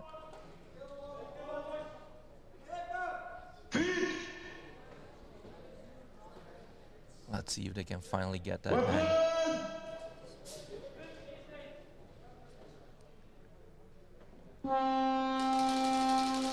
Clean break on both sides. That's only 1 minute and 15 seconds left on the clock, so it's going to be very hard for LSA. They need to move, they need that hang right now, and snatch it back and hang again. All Milas has to do is just drain the time, which they're doing beautifully right now. They just chose their bunkers and wait it out. LSA has to come to them, and they're doing a great job defending. They have to, oh, but Viper shoots out one from Milas, but there's still someone in the snake. Let's see if we can take him out as well. But the time is draining. 38 seconds left. I think this is over. Another one from Milas goes down. Not Kiani, Viper is doing some damage in that snake. It's all a little too late, I think. 20 seconds left. It's only Frosty left, and he dies. Yeah. There's 9 seconds left on the clock, with no hang, which means it's over. Oh, that's too bad. I really hoped that they would win this and we would finally get into those knockout phases. But it seems like we always seem to just miss them. But it's back to the drawing board for us. And we'll get there next Challenger Series. I'm sure of that. We just need to analyze what we could have done better, what they did better than us. And we'll get there. Let's see what happens in this game. It's a 4v5. Clean breakout on both teams. And that guy from Steel 440 keeps on slamming on into those Anthrax Doritos, man. Doesn't matter what side, but I think he doesn't have those knee pads for that long, because you really gain some speed when you slide with those knee pads on your knees. You pick up speed before you slow down. I've used them a few times myself as well, and it's an experience.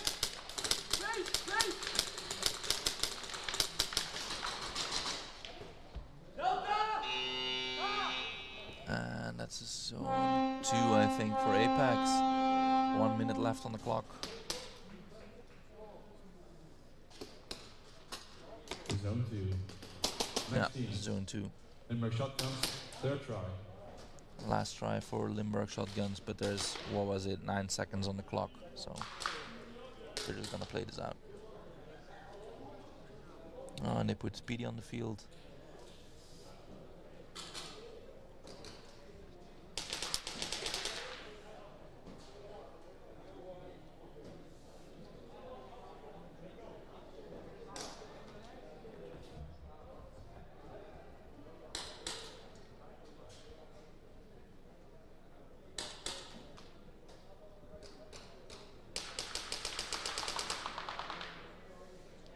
Seems like we're waiting for something. Did anything needs to be VAR checked, or did any team request a VAR? 20 check? seconds. No, we're gonna start.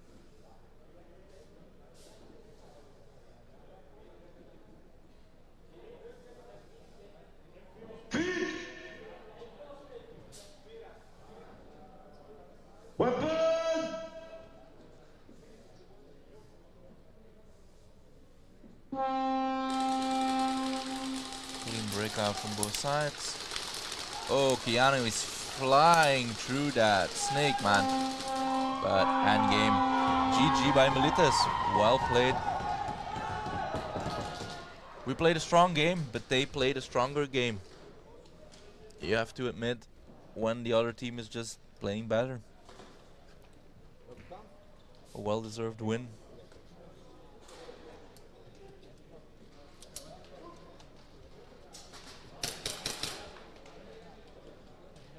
Ah, this sucks. I'm sad. I'm a little sad. Chat, cheer me up.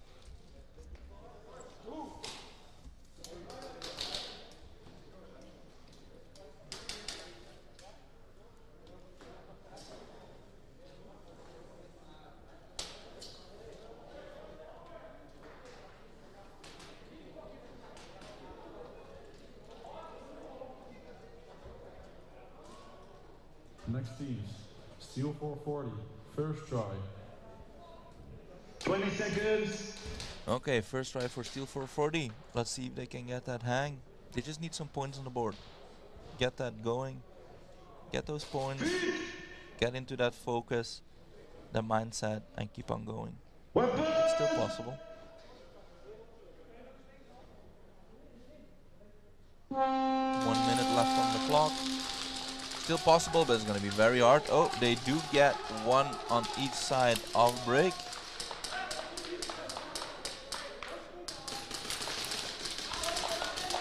It looks like Apex is just locking it down and letting that clock run out, which is smart. They don't have to take any risks.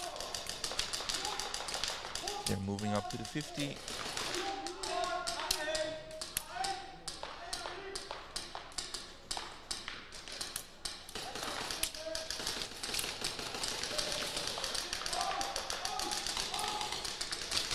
Oh, and the snake from Apex is moving up. There's still someone there from Steel 440 and he takes him out. Oh, I think that's an early buzzer. That's an early buzzer on Steel 440 side. Oh, that's too bad. That's gonna be an automatic snatch and that is definitely over.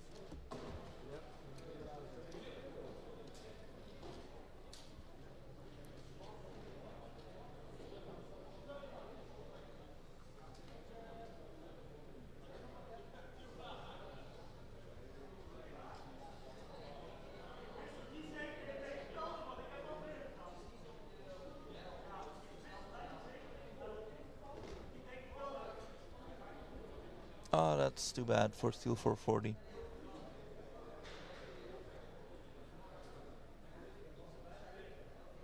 Steel 440, early buzzer. Yeah. Administrative penalty. Automatic snatch. Snatch. Yep, that's an admin penalty and an automatic snatch for Apex. Steel 440, what are you doing? I was rooting for you guys. They're starting to fall apart a little bit. I think they're getting tired. The tournament is getting to them. It's their last game of the day. You just get tired. And it's the annoying thing about those snake players, man. You just forget they're there. It can work in your advantage. If the enemy team forgets you're there, but if your own team forgets you're there, you get early buzzers.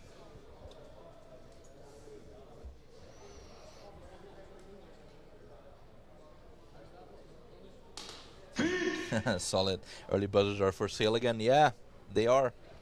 There's been a lot of penalties this weekend. Like in the Pro Series, there were a lot of penalties as well. But here in the Challenge Series, we have a lot of penalties, but we have more severe penalties. Let's say that. Pro Series most of the time is just second degrees, but we have seen a lot of first degrees this weekend. And we've seen one or two majors, like one for sure. I think even two major penalties this weekend. No score. End game. There's a 25-minute break until 5:30. Okay, there's a 25-minute break, and then the knockout phase will start. So I will see you guys in 25 minutes, and let's see if Crusher is up for it to join me again, or he might be too crushed. See you guys.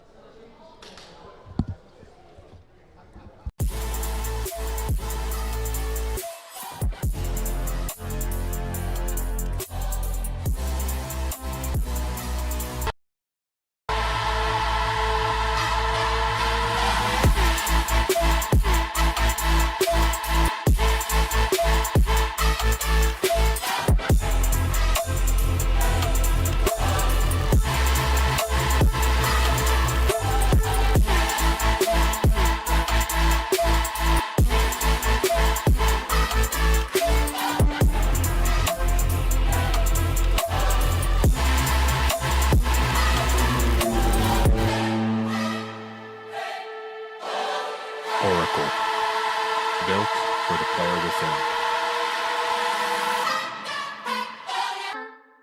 Oh, what's this? We got ballers trying to crash the party?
What's in the box when you get yourself an Oracle 1?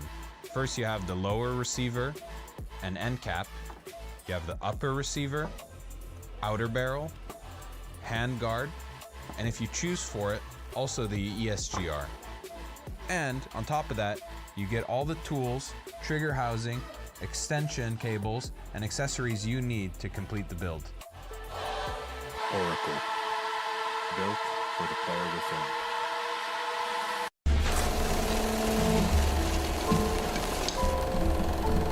When Monk built its first airsoft gun in 2019, it redefined the game. Born from passion and crafted with precision, Monk stands for innovation, community, and a shared pursuit of excellence. Every product embodies premium performance and connects players to something greater.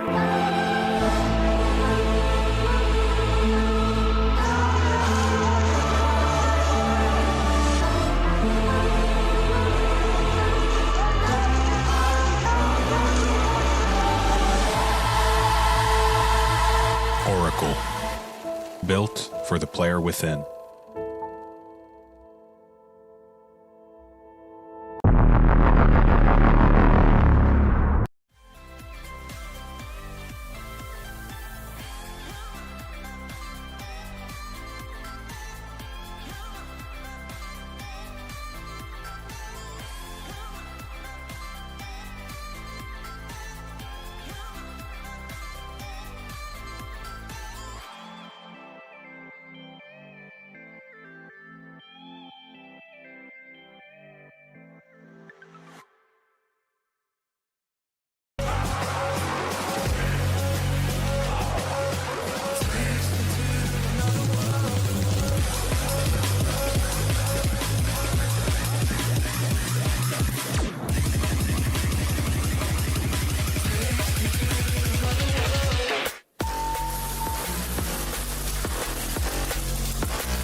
First light, take a breath in the morning. First time, oh, we could be anything. Run wild, right here in the moment.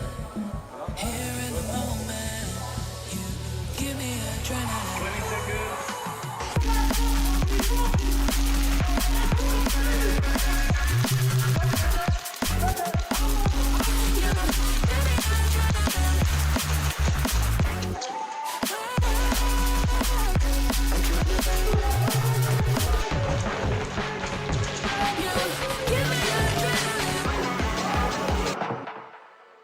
I started playing Airsoft at a young age just like many of you. The thrill, the strategy, the community, I fell in love with it.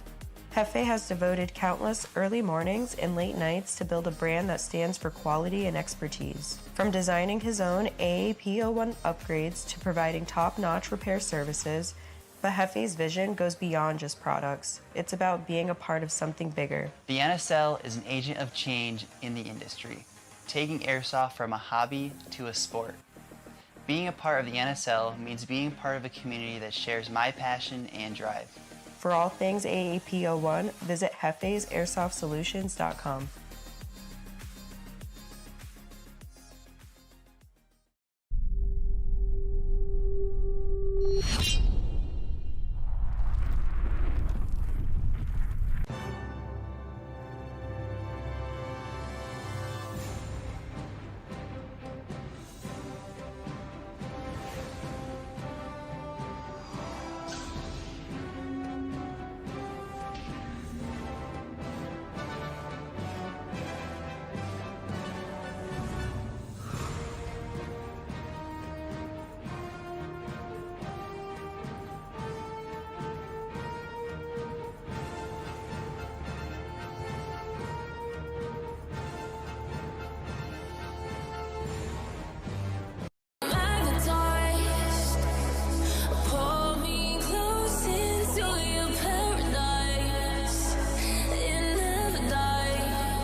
Your hop-up and inner barrel assembly of the Oracle will be held securely in place by a series of screws.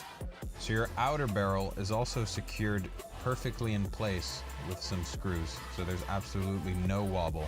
To secure your engine in the Oracle, there's no more gearbox required. Just slide it in from the back, screw down this single set screw, and then everything is perfectly aligned and held securely in place. Oracle, built for the player within. An open letter to the NSL community around the world. To everyone out there playing, following, hosting, or supporting NSL sports.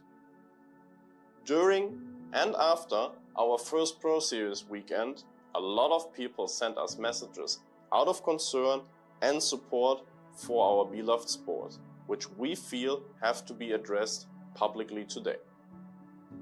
NSL Sports always has been a place where everyone is welcome. A home for competitive speedsoft where racism, discrimination, bullying, or any other form of toxic behavior are not tolerated.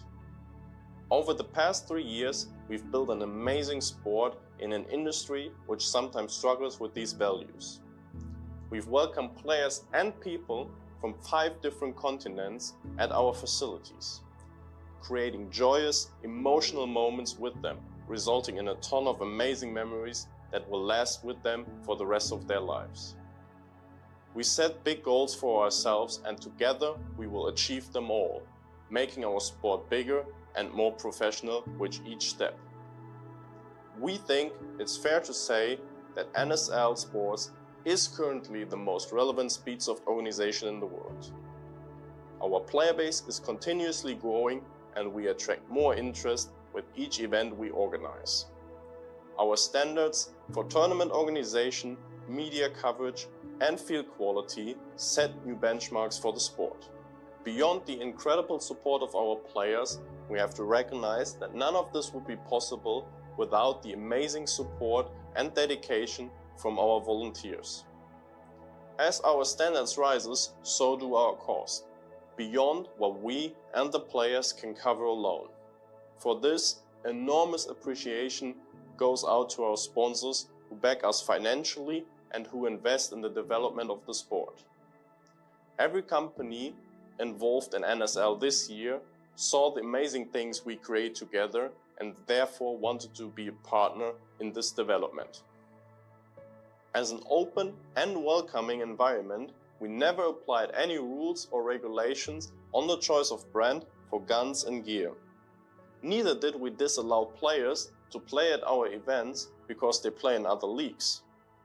We believe that companies and brands who are not directly connected to the NSL still have their place and right to support teams who participate in the NSL so their journey becomes easier.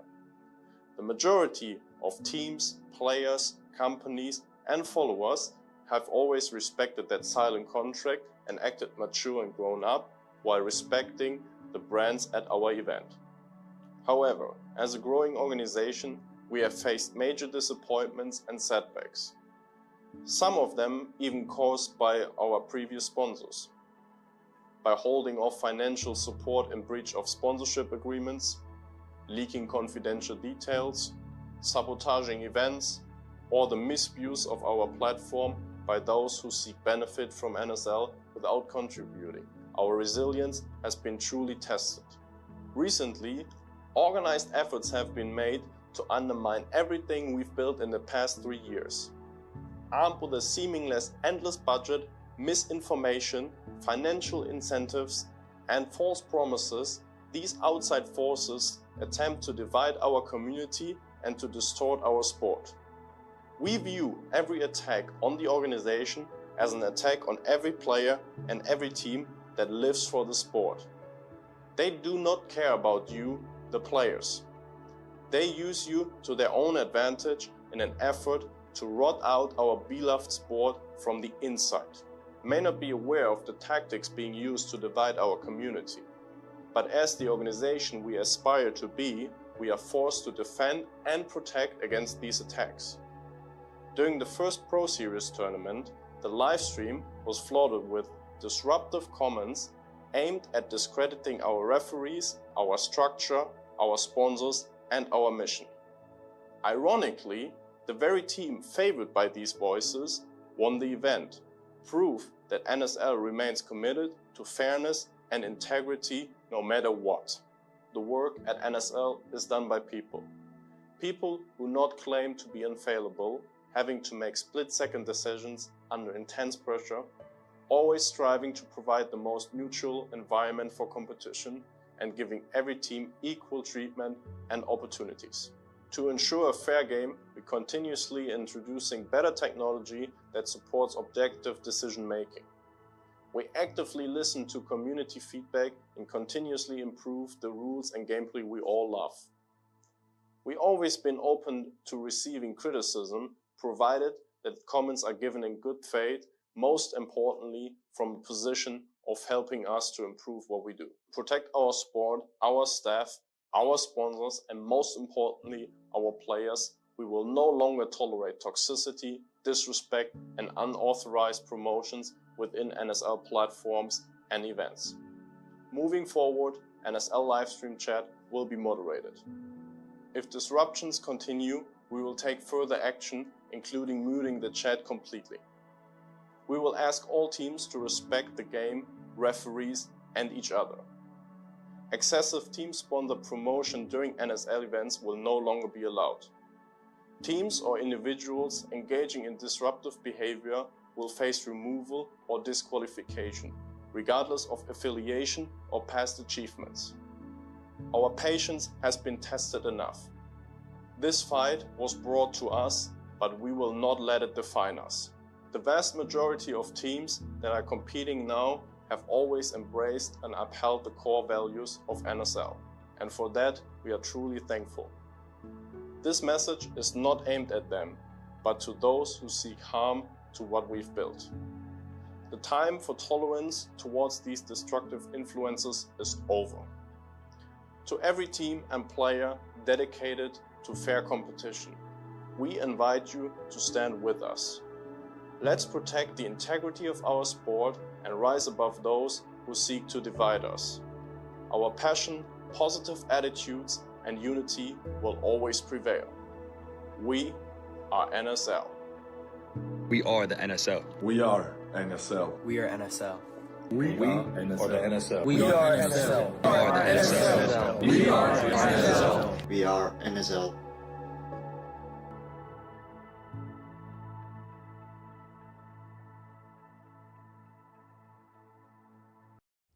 Walker here with Carbon Paintball to discuss the Zero goggle system with you guys. We have the Pro version and then the SLD. What you're going to notice first is the color options. The Pro, it is a semi-translucent Airflex bottom. That's the mask region. And then with the Solid series, it is just a solid color. It's opaque. They're both exactly the same durometer. They're both the same softness or squishiness. Other than that, you're actually going to get a clear lens with your Pro goggle. They both come with a case. And another cool feature of the Pro model is a dual silicone strap versus a sublimated strap on the SLD. And last but not least is another cool highlight is the Pro has some orange accents versus the SLD comes with black. For more features and information on sizing and pricing, visit carbonpaintball.com.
Hey, this is Walker with Carbon Paintball here to talk to you about our SC custom jerseys.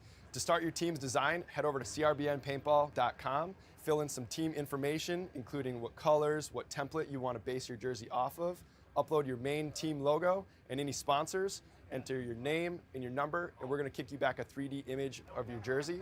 The custom jersey is built on a 5-panel design that's all customizable. The jersey features a DWR coating all throughout the jersey, so it is water resistant. It also is stain proof, and it has side mesh venting. The jersey is also very fitted, so it has a compact neck collar, and it also features elastic thumb loops to keep the sleeves in place while you're sliding or running. To start your team design, head over to crbnpaintball.com.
trying to crash the party?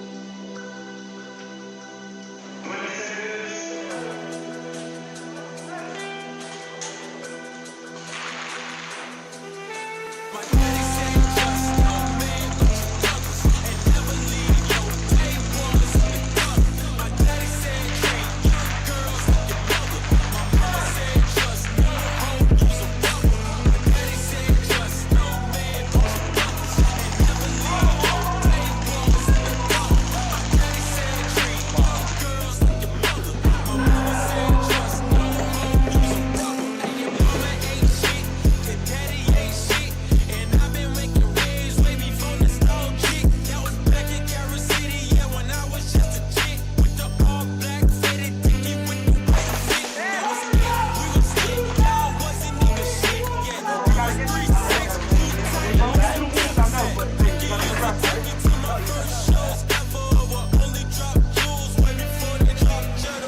What's in the box when you get yourself an Oracle 1? First, you have the lower receiver and end cap.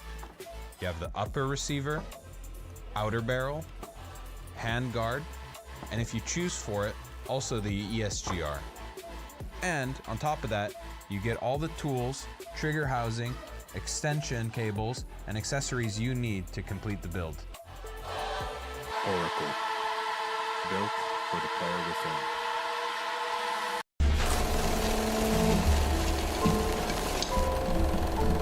When Monk built its first airsoft gun in 2019, it redefined the game. Born from passion and crafted with precision, Monk stands for innovation, community, and a shared pursuit of excellence. Every product embodies premium performance and connects players to something greater.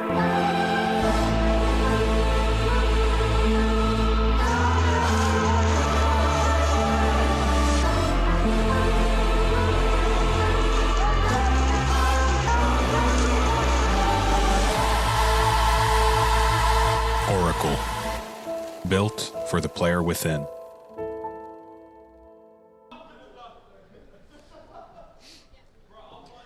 Hello guys, I'm back.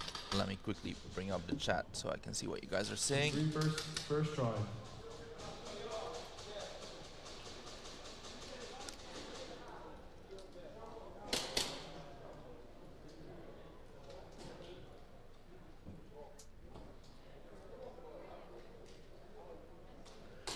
there we go.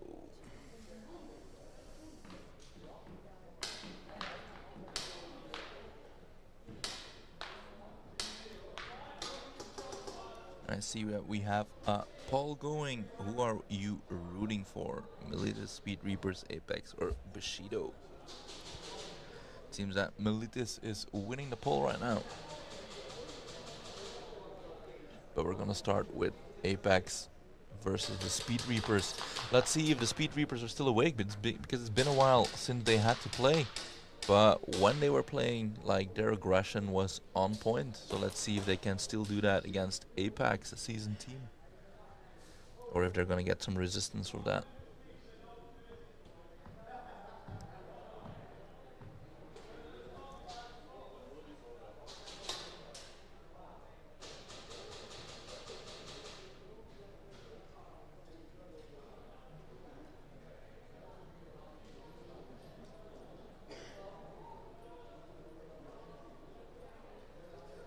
Seconds.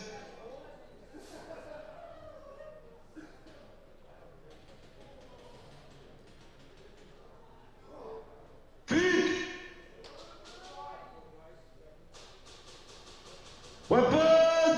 Alright, let's go.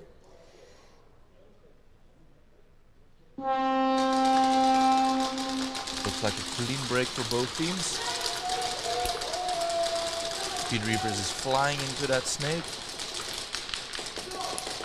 There's someone from Apex there as well. Oh, and the guy from Apex shoots out the snake guy from Speed Reapers. Let's see if they can fill that spot up. Someone is trying to.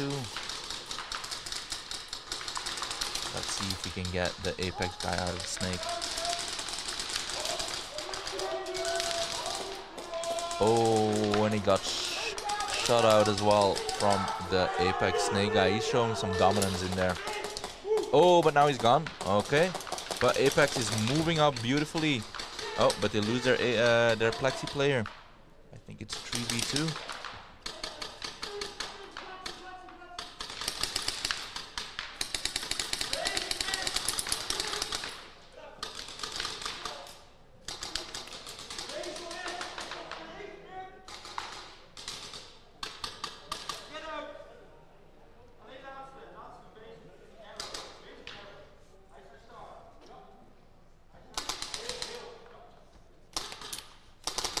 Oh, and one guy from Apex is sneaking, and he gets a snatch. Beautifully done. Beautiful play by Apex there.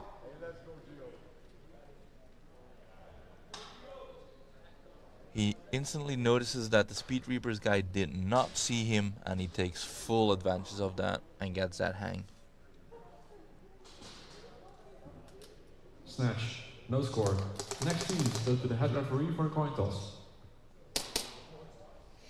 Okay, so now we'll see Milas versus Bushido.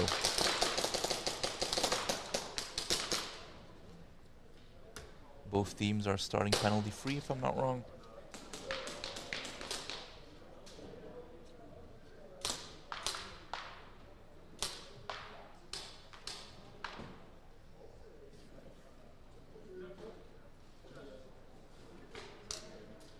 Milas, first try.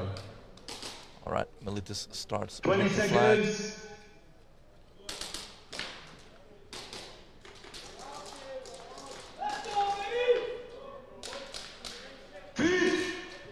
Who's playing right now? It's Apex versus the Speed Reapers and Milas versus Bushido. And this is Milas versus Bushido.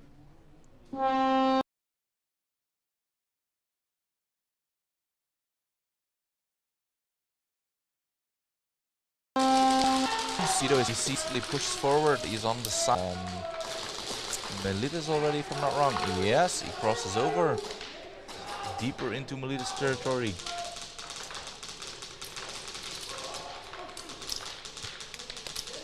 It looks like Milas is crumbling on this this try. Looks like Bushido has their number. I think it's a 5v2 even. And the snake guy shoots out. Oh, someone is getting pulled on Bushido's side. And Fatal dies and loses the flag. Ah, just not in time by Troy. He just didn't make it in time. No score. Yeah, both heats just started, OB Rice. This was the first try for both teams. Apex first try. 20 seconds. This is the second try for... oh no, first try for Apex. They just snatched. First try Apex.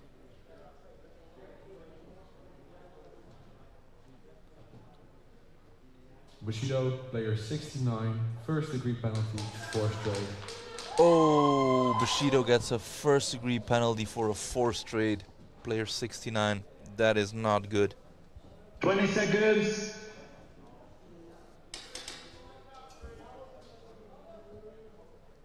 That is not good. This early in the knockout, that's not what you want. Weapon!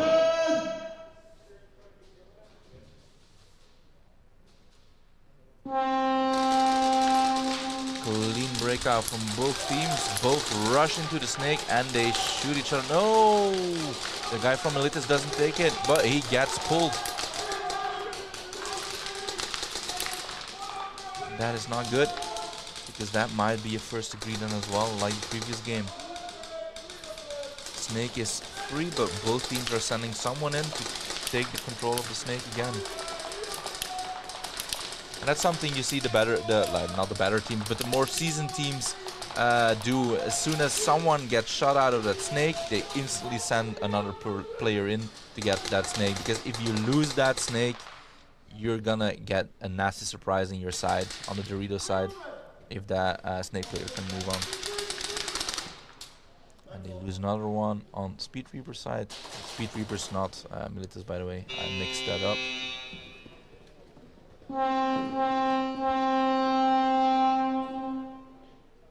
No score. Next teams. Yeah, it was a good round from Speed Reapers. Milas, second try. Okay, second try for Milas. Let's see how much that first degree penalty will hurt Bushido. It's not a good thing. It seems that whenever you play against Milas, you get penalties that will kill you.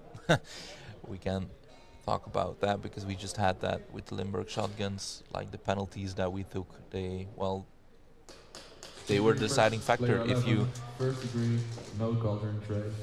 Yeah, first degree as well, no call during trade. It's as expected. But what I was saying, it's like Milas is a strong team. You have a hard time going up against them if you play 5v5, and then if you start getting penalties, you make it even harder for yourself. So yeah, you're shooting yourself in the foot. So it's 5v3 right now.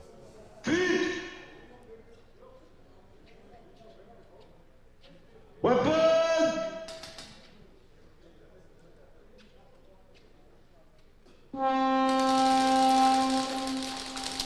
Looks like a clean break on both sides.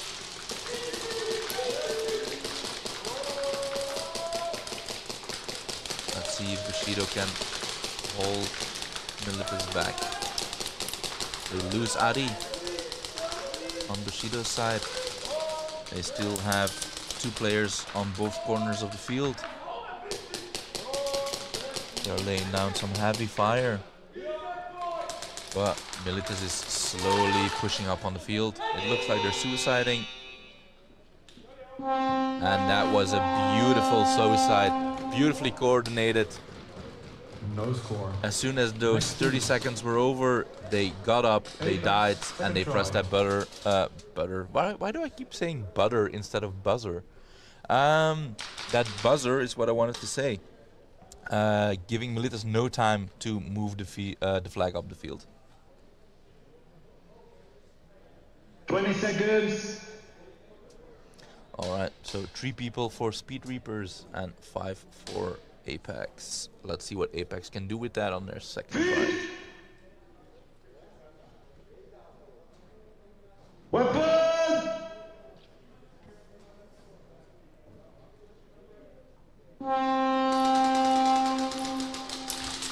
clean break from both teams, but Apex is wasting no time. They're already with 2 people at the 50 line, 1 in the snake, 1 in the C shape.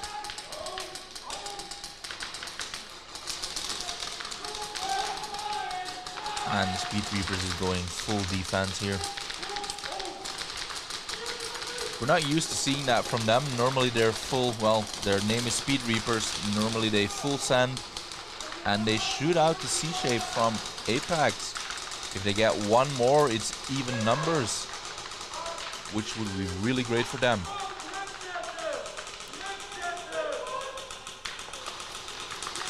Apex still has 1 guy in the snake, I think. 1 at the back snake, and they shoot out the corner, but 1 is getting pulled from Apex.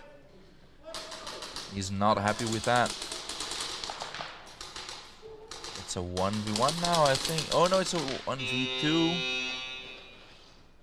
And that's a snatch from the Speed Reapers. That is impressive. 3v5 and a snatch. Next team. 2 people down. Third try. When is OB on? OB is actually not at the Challenger Series, Zarin.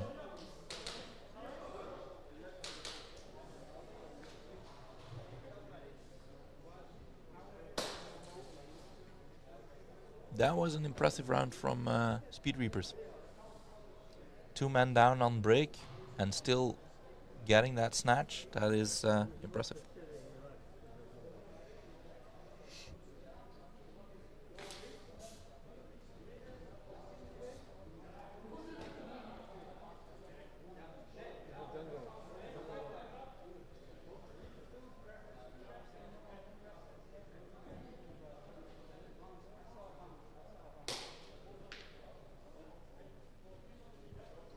They are discussing something between the refs, so there's some foul play might be spotted, or one of the teams might have asked for a VAR check.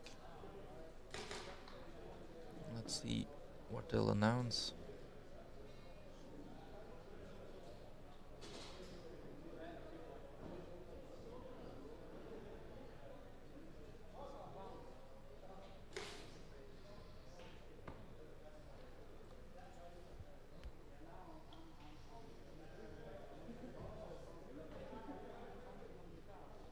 Adi's jumping around on the field. He's ready to play. He's gonna have to wait a little longer, I think. They are checking something.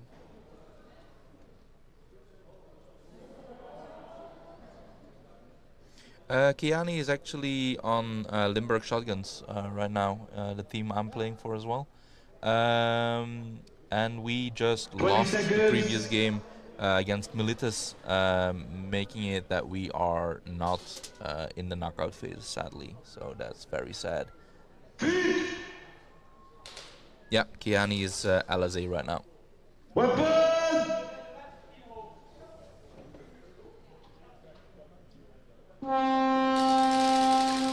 Looks like a clean breakout. No. Militus loses their snake corner, but instantly fill the spot up again. And Bushido loses their breakout shooter that was still sitting at the wall, Troy.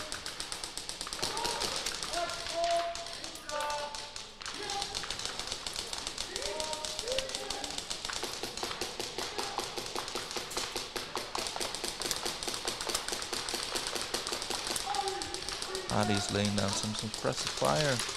It looks like they're gonna suicide. They just want to get rid of these penalties as fast as they can. That's his own tree. That's a beautiful play from Bushido as well. Really well coordinated.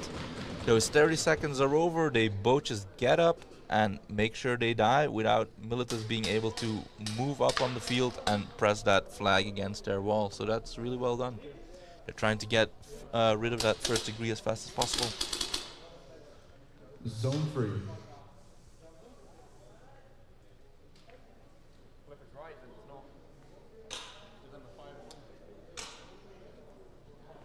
Next teams, Speed Reapers. 20 seconds. Alright, it's the first try for Speed Reapers. VAR check requested by Militus. Oh, never mind. VAR check requested by Militus.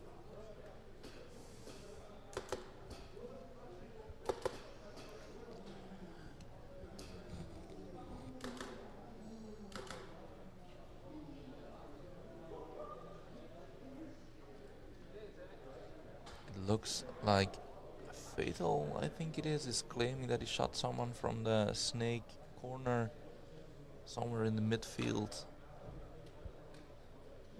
We'll see.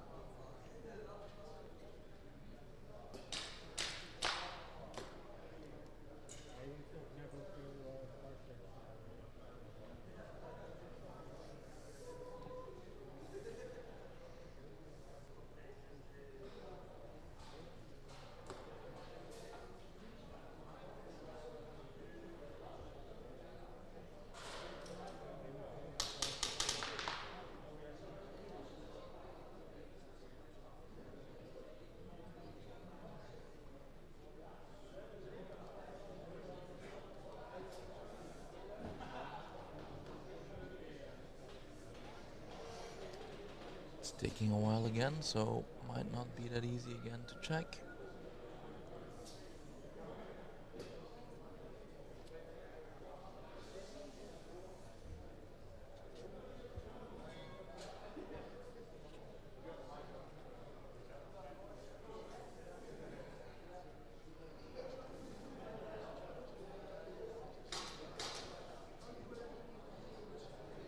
It's a little bit of the issue with the VAR checks. Like it's really good that the VAR is there, but sometimes it's just really hard to check a BB impact. Like it's a big field, we have plenty cameras, but sometimes it's not the perfect angle, or you just don't see the BB. Like still remember, we're shooting small plastic balls at each other, so it's not always that easy to determine. And if a VAR can't see it for like 100% certainty, he cannot intervene. So that's always why it's taking a while for those VAR checks, trying every angle they can get on the situation described by the player that they will check. And sometimes you just don't see it, man.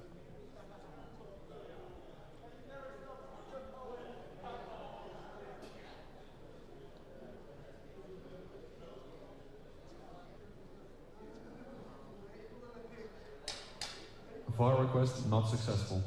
VAR request not successful. Okay. That's what I mean. Sometimes it's just not possible to be seen. Or you think you saw it 100% clear, but the VAR disagrees and he says, no, no.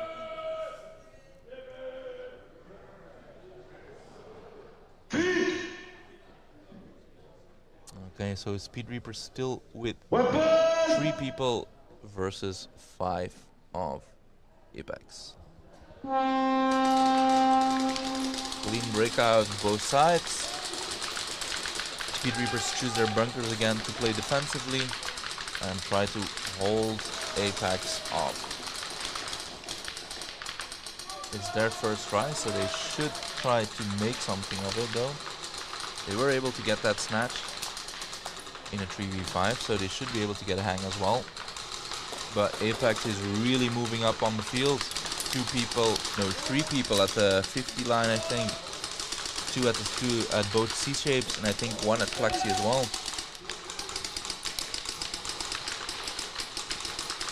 But for now, Speed Reapers are holding the line.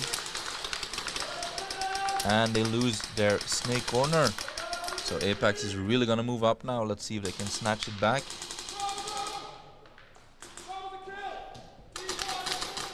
And Milas loses 1. Still 2 of Speed Reapers left. 1 at the ace tag, Dorito, and 1 at the Dorito corner. Oh, and they lose 1 of the C-shape guys for Apex. And they lose their Plexi player as well. Speed Reapers is really putting in the work, and they're getting a hang. Well played, Speed Reapers, man. That is impressive. Like, that is a 3v5 snatched, followed by a 3v5 hang. I don't think there's a lot of teams that can do the same thing. 1v1. That is impressive. 20 seconds.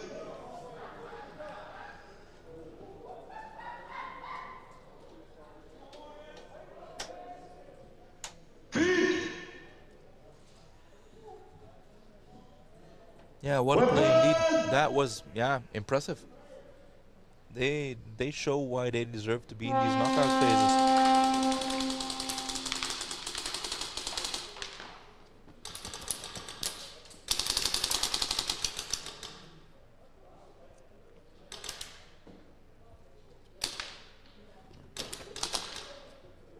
Oh, no bonus points. He loses the fight. He put up a good fight, but all Roy had to do is just stand there and let him push towards him and then just shoot him out.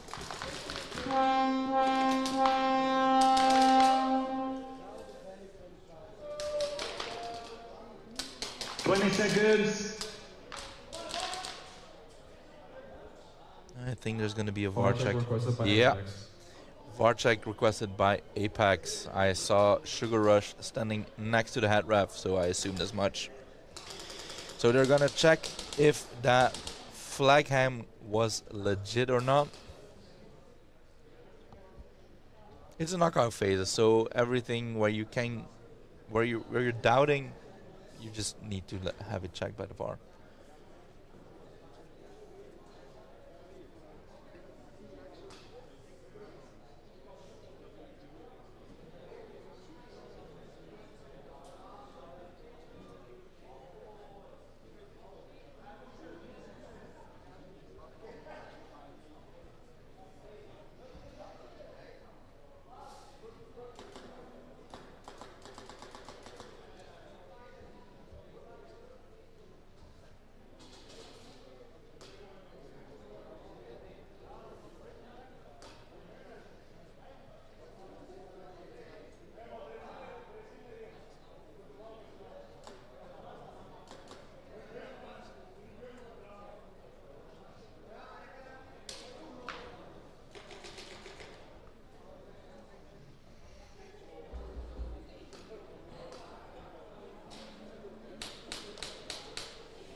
There's two people again in the room of the VAR, checking to see what they can find.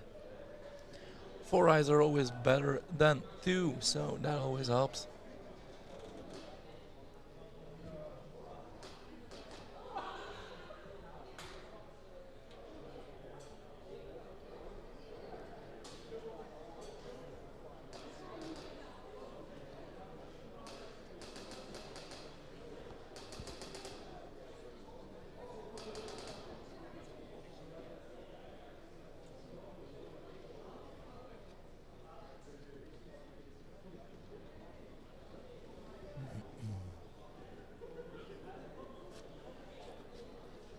So now that we know which teams are playing the knockout phases, who do you guys think is going to take this home? At the previous poll, it was seeming that Milas was winning. Do you still think Milas, or did you guys change your mind? Who do you think is going to take this this home this weekend?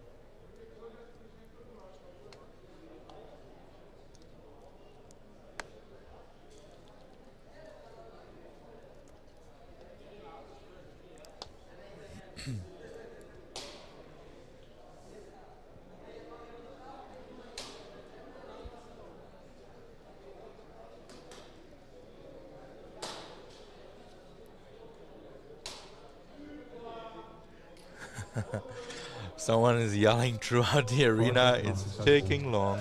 Oh, VAR check unsuccessful. 20 seconds. So that's one lost for Apex. And I think they already lost one earlier, so that might mean that they only have one VAR check left. And that might come back and bite them in the ass if they proceed to the finals and they need that VAR check there and you don't have one anymore.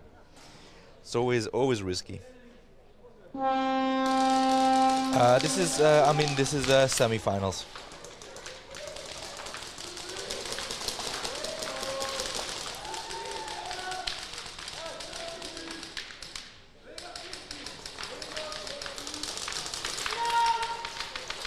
Milas is pressing on hard.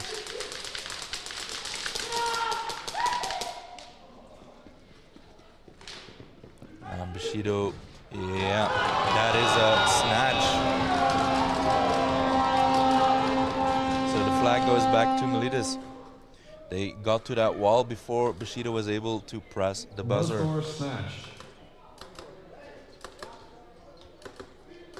Beautiful play by Milas. They turned on the heat there, that round. They pressed on like so fast, and Bushido was not able to handle it.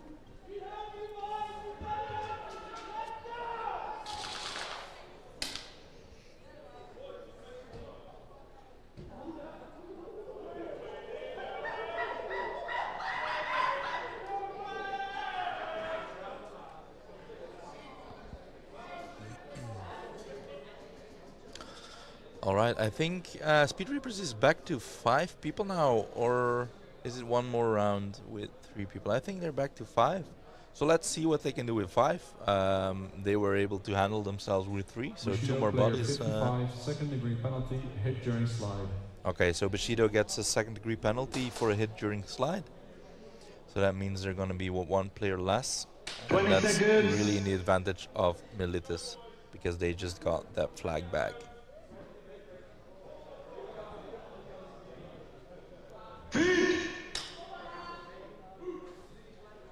Oh no, it's 1 more round with 3 people for Speed Reaper. So next round it will be 5v5 again, unless they take a penalty, of course. But all they need is 3. That's they already proved that.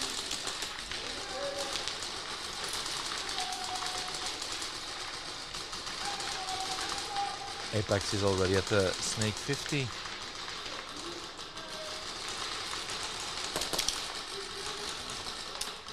And they lose their Dorito, High Kappa Dorito player on the side of Apex.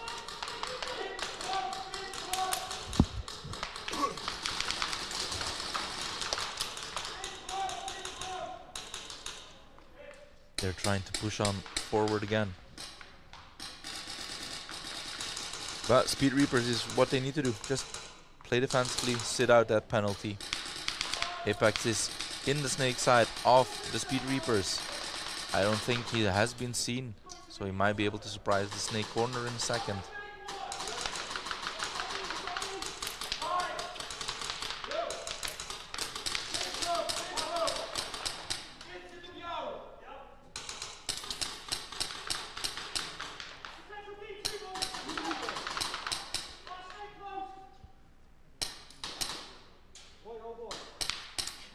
Yeah, the Speed Reapers is currently on the 1st degree penalty, but this is the last round, if I'm not wrong. This is their third round with 3 people, so after this one they should be back to 5.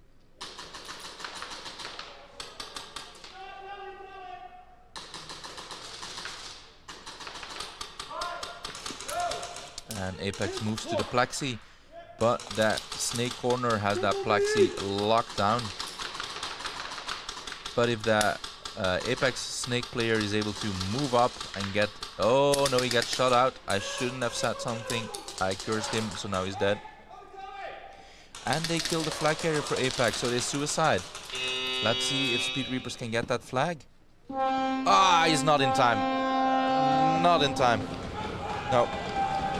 He's a second too late, but that is impressive, man. He's so fast. He's so fast. He came running from that Dorito corner, if I'm not wrong, and still gets to that flag almost in time, while he's still searching for it. So he's so fast. It's so impressive.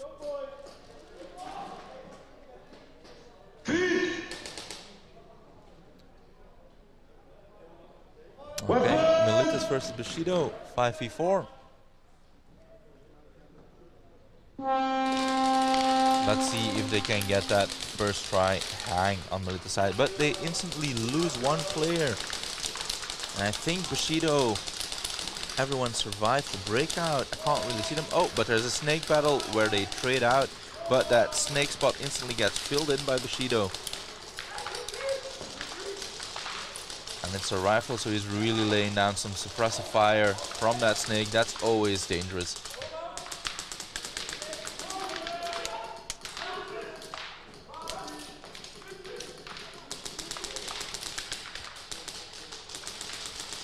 Milas is completely in the backfield. They're trying to move up in the Snake, but there should still be one guy from Bushido. And he shoots him out. Oh, but he dies as well, so it's straight. So there's no snake presence at the moment. Fatal is moving up on the field. It looks like Adi is deciding to suicide, but he shoots out Fatal. And now the flag is in the open. Ah, but he dies sadly. But that was a good shot by Adi for taking out Fatal, because that makes it that they can't take any points. So that's a good play. Really good play by Bushido.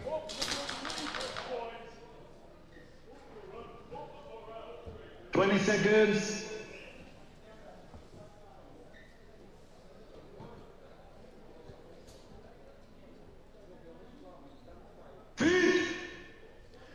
Okay, so Speed Reapers is back to 5. Weapon! Let's see if they can take advantage of that.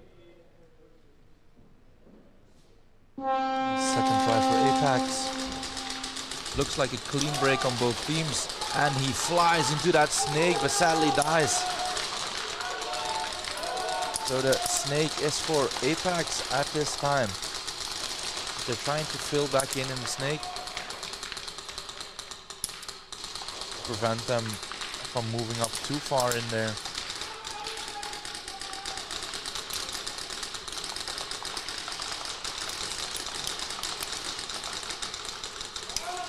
Apex is moving up. He's moving up in the snake. He's on the side of Speed Reapers. Oh, but they trade out. They trade out. It's a good thing for Speed Reapers that he's out, but sad that their snake player dies. Apex is moving back to the 50 line. Oh, but they lose their backline. Or one of them. I think they just lost the second backliner. It's hard for me to see. Is there someone still there? No, I think it's only the pistol player.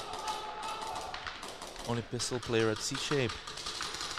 So Speed Reapers can move up. They can really try to get that snatch. Oh, no, no, no. There's still someone at the snake corner from Apex. I missed him completely. I have no idea where the flag is though. Not with any of the two players that are still alive. Let's see what Speed Reapers can do.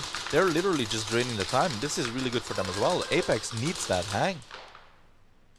The Speed Reapers is ahead. They are comfortable just letting the clock run out. And defend. Apex needs to make something happen right now. Or they're gonna lose this one.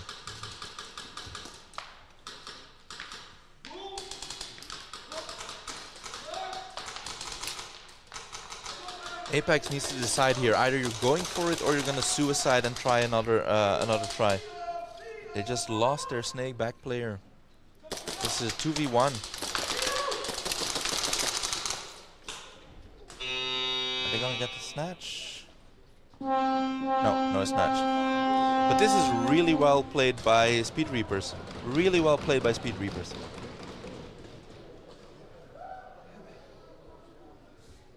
Like, they have a good sense of how much time was left in the game, and they're taking full advantage of that. They didn't have to do anything weird. Apex had to come to them. No score. But I think there's going to be a VAR request. Milas, second try. See someone from Apex talking to the head ref, so I think we have a VAR request incoming.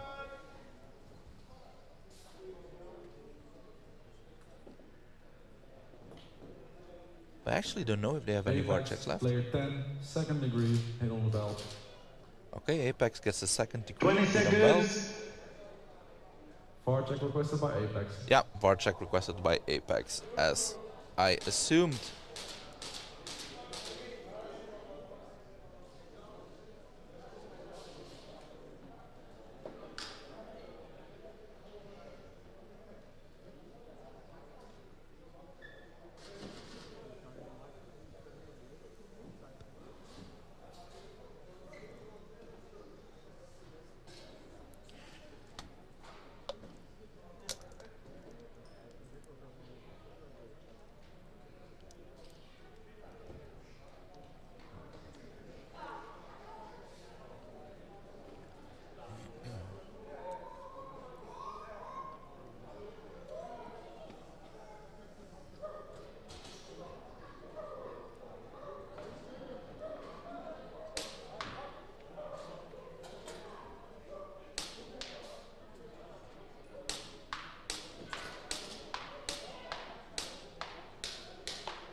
See if we can find out what the VAR check is about.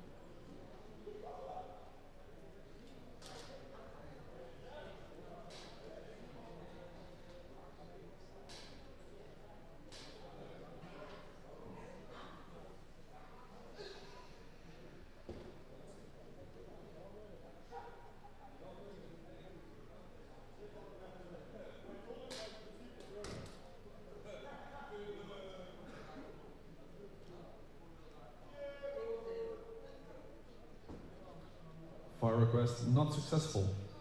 VAR request not successful. Okay. So that's another one gone from Apex. That's the second one they lose this game. So yeah, I don't think they're gonna make it into the finals with how the score is right now and how much time is on the clock. But if they do, that's really gonna cost them if they have no more VAR checks. Okay, let's watch Bushido versus Milas 5v5. Clean breakouts on both teams, it seems. No, Milas loses their breakout shooter, which is also their flag carrier. So they don't have the flag to score any points unless someone goes and gets it. But it's dangerous because it's right in front of the breakout wall. Okay, Bushido loses one as well. But I don't think that anyone from Milas already noticed that their flag is still at the breakout wall. They need that flag. That's 5 minutes left. It's their second try, but without that flag, they're not gonna do anything. Oh, the snake player gets shot out from Bushido. Someone from Milas really needs to go get that flag and move up the field. They have an advantage in bodies. Someone needs to get it and move up. Adi is really holding down the field from that Dorito corner.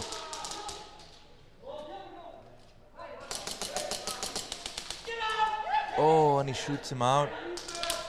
Someone from Milas was trying to get the flag. They got the flag now.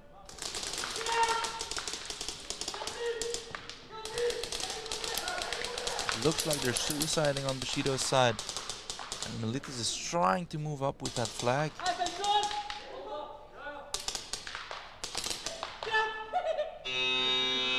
And Adi trades someone at the end there, so that's a zone 2. Well played by Bushido. That could have been way worse. That could have been way worse, so well played by Bushido. Next team. All Bushido needs to do is make this a quick round, get that flag in their possession, because it's the last try for Milas, and then they have, I think it's about 4 minutes to try and get a hang themselves. Next team's Apex third try. Yeah, I don't know. We're behind on schedule, let's say it like that.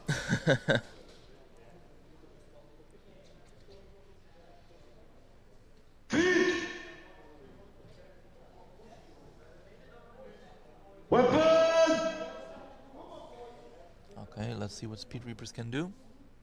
Last try for Apex. They're with 4 people. Speed Reapers has been really dominant this try. There's a battle in the snake and they trade out. No one in the snake at the moment. Let's see who fills it up fastest. It looks like Apex will. Oh, and Speed Reapers lose another body.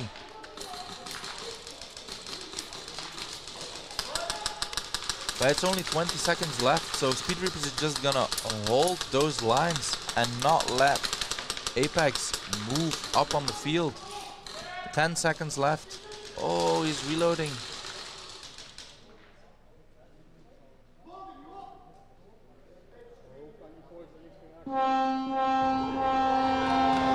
Beautiful defense by Speed Reapers.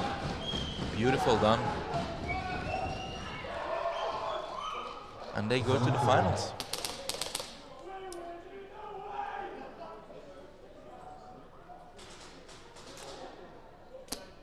Too bad. Too bad for Apex. They played a very strong weekend. But in this match, Speed Reapers was just stronger. Impressive. They held the fort with like 3 people versus 5. They got a snatch first with 3 people.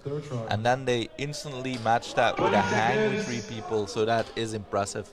If you can do that, you deserve to win the match. Alright, so we got one more game. Apex, no, not Apex, Bushido versus Milas. Let's see who takes it home, and then we know who will play the finals. Bushido needs to make this a fast round. Not let them get any more points, not let them get a hang, and make it a fast round so they have the most time they can with the flag themselves. Clean breakout on both sides.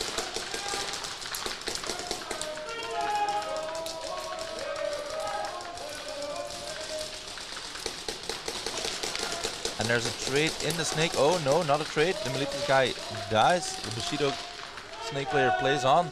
Is on the side of Milas, which is very dangerous.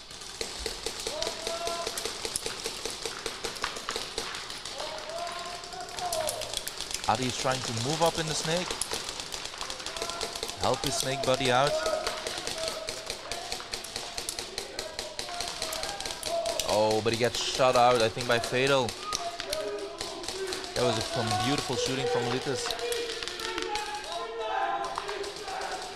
And the snake guy from Bushido moves up. They're pushing hard. Oh, is that an early buzzer? Oh no, Bushido, what are you doing? Is that an early buzzer on Bushido's side? That's an automatic hang and bonus points. What are you doing?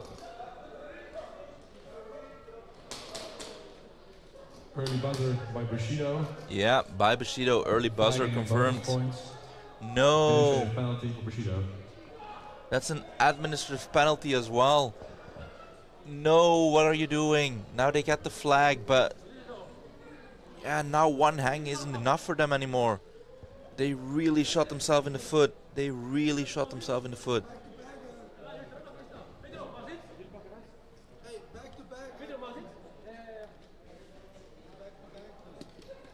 Oh no, that's so heartbreaking, man. That is so heartbreaking. Because they were creating the perfect scenario for themselves, right? They had a lot of time on the clock. They were gonna get the flag. They were able to hold Milas back, but then they do that early buzzer. And there's been too many of that this weekend.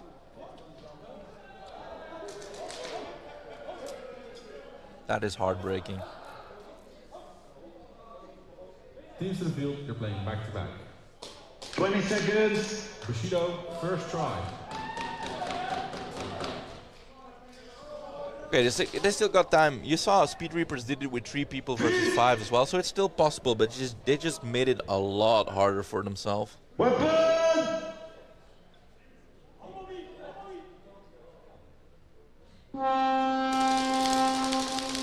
Okay, clean breakout on both teams. Bushido is trying to move up on the field.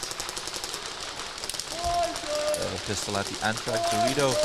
But Milas already has someone in the snake, and I don't think that they saw him enter the snake, so he can really do some damage if he gets them by surprise.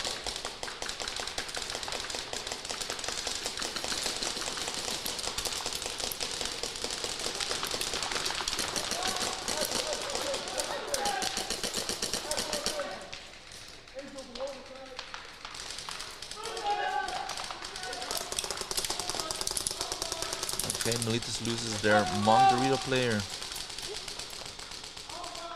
Bushido needs to make something happen. Looks like they're moving up their flag.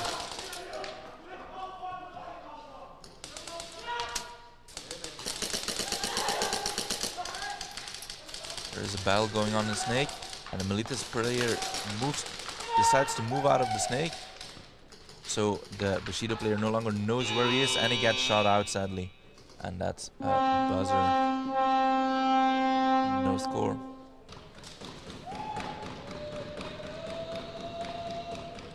No score. Bushido, second try. What happened with shotguns? Sadly, we lost to Milas in our last game, which made them go into the knockout phases instead of us. So basically, in that game, it was either them or us. So the winner would move on to the knockouts, and the loser would go home. And sadly, we were the ones that had to go home. We played a good game against Milas, but they were just a little bit stronger and their game was cleaner. We got penalties where we didn't need to get penalties, and that, yeah, was a deciding factor in my opinion.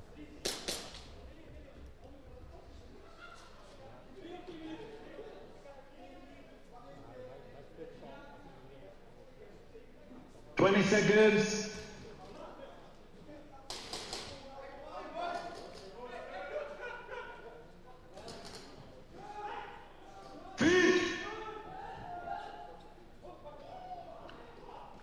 Weapon! Okay, let's see what will happen. 4v5. Looks like a clean breakout for both teams. No, Milas instantly loses their Monk Dorito player. Bushido is still with all four. They're trying to move up in the snake, but he's getting matched by Milas. Adi is getting shot out by Bushido. We see Fioli is moving up in the snake.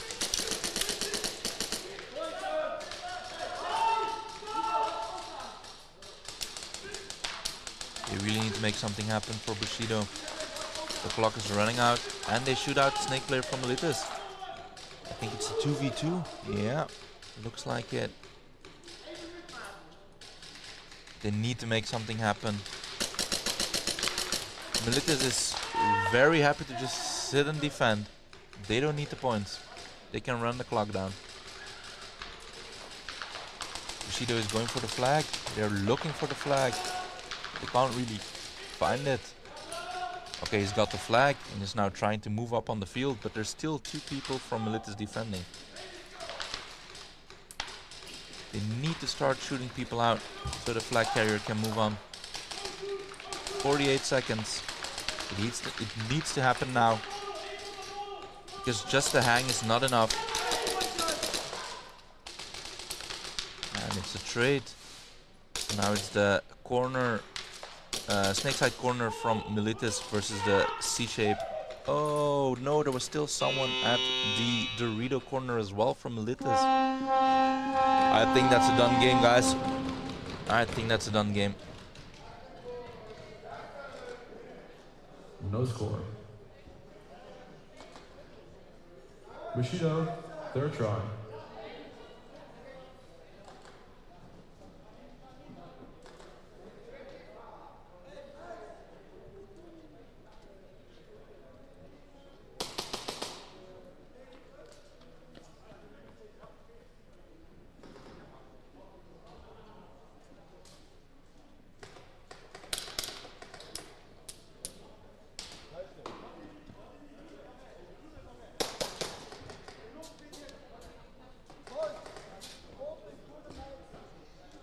I think it's a done game, but let's see. It looks like the Speed Reapers is gonna play Milas in the finals. 20 seconds.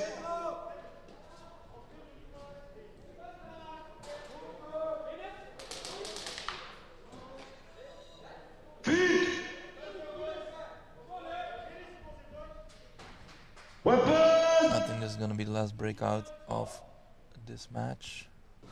Still 4v5. Oh no, it's 5v5 again.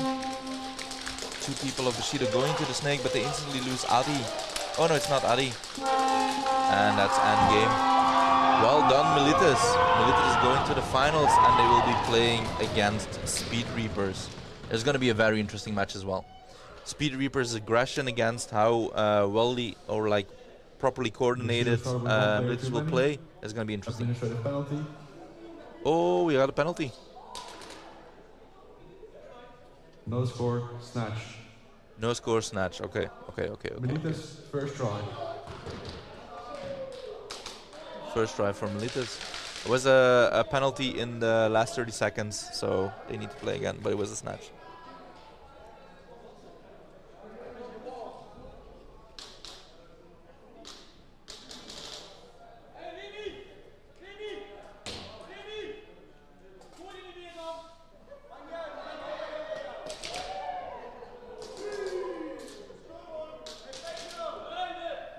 Kings to the field.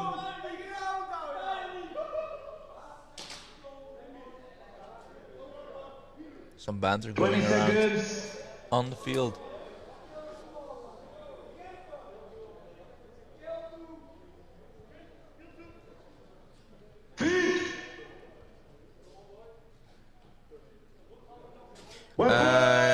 Happy Airsoft.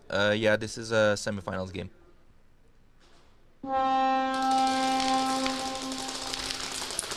Adi is just walking and spraying. Look at that man going. This is beautiful to see, man. He's just walking and spraying. He doesn't care. And impressive how far he got on the field. He reached that 50 line. No score. End game. So yeah, that's Next end game game. will be in 15 minutes. In 15 minutes we will have our finals, and that will Game for be... Play 3 at 18:40. Oh, that will be our losers final, basically. And then we will have Militas versus the Speed Reapers. I will see you guys in 15 minutes. Yeah, bro, he's a Terminator. Definitely, man. That was beautiful to watch. If there's one way to go out, that's it. Okay, I will see you guys in 15 minutes.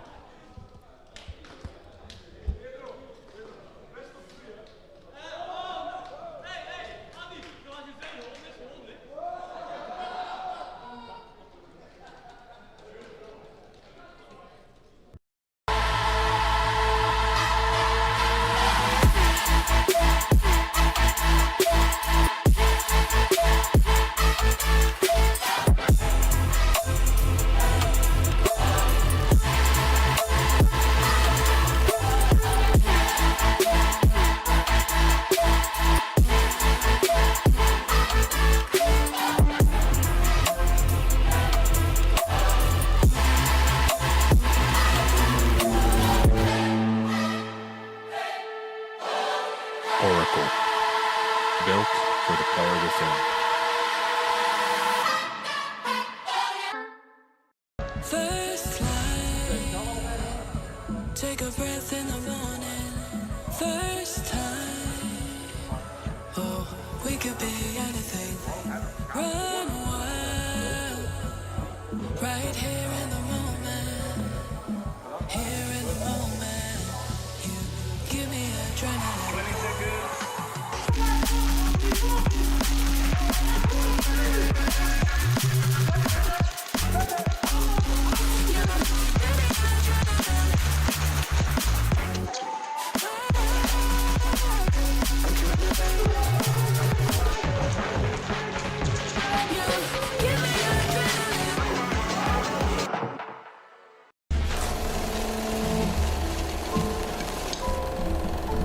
When Monk built its first airsoft gun in 2019, it redefined the game.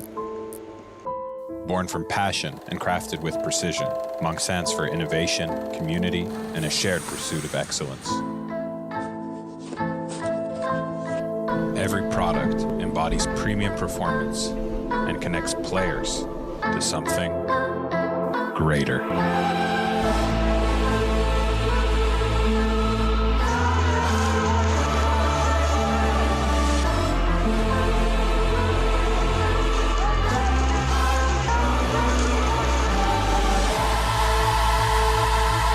Oracle, built for the player within.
Hey, this is Walker with Carbon Paintball here to talk to you about our SC custom jerseys. To start your team's design, head over to crbnpaintball.com, fill in some team information, including what colors, what template you want to base your jersey off of, upload your main team logo and any sponsors, enter your name and your number, and we're going to kick you back a 3D image of your jersey. The custom jersey is built on a 5-panel design that's all customizable. The jersey features a DWR coating all throughout the jersey, so it is water resistant. It also is stain proof, and it has side mesh venting. The jersey is also very fitted, so it has a compact neck collar, and it also features elastic thumb loops to keep the sleeves in place while you're sliding or running. To start your team design, head over to crbnpaintball.com.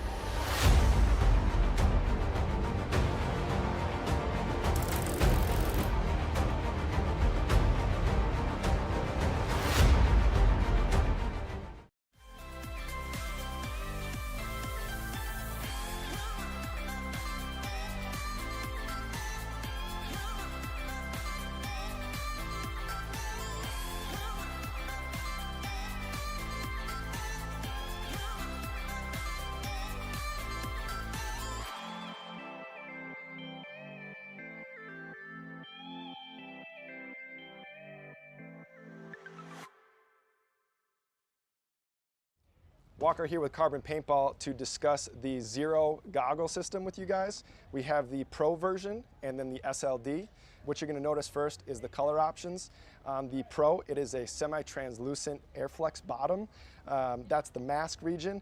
And then with the Solid series, it is just a solid color. It's opaque. They're both exactly the same durometer. They're both the same softness or squishiness. Other than that, you're actually going to get a clear lens with your Pro goggle. They both come with a case, and another cool feature of the Pro model is a dual silicone strap versus a sublimated strap on the SLD. And last but not least is another cool highlight is the Pro has some orange accents versus the SLD comes with black. For more features and information on sizing and pricing, visit carbonpaintball.com.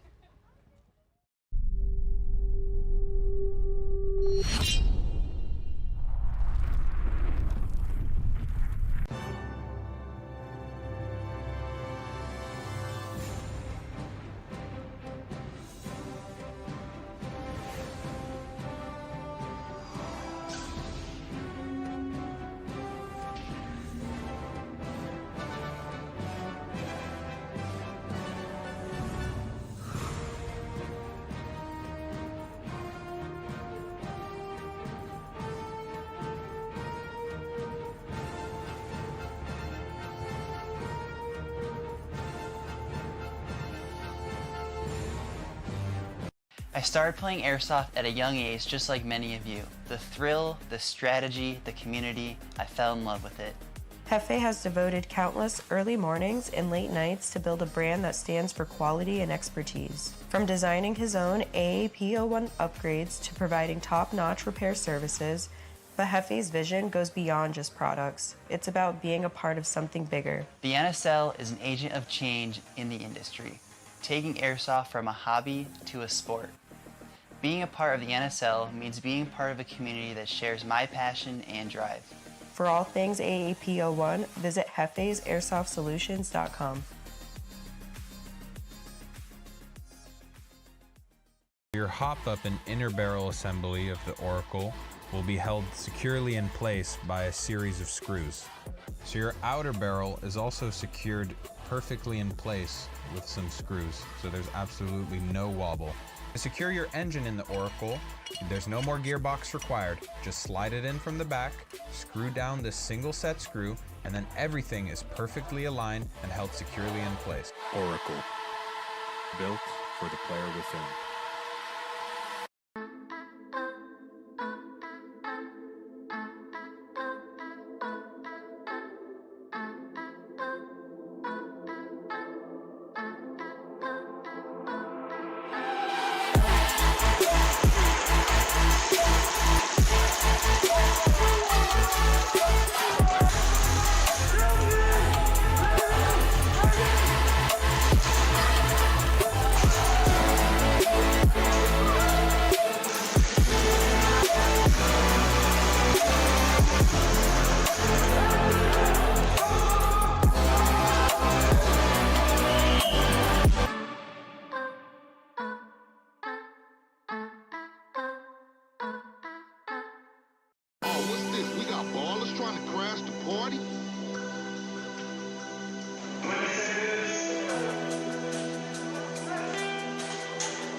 What's in the box when you get yourself an Oracle 1?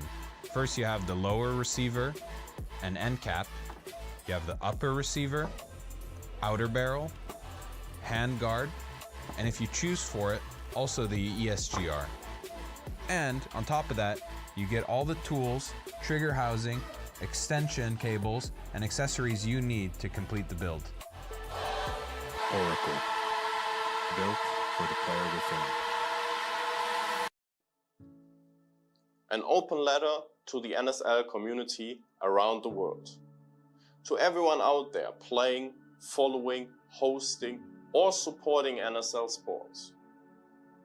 During and after our first Pro Series weekend, a lot of people sent us messages out of concern and support for our beloved sport, which we feel have to be addressed publicly today.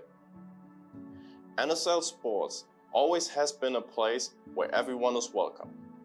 A home for competitive speedsoft where racism, discrimination, bullying, or any other form of toxic behavior are not tolerated. Over the past 3 years, we've built an amazing sport in an industry which sometimes struggles with these values. We've welcomed players and people from 5 different continents at our facilities, creating joyous, emotional moments with them, resulting in a ton of amazing memories that will last with them for the rest of their lives. We set big goals for ourselves and together we will achieve them all, making our sport bigger and more professional with each step. We think it's fair to say that NSL Sports is currently the most relevant speedsoft organization in the world. Our player base is continuously growing and we attract more interest with each event we organize. Our standards for tournament organization, media coverage, and field quality set new benchmarks for the sport. Beyond the incredible support of our players, we have to recognize that none of this would be possible without the amazing support and dedication from our volunteers. As our standards rises, so do our costs, beyond what we and the players can cover alone. For this, enormous appreciation goes out to our sponsors who back us financially and who invest in the development of the sport. Every company involved in NSL this year saw the amazing things we create together and therefore wanted to be a partner in this development. As an open and welcoming environment, we never applied any rules or regulations on the choice of brand for guns and gear. Neither did we disallow players to play at our events because they play in other leagues. We believe that companies and brands who are not directly connected to the NSL still have their place and right to support teams who participate in the NSL so their journey becomes easier. The majority of teams, players, companies and followers have always respected that silent contract and acted mature and grown up while respecting the brands at our event. However, as a growing organization, we have faced major disappointments and setbacks. Some of them even caused by our previous sponsors. By holding off financial support in breach of sponsorship agreements, leaking confidential details, sabotaging events, or the misuse of our platform by those who seek benefit from NSL without contributing. Our resilience has been truly tested. Recently, organized efforts have been made to undermine everything we've built in the past 3 years. Armed with a seemingly endless budget, misinformation, financial incentives, and false promises. Okay, we're back, guys.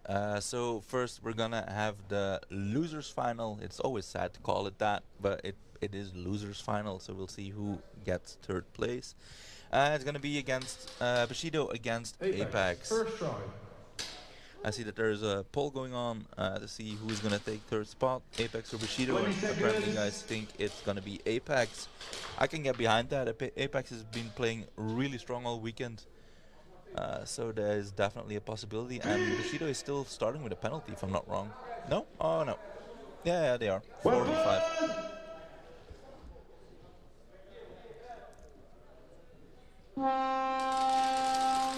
Okay, looks like a clean breakout from both teams.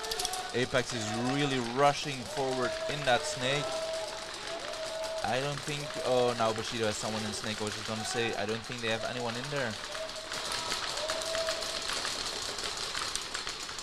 Apex is rushing to that 50 line, but they lose their snake corner player. So Bushido needs to move up on the field as well if they want to stop Apex from getting points. Oh, the Plexi gets shot out by the Bushido snake player. Well played. He's now battling with his mirror. Addy is coming to help him. He shoots him out. Oh, but I forget there's still one player at the Cafe Airsoft, and they get a snatch. Beautiful play by Bushido. Really well played. No score, snatch. And Troy got that snatch. That is beautiful.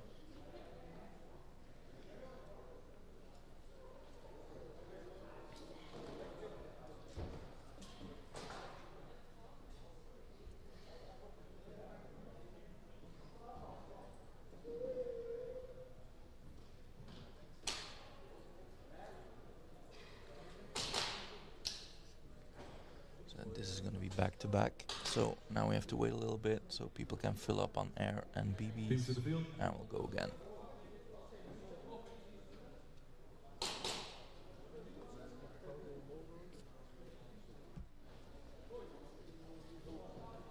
Seconds.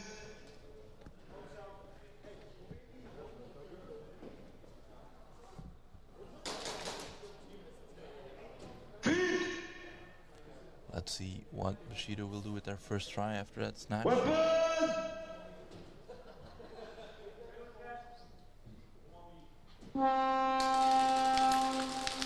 Clean breakout from both sides, but again Apex is on that snake 50 way faster, and they shoot out Ali from the snake corner. Now the Bushido player slides into the snake. He's gonna try to battle it out with the Apex snake player.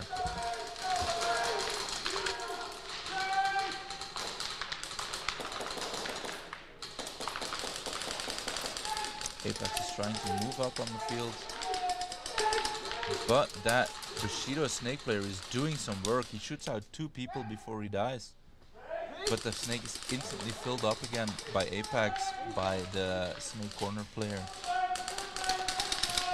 Not long as Troy trying to shoot him out, but they buzzer, and I think that's a snatch. Okay, so Bushido snatches it and Apex instantly snatches it back. They said, this is our flag.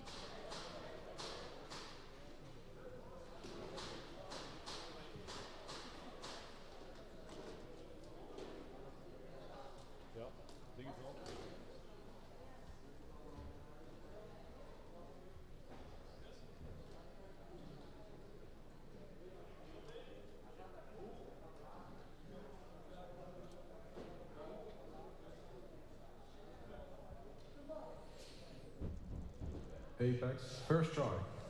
Okay, first try for Apex. Let's see which team will put points on the board first. Would be funny if Bushido instantly snatches it back again.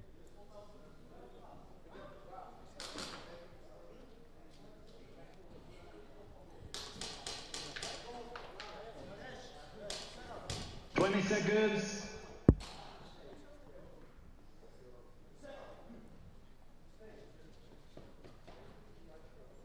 Okay, it's 5v5. I thought Bushido was going to start with 4.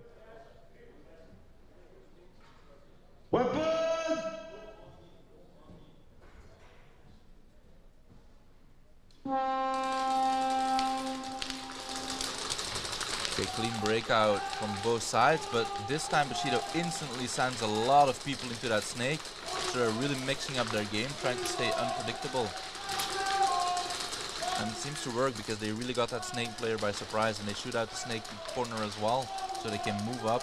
Still 2 of them in the snake, and Addy at the back of the snake, trying to give them some cover fire. Apex is losing people fast. I think there's only 2 people left from Apex. Oh, no, 1. He's suiciding right now. He's getting shot out. Let's see if they can get that flag. No, doesn't look like it. Ah, it was at a different bunker.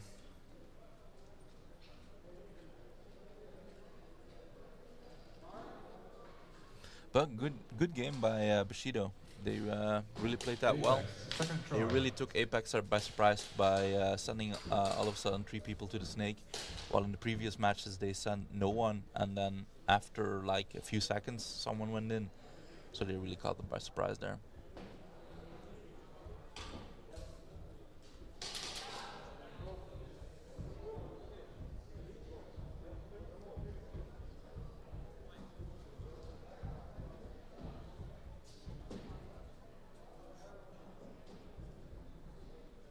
20 seconds.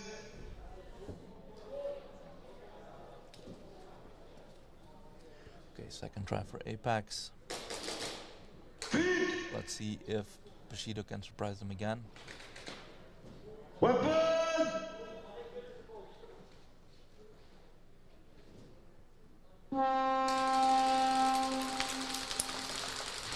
Okay, Bushido flies into the snake instantly again, and he instantly pushes forward onto the side of Apex.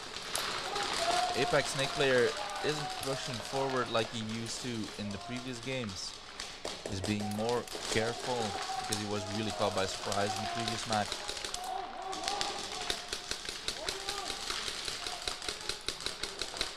But we lose Adi from the snake corner. And I don't think anyone from Apex got shot out yet.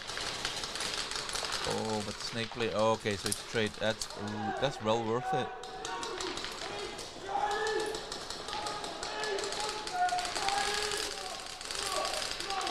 I think they're going for the flag on Apex's side.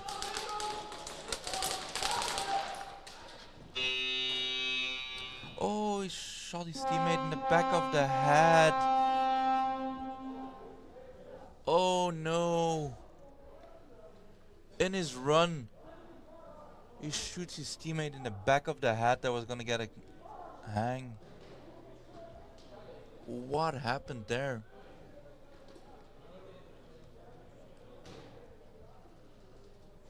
Roy is sprinting to get that hang, and I'm pretty sure he was gonna be there in time, but he gets shot in the head by his teammate. And someone is pulled as well. Oh, did he get pulled because he shot his teammate within 15 seconds of the game ending? Oh, and that's a first degree as well, if I'm not wrong. Oh, Apex, what are you doing? If I'm correct, that's gonna be so sad.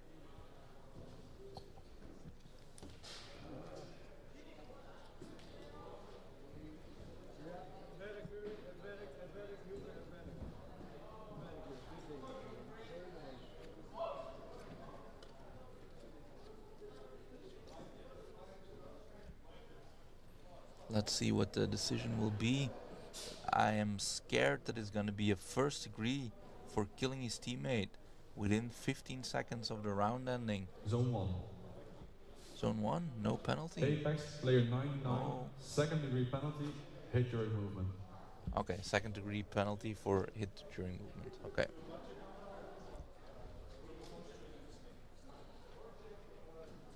It's gonna be a VAR check for Bushido.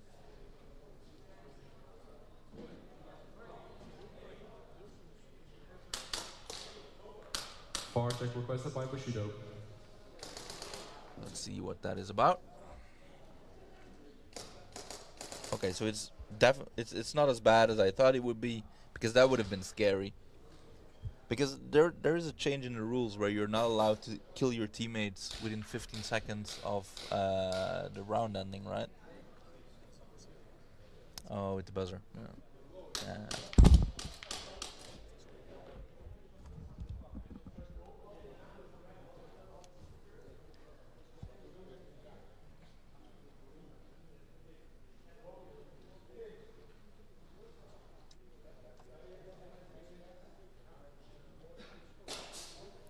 Let's see what this VAR check is about.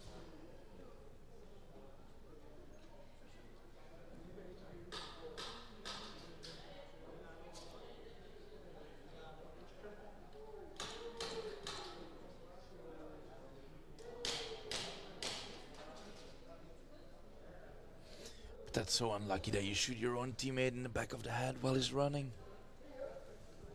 And it looked accidental as well, that's even worse.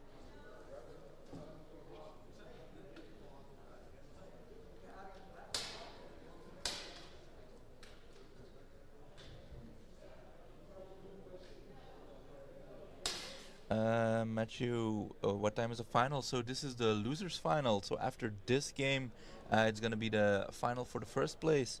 And I think it's gonna be in like 20 minutes, something like that, depending on how long this VAR check is gonna last and how many more VAR checks there are gonna be. So I think it's gonna be probably around 30 to 25 minutes.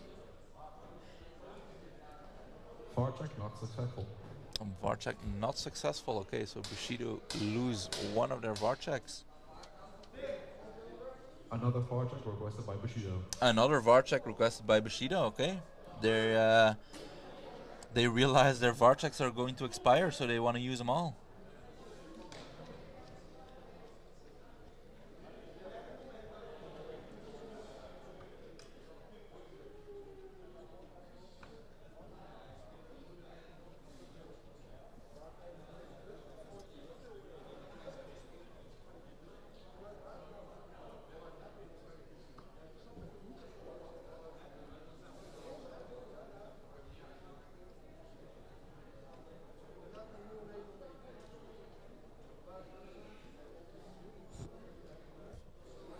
So another Varchek. Let's see if this one is going to be successful or not.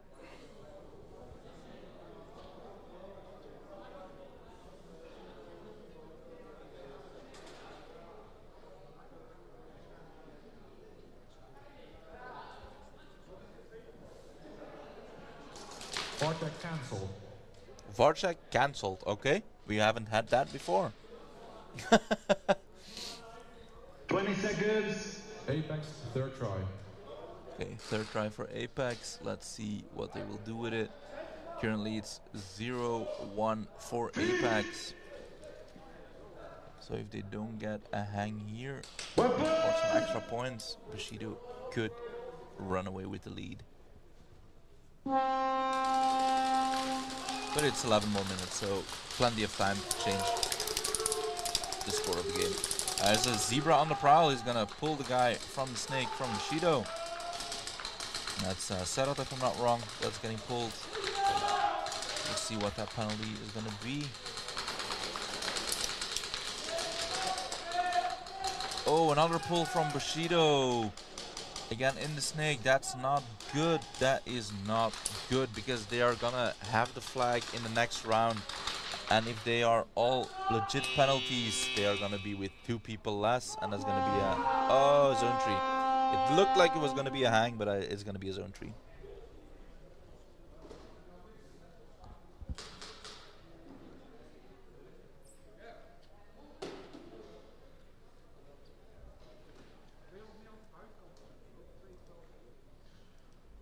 Flag hang. 1v1. Oh, flag hang. It looked like he was late. 20 seconds. Oh, 3 Bushido pulls even. I only saw 2 at the snake side, but it's very hard for us to see the Rito side.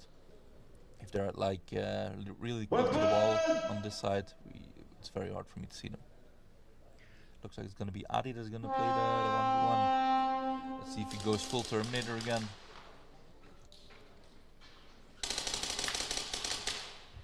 I swear, that move Adi did in the last game, where he went full Terminator, he's like the biggest boss of this entire weekend. That was beautiful to see.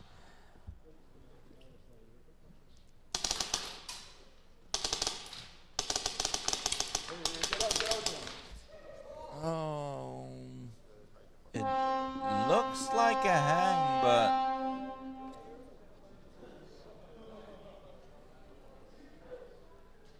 Adi seems to point out that he was clearly hit. Let's see what the referees will say.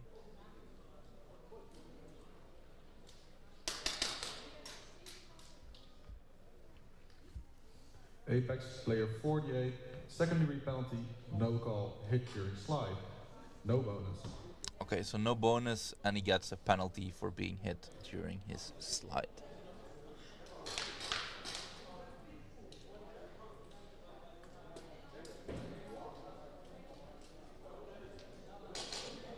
Yeah, just in time. It looked late for me, Al Capone.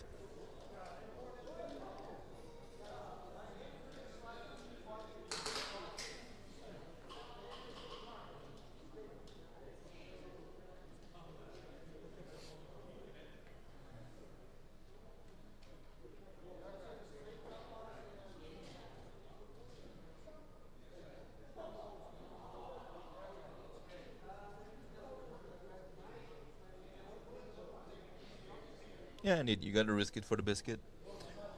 High risk, high reward. But if it doesn't work, it sucks.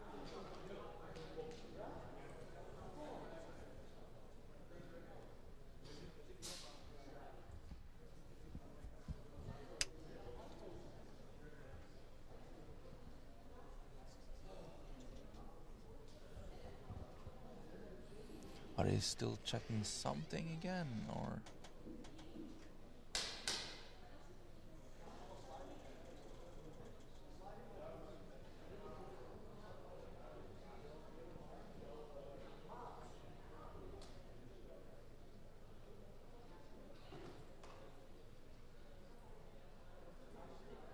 Bushido player 69, second degree penalty, gun hit. Bushido player 01, second degree penalty, hit during slide. Okay. 20 seconds. Yeah, I forgot there were so many people pulled from Bushido, so they got 2 penalties. Bushido first try. They got 2 penalties. 1 for gun hit, 1 for hit during slide. So there's gonna be 3 people of them on the wall. VAR check requested by Bushido. VAR check requested again by Bushido. We're not going home, guys. We're gonna be here until tomorrow, maybe next weekend, if we go on like this. I do get it. For gun hit, it's a second degree. You could not do a VAR check on that. Oh, so the 20 seconds.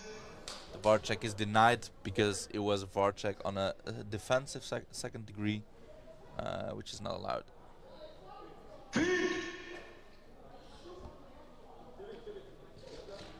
Weapon! Okay, let's see what Bushido can do with 3 people on their first try.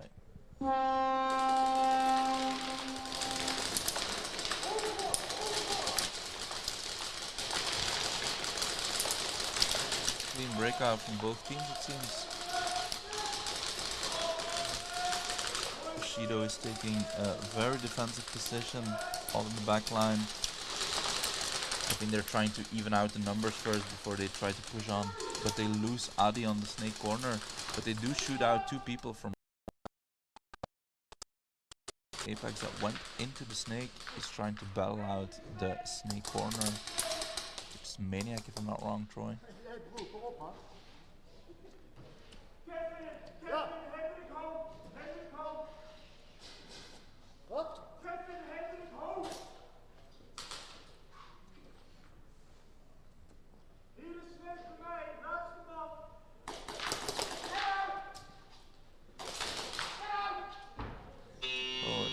Played by the Apex pistol player, but he's not able to snatch it. But that's well played. He takes out 2 people and he prevents Bushido from getting any points.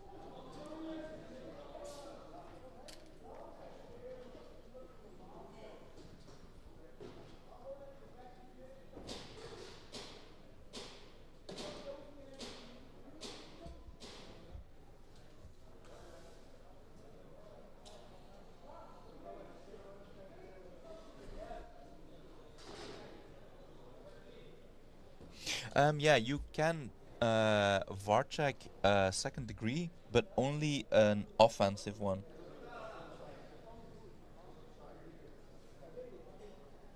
Oh, like 5 said, he knows it better. I always thought he was not able to do it defensively, only offensively.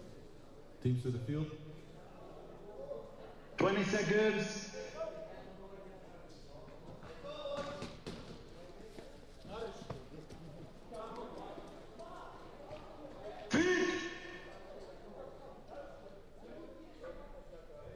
Weapon! Okay, it's a 5v5 again. Let's see what happens for Bushido. We really need to get some points on the board. A clean breakout, a very aggressive breakout as well. They're really switching places. The snake players straight out. Let's see who takes over the snake again. It looks like Apex is going for that first.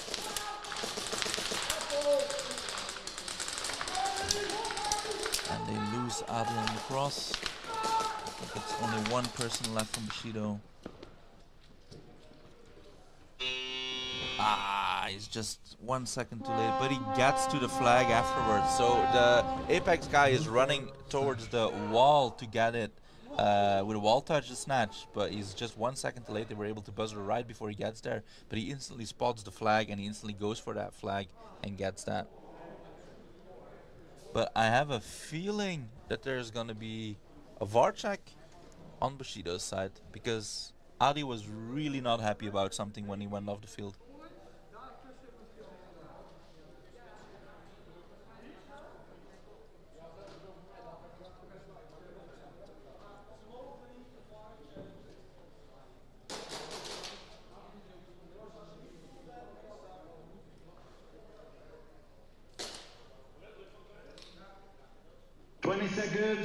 I think it was Sugar Rush, yeah.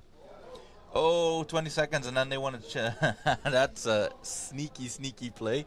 20 seconds get called and then they want to switch sides. So they hope Bushido is not prepared. Weapon!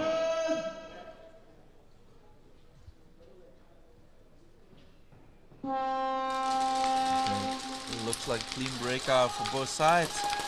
Apex is rushing into that snake and they trade out. Oh, but Bushido is losing players fast.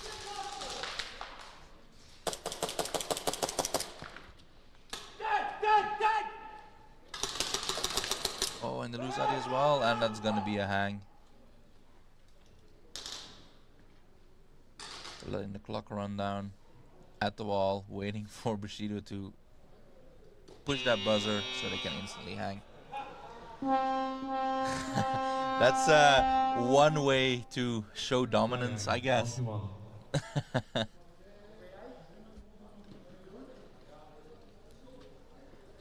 20 seconds. That's a very ballsy play, but it's smart. Let the clock run down if you can. Why not? You're ahead. Just let that clock run down as much as you can. Weapon!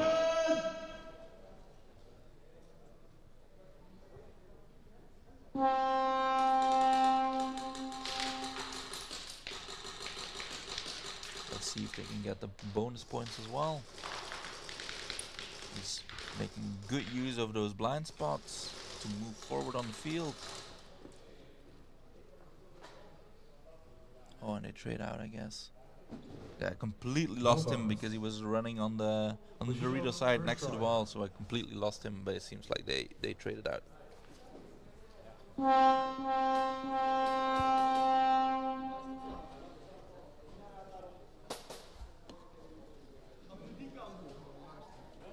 Seconds.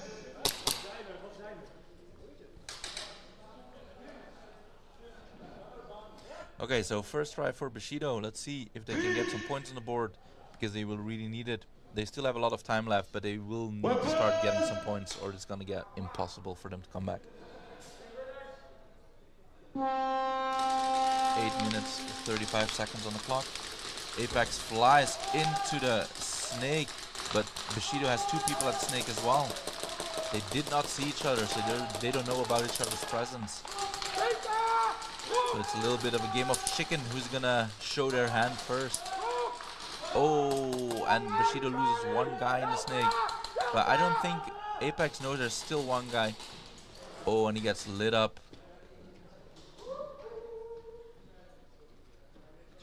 That might be an overshooting penalty. We will see. I think that's going to be our first overshooting penalty of the weekend, or there might have already been one, but then I missed it. But I'm pretty sure there's going to be an overshooting penalty.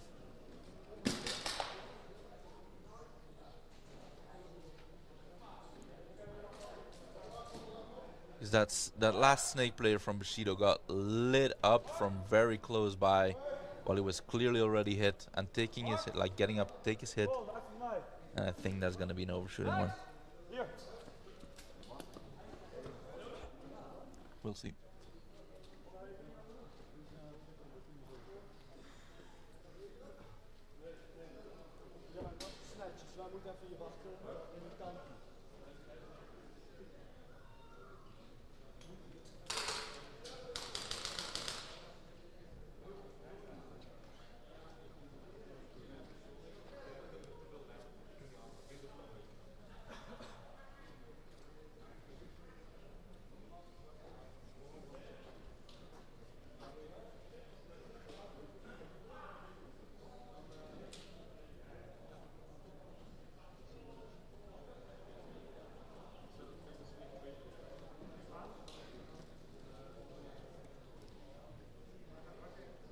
let's see what gets called, but I'm pretty sure that's gonna be an overshooting penalty, which you really don't want because that's first degree,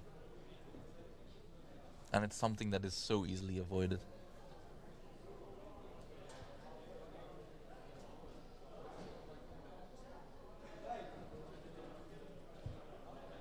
seconds. Nothing? Okay. No penalty, it seems. Okay. That's interesting. Maybe the player from Bushido didn't properly signal that he was out. He was just getting up. Like, just getting up isn't enough. You need to clearly signal that you're out, like putting your gun in the air, or like putting your hand on your head, so you can clearly signal, I'm out. And if you then catch BB still, it's gonna be overshooting. But maybe he did not do that. If you just get up, that's not enough. You can still receive BBs.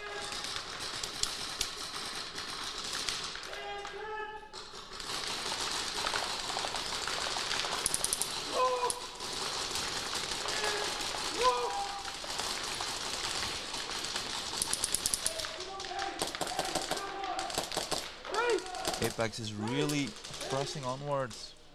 They're in the snake on the side of Bushido, and Adi got taken out by the snake player. He did not know he was there.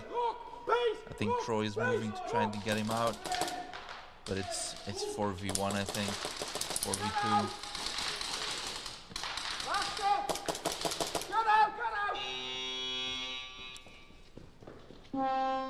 It's zone 3, I think. Zone 3.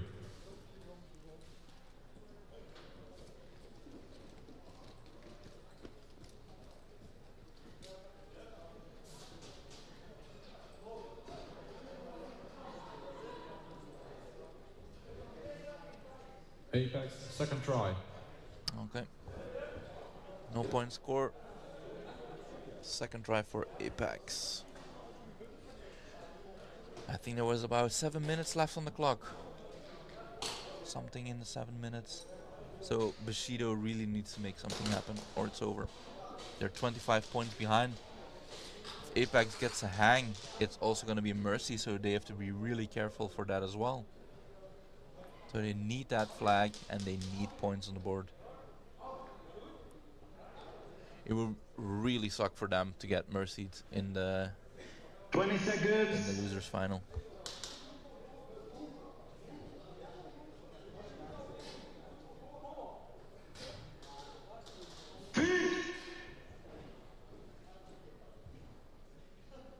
Weapon!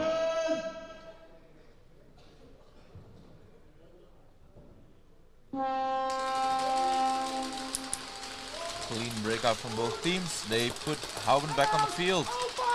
Who's gonna do the same thing as he always does, just spray from over that home bunker. That is a power move, man. I don't know how teams handle that, because like what are you gonna do? You can't pop your head off because it's just spraying the entire field. He's behind cover and he can just shoot over that bunker. So that this feels like cheating, man. They need to make that bunker higher so people can't do that anymore. Looks like Bushido is suiciding, but it's gonna be more points for Apex. It's gonna be a zone 2, I think. Zone 3. Zone 3 even.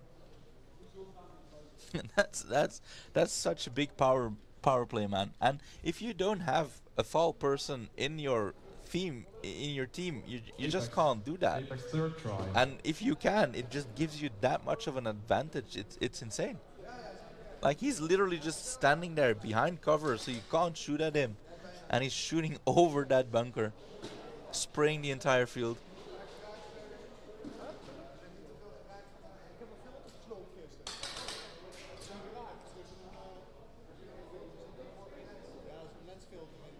Seconds.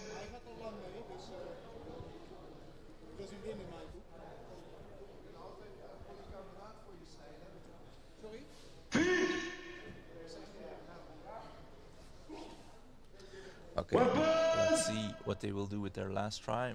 If they can get that hang, it's game over.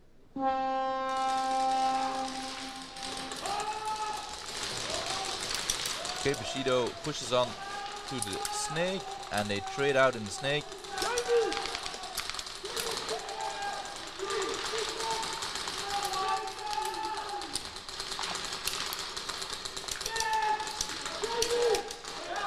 Apex trying to push on the field.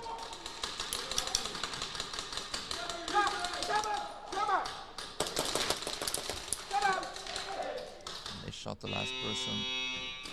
They should have started running way earlier.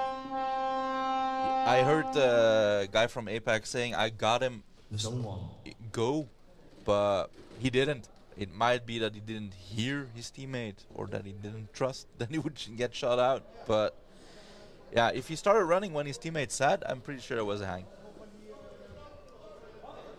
VAR check requested by Bushido. Okay, VAR check requested by Bushido. Let's see what they'll find.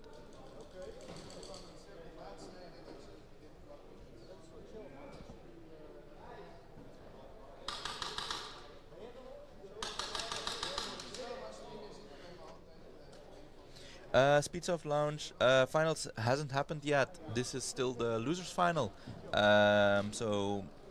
This is for which team takes third place, and then we have the finals straight after.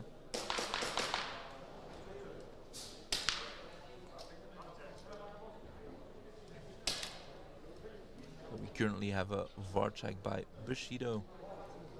Let's see what they will find on the VAR.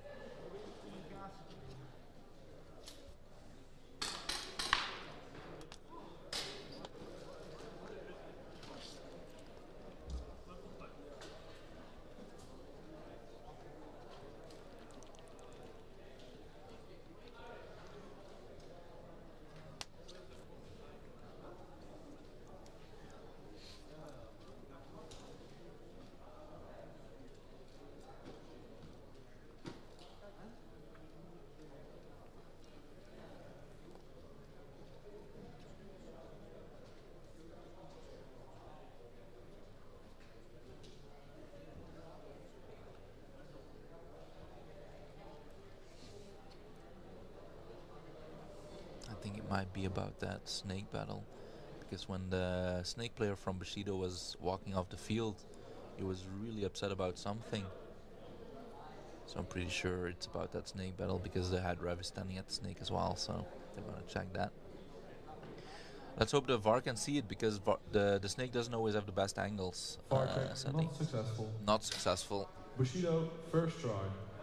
20 seconds. So they lose, I think, their last VAR check. It's getting harder and harder for Bushido to get control over this game. Weapon! See how much time is left. 5 minutes and 45 seconds, so there still are possibilities, but they really need to step up their game. They really need to start pressuring Apex harder and start getting points on that board, man. It's their first try. They need to push forward. They need at least 2 hangs. There's a snake player from Bushido down.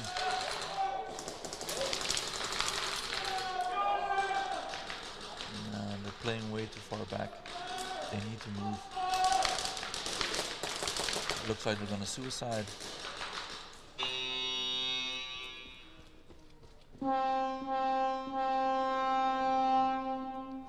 Okay. 5 minutes left on the dot.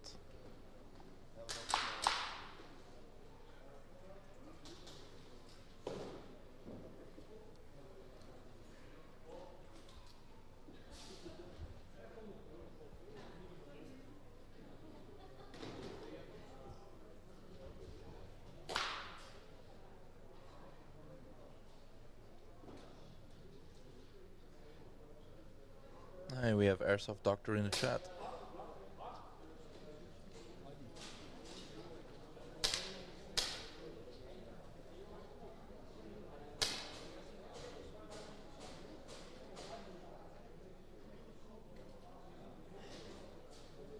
Seconds.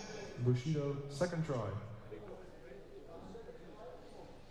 Okay, second try for Bushido. Let's see if they can finally get something done. They really needed 5 minutes, so there's still possibilities, Weapon! but their chances are fading.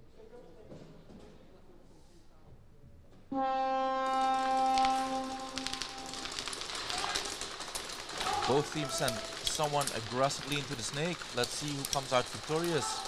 It looks like Apex is gonna win that snake battle.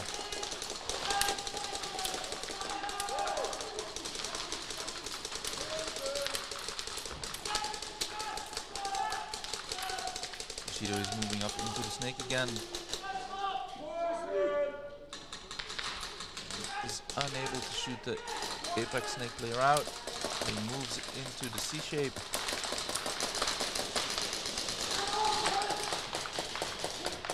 Apex came like all the way across the field to get him out from the C shape, and now they're moving up.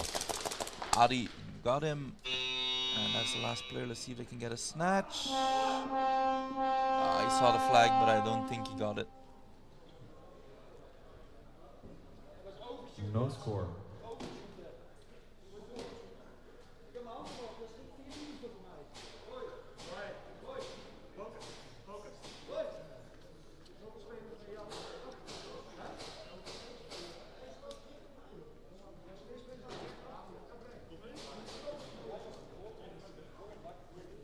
Some discussion on the field.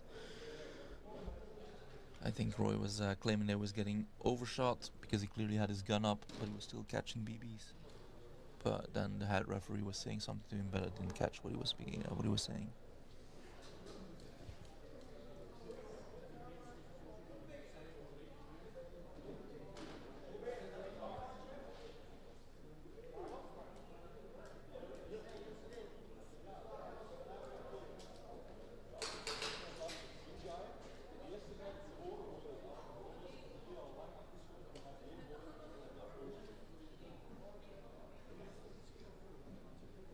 VAR check requested by Bushido.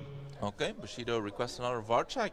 That must be their last one, right? Because didn't they already lose like 2 in this game? How many do they have left? Should be 1. So if this is another unsuccessful, they have no more VAR checks. But then again, like, they're gonna expire after this game, right? So it's their last game. You might as well just use it. Maybe you can get something out of it.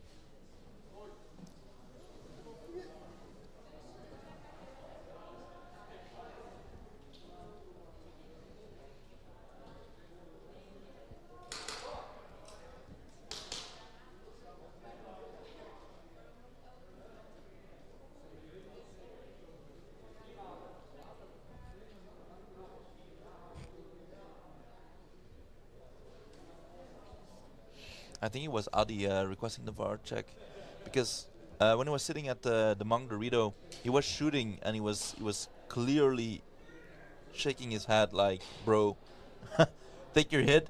That's always when you see someone shooting and they're like shaking their head, they're shaking at someone like you're not taking your hit. So I think that's why they requested the VAR. They was 100% sure they was shooting someone, and it looked like he was shooting towards the Monk Dorito, but now I see Rex running somewhere completely different, so it might be towards something completely different. Oh no, it's still Adi, but it's a completely different direction that he was shooting at. VAR challenge not successful. VAR challenge not successful, and that's gonna be their last one then. Bushido, third try. 20 seconds.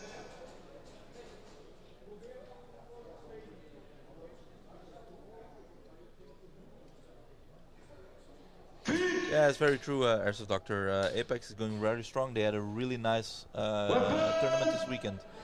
They kind of messed it up in the previous game, making not reach the finals. But Bushido is doing really well. They had a difficult start of the weekend, but they pulled themselves together and they really made up for that. So they deserve to play this game. But then again, it's a new team, but it's like no new people, if you know what I mean. They know what they're doing. They've been around. So yeah, it was to be expected of Bushido. Go for it! Go for it! Go for it! Let's flip! Oh, I think it's a zone 3 for Adi. I think it's a zone 3. I would give him that hang, but yeah, it's a zone 3. 1 millisecond delayed.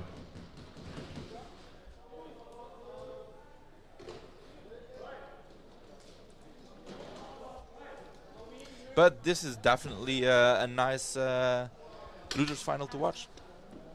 We were promised an action-packed game, and they are delivering on it. It's a little one-sided, but it's a good game.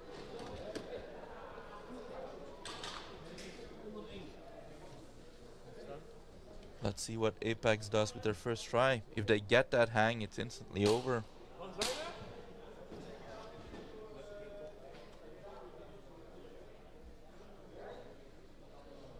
20 seconds.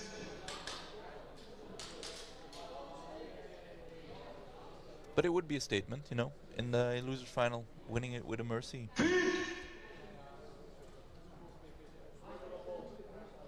Weapon!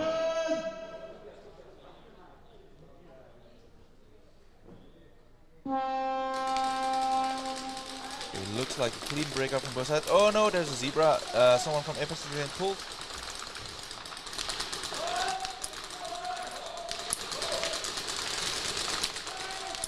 Bushido is trying to push on the snake, but he gets shot out by the snake player from Apex. They lost all presence in the snake right now, but they're filling it up. And that's how you see, like, that snake is so important, man. If you lose control over that completely, you're gonna have a difficult time.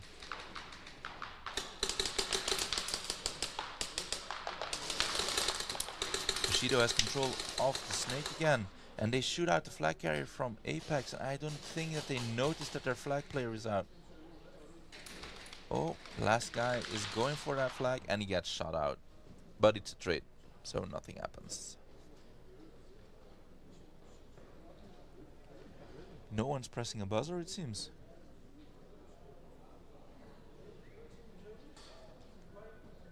And the clock tick, tick, ticks away. Is there still someone alive? Am I missing something? No, okay.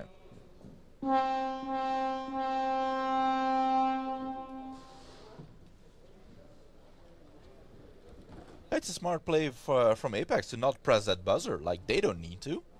Like, if they're sure that all players from Bushido are dead, but they're not buzzering, sure, let that clock run down. They don't need it.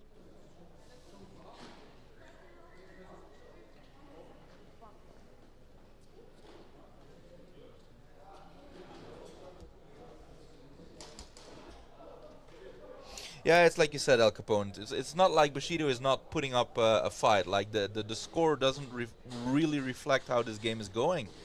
But if it feels like Bushido is playing a good game, but it feels like they need to press more. They are playing more to the back. They need that confidence and just say like, we're just gonna go for it, full send. It feels like they only want to start moving up when they have that body advantage, but Apex is not giving them that. So they need to try something else. They need to make the field smaller and make it hard for Apex, because Apex is just easily sitting back.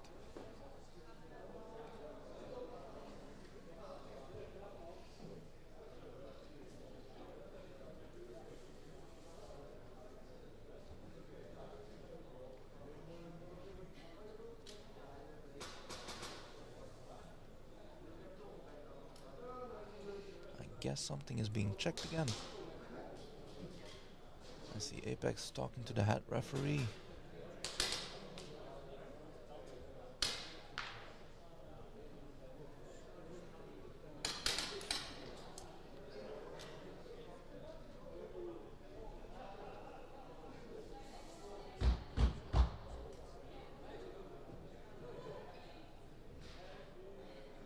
Apex, player 99, second degree penalty, no call, hit during movement. Okay, so Apex gets a second degree. Player 19, first degree penalty, 4 straight. and the first degree for a 4 straight. So they get a second degree on player 99 for hit during movement, and then player 19 from Apex gets a first degree for a 4 straight. That is heavy. So if there's any time for Bushido, okay, never mind. VAR requested by Apex. We'll see. It's definitely gonna be for the first degree. But if the first degree stands, if there's any time for Bushido to press and get points back, or like get closer to Apex in points, this is the time. Like, they really need to take advantage of those penalties. They need to get that snatch and instantly hang again.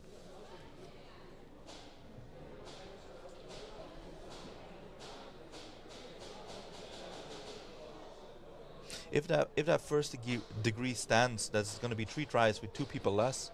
So yeah, they really need to capitalize on that. Get that snatch, get that hang, and instantly snatch again, so you have time to get another hang. There is still some time left, but not a lot.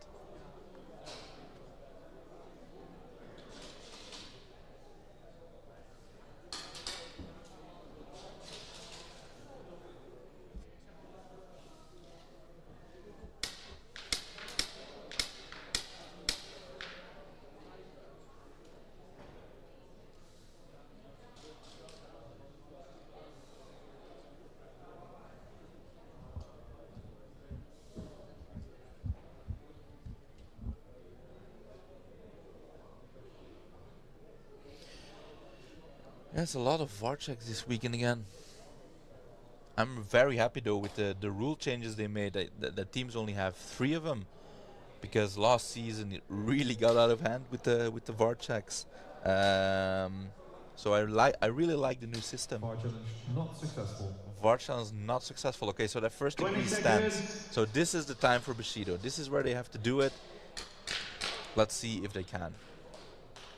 They need that snatch. Apex is with 2 people at the wall against 5 people of Bushido. They need that snatch. Play aggressive as hell.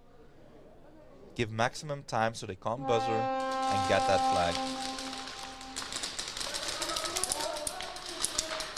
They are playing aggressive. They are already at the 50 line, but they lose 1 person. But they shoot 1. Oh no, they don't.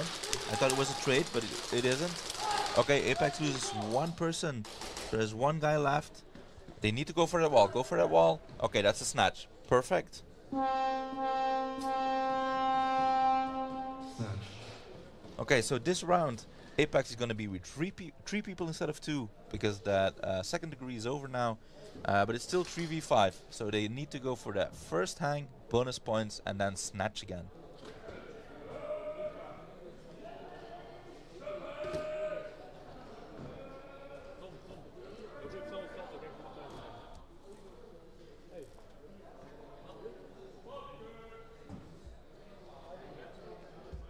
Teams to the field. 20 seconds. Bushido, first try. Bushido, don't forget the flag. The flag is still in the middle of the field. Oh, they're forgetting the flag. It's their responsibility.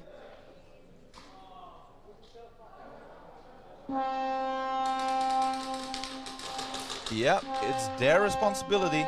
They need to think about that flag. It's not the referee's responsibility. The flag is in the middle of the field. It's their responsibility. No score, snatch. Yep. No score, snatch. Oh, Bushido. What are you doing?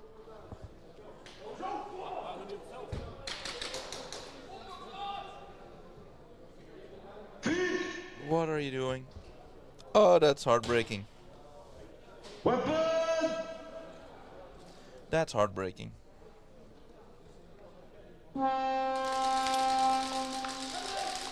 So now they need a snatch again. They still have the advantage in numbers.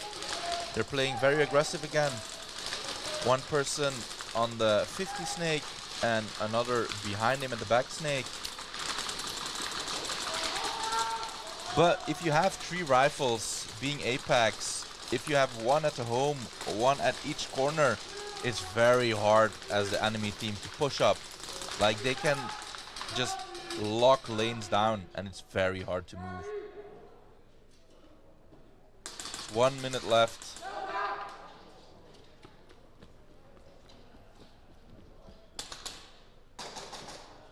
And the Apex guy didn't see the guy in the snake and got hit in that. Is that an early buzzer? I think it's an early buzzer from Bushido. Oh, the mistakes are adding up. Oh, this is heartbreaking to watch, man. Bushido, early buzzer. Yeah, that's an early buzzer from Bushido. That's over. That's mercy rule applied. Flagging bonus, mercy rule applied. Yep, that's over. Mercy rule applied. Well done, Apex. Well done, Apex.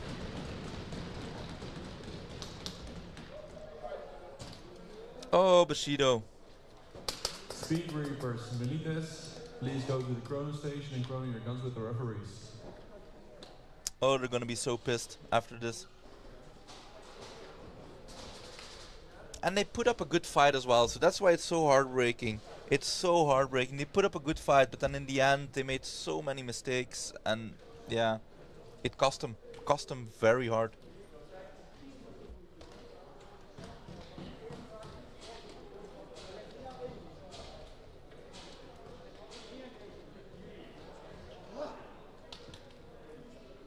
Yeah, that's heartbreaking, man.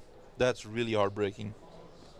Especially, you know, with the tournament they played, they had a rough start, but they pulled it together. They started playing very well, and then to go out like this is heartbreaking.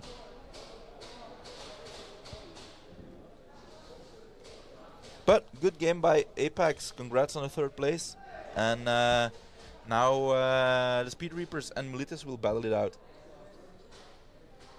Who do you guys think is going to take it away? Speed Reapers or Milas? Who are you guys putting your money on?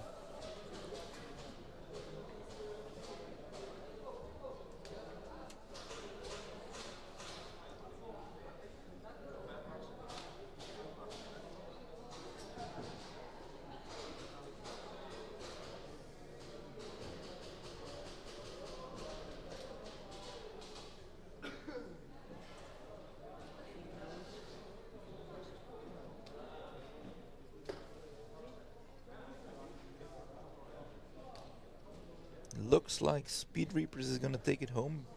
If I see that, if I look at the poll.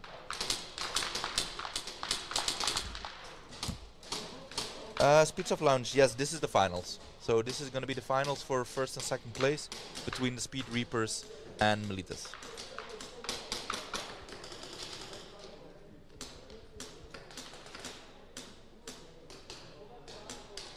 Speed Reapers, Milas, please go to the head referee in the middle of the field. Let's see who will start with the flag.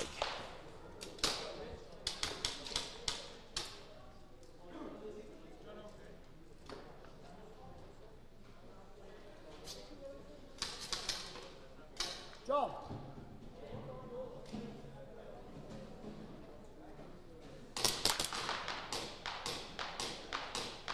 Looks like Milas starts with the flag.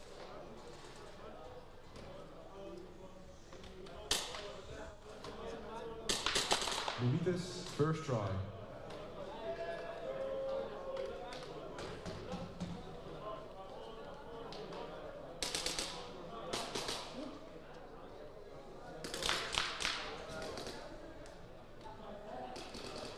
Seconds. Alright, this is gonna be a very interesting game. Both teams have been performing really well this weekend. Milas is playing calm and collected, while Speed Reapers is bringing that full-on aggression.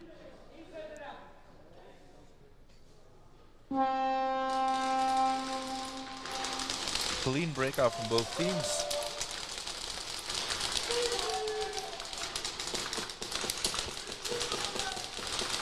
Milas is trying to move up into the snake, but Speed Reapers already has one there. Oh, and I think he gets shot out by his teammate.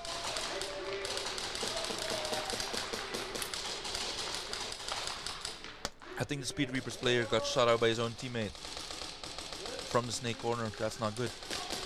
But they still have one at the back of the snake. So the snake dominance is not lost. But the guy from Milas is at the C-shape waiting for the snake player from Speed Reapers to move up so he can shoot him out. He has a good angle on him there.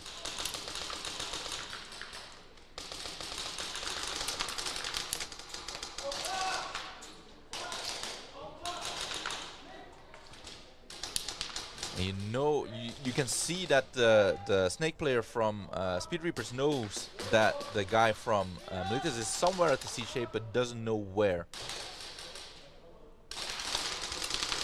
So he can take that in his, to his advantage.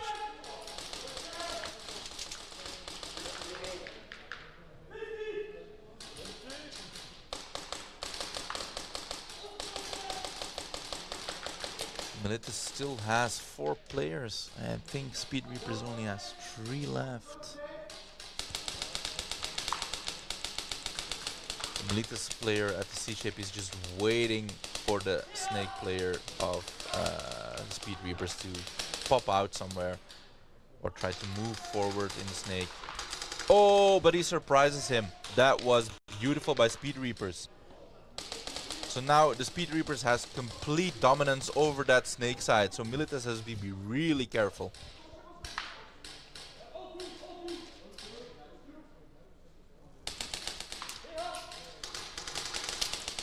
If that Hefe airsoft player from Speed Reapers is able to go to the Dorito side more and pull open this entire game, they're gonna have a difficult time from this because then they have to check 2 sides. Now they're just basically just sitting and waiting it out.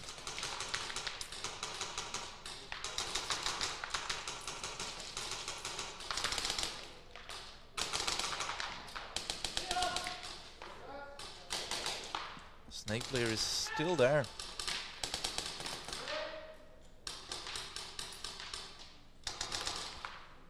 I think he's waiting for Fatal to have to reload, and then he's gonna cross over.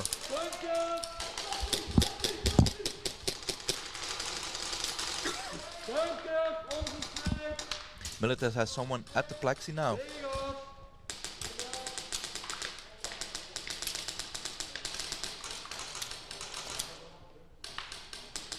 The Speed Reapers snake guy moved back into his own snake.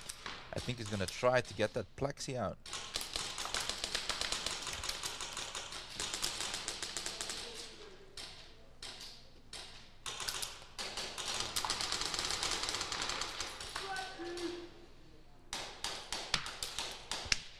He's laying some fire onto that plexi, forcing the plexi player from Milas to stay really low.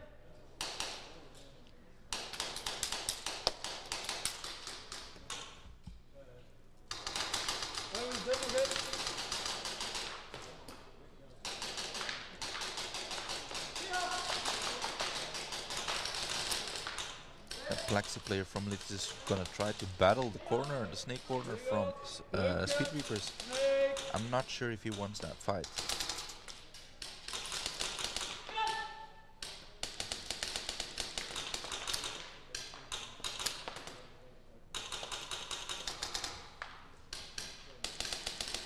This is a very long round. It's almost 5 minutes straight.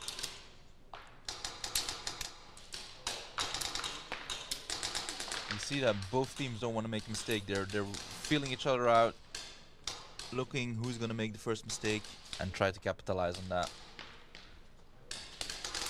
Snake player from Speed Reapers moved into the C shape, so they completely lost where he is at. That's always a good move.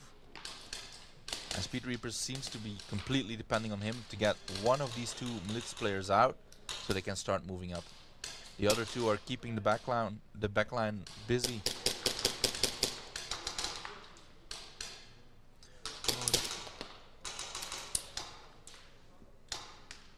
Oh, there's still 3 people from Milas I see now. There's one at the High Kappa Hub as well. Hey boys. Yeah.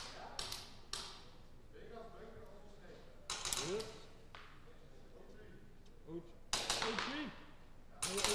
O2. Yeah.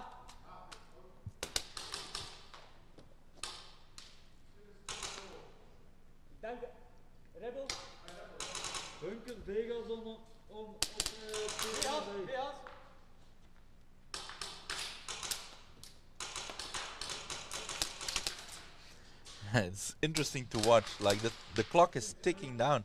Like, is this gonna be a one-round game? Okay, so Speed Reapers lose their pistol player. I think they're gonna suicide here.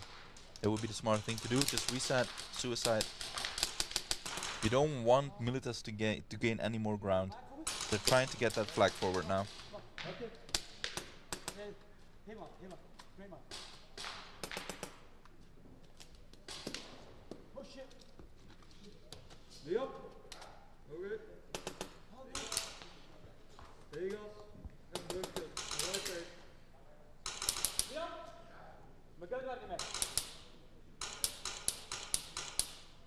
The flag is with Fatal at the cross right now. And I think the Plexi player just said that his gun didn't work. Or was it foul at the High Kappa Hub? They're trying to move around so they don't know where they are. This is a very long round. Speed Reapers really doesn't want to give them the hang, but this is the first try and you're losing so much time. Like, Milas has 2 more tries after this.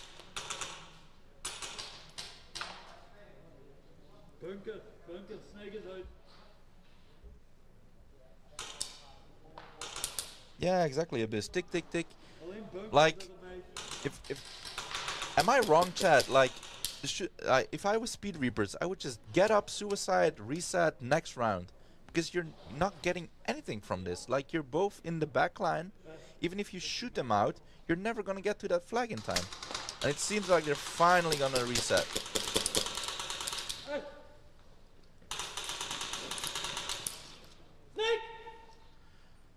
But Liam can still move up with that flag. Yeah, he drew the attention, and that's a hang. That's a hang. Reapers, Speed Reapers, what are you doing? That took way too long. That took way too long.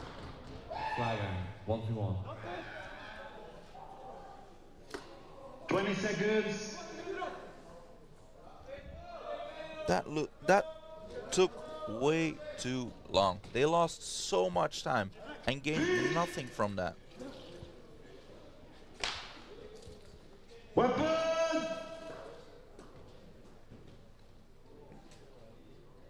Let's see if they can get the bonus points as well.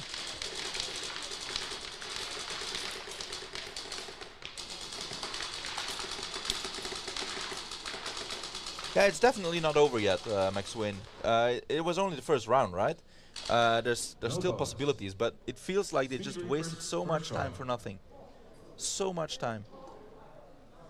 Like, what is left on the clock? Is it like 7 minutes out of a 15-minute game with 1 round to then still get a first try hang? They could have played that better, in my opinion.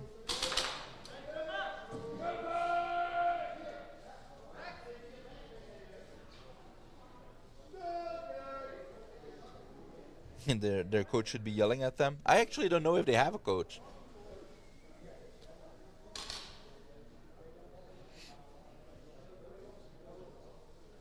But let's see what they do this try. It's first try for them. If they can instantly match with the first try hang, it's fine, right? It's back to 0-0.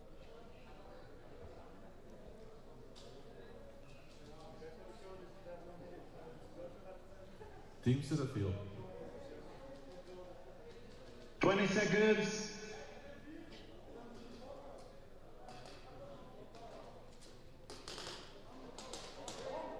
Yeah, Zach, in my opinion, the Speed Reapers should have just say, okay, we're not winning this one, we're not getting a snatch, just get up, suicide, and reset, next try. Because the flag of Milas was still all the way in the back of their side, so there was no danger of getting a hang, but because of how they played it, it got more and more dangerous of getting that hang, and they did get that hang.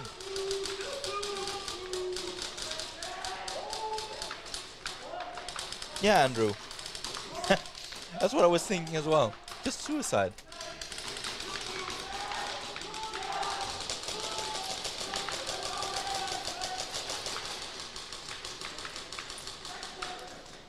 Milas is moving up to the 50. 2 people of him on the 50 line. Speed Reapers has 1 at the snake. At the back of the snake. If he pops up, I think he's gonna die because the Milas snake player is just sitting up waiting for someone to pop up. His reactions weren't fast enough, sadly.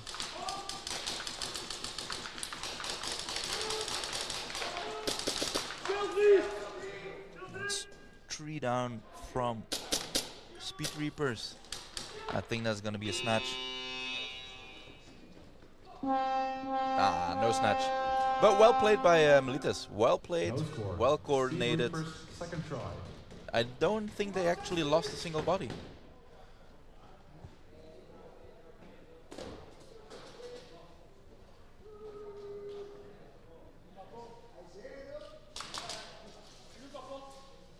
Yeah, like I don't hear the guys from Speed Reapers anymore. The entire day or like the entire weekend, you heard them yelling over the entire field. But now it feels like they went silent. It might be being in the finals that is getting in their head. I don't know what it is, man. But this is not the same Speed Reapers as we saw the entire weekend. They need to get out of their own heads, get it together, focus, and bring just that aggression that they did all weekend that clearly worked for them.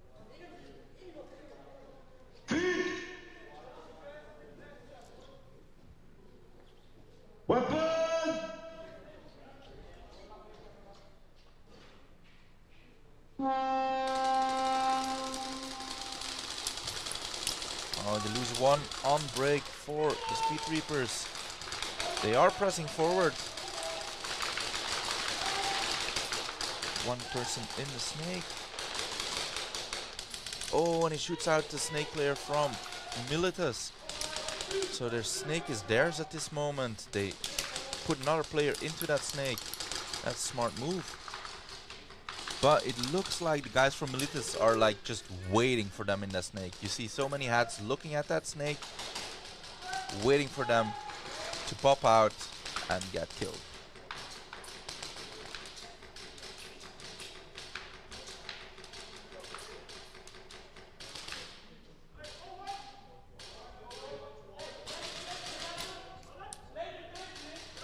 They lose 1 snake player for Speed Reapers. There's only 4 minutes and 50 seconds left.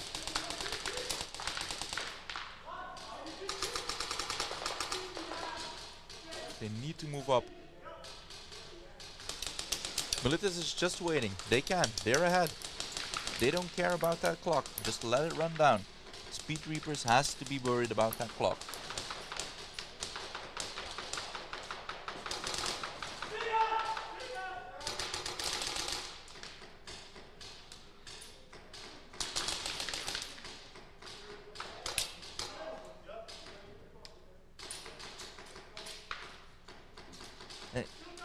Like it's almost silent in the arena.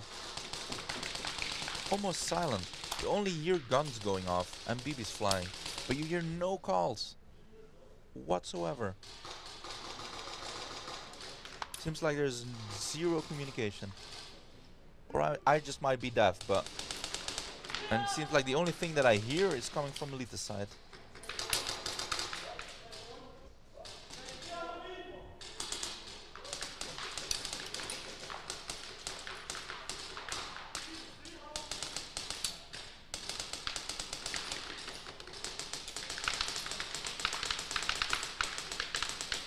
Yeah, another standstill indeed, and there's no communication. I don't hear anything.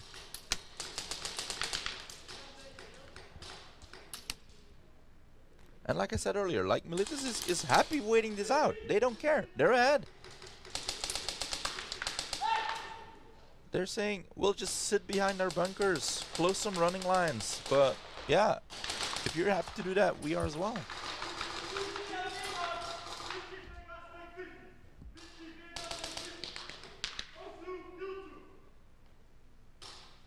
Yeah, Doc, indeed. I think getting into the finals got into Speed Reapers' head. Because this is really not the Speed Reapers that we saw the entire weekend. Not at all.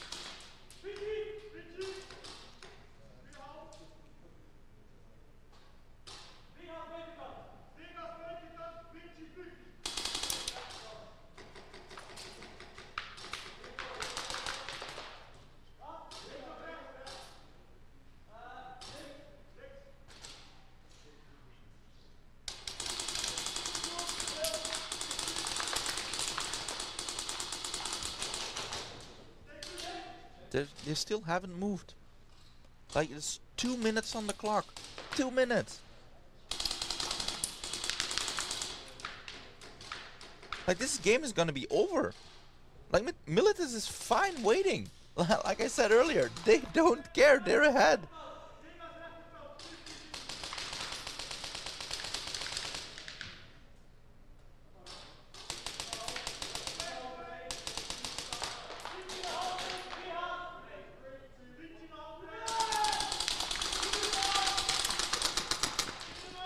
Okay, they're finally getting up and trying to get them out or suicide, but this is way too late.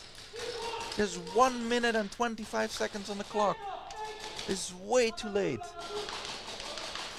Or they are so confident in themselves that they say like, we're just gonna run that clock down and then instantly get that hang and we're out of here. But yeah, that's not gonna work out. 1 minute.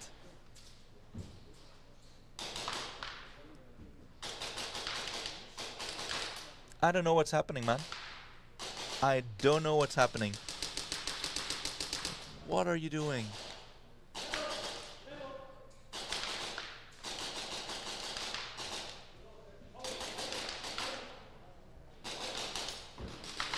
There's 40 seconds left. And he gets up. There's gonna be a snatch. And that's a snatch from Milas. This is over. Oh, it's not a snatch. Okay, I thought it was a snatch. Then he didn't even have the flag. Like, the snake player didn't have the flag then. No score. Oh, he did, but he dropped it in the snake. Then why are you still battling? I'm trying to understand, Speed Reapers. Oh no, he didn't have the flag. He was picking up a mag. I don't get it. I really don't get it. Yeah, this is GG's. They're all shaking their head on the side of Speed Reapers. I think they realize that they've given this game for free. Where is that aggression that we saw the entire weekend? They were so strong, so well communicating. And yeah, it feels like this is an entire different team.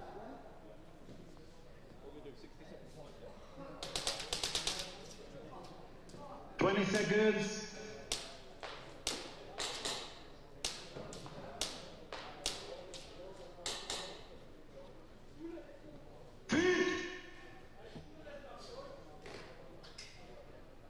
Weapon. Yeah, Doc, it's a smart game from Milas. Like I said, they don't care about that clock running down. They don't need the points. Okay, we see some aggression again from Speed Reapers. They instantly got to the 50 line in the snake. But there's 15 seconds left. 15. What are you gonna do? You're gonna start losing people. 10 seconds.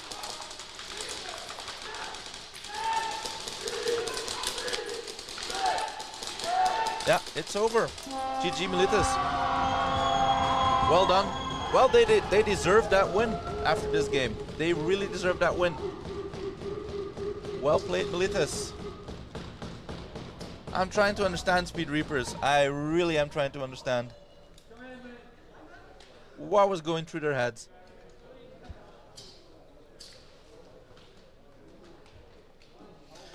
Well, no score, end game. That's it, guys. Thank you all for watching. We almost had 200 people in chat, so that's really nice. We're gonna have the ending ceremony. I'm gonna leave you guys here. I'm gonna join everyone on the field. I hope you guys enjoyed all the games this weekend. I certainly did. I hope you liked my commentary. It was my very first time, so don't be too cruel. And my name is Bearded Creature. I will see you guys at the next one. Bye.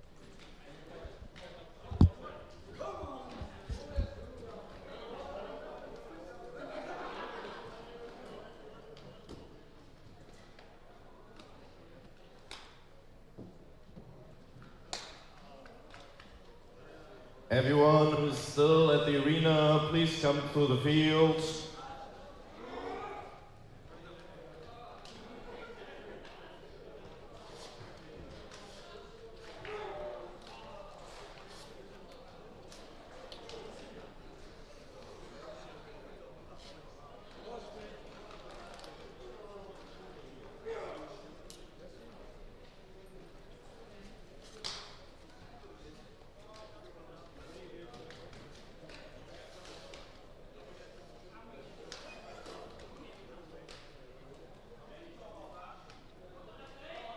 Last two teams, speed troopers, militaries, please bring your guns back in your dressing room so nothing gets stolen.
All right.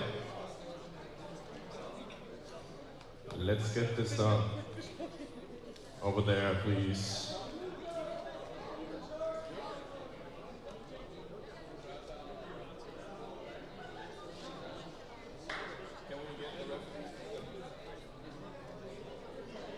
Hilke.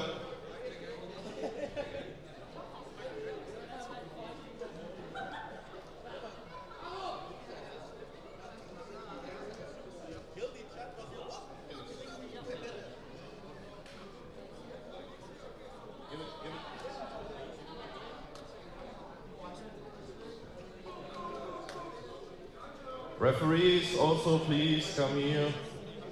And everyone, come a little bit closer.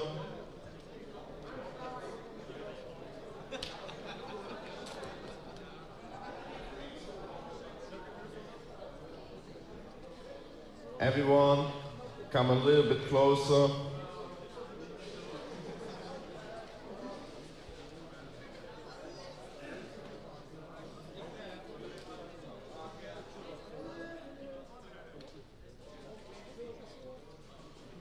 Referees, one last time, please come here.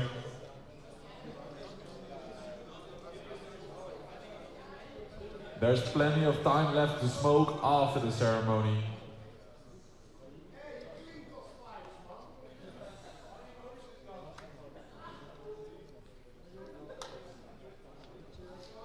Only took one tournament. All right, whatever. I'm just gonna start now. Yalla.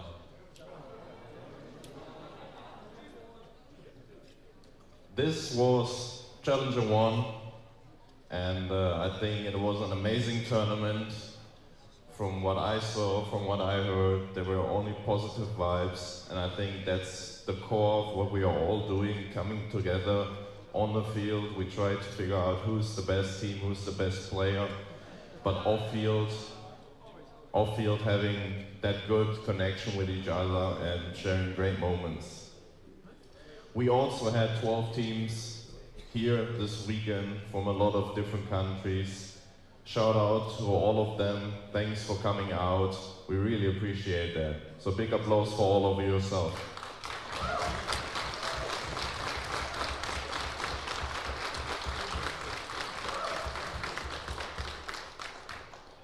And of course, in, I believe, 2 months, we are back with the second Challenger Series event, and I hope to see all of you here. It's only getting more interested with the standings, of course.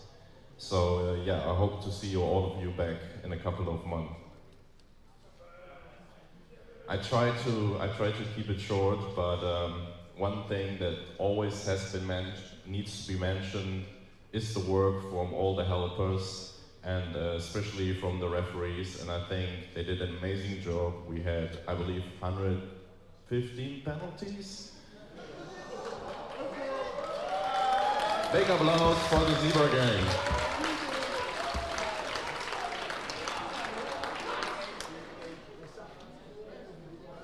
And also, in the beginning yesterday, it might cause some confusion not hearing my voice. I know for a lot of people this belongs to NSL, at least in the past 2 years. But I'm very happy that, at least for the Challenger, I found a replacement and he did an amazing job. He knows how hard it is to operate the bar, be correct with everything. So thank you, Hilke, you did well.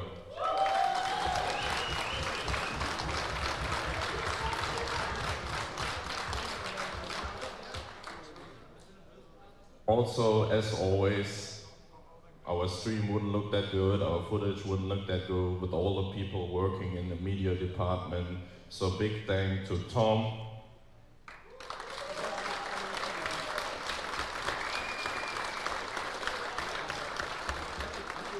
And I know he will hate me for that, but actually it's his birthday today.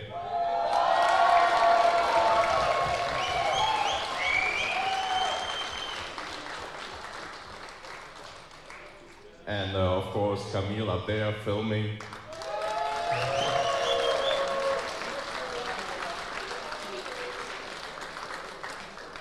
Melly and Delano behind the cameras for the stream.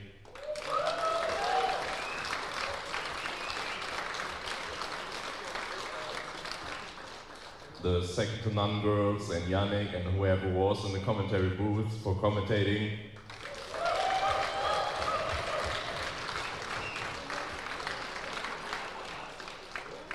And also Daniel, Hameen, Arno, and everyone else who was helping in the bar in the shop. Thank you.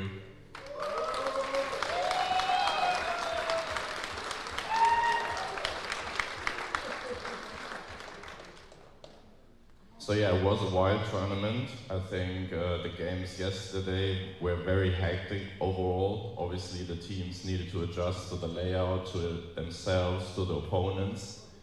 And 4 teams made it today all the way through the semifinals.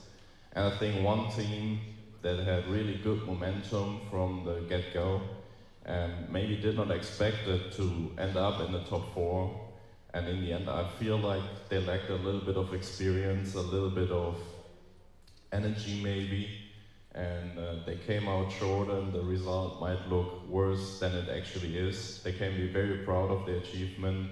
4th place goes out to Bushido.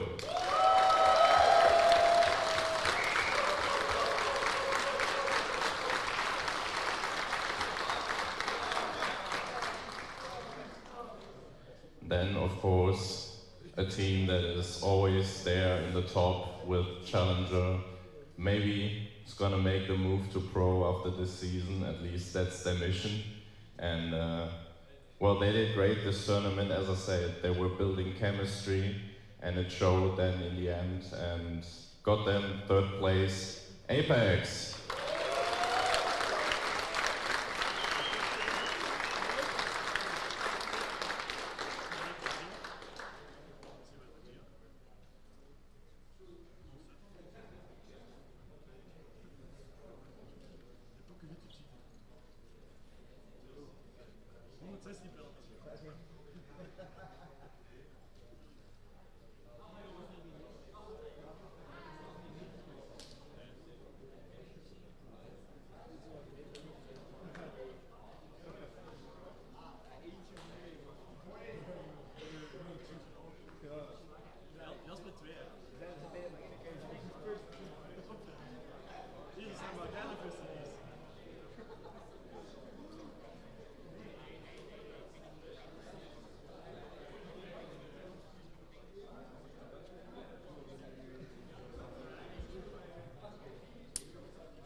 Once again, big applause. Apex, third place.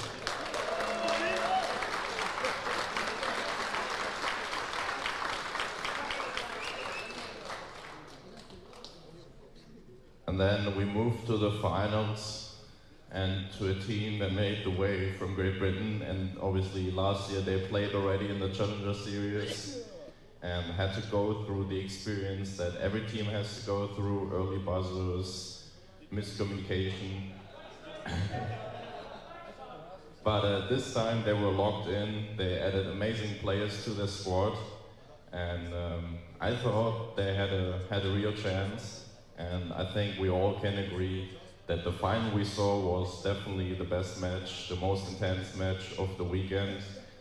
They really played chess on this field, and one or two tiny mistakes cost you the game, but nonetheless you can be very proud of your achievement. And if you keep going this route, I'm pretty sure next time you have everything you need to take gold. But this time, second place, Speed Reapers.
Second place, Speed Reapers.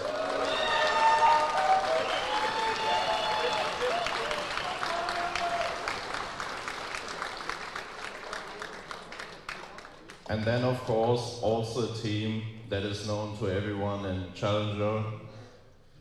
A team that added a lot of new players, very good players, very experienced players to their roster, and they trained a lot. I saw them here a lot of times.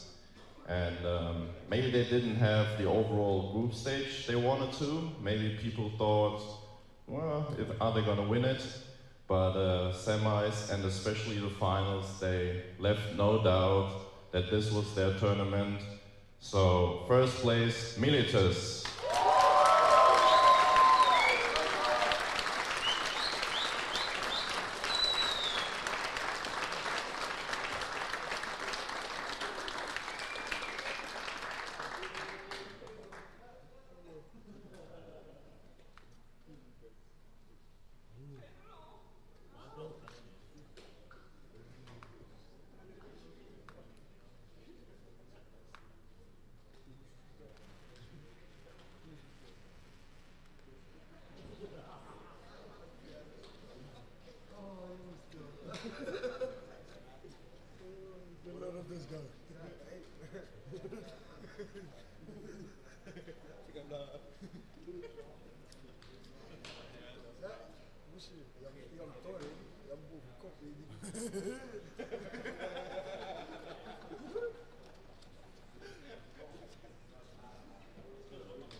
Winner, Challenger Series #1 in 2025, Milas.